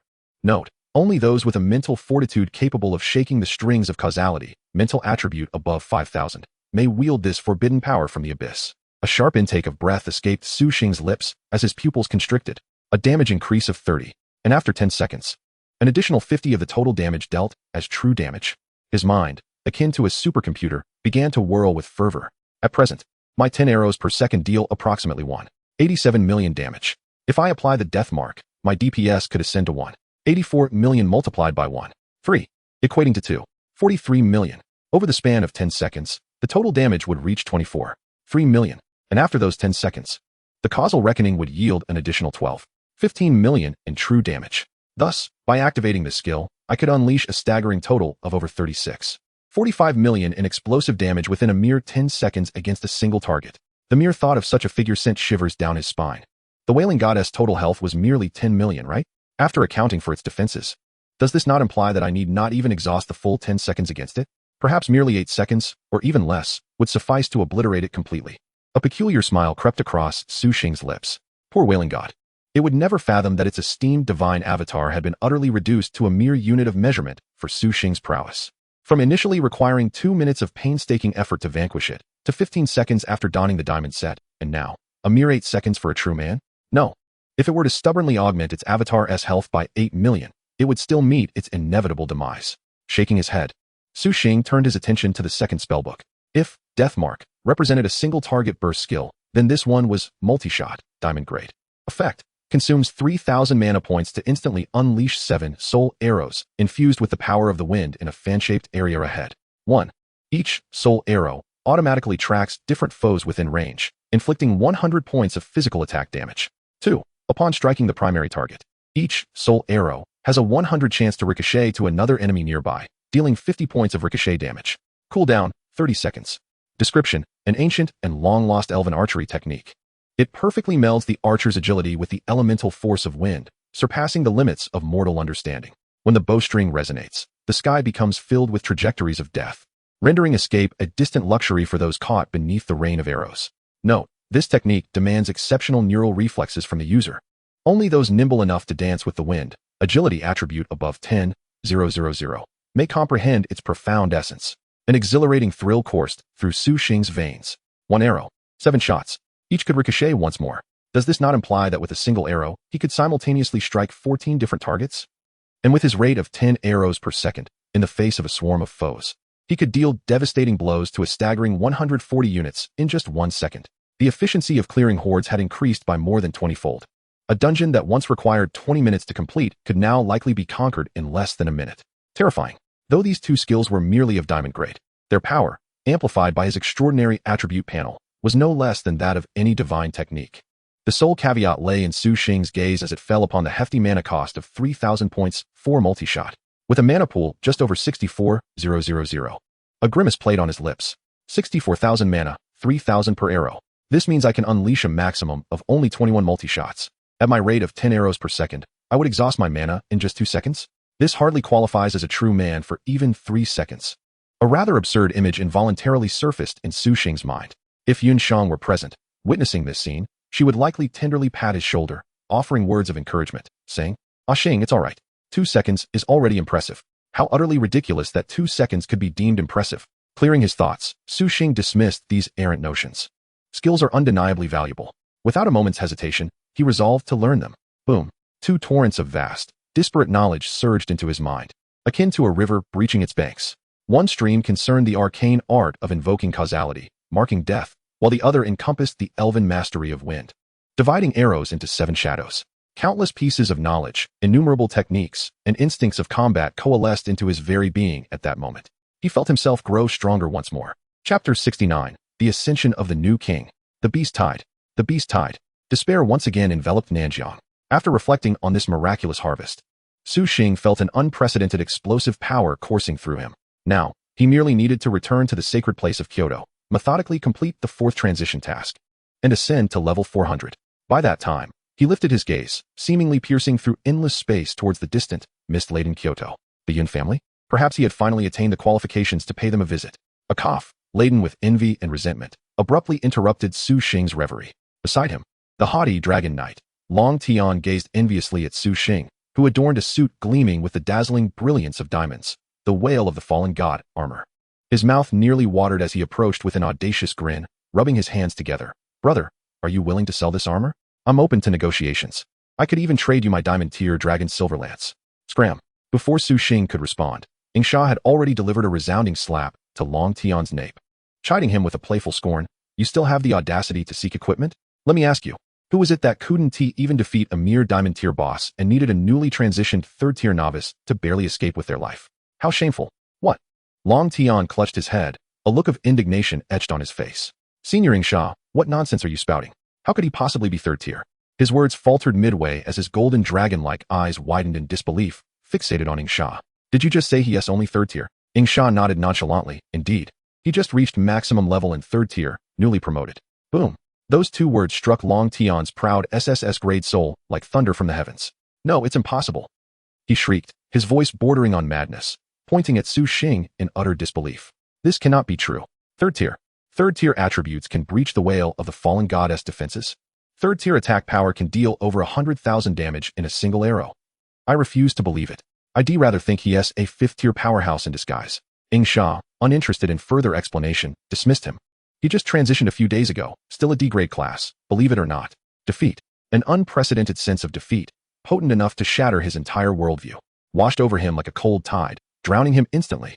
He, Long Tian, the genius of the God-sealing guild, the hope of Long Country's future, reduced to being thoroughly crushed by a third-tier novice he had previously dismissed. Not just him. In the distance, Zhao Qianying, the Shadow Sovereign, who had just led a retreating band of remnants, felt her ice-cold composure shudder at the overheard conversation. For the first time, her frigid gaze betrayed a flicker of uncontainable shock. Could it be that a third-tier individual could slay gods? Is Long Country about to witness the emergence of a peerless prodigy capable of dominating an era? Meanwhile, Sha observed the two disheartened paragons, and a bitter smile crept upon his lips. It wasn't just them. He too felt the weight of this crushing revelation. He had come to protect a promising newcomer. Yet only a few days had passed, and this lad had evolved to a terrifying level that rendered his own status as a 7th-tier powerhouse somewhat redundant. On the walls of the South River Sanctuary, as the immense figure representing death and doom crashed to the ground, and the despairing clouds enveloping the city began to dissipate, a euphoric explosion of relief engulfed the entire city. We won. We did it. South River is safe. Countless adventurers and citizens embraced and wept, pouring their strength into calling out the name of that godlike figure, Su Xing. Hero. The cheers reverberated, shaking the heavens. Lei Zhanshan gazed at the venerated youth in the distance, then looked down at the battered city beneath him. His stern visage, usually marked by authority, was now shadowed by profound bitterness and regret. He had been egregiously mistaken. He had spoken disrespectfully to such a savior of South River and even attempted to suppress him. What a folly. This was the gravest mistake of his life. Yet, just as everyone basked in the hard-won joy of victory, the earth trembled once more with a ferocity unmatched. Boom, boom.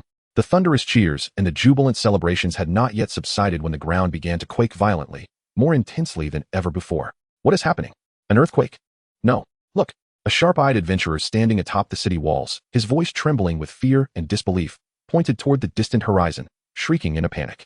Everyone instinctively turned to follow his finger, their pupils constricting to pinpricks at that moment. At the edge of the horizon, an endless, black tide, seemingly poised to engulf the entire sky, surged toward the South River Sanctuary. That was no tide. It was a monstrous horde, composed of countless beasts, each of which was at least level 100 or higher, their eyes gleaming with a bloodthirsty crimson. The beast tide. The apocalyptic beast tide. Roar. The roars of countless monsters converged into a terrifying cacophony, capable of shattering eardrums, echoing over dozens of kilometers. Why? Why is this happening? Regional announcement. Due to the demise of the whale of the fallen god, the divine curse unleashed before its death has triggered all abyssal fissures surrounding the South River Sanctuary. All monsters have entered an ultimate state of frenzy. With the defensive shield of the South River Sanctuary shattered, it has become the primary target of all monsters. The cold system notification delivered the most despairing answer. It's over. The hearts of all resonated with that singular thought. The wall of size has crumbled. General Lei Zhanshan, diminished in level upon death, his strength diminished. All high-end combatants within the city had already suffered grievous losses in the divine catastrophe, their levels plummeting. The current South River Sanctuary was but an unprotected, fragile shell of a city. How could they possibly withstand this overwhelming tide, mixed with numerous terrifying beings above level 200? Chapter 70. The Beast Tide? No, it's the delivery of free attribute points. It's over. An adventurer who had just been rejoicing for the hero now stared at the approaching black tide, his ecstasy freezing into a mask of despair, swiftly replaced by a pallid hopelessness. We're doomed. Where's our hero? Where is Su Xing, our hero? Come save us. There is but one hero. How could he possibly fend off the beast tide alone? He has stretched too thin. The citizens of South River, who had only just returned from the brink of despair, fell once more into a deeper, darker abyss, devoid of any glimmer of hope. On the battlefield, the face of Long Tian, which had always been adorned with arrogant smiles, now reflected an unprecedented gravity. He glanced at his equally pale and exhausted 5th-tier companions nearby, then turned to behold the catastrophic beast tide in the distance, his voice hoarse and dry. Prepare for a desperate fight. We'll save what we can. They had no wide-range clearing skills. Before such colossal monstrosities, their once proud single-target bursts appeared utterly ludicrous and pathetically feeble. Moreover, the singular entity possessing cataclysmic AoE capabilities, the elemental sovereign, Yinshin, had recently been dispatched back to Kyoto by Su Xing with a single arrow. Although these waves of beasts posed no direct threat to them, the South River Sanctuary behind them was on the brink of catastrophic devastation. Even the ever-composed Shadowkill found his brow furrowed in deep concern. Trouble, he murmured to himself. With his prowess, escaping alone would be a trivial task. However, to simultaneously protect Su Xing while thwarting this beast horde capable of flattening a small sanctuary was an impossible feat, even for him. Despair, the utmost despair, enveloped every soul within the South River Sanctuary like an impenetrable shroud of darkness. Yet, amidst this suffocating silence of hopelessness, a voice, ordinary yet tinged with a hint of exhilaration and anticipation, unexpectedly broke through. A beast horde? Everyone instinctively turned towards the source of the sound, only to behold the youth who had just vanquished the god of whales, now standing serenely atop a hillside. There was no trace of fear or panic on his face. Instead, his expression radiated a fervent gaze akin to a hunter who had just glimpsed a grand banquet. Under his gaze of the law, the so-called apocalypse beast horde transformed into nothing more than a procession of enticingly luminous, free attribute points. 1. Indeed, Su Xing slowly drew back the bow of the fallen god of whales for the first time, a cold smile of boundless madness curling at the corners of his lips. Whatever was lacking had arrived. This was no calamity. It was a final, splendid gift bestowed upon him. Faced with the devastating beast horde that had plunged the entire South River Sanctuary into despair, Su Xing's face bore no hint of trepidation. In the next moment, with a mere thought, a shimmering, ethereal silver moon emerged above his head. The sacred moonlight cascaded down like a crystalline stream, enveloping him completely. A refreshing, soothing sensation surged through his being. Ding! You are now bathed in the light of the moonlight. Your mental attributes have temporarily increased by 800 points. Your mana will regenerate at a rate of 30 points per second. Effect lasts for 30 minutes. Mana, 64,050 72,050. Having completed this, he slowly cast his icy gaze towards the approaching beast horde, which resembled a black tsunami in its frenzied advance. Then, he drew the bowstring. Multiple arrows. Whoosh! A seemingly ordinary silver arrow was released from the bowstring. Yet, the moment it soared into the air, it blossomed like a flower of death, splitting into 7 mid-flight. 7 streams of silver light, akin to precisely guided missiles, trailed long flames as they plunged fiercely into the front ranks of the densely packed beast horde. Immediately following this, in a chain reaction, the 7 streaks of light detonated upon striking their primary target, transforming into 7 even smaller, yet equally lethal arrows that struck another unfortunate creature nearby with unerring accuracy. One arrow became 14. In an instant, 14 massive, blood-red damage numbers, exuding a violent aesthetic, erupted amidst the dark mass of beasts. 181,292, 179,999, 182,111, 88,654, 84,733. Ding. Killed LV-150 Abyss Demon, Elite. Experience 300000. Free attribute point 1. Progress towards all laws returning to the Forest 001. Ding. Killed LV-200 Swamp Corruptor, Elite. Experience 400000. Free attribute point 1. Progress towards all laws returning to the Forest 001. Although the ricochet damage was only 50 of the primary targets, in the face of Su Xing's terrifying attack power exceeding 90,000, even such damage proved lethal for these creatures, most of which possessed health in the mere thousands. One strike, and they were annihilated. And this was merely the beginning. For Su Xing could unleash 10 arrows in a second. As he pulled the bowstring into a blur imperceptible to the naked eye, the densely packed arrows, shining like silver stars, formed an unstoppable torrent of death, cascading downward. The entire world seemed to have been muted. The beast horde that had roared and thundered just a second ago was, in this moment, as if erased from existence by a divine hand, vanished. A vast expanse of the black tide was gnawed away, creating a staggering and horrific vacuum zone.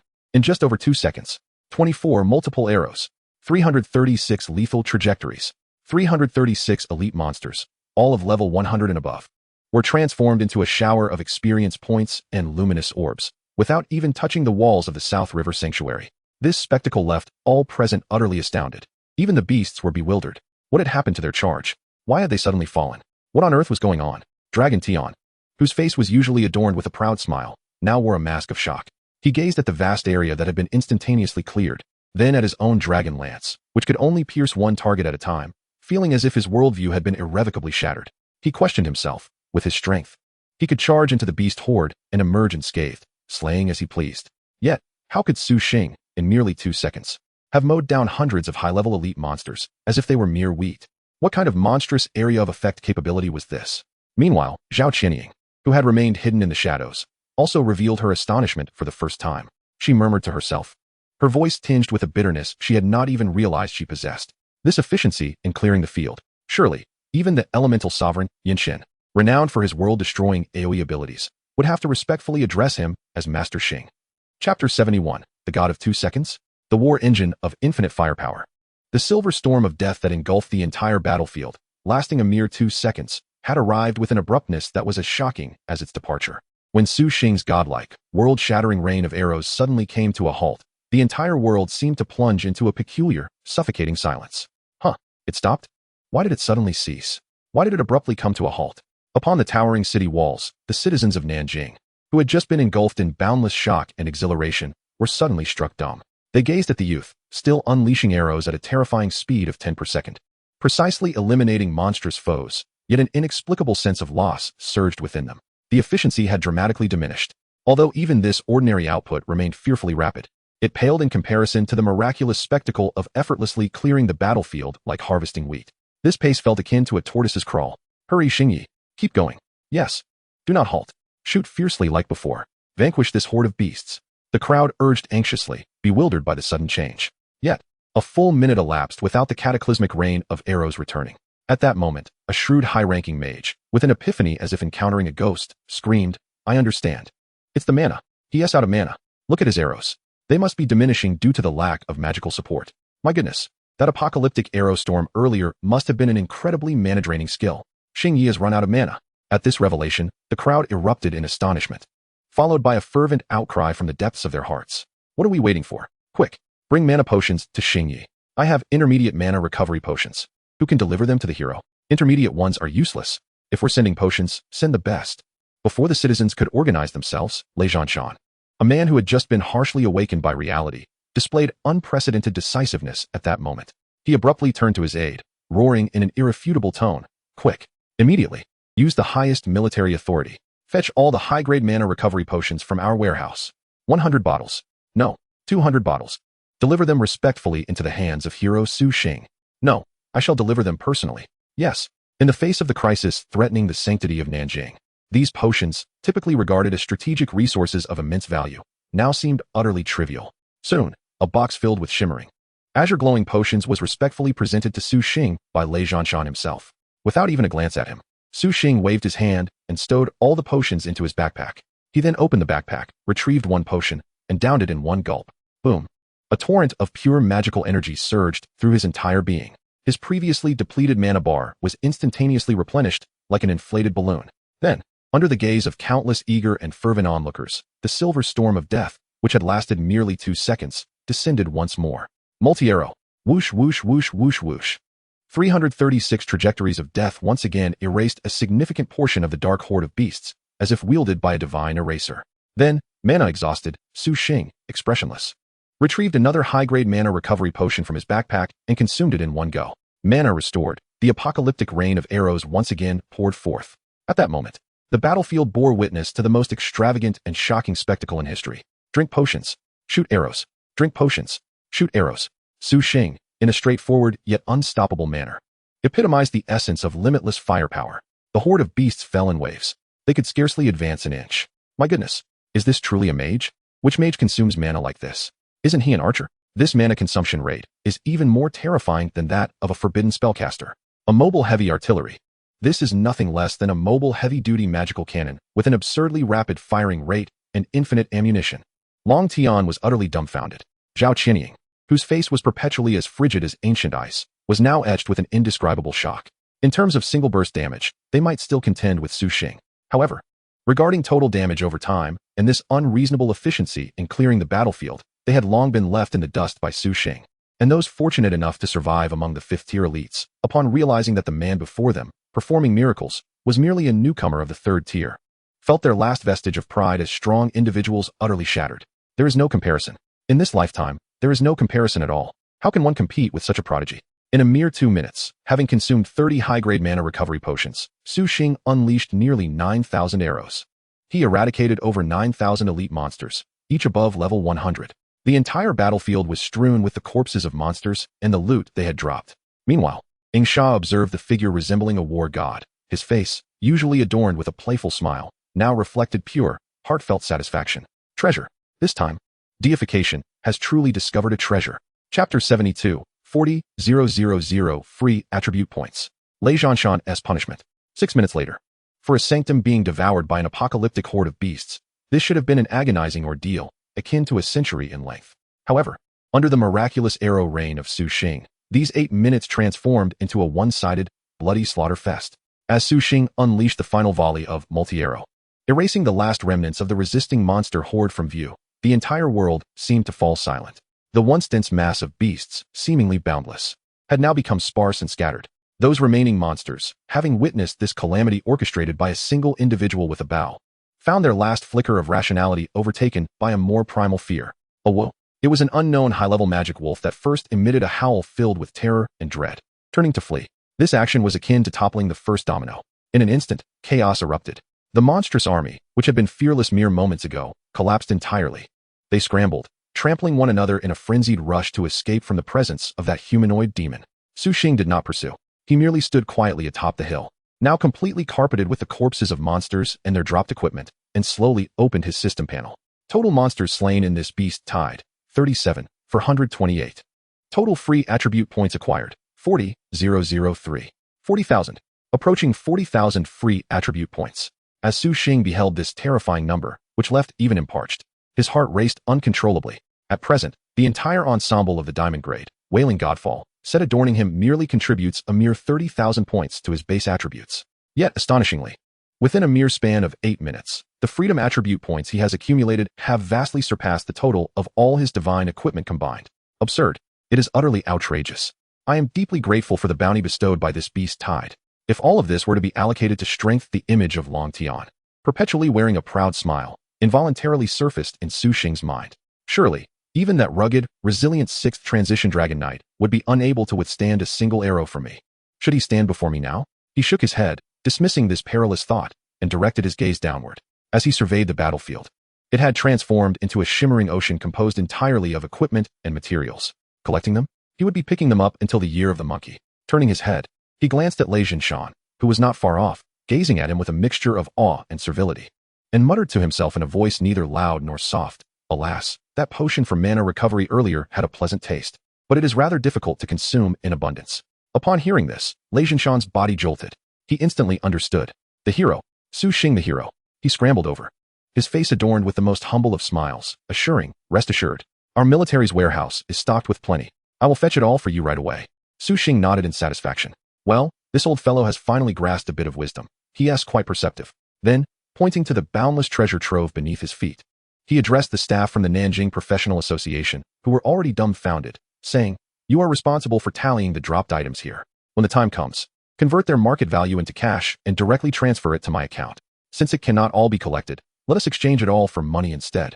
Su Xing estimated that the vast array of equipment and materials scattered around must be worth at least several hundred million. Having arranged everything, Su Xing, accompanied by Ying Sha and Long Tian, finally arrived before the teleportation array at the now restored Nanjing Sanctuary. Outside the teleportation array, a sea of people gathered. Countless citizens of Nanjing had come voluntarily, holding banners aloft, their eyes glistening with tears of emotion. "Farewell to the hero, Su Xing the hero. Nanjing will forever be your home." In a corner of the crowd, Li Hai, Li Wei, and Lin Qingya of the Li family gazed upon the figure revered by the masses, their eyes devoid of resentment, replaced instead with profound relief. As if a nightmare was finally coming to an end. They could finally upgrade in peace. On the city wall, Lei Jinshan observed this scene, his heart overwhelmed with boundless regret and remorse.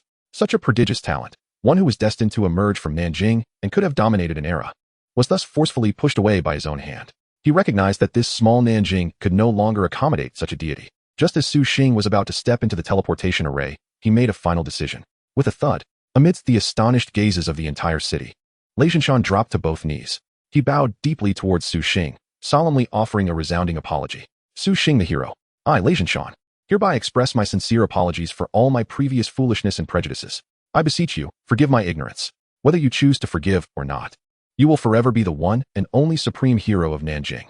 The crowd erupted once more in cries of hero. However, Su Xing could hardly be bothered to even glance back. Forgiveness? Those few potions for mana recovery you provided were merely the cost of your duty as the military commander to protect this city. That was my reward for saving this city. What concern is that of you, Lei Jinshan? Su Xing had long since grown weary of such sycophants. If one were to be affected by the malicious words of another, life would be unbearably burdensome. He stepped forward. Light flickered. At the very moment Su Xing's figure vanished entirely into the teleportation array, a golden scroll, representing the highest directive of the Dragon Kingdom's military, quietly materialized before Lei Jinshan. Regarding Lei Jinshan, commander of Nanjing Sanctuary, in the incident of the Cataclysm of the Gods, due to personal biases, a failure to recognize the capable and improper handling of matters, nearly resulting in a catastrophe for the city. By resolution of the highest council of the Dragon Kingdom's military, the following penalties are imposed. 1.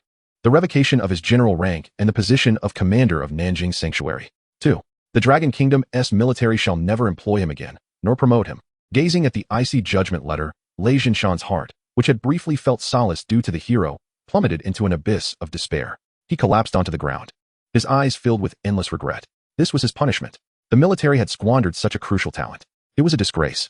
From now on, the more radiant Su Xing became, the more precarious Lei Jinshan's situation would be. The upper echelons would undoubtedly ensure he would not have it easy. Chapter 73, The Floating Divine Nation. The Blessing of the Ninth Tier Guild.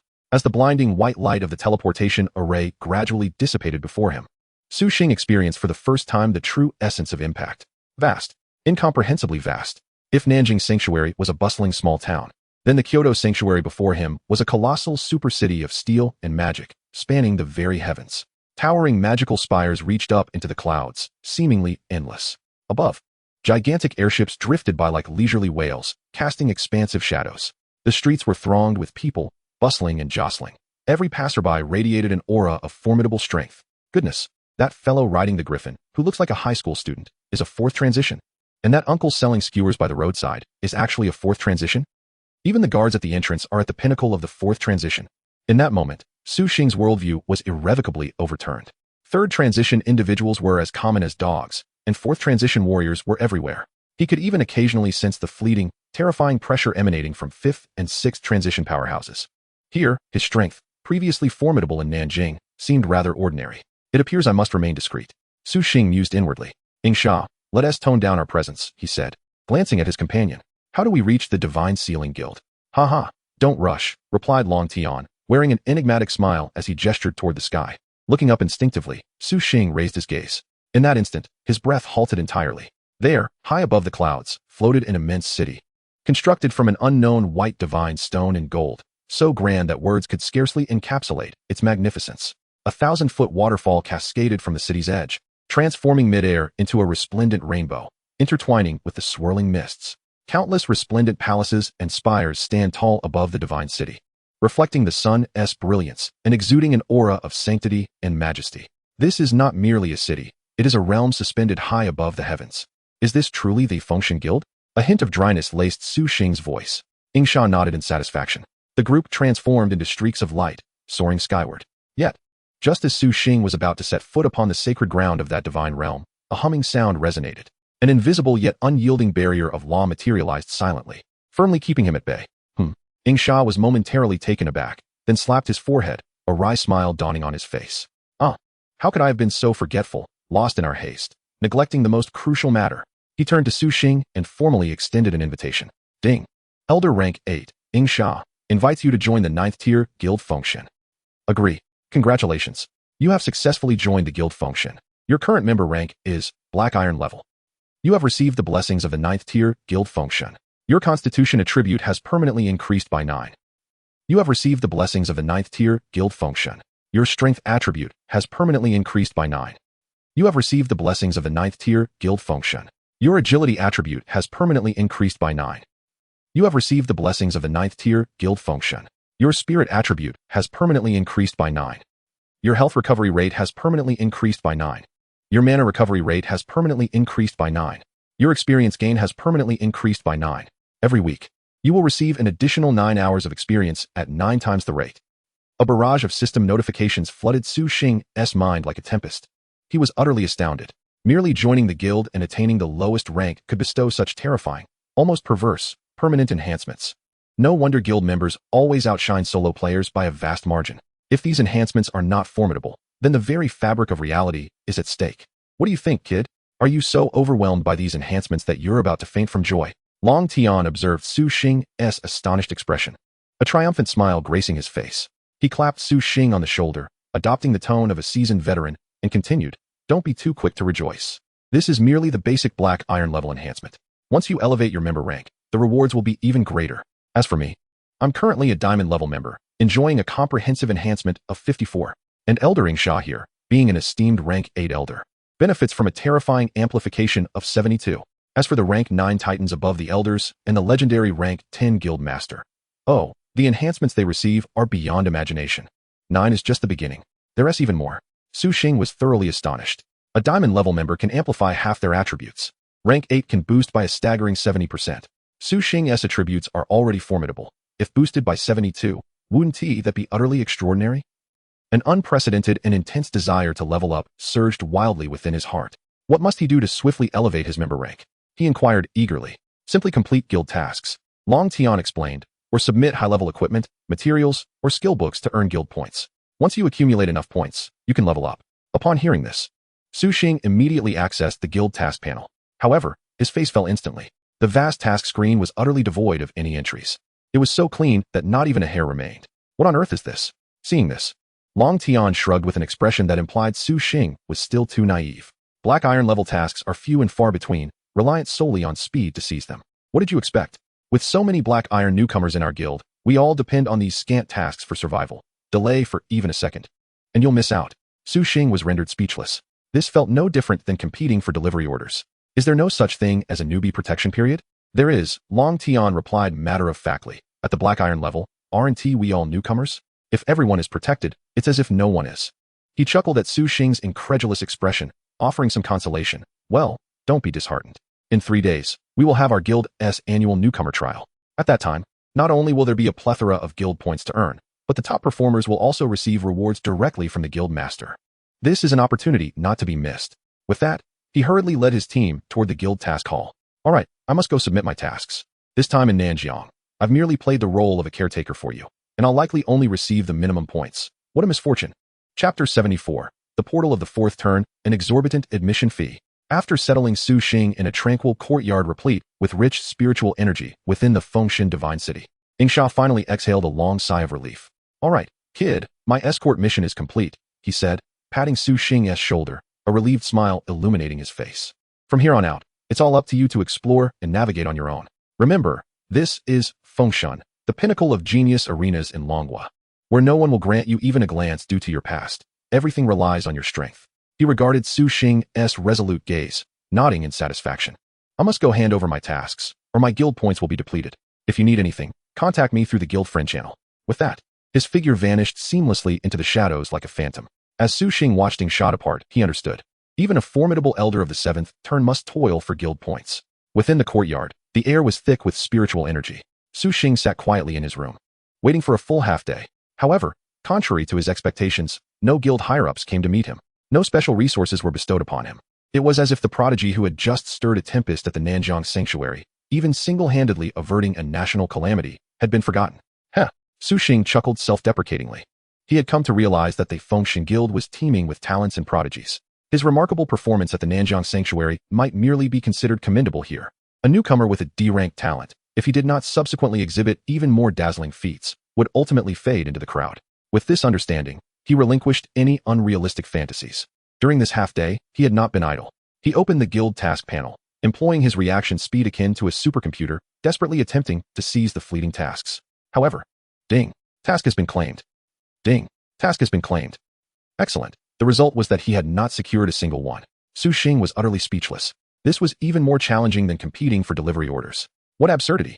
He rose to his feet, his eyes rekindling with a cold, unwavering flame. Since this path proved futile, he would embark on another. He would acquire power in the simplest and most brutal manner. He would venture to the Temple of Transmutation. He would commence the 4th transmutation quest. Only strength serves as the sole passport in this world. Only by becoming stronger does one earn the right to cross the threshold of the Yun family. The Transmutation Temple of the Deification Guild dwarfs even the sacred place of Nanjing by 100-fold. The entire edifice appears to be forged from pure starlight and the essence of faith, exuding a sacred aura that instills reverence in the very souls of onlookers. Moreover, there is no need to procure the exorbitant transmutation scrolls oneself. The guild reimburses the cost of the first transmutation for every member. However, this privilege is granted only once. Should one fail, all subsequent endeavors must be borne by oneself. Standing before the towering statue of the goddess of transmutation, which surpasses that of Nanjing by 100-fold, Su Xing took a deep breath and initiated the transmutation quest. The familiar, compassionate gaze seemed to pierce through the ages. The grand and imposing system panel manifested once more. 4th Transmutation Trial, Path of the Observer. First Stage, Reach level 100 completed. Second stage, submit 10 specified platinum-grade materials of spatial attributes. Third stage, submit 10 specified diamond-grade materials of temporal attributes. Fourth stage. As Su Xing's gaze fell upon the requirements of the third stage, he was utterly taken aback. Diamond-grade materials? 10 of them. Moreover, all of them were the rarest and most elusive materials of temporal attributes. He had never even encountered a single piece of diamond-grade material until now. The diamond-grade equipment he possessed had only come from defeating world-class bosses, a stroke of unimaginable luck. Where was he supposed to find 10 specified diamond-grade materials of temporal attributes? Su Xing's heart sank to the depths of despair. For the first time, he harbored profound doubts about his ability to complete the transmutation. Clutching the last shred of hope and anxiety, he approached the exchange counter at the side of the temple, responsible for dispensing transmutation materials. He was uncertain whether the guild's reimbursement for the first transmutation included these astronomically priced 10 diamond-grade materials. At the material exchange counter of the deification guild stood a tall, strikingly beautiful woman named Lung Xian. True to her name, her demeanor was as cold as ice. Her movements were akin to the most intricate machinery, devoid of any superfluous expression. Regardless of who she faced, even the deeply seasoned fifth transmutation experts, her countenance perpetually bore an expression of "do not disturb, I am busy." As Su Xing approached the exchange counter, trepidation coursing through him, Lung Xian did not lift her gaze, merely extending her hand in a formulaic manner. He shared his task panel with her. Lung Xian cast a cursory glance. Yet at the moment her eyes met the panel, the typically placid depths of her gaze stirred for the first time. What a handsome man, she thought fleetingly. But the thought passed as swiftly as it came. The next moment, when her gaze fell upon the lengthy, absurdly demanding list of materials, that fleeting ripple was instantly replaced by a piercing chill. 10 platinum-grade materials, 10 diamond-grade materials, and specified, the rarest of temporal and spatial attributes. Chapter 75, The Ransom of the Deity? No, it is my stepping stone. She abruptly lifted her head, her icy eyes filled with unabashed scrutiny and disdain. Are you certain you are not here to stock up? She questioned icily. What a joke. A fourth transmutation quest requiring 10 diamond-grade materials. Even an SSS-level genius would find such a task challenging, but what you're asking for transcends the realm of difficulty. You are clearly treating the deification guild as a gullible source to fleece. What does she think this place is? A free-for-all buffet? A newcomer audacious enough to be so brazen on their first transmutation must be taught a lesson. Lung Xian's expression grew even colder. She extended her delicate fingers, swiftly tapping on the virtual operation panel, preparing to verify the authenticity of the task. However, the query results left her dumbfounded. Task verification, authentic and valid. Lung Xian's brows knitted tightly. Very well, it seems he is not a fraud, merely a fool with the worst luck imaginable. Receiving such a hellish transmutation task is truly unfortunate. However, rules are rules. To invoke such a vast quantity of materials, especially including 10 diamond-grade strategic materials, far exceeded her authority. The total value of your task materials is excessively high and requires approval, she stated coldly, preparing to retrieve Su Xing's personal file and draft a detailed report. Yet, just as her fingertip was about to select Su Xing's file, a large, crimson window filled with ominous warnings abruptly appeared. Warning: your permission level is insufficient. You do not have access to this member's information. What? Lung Xian's body stiffened. For the first time, her eternally stoic expression revealed disbelief akin to encountering a ghost. Insufficient permissions? What a jest. She was of Sequence 7 permission level. In the entire logistical framework of the Deification Guild, aside from the Sequence 8 elders and a few elusive Sequence 9 titans, she was one of the highest authorities. Now, here was a newcomer who had just joined the guild, still warming up to his black iron badge, whose permissions surpassed her own. Who is this scion of a titan come down to experience life? She felt her worldview shatter in that instant. No longer entertaining any extraneous thoughts, she numbly submitted the material request through the highest emergency channel. She had mentally braced herself for the possibility of this application being turned down or disappearing into the void, anticipating at least 3 to 5 days for approval. However, the very next second after submission, ding, a crisp, green notification signifying approval echoed. At the end of that application, several words in resplendent crimson, filled with supreme authority, followed. Sequence? Lung Xian was utterly bewildered. She stared blankly at the calm-faced youth before her mind a complete blank. Sequence? A sequence she could not even access. That must be at least a legendary Titan-level existence. It could even be personally approved by the guild leader? Impossible. It absolutely cannot be the leader. It must be some Titan, for the sake of a novice's fourth transition task. Even such a formidable old monster personally descended to swiftly approve it. This is beyond what can be explained as a mere illegitimate child. This is truly the prince himself, isn't it? Ahem. Observing the remarkable shift in expression on the usually stoic Lung Xian's face, Su Xing kindly reminded her. What about my materials? Ah, they're here. Lung Xian, as though awakening from a dream, managed for the first time to force a smile that was more grotesque than tears upon her eternally frosty visage. Around them, the other professionals waiting in line were nearly taken aback, their eyes almost popping out in disbelief. Goodness, the Ice Queen actually smiled. Lord Su Xing. Lung Xin's voice took on an unprecedented tone of humility and respect. The platinum-grade materials you require are all in stock here. I will prepare them for you immediately. As for the 10 diamond-grade space-time materials, due to their extreme rarity, our headquarters is temporarily out of stock. I have already initiated the highest-level emergency allocation order, and I am currently sourcing them from branches across the nation. Please, just a moment. Not long after, under Lung Xin's exceptionally attentive service, 20 rare materials, sufficient to leave any major guild reeling, were neatly arranged before Su Xing.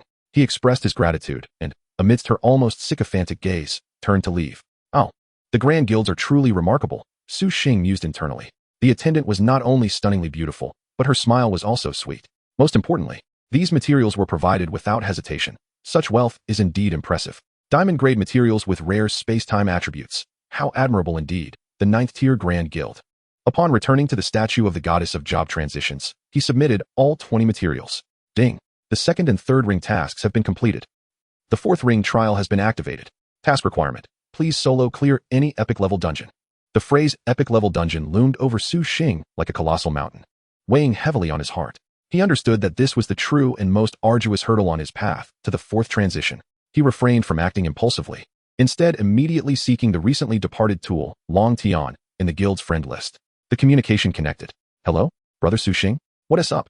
Have you decided to sell me that diamond gear? Long Tian's familiar voice, tinged with a hint of teasing, came through the communicator. Su Xing ignored his jest and got straight to the point. Long Tian, how much do you know about epic-level dungeons? Epic-level dungeons? Long Tian perked up instantly, the background noise on his end becoming busier, clearly having stood up from his seat. Oh wow, brother, you're really something. Just reached level 3 and you're gearing up to challenge an epic-level dungeon? That has some guts. He evidently misunderstood. Thinking Su Xing was preparing to form a team for exploration, he began enthusiastically detailing.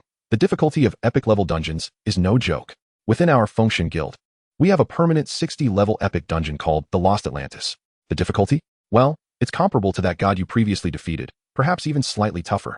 However, with your monstrous strength and my indestructible tanking, plus a few top-tier healers and support from the guild, we could assemble a divine team and have a shot at clearing it. What do you think?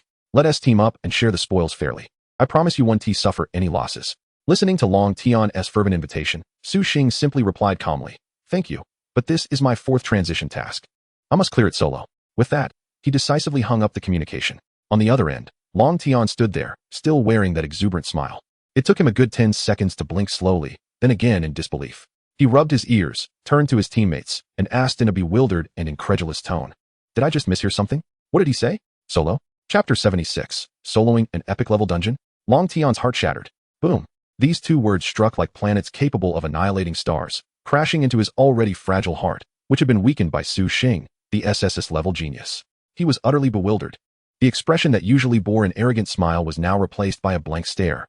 Soloing a 60-level epic dungeon. Was he joking? No, he was not. That monster never joked. But that's an epic-level dungeon. The bosses guarding it are far beyond what diamond level can compare. Any epic-level boss, even of a lower level, would trigger the highest-level alarm in a nation, marking a world-class disaster. And epic-level dungeons are exceedingly unreasonable, let alone soloing. Even a full squad of their top-tier SSS-level geniuses, perfectly coordinated in a 5-man team, would face annihilation without comprehensive preparation. Without a plethora of top-grade potions and strategic items at their disposal, they'd be doomed. Unless one possessed a complete set of legendary equipment that exists only in tales.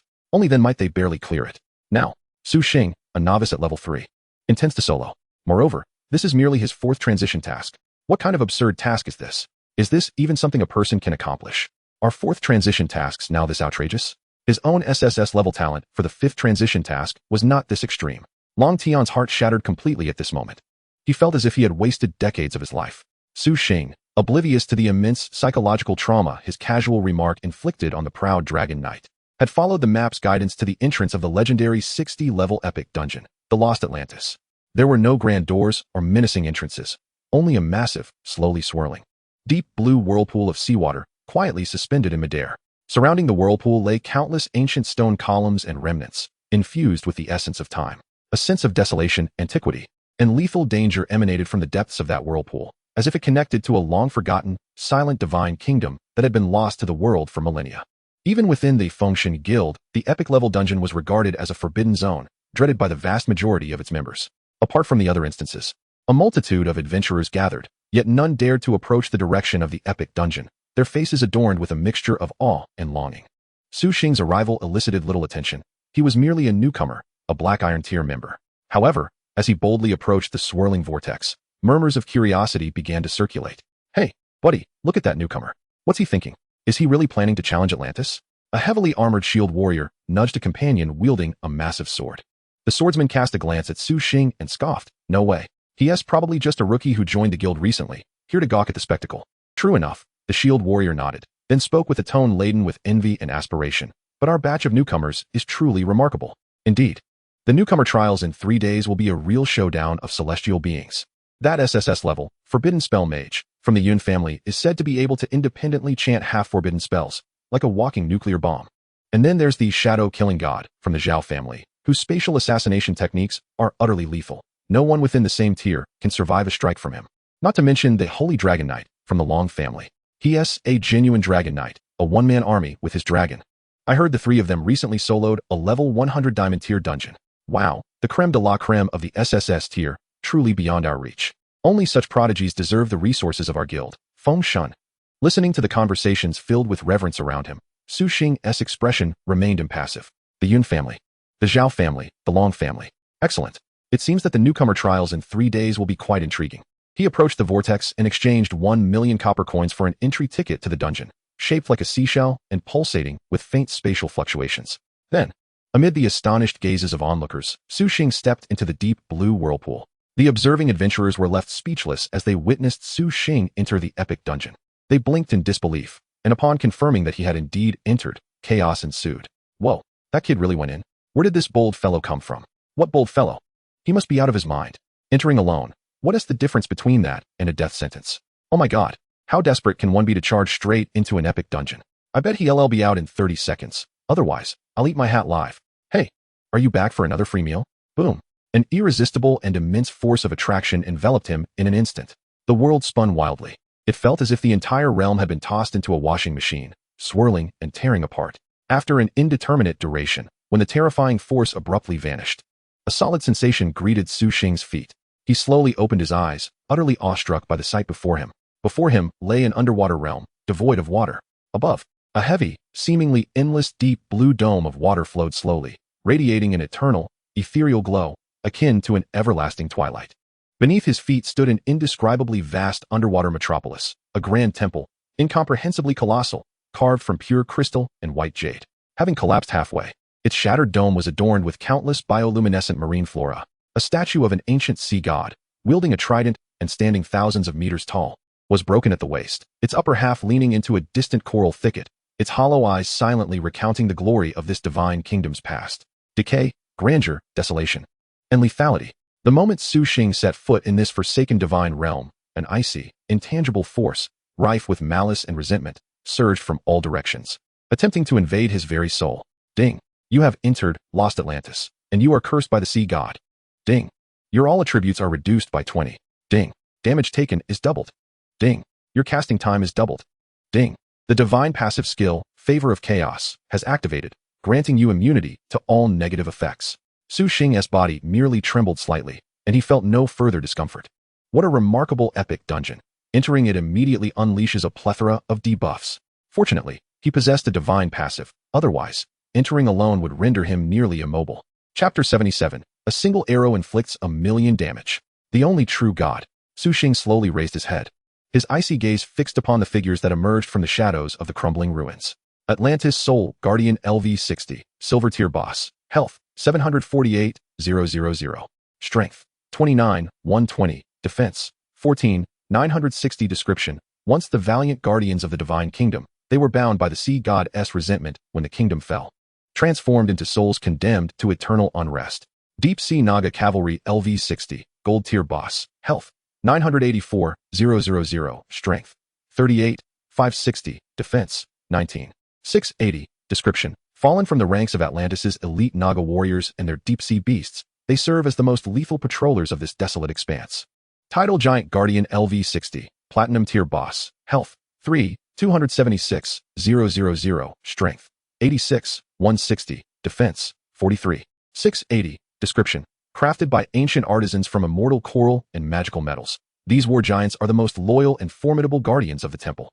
Lost Sea God Priest Karajo LV60, Diamond Tier Boss. Health, 5, 400, 000, Strength, 142, 800, Defense, 72, 000. Description. The former High Priest of Atlantis, who, during the kingdom's downfall, betrayed his faith, sacrificing his soul to an unknown evil god from the abyss to gain eternal life and greater power. Silver tier merely represents the foot soldiers. Gold tier signifies the captains. Platinum tier denotes the generals.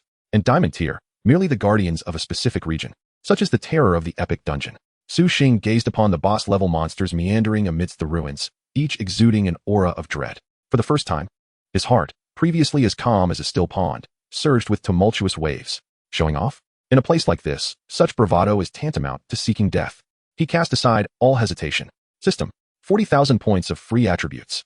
Allocate them all to strength. Boom. At the moment his thoughts crystallized, an unprecedented and terrifying force surged within him, as if it sought to completely tear apart and reshape his very soul. It erupted with the ferocity of a volcano that had been dormant for eons, detonating from the deepest recesses of his being. He could distinctly hear the sound of his bones cracking under the overwhelming influx of this unreasonable power, resonating with an exhilarating yet unbearable clamor. In that instant, his attribute panel transformed into a blurred golden specter. Strength, 25,520, 69,120. Attack, 276,480. 276,800. This figure sent a shiver of dread coursing through Su Xing's scalp. This was rather alarming. He felt as though he could obliterate a small asteroid with a single punch. Eagerly, he yearned to test the terrifying might of his nearly tripled strength. His gaze fixated on Atlantis Soul Guardian LV60, silver grade boss, that had just burst forth from the coral jungle. Slowly, he drew back his bow. An ordinary energy arrow, devoid of any enhancements, was released with a swift twang. Whoosh. The arrow struck the Guardian's eye socket with pinpoint accuracy. Weak point attack. Critical hit. In the next moment, a blood-red, colossal damage number, accompanied by an endless stream of zeros that could shatter the resolve of any adventurer, soared into the sky. 109,0000. 1,090,000. Su Xing stood transfixed, his mind blank. The entity he had deemed a mere minor boss, the Soul Guardian, was eradicated from existence without so much as a whimper, obliterated by that single arrow. Ding. Killed silver grade boss, Atlantis Soul Guardian LV60. Gained 30,000 experience points, 20 free attribute points, and 0-1 progress in the Wan Fa Gue Lin quest. Acquired. Sea God Guardian chestplate, silver grade. Sea God Guardian boots, silver grade. 3,000 copper coins. Su Xing was utterly stupefied. What kind of explosive damage was this? A level 60 silver grade boss, and it couldn't withstand even one arrow. Instinctively, he shifted his gaze toward the distance, where a deep-sea Naga cavalry LV60, gold grade boss, commanded a legion of Naga warriors on patrol. Once again, he unleashed an unremarkable arrow. Thud. 530,000. Weak point. The gold grade boss's health plummeted by more than half in an instant. Before it could even react to the excruciating pain, the second arrow pierced its heart. A flash of white light followed. Ding. Killed gold grade boss, deep-sea Naga cavalry LV60. Gained 60,000 experience points, 40 free attribute points, and 1 progress in the Wan Fa Gue Lin quest. Acquired. Sea God Guardian chestplate, gold grade. Sea God Guardian boots, gold silver grade. 6,000 copper coins. Su Xing found himself once more in a state of astonishment. What? Now, even a level 60 gold grade boss appeared trivial before him. 2 arrows. And it was gone. He even harbored the absurd notion that if Dragon Tian, that 6th transformation Dragon Knight, were standing here, 1 arrow from him could likely send him back to the Kyoto Sanctuary in an instant. His gaze finally settled on the colossal, hill-like figure of the tidal giant Guardian LV60, platinum grade boss, which lay in slumber. Whoosh. 500,000. Weak point. The platinum grade boss let out a pained roar as it jolted awake. Yet, before it could ascertain who its adversary was, it was met with a relentless barrage of arrows from Su Xing. 6 arrows in an instant. Boom, boom, boom, boom, boom. The giant didn't even take a single step before being pinned to the ground. Ding. Killed platinum grade boss, tidal giant Guardian LV60. Gained 120,000 experience points, 100 free attribute points, and 2 progress in the Wan Fa Gue Lin quest. Acquired. Sea God Guardian leggings, platinum grade. Sea God Guardian helm, gold platinum grade. 12,000 copper coins. In a mere 2 seconds. Silver, gold, platinum. 3 terrifying bosses capable of inciting a minor beast tide in the outside world were sequentially annihilated by Su Xing in the most savage and unreasonable manner. Absurd. It was utterly outrageous. Su Xing began to feel a twinge of fear regarding his cataclysmic damage output. Was this the allure of free attribute points? He couldn't help but exclaim in wonder. The beast tied at the South River Sanctuary, what kind of disaster was that? It was clearly the greatest blessing bestowed upon him by the divine. It propelled him to unprecedented heights. He glanced at the system notification that rewarded him with a staggering 160 free attribute points for killing a platinum-grade boss.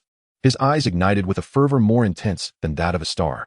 It seemed that this 1 million ticket was indeed invaluable. Chapter 78. Instant kill of diamond-grade boss. Bountiful rewards. An epic dungeon? No. In Su Xing's eyes, this was no mere dungeon. It was, in fact, an unmined treasure trove brimming with boundless riches. A mine of free attribute points. Here I come. Su Xing's gaze seemed to pierce through all. He no longer harbored any hesitations. He charged into the ocean of monsters composed of countless silver-grade and gold-grade bosses. A sight that would leave any SSS-grade genius team utterly astounded. Moonlight, silver armor, gale steps, buffs activated, all at once. Multiple arrows. Whoosh, whoosh, whoosh, whoosh, whoosh. In that moment, Su Xing transformed into a silver, deathly storm. 1 arrow became 14. In 1 second, he unleashed 140 arrows. Under the analysis of the laws, no boss's weakness could evade his grasp. In the face of his cataclysmic attack power, exceeding 260,000. What distinguished these level 60 silver grade and gold grade bosses from ordinary fodder? 540,123. 538,999. 265,432. 264,733. A torrent of terrifying damage figures, all 6 digits, flooded the screen like a cascading waterfall amidst the ocean of monsters. The hundreds of Atlantis Soul Guardians, armed with sharp blades and brimming with aggression at the front lines, couldn't even graze the hem of Su Xing's garment. They were ruthlessly torn apart and evaporated in the path of the unstoppable silver arrow storm. 3 seconds. Su Xing unleashed a staggering 355 arrows in a mere 3 seconds. With an audacious and unreasonable demeanor, he carved a vast vacuum amidst the impenetrable horde of the boss army. Countless wraith sentinels, Naga cavalry, and tide giants surged madly from all directions towards this audacious intruder who dared to provoke the divine might of the godly realm. Yet, it was futile. Under the relentless barrage of Su Xing's almost cheat-like rain of arrows, they found it a mere fantasy to even approach within 100 meters of him. For every foe that dared to advance, countless perished. Alone, with just a bow in hand, Su Xing became an invincible force, sweeping through legions with ease. He moved forward like an efficient harvesting machine, swiftly penetrating the outer defenses until he stood before a grand altar, half in ruins. Upon the altar, a figure clad in tattered priestly robes, wielding a staff crafted from bones and coral, the lost sea god priest Karasu LV60, diamond-ranked boss, slowly opened its murky and malevolent eyes. How dare you, wretched mortal? Its ancient, imposing introduction barely escaped its lips when, whoosh, a long-awaited arrow pierced the air in response. 480,000. Weakness. In an instant, Karasu's health bar diminished by a fraction. Its prepared lines choked in its throat. This was followed by the 2nd, 3rd, and 4th arrows. All in the span of just over a second. 12 arrows, each imbued with terrifying power, rained down like a tempest, obliterating its frail mage form. With a short, incredulous scream, the 60-level diamond-ranked boss, whose malevolent grandstanding had been 10,000 years in the making, collapsed before it could finish its grandiose monologue, showering the ground with a brilliant display of diamond light. Ding. Defeated diamond-level boss, lost sea god priest Karasu LV60, awarded 2,000 experience points, 200 free attribute points, and progress of 5 towards the return of all magic to the forest. Acquired. Priestly prayer robe of the sea god, diamond level. Ring of the tide controller, diamond level. Amulet of the fallen god kingdom, diamond level. Karasu's betrayal staff, diamond level. Hood of the abyssal seer, diamond level. Acquired. Heart of the deep sea, diamond level. Fragment of Karasu's fallen divinity, diamond level. Atlantis zodiac stone, diamond level. Root of the immortal coral, diamond level. Crystal of the dark god's whisper, diamond level. Su Xing gazed at the bountiful spoils, which even made his heart race with excitement. When did it become so easy to slay a diamond-level boss? He recalled the recent incident wherein the 3 SSS-level genius teams from the entire South River Sanctuary, as well as those from the capital, were utterly helpless against the wailing god of souls. And now, was the contrast between the two situations not exceedingly ludicrous? He himself had not anticipated that, after acquiring those 40,000 free attribute points, his strength would inflate to such a terrifying extent. Meanwhile, outside, at the entrance to the Godly Seal Guild's epic dungeon, a frenzy erupted. Hey, look, That new guy status light is still on. 5 minutes. A full 5 minutes. He is still alive? Is this for real? He can't be idling at the dungeon entrance, can he? The swordsman who previously declared that Su Xing would surely perish upon entry, even vowing to eat excrement live if he survived half a minute, now wore an expression of sheer disbelief. The news of a newcomer charging into an epic dungeon and surviving for several minutes spread through the internal channels of the Godly Seal Guild like wildfire. Madman. That lunatic really went in. Dragon Tian, who was turning in a quest at the task hall, leaped in shock upon hearing the news. Without a moment's hesitation, he abandoned his quest rewards and instructed his subordinates to take over. He transformed into a streak of golden light, racing towards the epic dungeon's entrance. This kid. He truly acts on his words. Does he genuinely intend to challenge an epic boss alone? His growth rate is astonishingly rapid. Chapter 79, A Path of Slaughter. 3 diamond-level bosses emerge. When Dragon Tian arrived at the entrance of the epic dungeon, the vanished Atlantis, the area was already packed to the brim. A palpable sense of excitement and anticipation filled the air. This newcomer is utterly insane. To dare solo an epic dungeon at the 3rd transition? What does he think he is? Even the president and towering figures of Godly Seal didn't behave this recklessly back in their day. There should be limits to flaunting prowess. I bet he won't last 10 minutes and will likely be sent back by the small monsters at the entrance. I've even opened a betting pool on how long he'll last. I wager he'll emerge within 10 minutes. Seriously, can you all be a bit more ambitious? The one who lasted half a minute is already live-streaming his humiliation. Various voices of speculation echoed, with almost no one believing in Su Xing, most wearing expressions of schadenfreude. In a place like Godly Seal, teeming with talent, there was no shortage of gifted individuals. Yet, they could hardly stand to see anyone surpass them. A mere newcomer, daring to challenge an epic dungeon that many seasoned members required a team to conquer, was viewed not as confidence, but as sheer folly and arrogance. They assumed he was merely seeking attention. Listening to these discussions, Dragon Tian furrowed his brow. Wasn't he foolish? He had witnessed Su Xing's performance at the South River Sanctuary firsthand. That guy could not be judged by normal standards. If he dared to enter alone, it indicated he had confidence. But this was, after all, an epic dungeon. The world had gone mad. A 3rd transition newcomer challenging an epic dungeon. The possibility of success seemed unfathomable. Dragon Tian took a deep breath, pushing through the crowd to the front, his gaze fixed intently on the dark, swirling entrance of the dungeon, his heart a tumult of emotions. He both hoped for Su Xing to perform a miracle and found the situation utterly preposterous. Within the dungeon, the chaos outside was starkly contrasted by a realm of slaughter. Su Xing's figure darted through the ruined streets of the ancient city like a silver flash of lightning, each pause accompanied by the sharp twang of bowstrings. He even dismissed the need to activate Death Mark. Pure power and extreme attack speed were sufficient.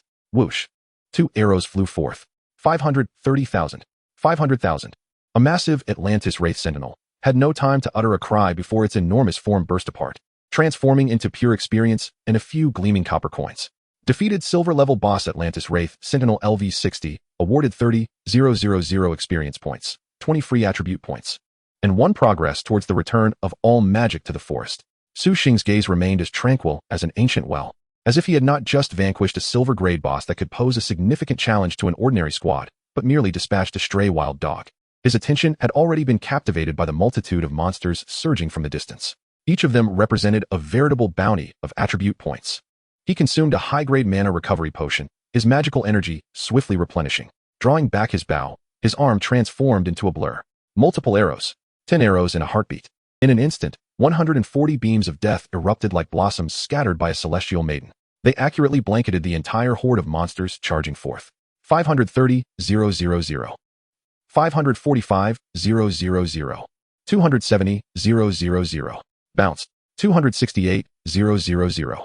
Bounced. The dense cascade of damage numbers cascaded like a crimson waterfall, immediately filling his line of sight.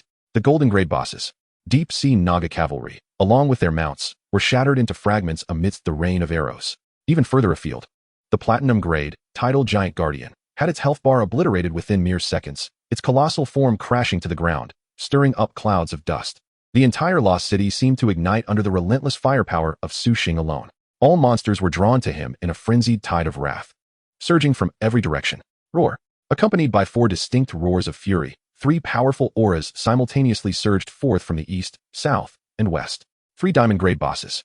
Fallen Sea God General Ikaion LV60, diamond-grade boss. Health, 6,000,000. Attack power, 150,000. Defense, 80,000. Skills, Trident Charge. Ikaion locks onto the furthest target, executing an unstoppable devastating charge that inflicts massive physical damage on all enemies in its path and sends them flying. Upon completion, he will swing his trident, dealing additional AoE damage to surrounding foes. Tidal Force Tsunami. Ikaion thrusts his trident into the ground, summoning a massive, vengeful tsunami from the edges of the battlefield, slowly engulfing the entire arena. Enemies struck by the tsunami will suffer significant damage and be swept away. General's Command. Ikaion blows into a horn crafted from an ancient conch, summoning a battalion of Atlantis Soul Guardians and Deep-Sea Naga Cavalry from the ruins to aid in battle. As long as Ikaion is present, these guardians will receive the Indomitable Will buff, significantly enhancing their attack and defense. Ultimate Secret, Poseidon's Wrath. When health drops below 40, Ikaion briefly communes with the residual divine power of his lord, Poseidon, in this realm. He hurls his trident into the sky, summoning a thunderstorm in a designated area, where enemies within will continuously suffer massive mixed damage, physical and lightning, and experience significant slowdowns. Introduction. Ikaion was once the most valiant and loyal general under Poseidon, wielding the artifact trident bestowed by his lord, achieving great feats for Atlantis. In the final battle of the Divine Realm's downfall, he valiantly faced a million-strong demonic army from the abyss to protect Poseidon, fighting to the death. However, his indomitable warrior spirit became ensnared by the resentments of this land and the corrupted powers of Poseidon, transforming him into a fallen general eternally bound to guard these ruins. He has forgotten his past glories, leaving only the instinct to battle, ready to tear apart any intruder daring to tread upon the resting place of his king. Leviathan's Shadow LV60, Diamond Grade Boss. Health, 5, 400, 000. Attack Power, 142, 800. Defense, 72, 000. Skills, Abyssal Maw. Leviathan opens its massive jaws, capable of devouring all, delivering a devastating bite to a conical area ahead, inflicting substantial physical damage, along with bleeding and armor break effects. Wrath of the Sea God. Maelstrom. Leviathan strikes the seabed, randomly summoning several deadly whirlpools that spin at high speed. Enemies caught within will continuously take damage and be slowed, unable to use mobility skills. Indestructible Scales. Passive skill. Leviathan scales are impervious, reducing all critical damage taken by 50. When its health falls below 30, it enters a frenzy state, enlarging its form while significantly increasing attack power and speed, albeit at the cost of reduced defense. Ultimate Breath.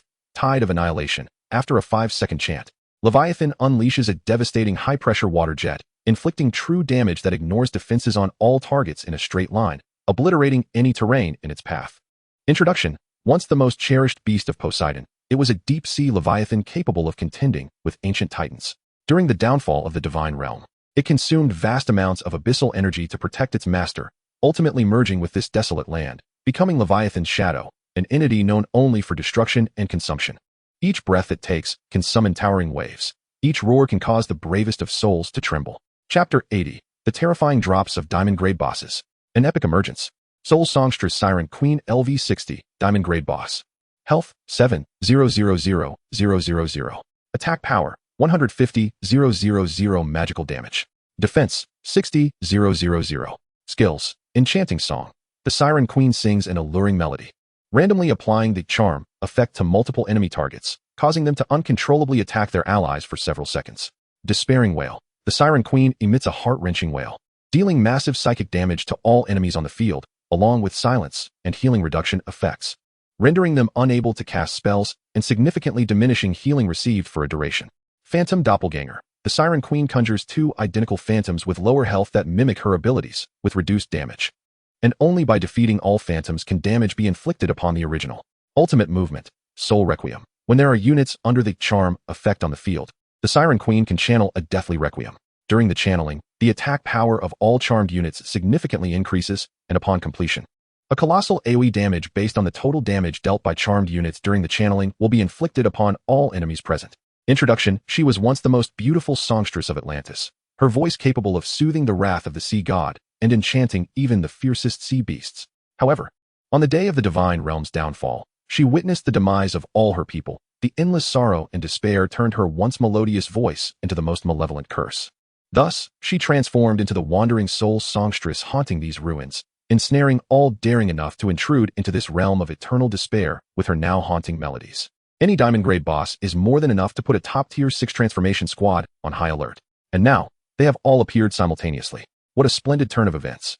A faint smile graced Su Xing's lips, and rather than displaying any trepidation, his eyes ignited with a flicker of excitement. He did not even switch targets.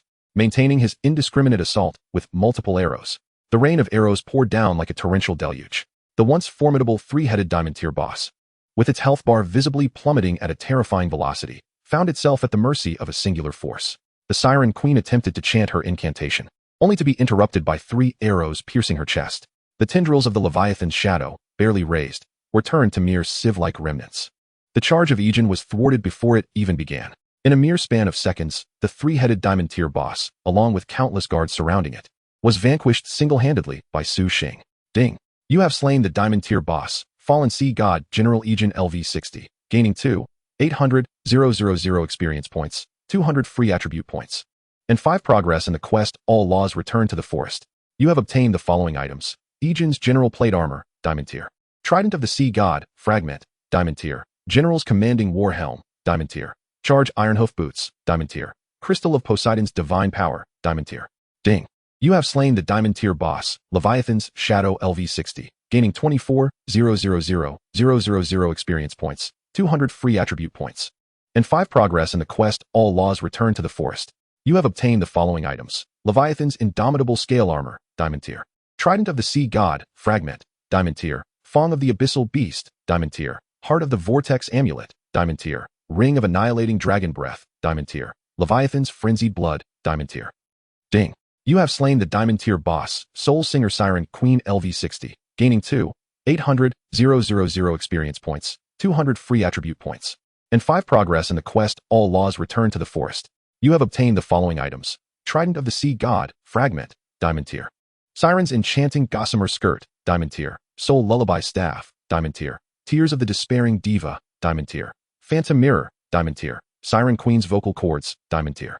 The ground was strewn with equipment, materials, and skill books, all glimmering with an alluring radiance, more dazzling than the stars above. Su Xing inhaled deeply. 17 pieces of Diamond Tier equipment or materials. An additional 1,000 free attribute points. The bounty was overwhelming. However, just as he cleared the area and prepared to collect his spoils, a rumble echoed through the underwater realm. The entire ocean floor trembled violently, without warning.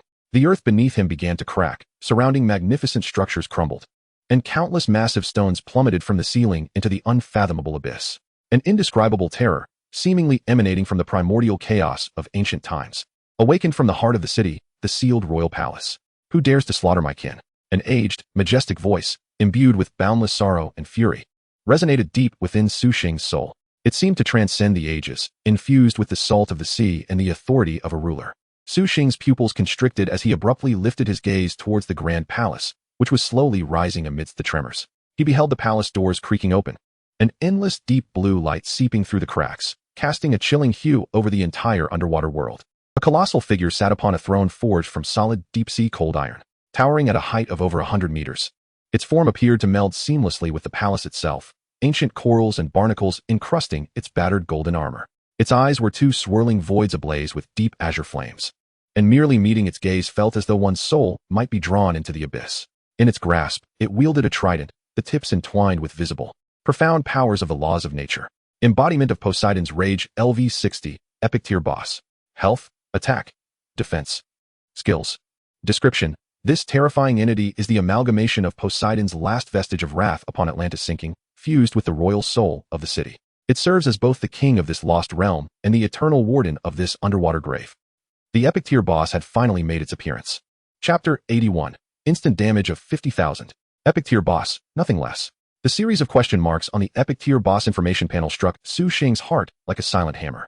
This was the first time since his class advancement that he encountered an entity that even the initial observational capabilities of the observer could not fully analyze. The more ambiguous the information, the more it indicated that the opponent's rank and power had surpassed the analytical limits of his current profession. The Epic Tier Boss lived up to its reputation. For the first time, Su Xing's gaze grew genuinely grave. His pupils began to rotate in accordance with the laws. Law analysis. Under the influence of the law's power, all data regarding this Epic Tier Boss was fully unveiled. Embodiment of Poseidon's Rage LV60, Epic Tier Boss. Health, 40,000,000. Attack, 200,000. Defense, 500,000. King's Domain. The very existence of Poseidon embodies the laws of Lost Atlantis. Upon the commencement of battle, he automatically activates the King's Domain, enveloping the entire dungeon space. Domain effect, Endless Tide. Within the domain, All enemies experience a 30 reduction in movement speed and sustain continuous water-type damage every second. Domain effect, Divine Authority. Poseidon is immune to all control effects of levels below Epic. Domain effect, Wrath Rebirth. All Atlantis units slain within the domain have a chance to transform into Souls of Vengeance and rejoin the fray. Trident of Royalty, Rift of the Sea. Poseidon brandishes his divine trident, delivering a devastating piercing strike along a straight path ahead, leaving behind a deep-sea rift that endures for 15 seconds. The rift continually erupts with high-pressure water jets, inflicting substantial damage and repelling nearby enemies. Final Lament of Atlantis. Poseidon intones the last elegy of the fallen divine kingdom, summoning countless phantoms of soul guardians from the depths, unleashing an indiscriminate phantom charge across the entire map. Each phantom possesses remarkable speed and the capability to annihilate fragile foes. The challengers must locate an exceedingly minute safe zone amidst the chaotic phantom charges to evade peril. Abyssal Summoning, Wrath of the Kraken. Poseidon thrusts his trident into the ground, connecting with the malevolent powers of the abyss, summoning 4 Kraken's destructive tentacles, Diamond-tier units, to each corner of the arena. Tentacle ability, Entanglement. The tentacles randomly seize a challenger, dragging them to the edge of the arena while inflicting continuous damage, requiring focused fire to break free. Tentacle ability, Ink Spray. The tentacles will expel a vast area of abyssal ink towards the center of the arena, obscuring the challenger's vision and applying a corrosive effect, continuous damage and reduced defense. Divine Punishment. The world returns to silence. When Poseidon's health first drops below 50, he enters an invulnerable state, dragging the entire dungeon space into a memory illusion of his divine kingdom's fall. The sky will collapse, and the earth will sink. He will chant for 15 seconds, coalescing an ever-expanding, void singularity at the center of the arena. Upon the throne, the towering figure, 100 meters in height, gradually rose, causing the entire underwater palace to emit a groan of overwhelming burden. Insignificant intruder, announce your name. I do not slay nameless wretches. I shall bestow upon you. The embodiment of Poseidon's wrath was poised to deliver its age-old monologue, asserting its divine majesty. However, Su Xing had no interest in listening to a long-winded discourse from a specter long deceased. Time is money, experience, and freedom points. It was his leverage to approach Master Yun from the Yun family. Any entity that wasted his time deserved to perish. Taking advantage of its current ramblings, he aimed to end its existence. Without allowing the entity to finish its words, Su Xing drew the wailing godfall bow to a full moon. Buzz. A streak of light imbued with the essence of destruction shot directly toward Poseidon's colossal chest. Brazen fool. Poseidon's fury was ignited. How dare a mere mortal, no more significant than an ant, interrupt the deity's speech? He could hardly be bothered to defend himself, allowing the arrow to strike his tattered golden armor. Clang. A dull thud reverberated, and a damaged figure that made Su Xing's eyelids twitch slowly ascended. 54,160. Su Xing's brow furrowed instantly. Something was amiss. It was crucial to note that, after investing 40,000 freedom points, his current attack power had reached an astonishing 270,000. Even if the opponent were an epic-level boss with formidable defenses, how could a single arrow inflict merely over 50,000 damage? Such a damage reduction ratio was absurd. Was this the terror of 500,000 defense? Thoughts raced through Su Xing's mind, yet his hands remained steady. 10 arrows per second. The arrows rained down like a barrage, relentlessly bombarding the same spot on Poseidon. 54,160. 54,160. A series of damage figures floated up, totaling just over 500,000 damage in a single second. This paltry amount of damage, against an epic-level boss with 40 million health points, was scarcely a mere tickle. As Su Xing felt a twinge of disdain, he remained oblivious that his scratch-like damage would leave the outside geniuses aghast. Ant, you have successfully enraged me. The relentless barrage, though not particularly damaging, was profoundly insulting. Poseidon was utterly incensed. He raised his trident, and the entire underwater realm shifted ominously. King's domain activated. An invisible force of law enveloped the entire instant space, thickening the seawater and increasing the pressure dramatically. Simultaneously, from the corpses of the monsters Su Xing had just slain, tendrils of ghostly blue resentment ascended, coalescing anew. The fallen sea god general, Achaean, the shadow of the deep-sea behemoth, Leviathan, the soul singer, Queen Siren. The 3 diamond-tier bosses he had just dispatched were resurrected under the effects of King's domain. Though their auras were slightly diminished, their authentic diamond-tier status remained unassailable. This was troublesome. Su Xing's gaze swept over the resurrected diamond-tier bosses and then back to the imposing Poseidon on the throne. 1 against 4. Moreover, it was within a domain that continually bestowed enhancements upon the enemies while exerting pressure on himself. This was the true challenge of an epic-level instance. Ding. The god-level passive, Favor of Chaos, has activated, granting you immunity to all negative effects this time. Fortunately, the god-level passive, Favor of Chaos, activated once more at a critical moment. Chapter 82, The Genius in a Bind? The Fatal Mechanism of the Epic Boss. Meanwhile, at the entrance of the epic level instance, the vanished Atlantis, the atmosphere had shifted from initial amusement and mockery to a heavy, almost eerie tension. A timer on the instance's light screen mercilessly ticked down. 10 minutes, 23 seconds. The young man had been inside for over 10 minutes? What a joke. Surely he wasn't hiding in a corner? Impossible. The monsters in The Vanished Atlantis operated on a patrol mechanism with an extremely dense population, leaving no safe spots. The crowd buzzed with disbelief, their faces etched with incredulity. A third transformation newcomer challenging an epic-level instance and surviving for 10 minutes. This feat alone shattered all records since the inception of the Function Guild. Long Tian was as restless as an ant on a hot stove, pacing the outskirts of the crowd, nearly crushing the communicator in his grasp. He understood Su Xing was formidable, even monstrous, but this was an epic-level instance. Hey, Qingshan, get over here. In desperation, he dialed a number. A voice on the other end, laced with a hint of laziness and arrogance, replied, Bro, what's with the urgency? I was about to grind Dragon Soul Secret Realm. Stop grinding.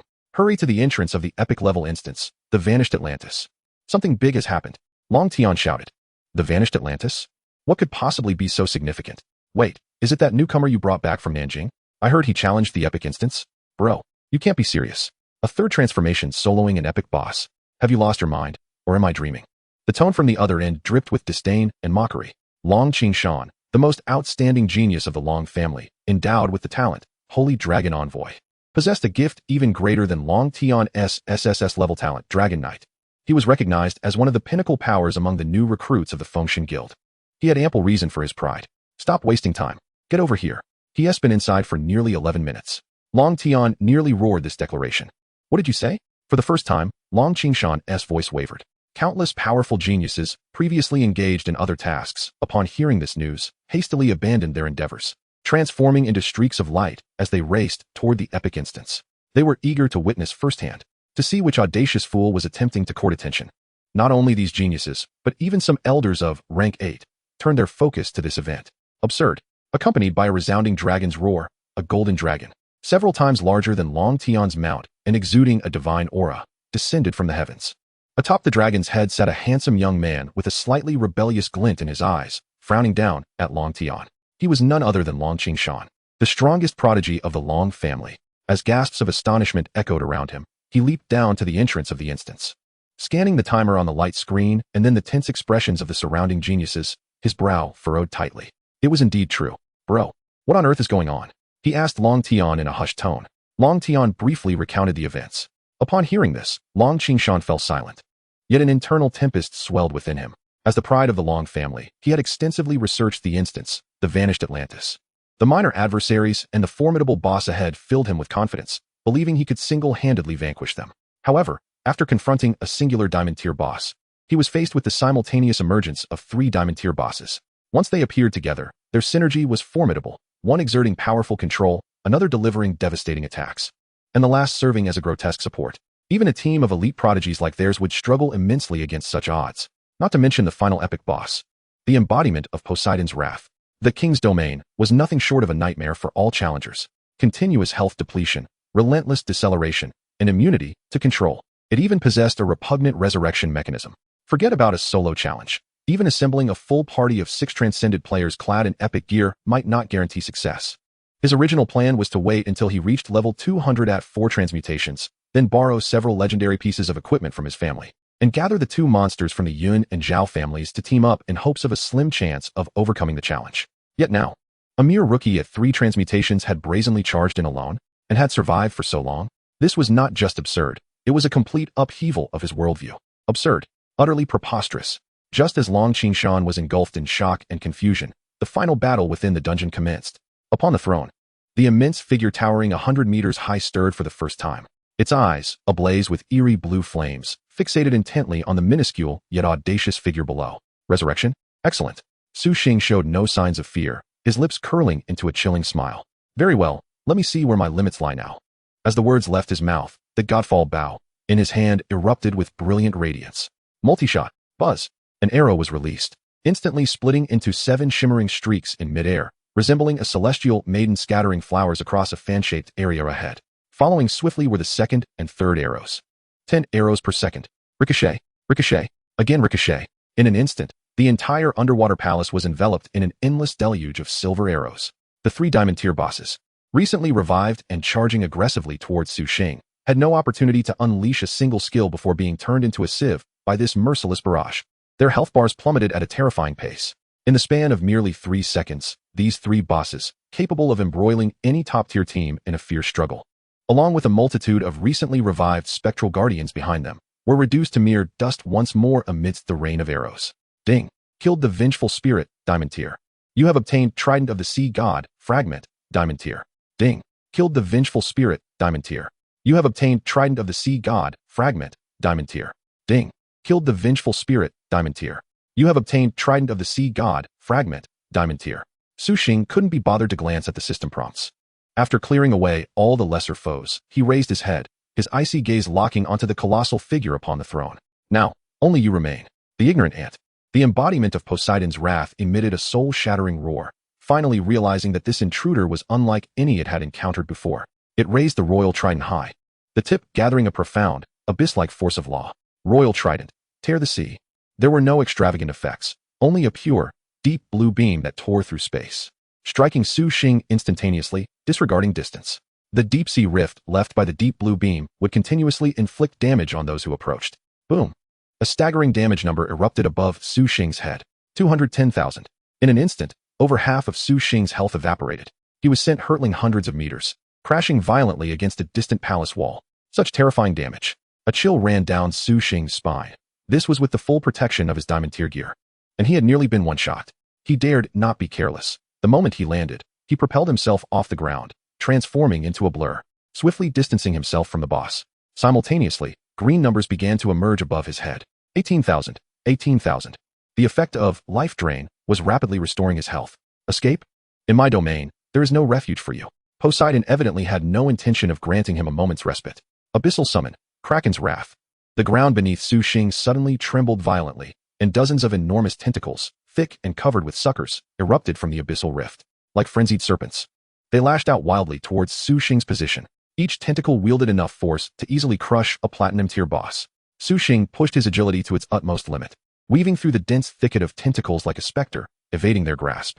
His bow never ceased its assault. Arrows traced intricate arcs in the air, striking Poseidon's massive form with pinpoint accuracy. 54,160. 54,160. 54,160. 10 arrows per second, inflicting over 500,000 damage per second. Under Su Xing's relentless onslaught, merely 37 seconds had passed before even the mighty embodiment of Poseidon could not withstand it. Poseidon's health fell below 50. Golden divine blood dripped continuously from its massive body, and its breath began to grow erratic. Mortal, you shall pay for your arrogance. Witness divine wrath. This world shall descend into silence. Poseidon let out its final roar, thrusting the trident into the ground with great force. The entire underwater realm froze in an instant.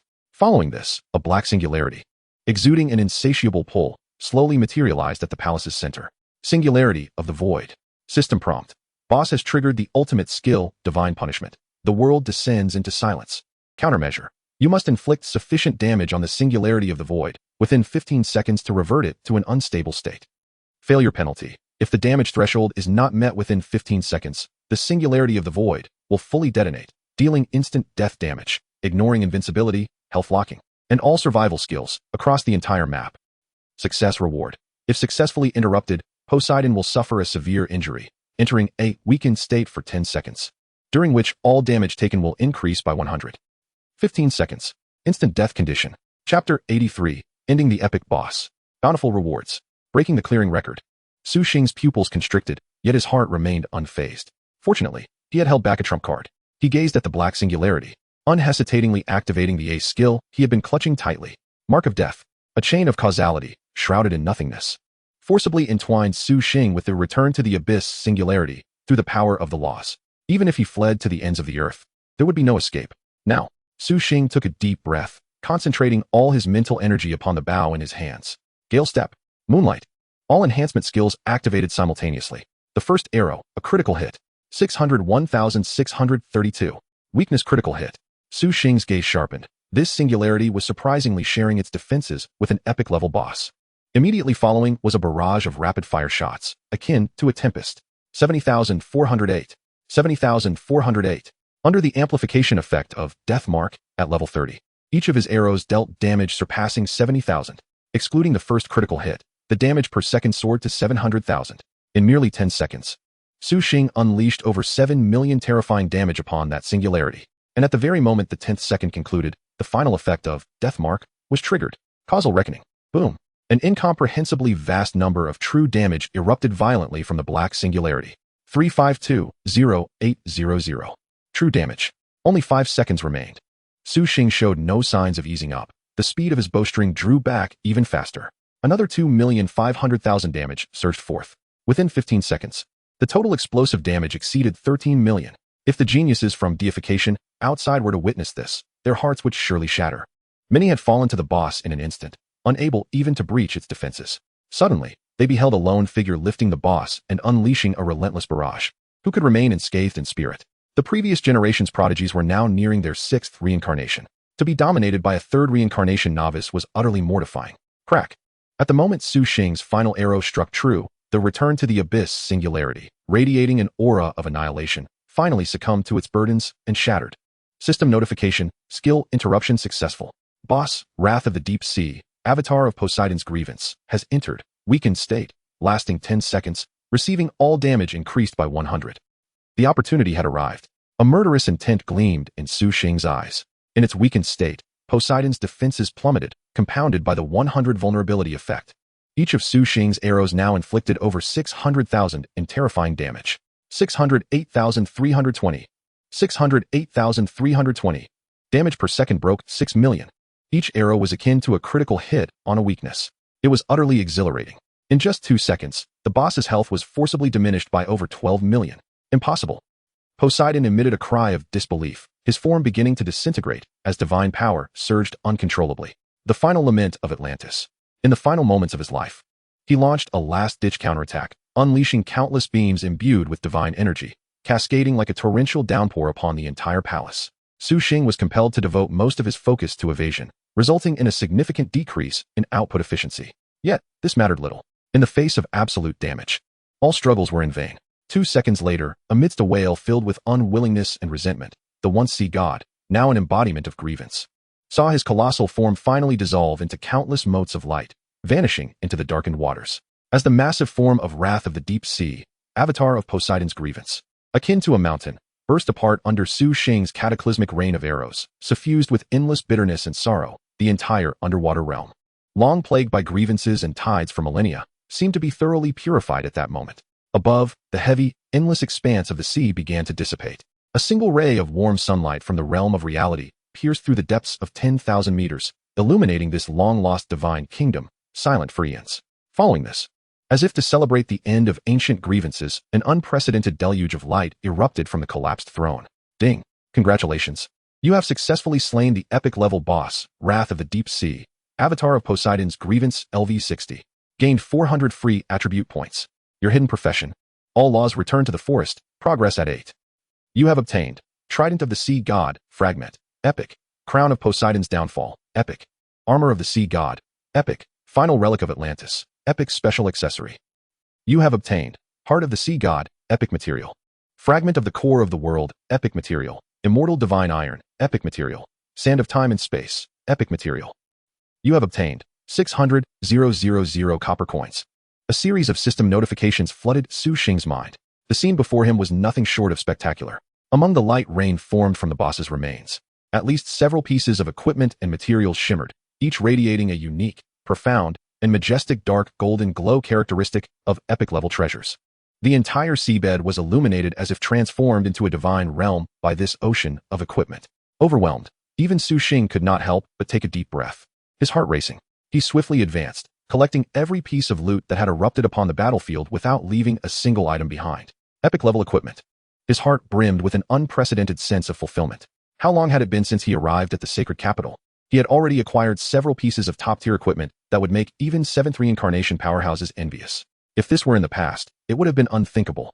From being a D-rank waste struggling to survive in the Southern River Sanctuary, to now possessing several pieces of epic-level equipment. The Deification Guild was indeed the right choice. Joining Deification was undoubtedly the wisest decision of my life, he mused. Without the intelligence provided by the guild and that million-valued entry ticket, He would have no idea how long it would take to encounter such high-level dungeons and equipment in the wild. Outside, at the entrance to the Lost Atlantis dungeon, the area was already swarming with players. Thousands of members from the Deification Guild, and even a few elders of Sequence 8, deep and unfathomable like abysses, had rushed over upon hearing the news. All their gazes were fixated on the enormous stone tablet of dungeon records, hovering ominously above the whirlpool. Lost Atlantis completion records. First place, Divine Stealth Team, completion time, 2 hours, 45 minutes, 13 seconds. Second place, Dragon Tooth Team, completion time, 3 hours, 12 minutes, 28 seconds. Time ticked by. 15 minutes had passed. That newcomer was still inside. A monster. He was truly a monster. Could he really be attempting to clear it? Just as everyone was still in shock over Su Xing's extraordinary survival time, an anomaly suddenly arose. Buzz. The long-dormant record stone tablet of the dungeon suddenly erupted with a dazzling golden light. In the midst of countless astonished and horrified gazes, the first line of records was forcefully overshadowed by an even more resplendent and commanding brilliance. First place, Su Xing. Completion time, 16 minutes and 20 seconds. Silence descended. The entire world seemed to have been momentarily paused in that instant. Everyone's minds became utterly paralyzed by this scene that shattered their understanding of reality. 16 minutes. After an indeterminate period, someone finally managed to utter those words in a dazed voice. And then, boom, like a volcanic eruption, an overwhelming clamor and shock ignited the entire venue. No way. 16 minutes. Solo. Completing an epic-level dungeon. He had advanced the previous record by more than 2 full hours. This was absolutely cheating. While a few minutes' advantage could be comprehended, 2.5 hours ahead. Solo? This was already beyond their comprehension. After tallying all his gains, Su Xing exhibited no lingering attachment and promptly chose to exit the dungeon.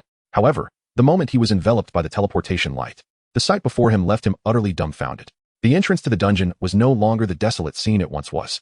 Instead, it was now a sea of heads. A throng of people, packed to the brim. Chapter 84, Strategy? Does shooting fast count? Cheating. This is unequivocally cheating. Hundreds and thousands of members from the Divine Sealing Guild surrounded the area in layers, all eyes fixed intently on the dungeon's exit. The instant Su Xing's figure appeared, the world seemed to be muted. Everyone's breath halted in that fleeting moment. Pairs of eyes widened like brass bells, bloodshot with shock, horror, disbelief, and even a hint of fervor. The gaze was enough to send shivers down Su Xing's spine. What was happening? What did these people want? The silence lasted for less than a second. The next moment, the crowd exploded like a powder keg ignited. Yes, out. He really came out. He completed it. He genuinely soloed the epic dungeon. Solo, and 2.5 hours faster than an elite team.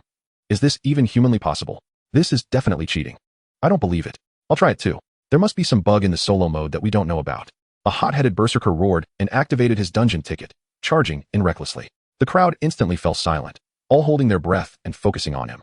10 seconds, 11 seconds, 12 seconds. Whoosh, a flash of white light, and the berserker was teleported out, his face ashen, with barely a sliver of health remaining. Had he not crushed a life-saving scroll, he would have likely lost a level and returned to a respawn point. Damn, that was insane. He slumped to the ground, shaken, recounting how the monsters inside were berserk, their damage unfathomably high. How did he withstand it? With this cautionary tale, no one dared to attempt it again. The way everyone looked at Su Xing had irrevocably changed.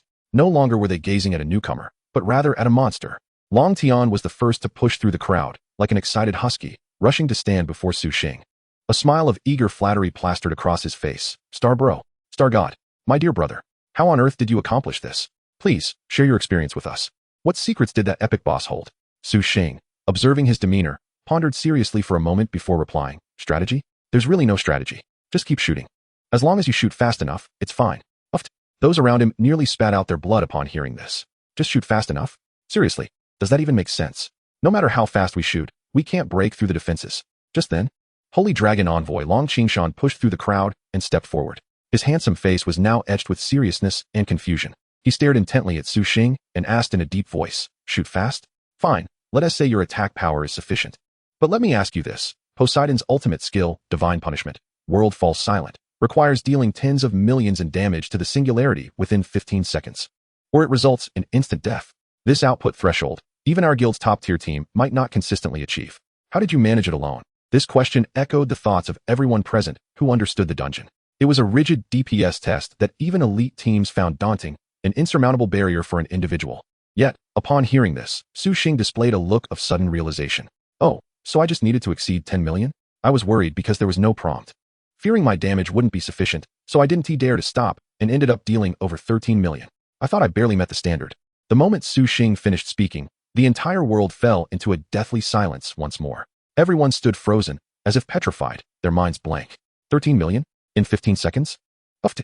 Long Qingshan spewed a mouthful of blood, as if struck by lightning, his entire being stiffened, mouth agape, pointing at Su Xing, his lips trembling violently, trying to say something, but finding his throat too dry to utter a single word. He looked at Su Xing's seemingly fearful expression. Feeling a surge of blood rush to his head. You call that almost? How much total health does that boss have? Are you implying that if you just stood there outputting, you could take down an epic boss in over 40 seconds? You wouldn't dare to boast like that. Yet, the record displayed on the screen, 16 minutes and 20 seconds, struck him like a resounding slap, a stark reminder that all of this was indeed true. Long Qingshan felt his vision darken, his body uncontrollably staggering back 2 steps. His proud talent, his painstakingly honed abilities, and his confidence as a scion of the Long family, all shattered by Su Xing's nonchalant remark. His heart crumbled. Huffed. Long Tian observed his brother's disoriented demeanor, then glanced at Su Xing's innocent face that seemed to say, so that's how it is. He nearly burst out laughing, but managed to stifle it, his face turning crimson. He finally understood. Reasoning with a monster like Su Xing was futile. For this fellow's logic existed in a realm entirely apart from that of ordinary people. When you speak of insurmountable barriers to him, he would simply inquire if one could leap over them. When you mention the limit to him, he inquires whether 13 million damage is sufficient to get started. How can one even engage in conversation under such circumstances? As long as the shots are fired swiftly, is that all that matters? Has an additional 3 million damage been accumulated? Hearing Su Xing's nonchalant yet profoundly ostentatious response, Long Tian found himself utterly petrified in place. Long Tian genuinely wanted to rush in and emulate Su Xing, merely shooting to achieve success. However, he was not a fool. He understood that if an epic-level dungeon were truly that simple, it would hardly deserve the title of epic. The crux of the matter lay not in the act of shooting, but in the nature of the individual doing the shooting. What kind of monster were they? Long Tian threw an arm around Su Xing's shoulder, his excitement rendering him incoherent. Brother Xing, you are my true brother. From now on, you shall be my brother Long Tian. Who dares to defy you? I shall be the first to crush their skull. Su Xing was taken aback by Long Tian's sudden fervor, merely nodding absently while his gaze scanned the crowd. Oddly enough, why were these people looking at him as if he were a prehistoric beast? Hadn't he merely cleared a dungeon? Was it really such a big deal? Little did he know, his casual remark had stirred a tempest of horror among the talented members of the Fengshen Guild. Did I hear that correctly? 15 seconds. 13 million damage. Is this damage achievable by a third transition? As a level 6 transition at full capacity, I can't even reach that amount during an outburst. A prodigy. No, this is a monster. A walking calamity. Mother asks why I kneel to behold the greats. Meanwhile, the internal forum of the Fengshen Guild had erupted. A post with a headline pinned in red followed by a flurry of explosive emojis. Urgent broadcast. Newcomer Su Xing, with a D-level talent, single-handedly cleared the epic dungeon, the Vanished Atlantis, in 16 minutes and 20 seconds, breaking the historical record. Instantly, the post amassed thousands of replies. No way. Is this for real? Is this the strength one would expect from a D-level talent? Shocked JPG, I just returned from the dungeon entrance. I witnessed it with my own eyes. It is absolutely true. 16 minutes? Brother upstairs, are you seeing things? Was it not 160 minutes? Nonsense. I saw it clearly. It was indeed 16 minutes. Long Qingshan was struck in awe and remains dumbfounded. Hiss. Even Long Qingshan is affected? What is this newcomer's background? No way. Is this true? 16 minutes. You all must be fabricating this story. Su Xing? Who is that? I have never heard of him. Is there such a figure among this year's newcomers? Investigate. Quickly dig up his information for me. In a heartbeat, the entire Fengshen Guild, from ordinary black iron level newcomers to the exalted diamond level core members, was thrown into chaos. Even those elders of Sequence 8, who were in seclusion, were shaken by this sudden emergence of a name. Countless newcomers, after experiencing their initial shock and disbelief, began to regard the boy who single-handedly created a legend as their sole idol and aspiration. Meanwhile, those outstanding peers who shared the same cohort as Su Xing, who were supposed to be the center of attention, fell silent one by one. The explosion on the forum swiftly transformed into real-world actions. Long Qingshan refused to accept the truth. He could not bear the thought of being utterly defeated by a third transition newcomer in such a crushing manner. I refuse to believe it. There must be a bug, he bellowed, activating his ticket amidst the astonished gazes of the crowd. Alone, he mounted his imposing golden divine dragon and resolutely charged into the Vanished Atlantis. Half an hour later, accompanied by a roar filled with frustration and unwillingness, Long Qingshan was teleported out, his dragon-patterned armor dimmed, clearly exhausted. He had failed, though he did not drop a level. The contrast between his disheveled appearance and the confident demeanor he had upon entering was stark. Damn it, he cursed under his breath, his face a picture of distress. The monsters inside were utterly unreasonable. Alone, He could not possibly clear the dungeon. Under the onslaught of 3 diamond-level bosses, he had not even glimpsed the final boss before being forced to retreat. This outcome struck another heavy blow to everyone's hearts. If even Long Qingshan could not accomplish it, what of Su Xing? Shortly thereafter, this news reached Yun Che, the prodigy of the Yun family, who was preparing to strategize for other dungeons. 16 minutes? Single-handedly cleared? Yun Che, an SSS-level, forbidden spell mage, had a 10-fold damage increase at the 3rd transition. After reaching the 4th transition, his damage increase soared to 20 times, making him the undisputed top mage among this year's newcomers. As his level increased, so did his amplification. Being called a forbidden spell mage was indeed well-deserved. Upon hearing this news, he merely scoffed disdainfully. A mere stunt for attention. Surely he exploited some unknown bug. Nevertheless, he immediately summoned his elite team and set forth into the vanished Atlantis. 3 hours later, although Yun Che's team successfully cleared the dungeon, they were utterly exhausted, having consumed vast amounts of potions and scrolls. When he saw the score on the screen displaying his own 3 hours 1 minute achievement, standing proudly in 3rd place, while the 1st place record of 16 minutes 20 seconds was glaringly ostentatious, his expression darkened instantly. The opponent had cleared it solo. Who was strong and who was weak was evident at a glance. Cheating. This is definitely cheating. Yun Che roared at his team, dismissing such ostentatious methods as meaningless. It's not worth our time. With that, he stormed off without a backward glance. Meanwhile, the Zhao family's prodigy, SSS-level, god of death Zhao Wujia, quietly wiped his dagger upon hearing the news, his gaze as calm as a still pond. Childish. He simply uttered 2 words before resuming his meditation. In his view, competing over such inconsequential dungeons was merely child's play. The real stage would be the newcomer trials 3 days hence. In an instant, the entire newcomer circle of the Fengxing Guild was thrown into disarray due to Su Xing. The epic dungeon, the vanished Atlantis, saw challengers coming and going, only to be carried out one by one in defeat. Su Xing's name had become a legend, a myth, an irreplicable miracle. However, at the center of this storm, Su Xing himself had long since cast these matters aside. He navigated through the bustling crowd, disregarding the gazes filled with admiration, jealousy, or inquiry. He walked directly towards the familiar structure, which was also the ultimate destination of his journey, the Transmutation Temple. Hollow fame, records, the astonishment of others, these held no significance for him. Only one thought resided in his mind. Not enough. Still not enough. His current strength was far from adequate. He must become stronger. Taking a deep breath, Su Xing stepped through the doors of the Transmutation Temple, standing once again within the grand and familiar hall of the Transmutation Temple. He gazed upon the statue of the benevolent goddess before him, his eyes ablaze with an unprecedented, fervent fire. The path to the 4th transition had officially commenced. Ding! The 4th trial has been completed. All 4 transition tasks have been accomplished. Shall you proceed with the 4th class change immediately? Without the slightest hesitation, Su Xing chose affirmatively. Chapter 85, 4th Transition. The Eye of Time and Space. Once again, he indulged in a godly passive ability, witnessing an exhilarating surge in his level. Inside the godly conclave guild, within the transition temple, Su Xing stood before the grand statue of the goddess, enveloped by the gently flowing starlight, which entirely isolated him from the clamor of the outside world. He dismissed the fleeting thoughts that flitted through his mind regarding the chaos he had incited in the world outside. In his heart, there resided but a singular voice. Yes. Ding.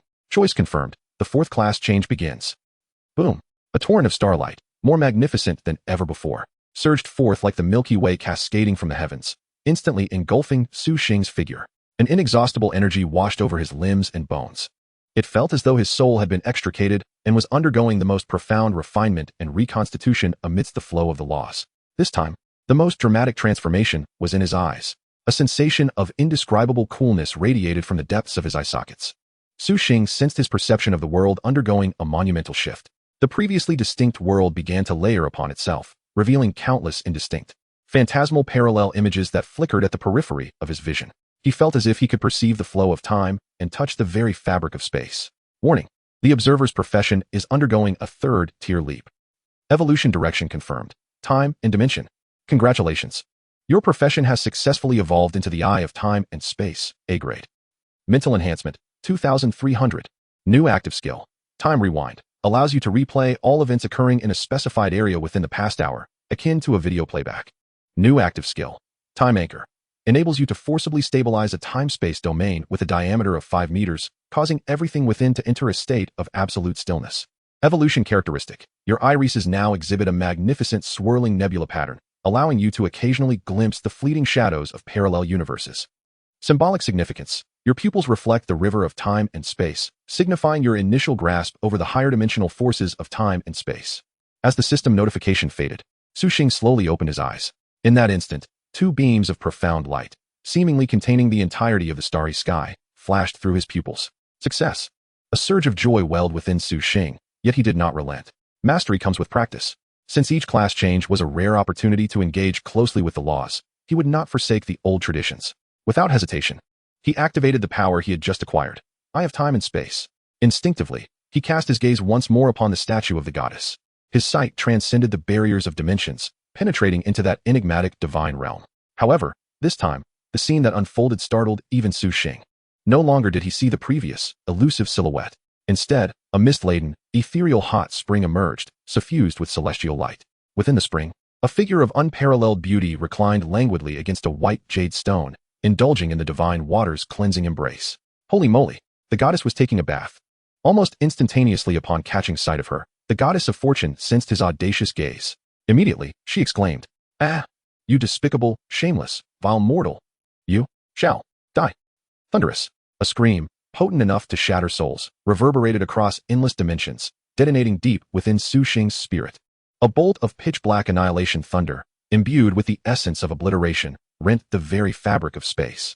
With the terrifying might capable of instantly vaporizing even seven-turn powerhouses, it descended mercilessly upon Su Xing's head. Divine retribution. This time, the goddess was genuinely incensed. Yet, just as that lethal divine punishment, capable of obliterating any six-turn warrior, was about to descend upon him, a layer of chaotic luminescence subtly emerged around Su Xing, chaos's favor, activated.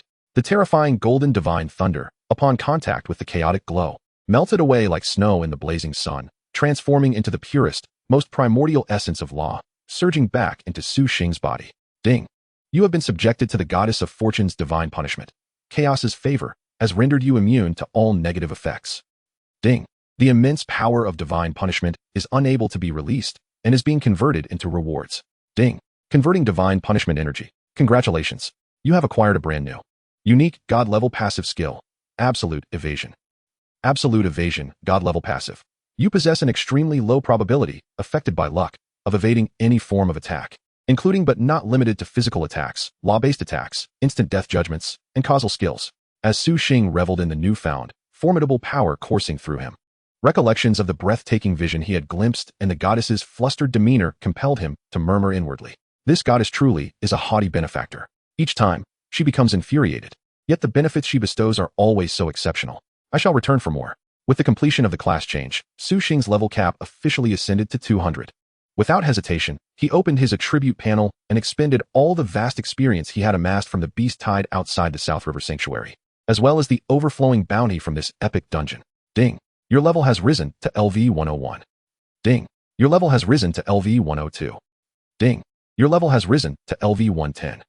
A series of system notifications rang out, akin to the most exquisite symphony. Brilliant light flickered around him, and the exhilarating rush of power surging within him almost coaxed a moan from his lips. Ultimately, the momentum of his level ascension came to a halt at level 110. In a single class change, he had traversed 10 levels. Sensing the strength within him multiplied several-fold, Su Xing nodded in satisfaction. He exited the transition temple, disregarding the throngs outside who gazed at him with a mixture of awe and disbelief, as though beholding a deity. He raised his hand and activated today's fortune draw. A dazzling golden light flared. Great fortune. Excellent. A slight smile graced Su Xing's lips. Given such fortuitous luck, it was time to seek enhancements for his first set of epic-grade equipment. He turned around, and amidst the astonished gazes of the onlookers, he stepped forward once more, heading towards the dungeon entrance that he had recently upheaved single-handedly. The vanished Atlantis. Here, the experience was plentiful, and the distribution of free attribute points was generous. Most importantly, he was merely a few pieces short of completing his epic-grade Sea Emperor set. This first set of epic equipment held the greatest promise and could only be acquired from this very place. Not only can one level up, but also enhance equipment and attribute points. There is no place that offers a better cost-performance ratio than here. The only drawback is the slightly elevated admission fee. However, considering it is an epic dungeon, $1 million is hardly steep in comparison to the rewards it yields. The last bounty from the beast tide at the South River Sanctuary amounted to a staggering $1.3 billion. He can now be regarded as a person of considerable worth, with assets exceeding $100 million. It is imperative to convert wealth into strength, as that is the undeniable truth.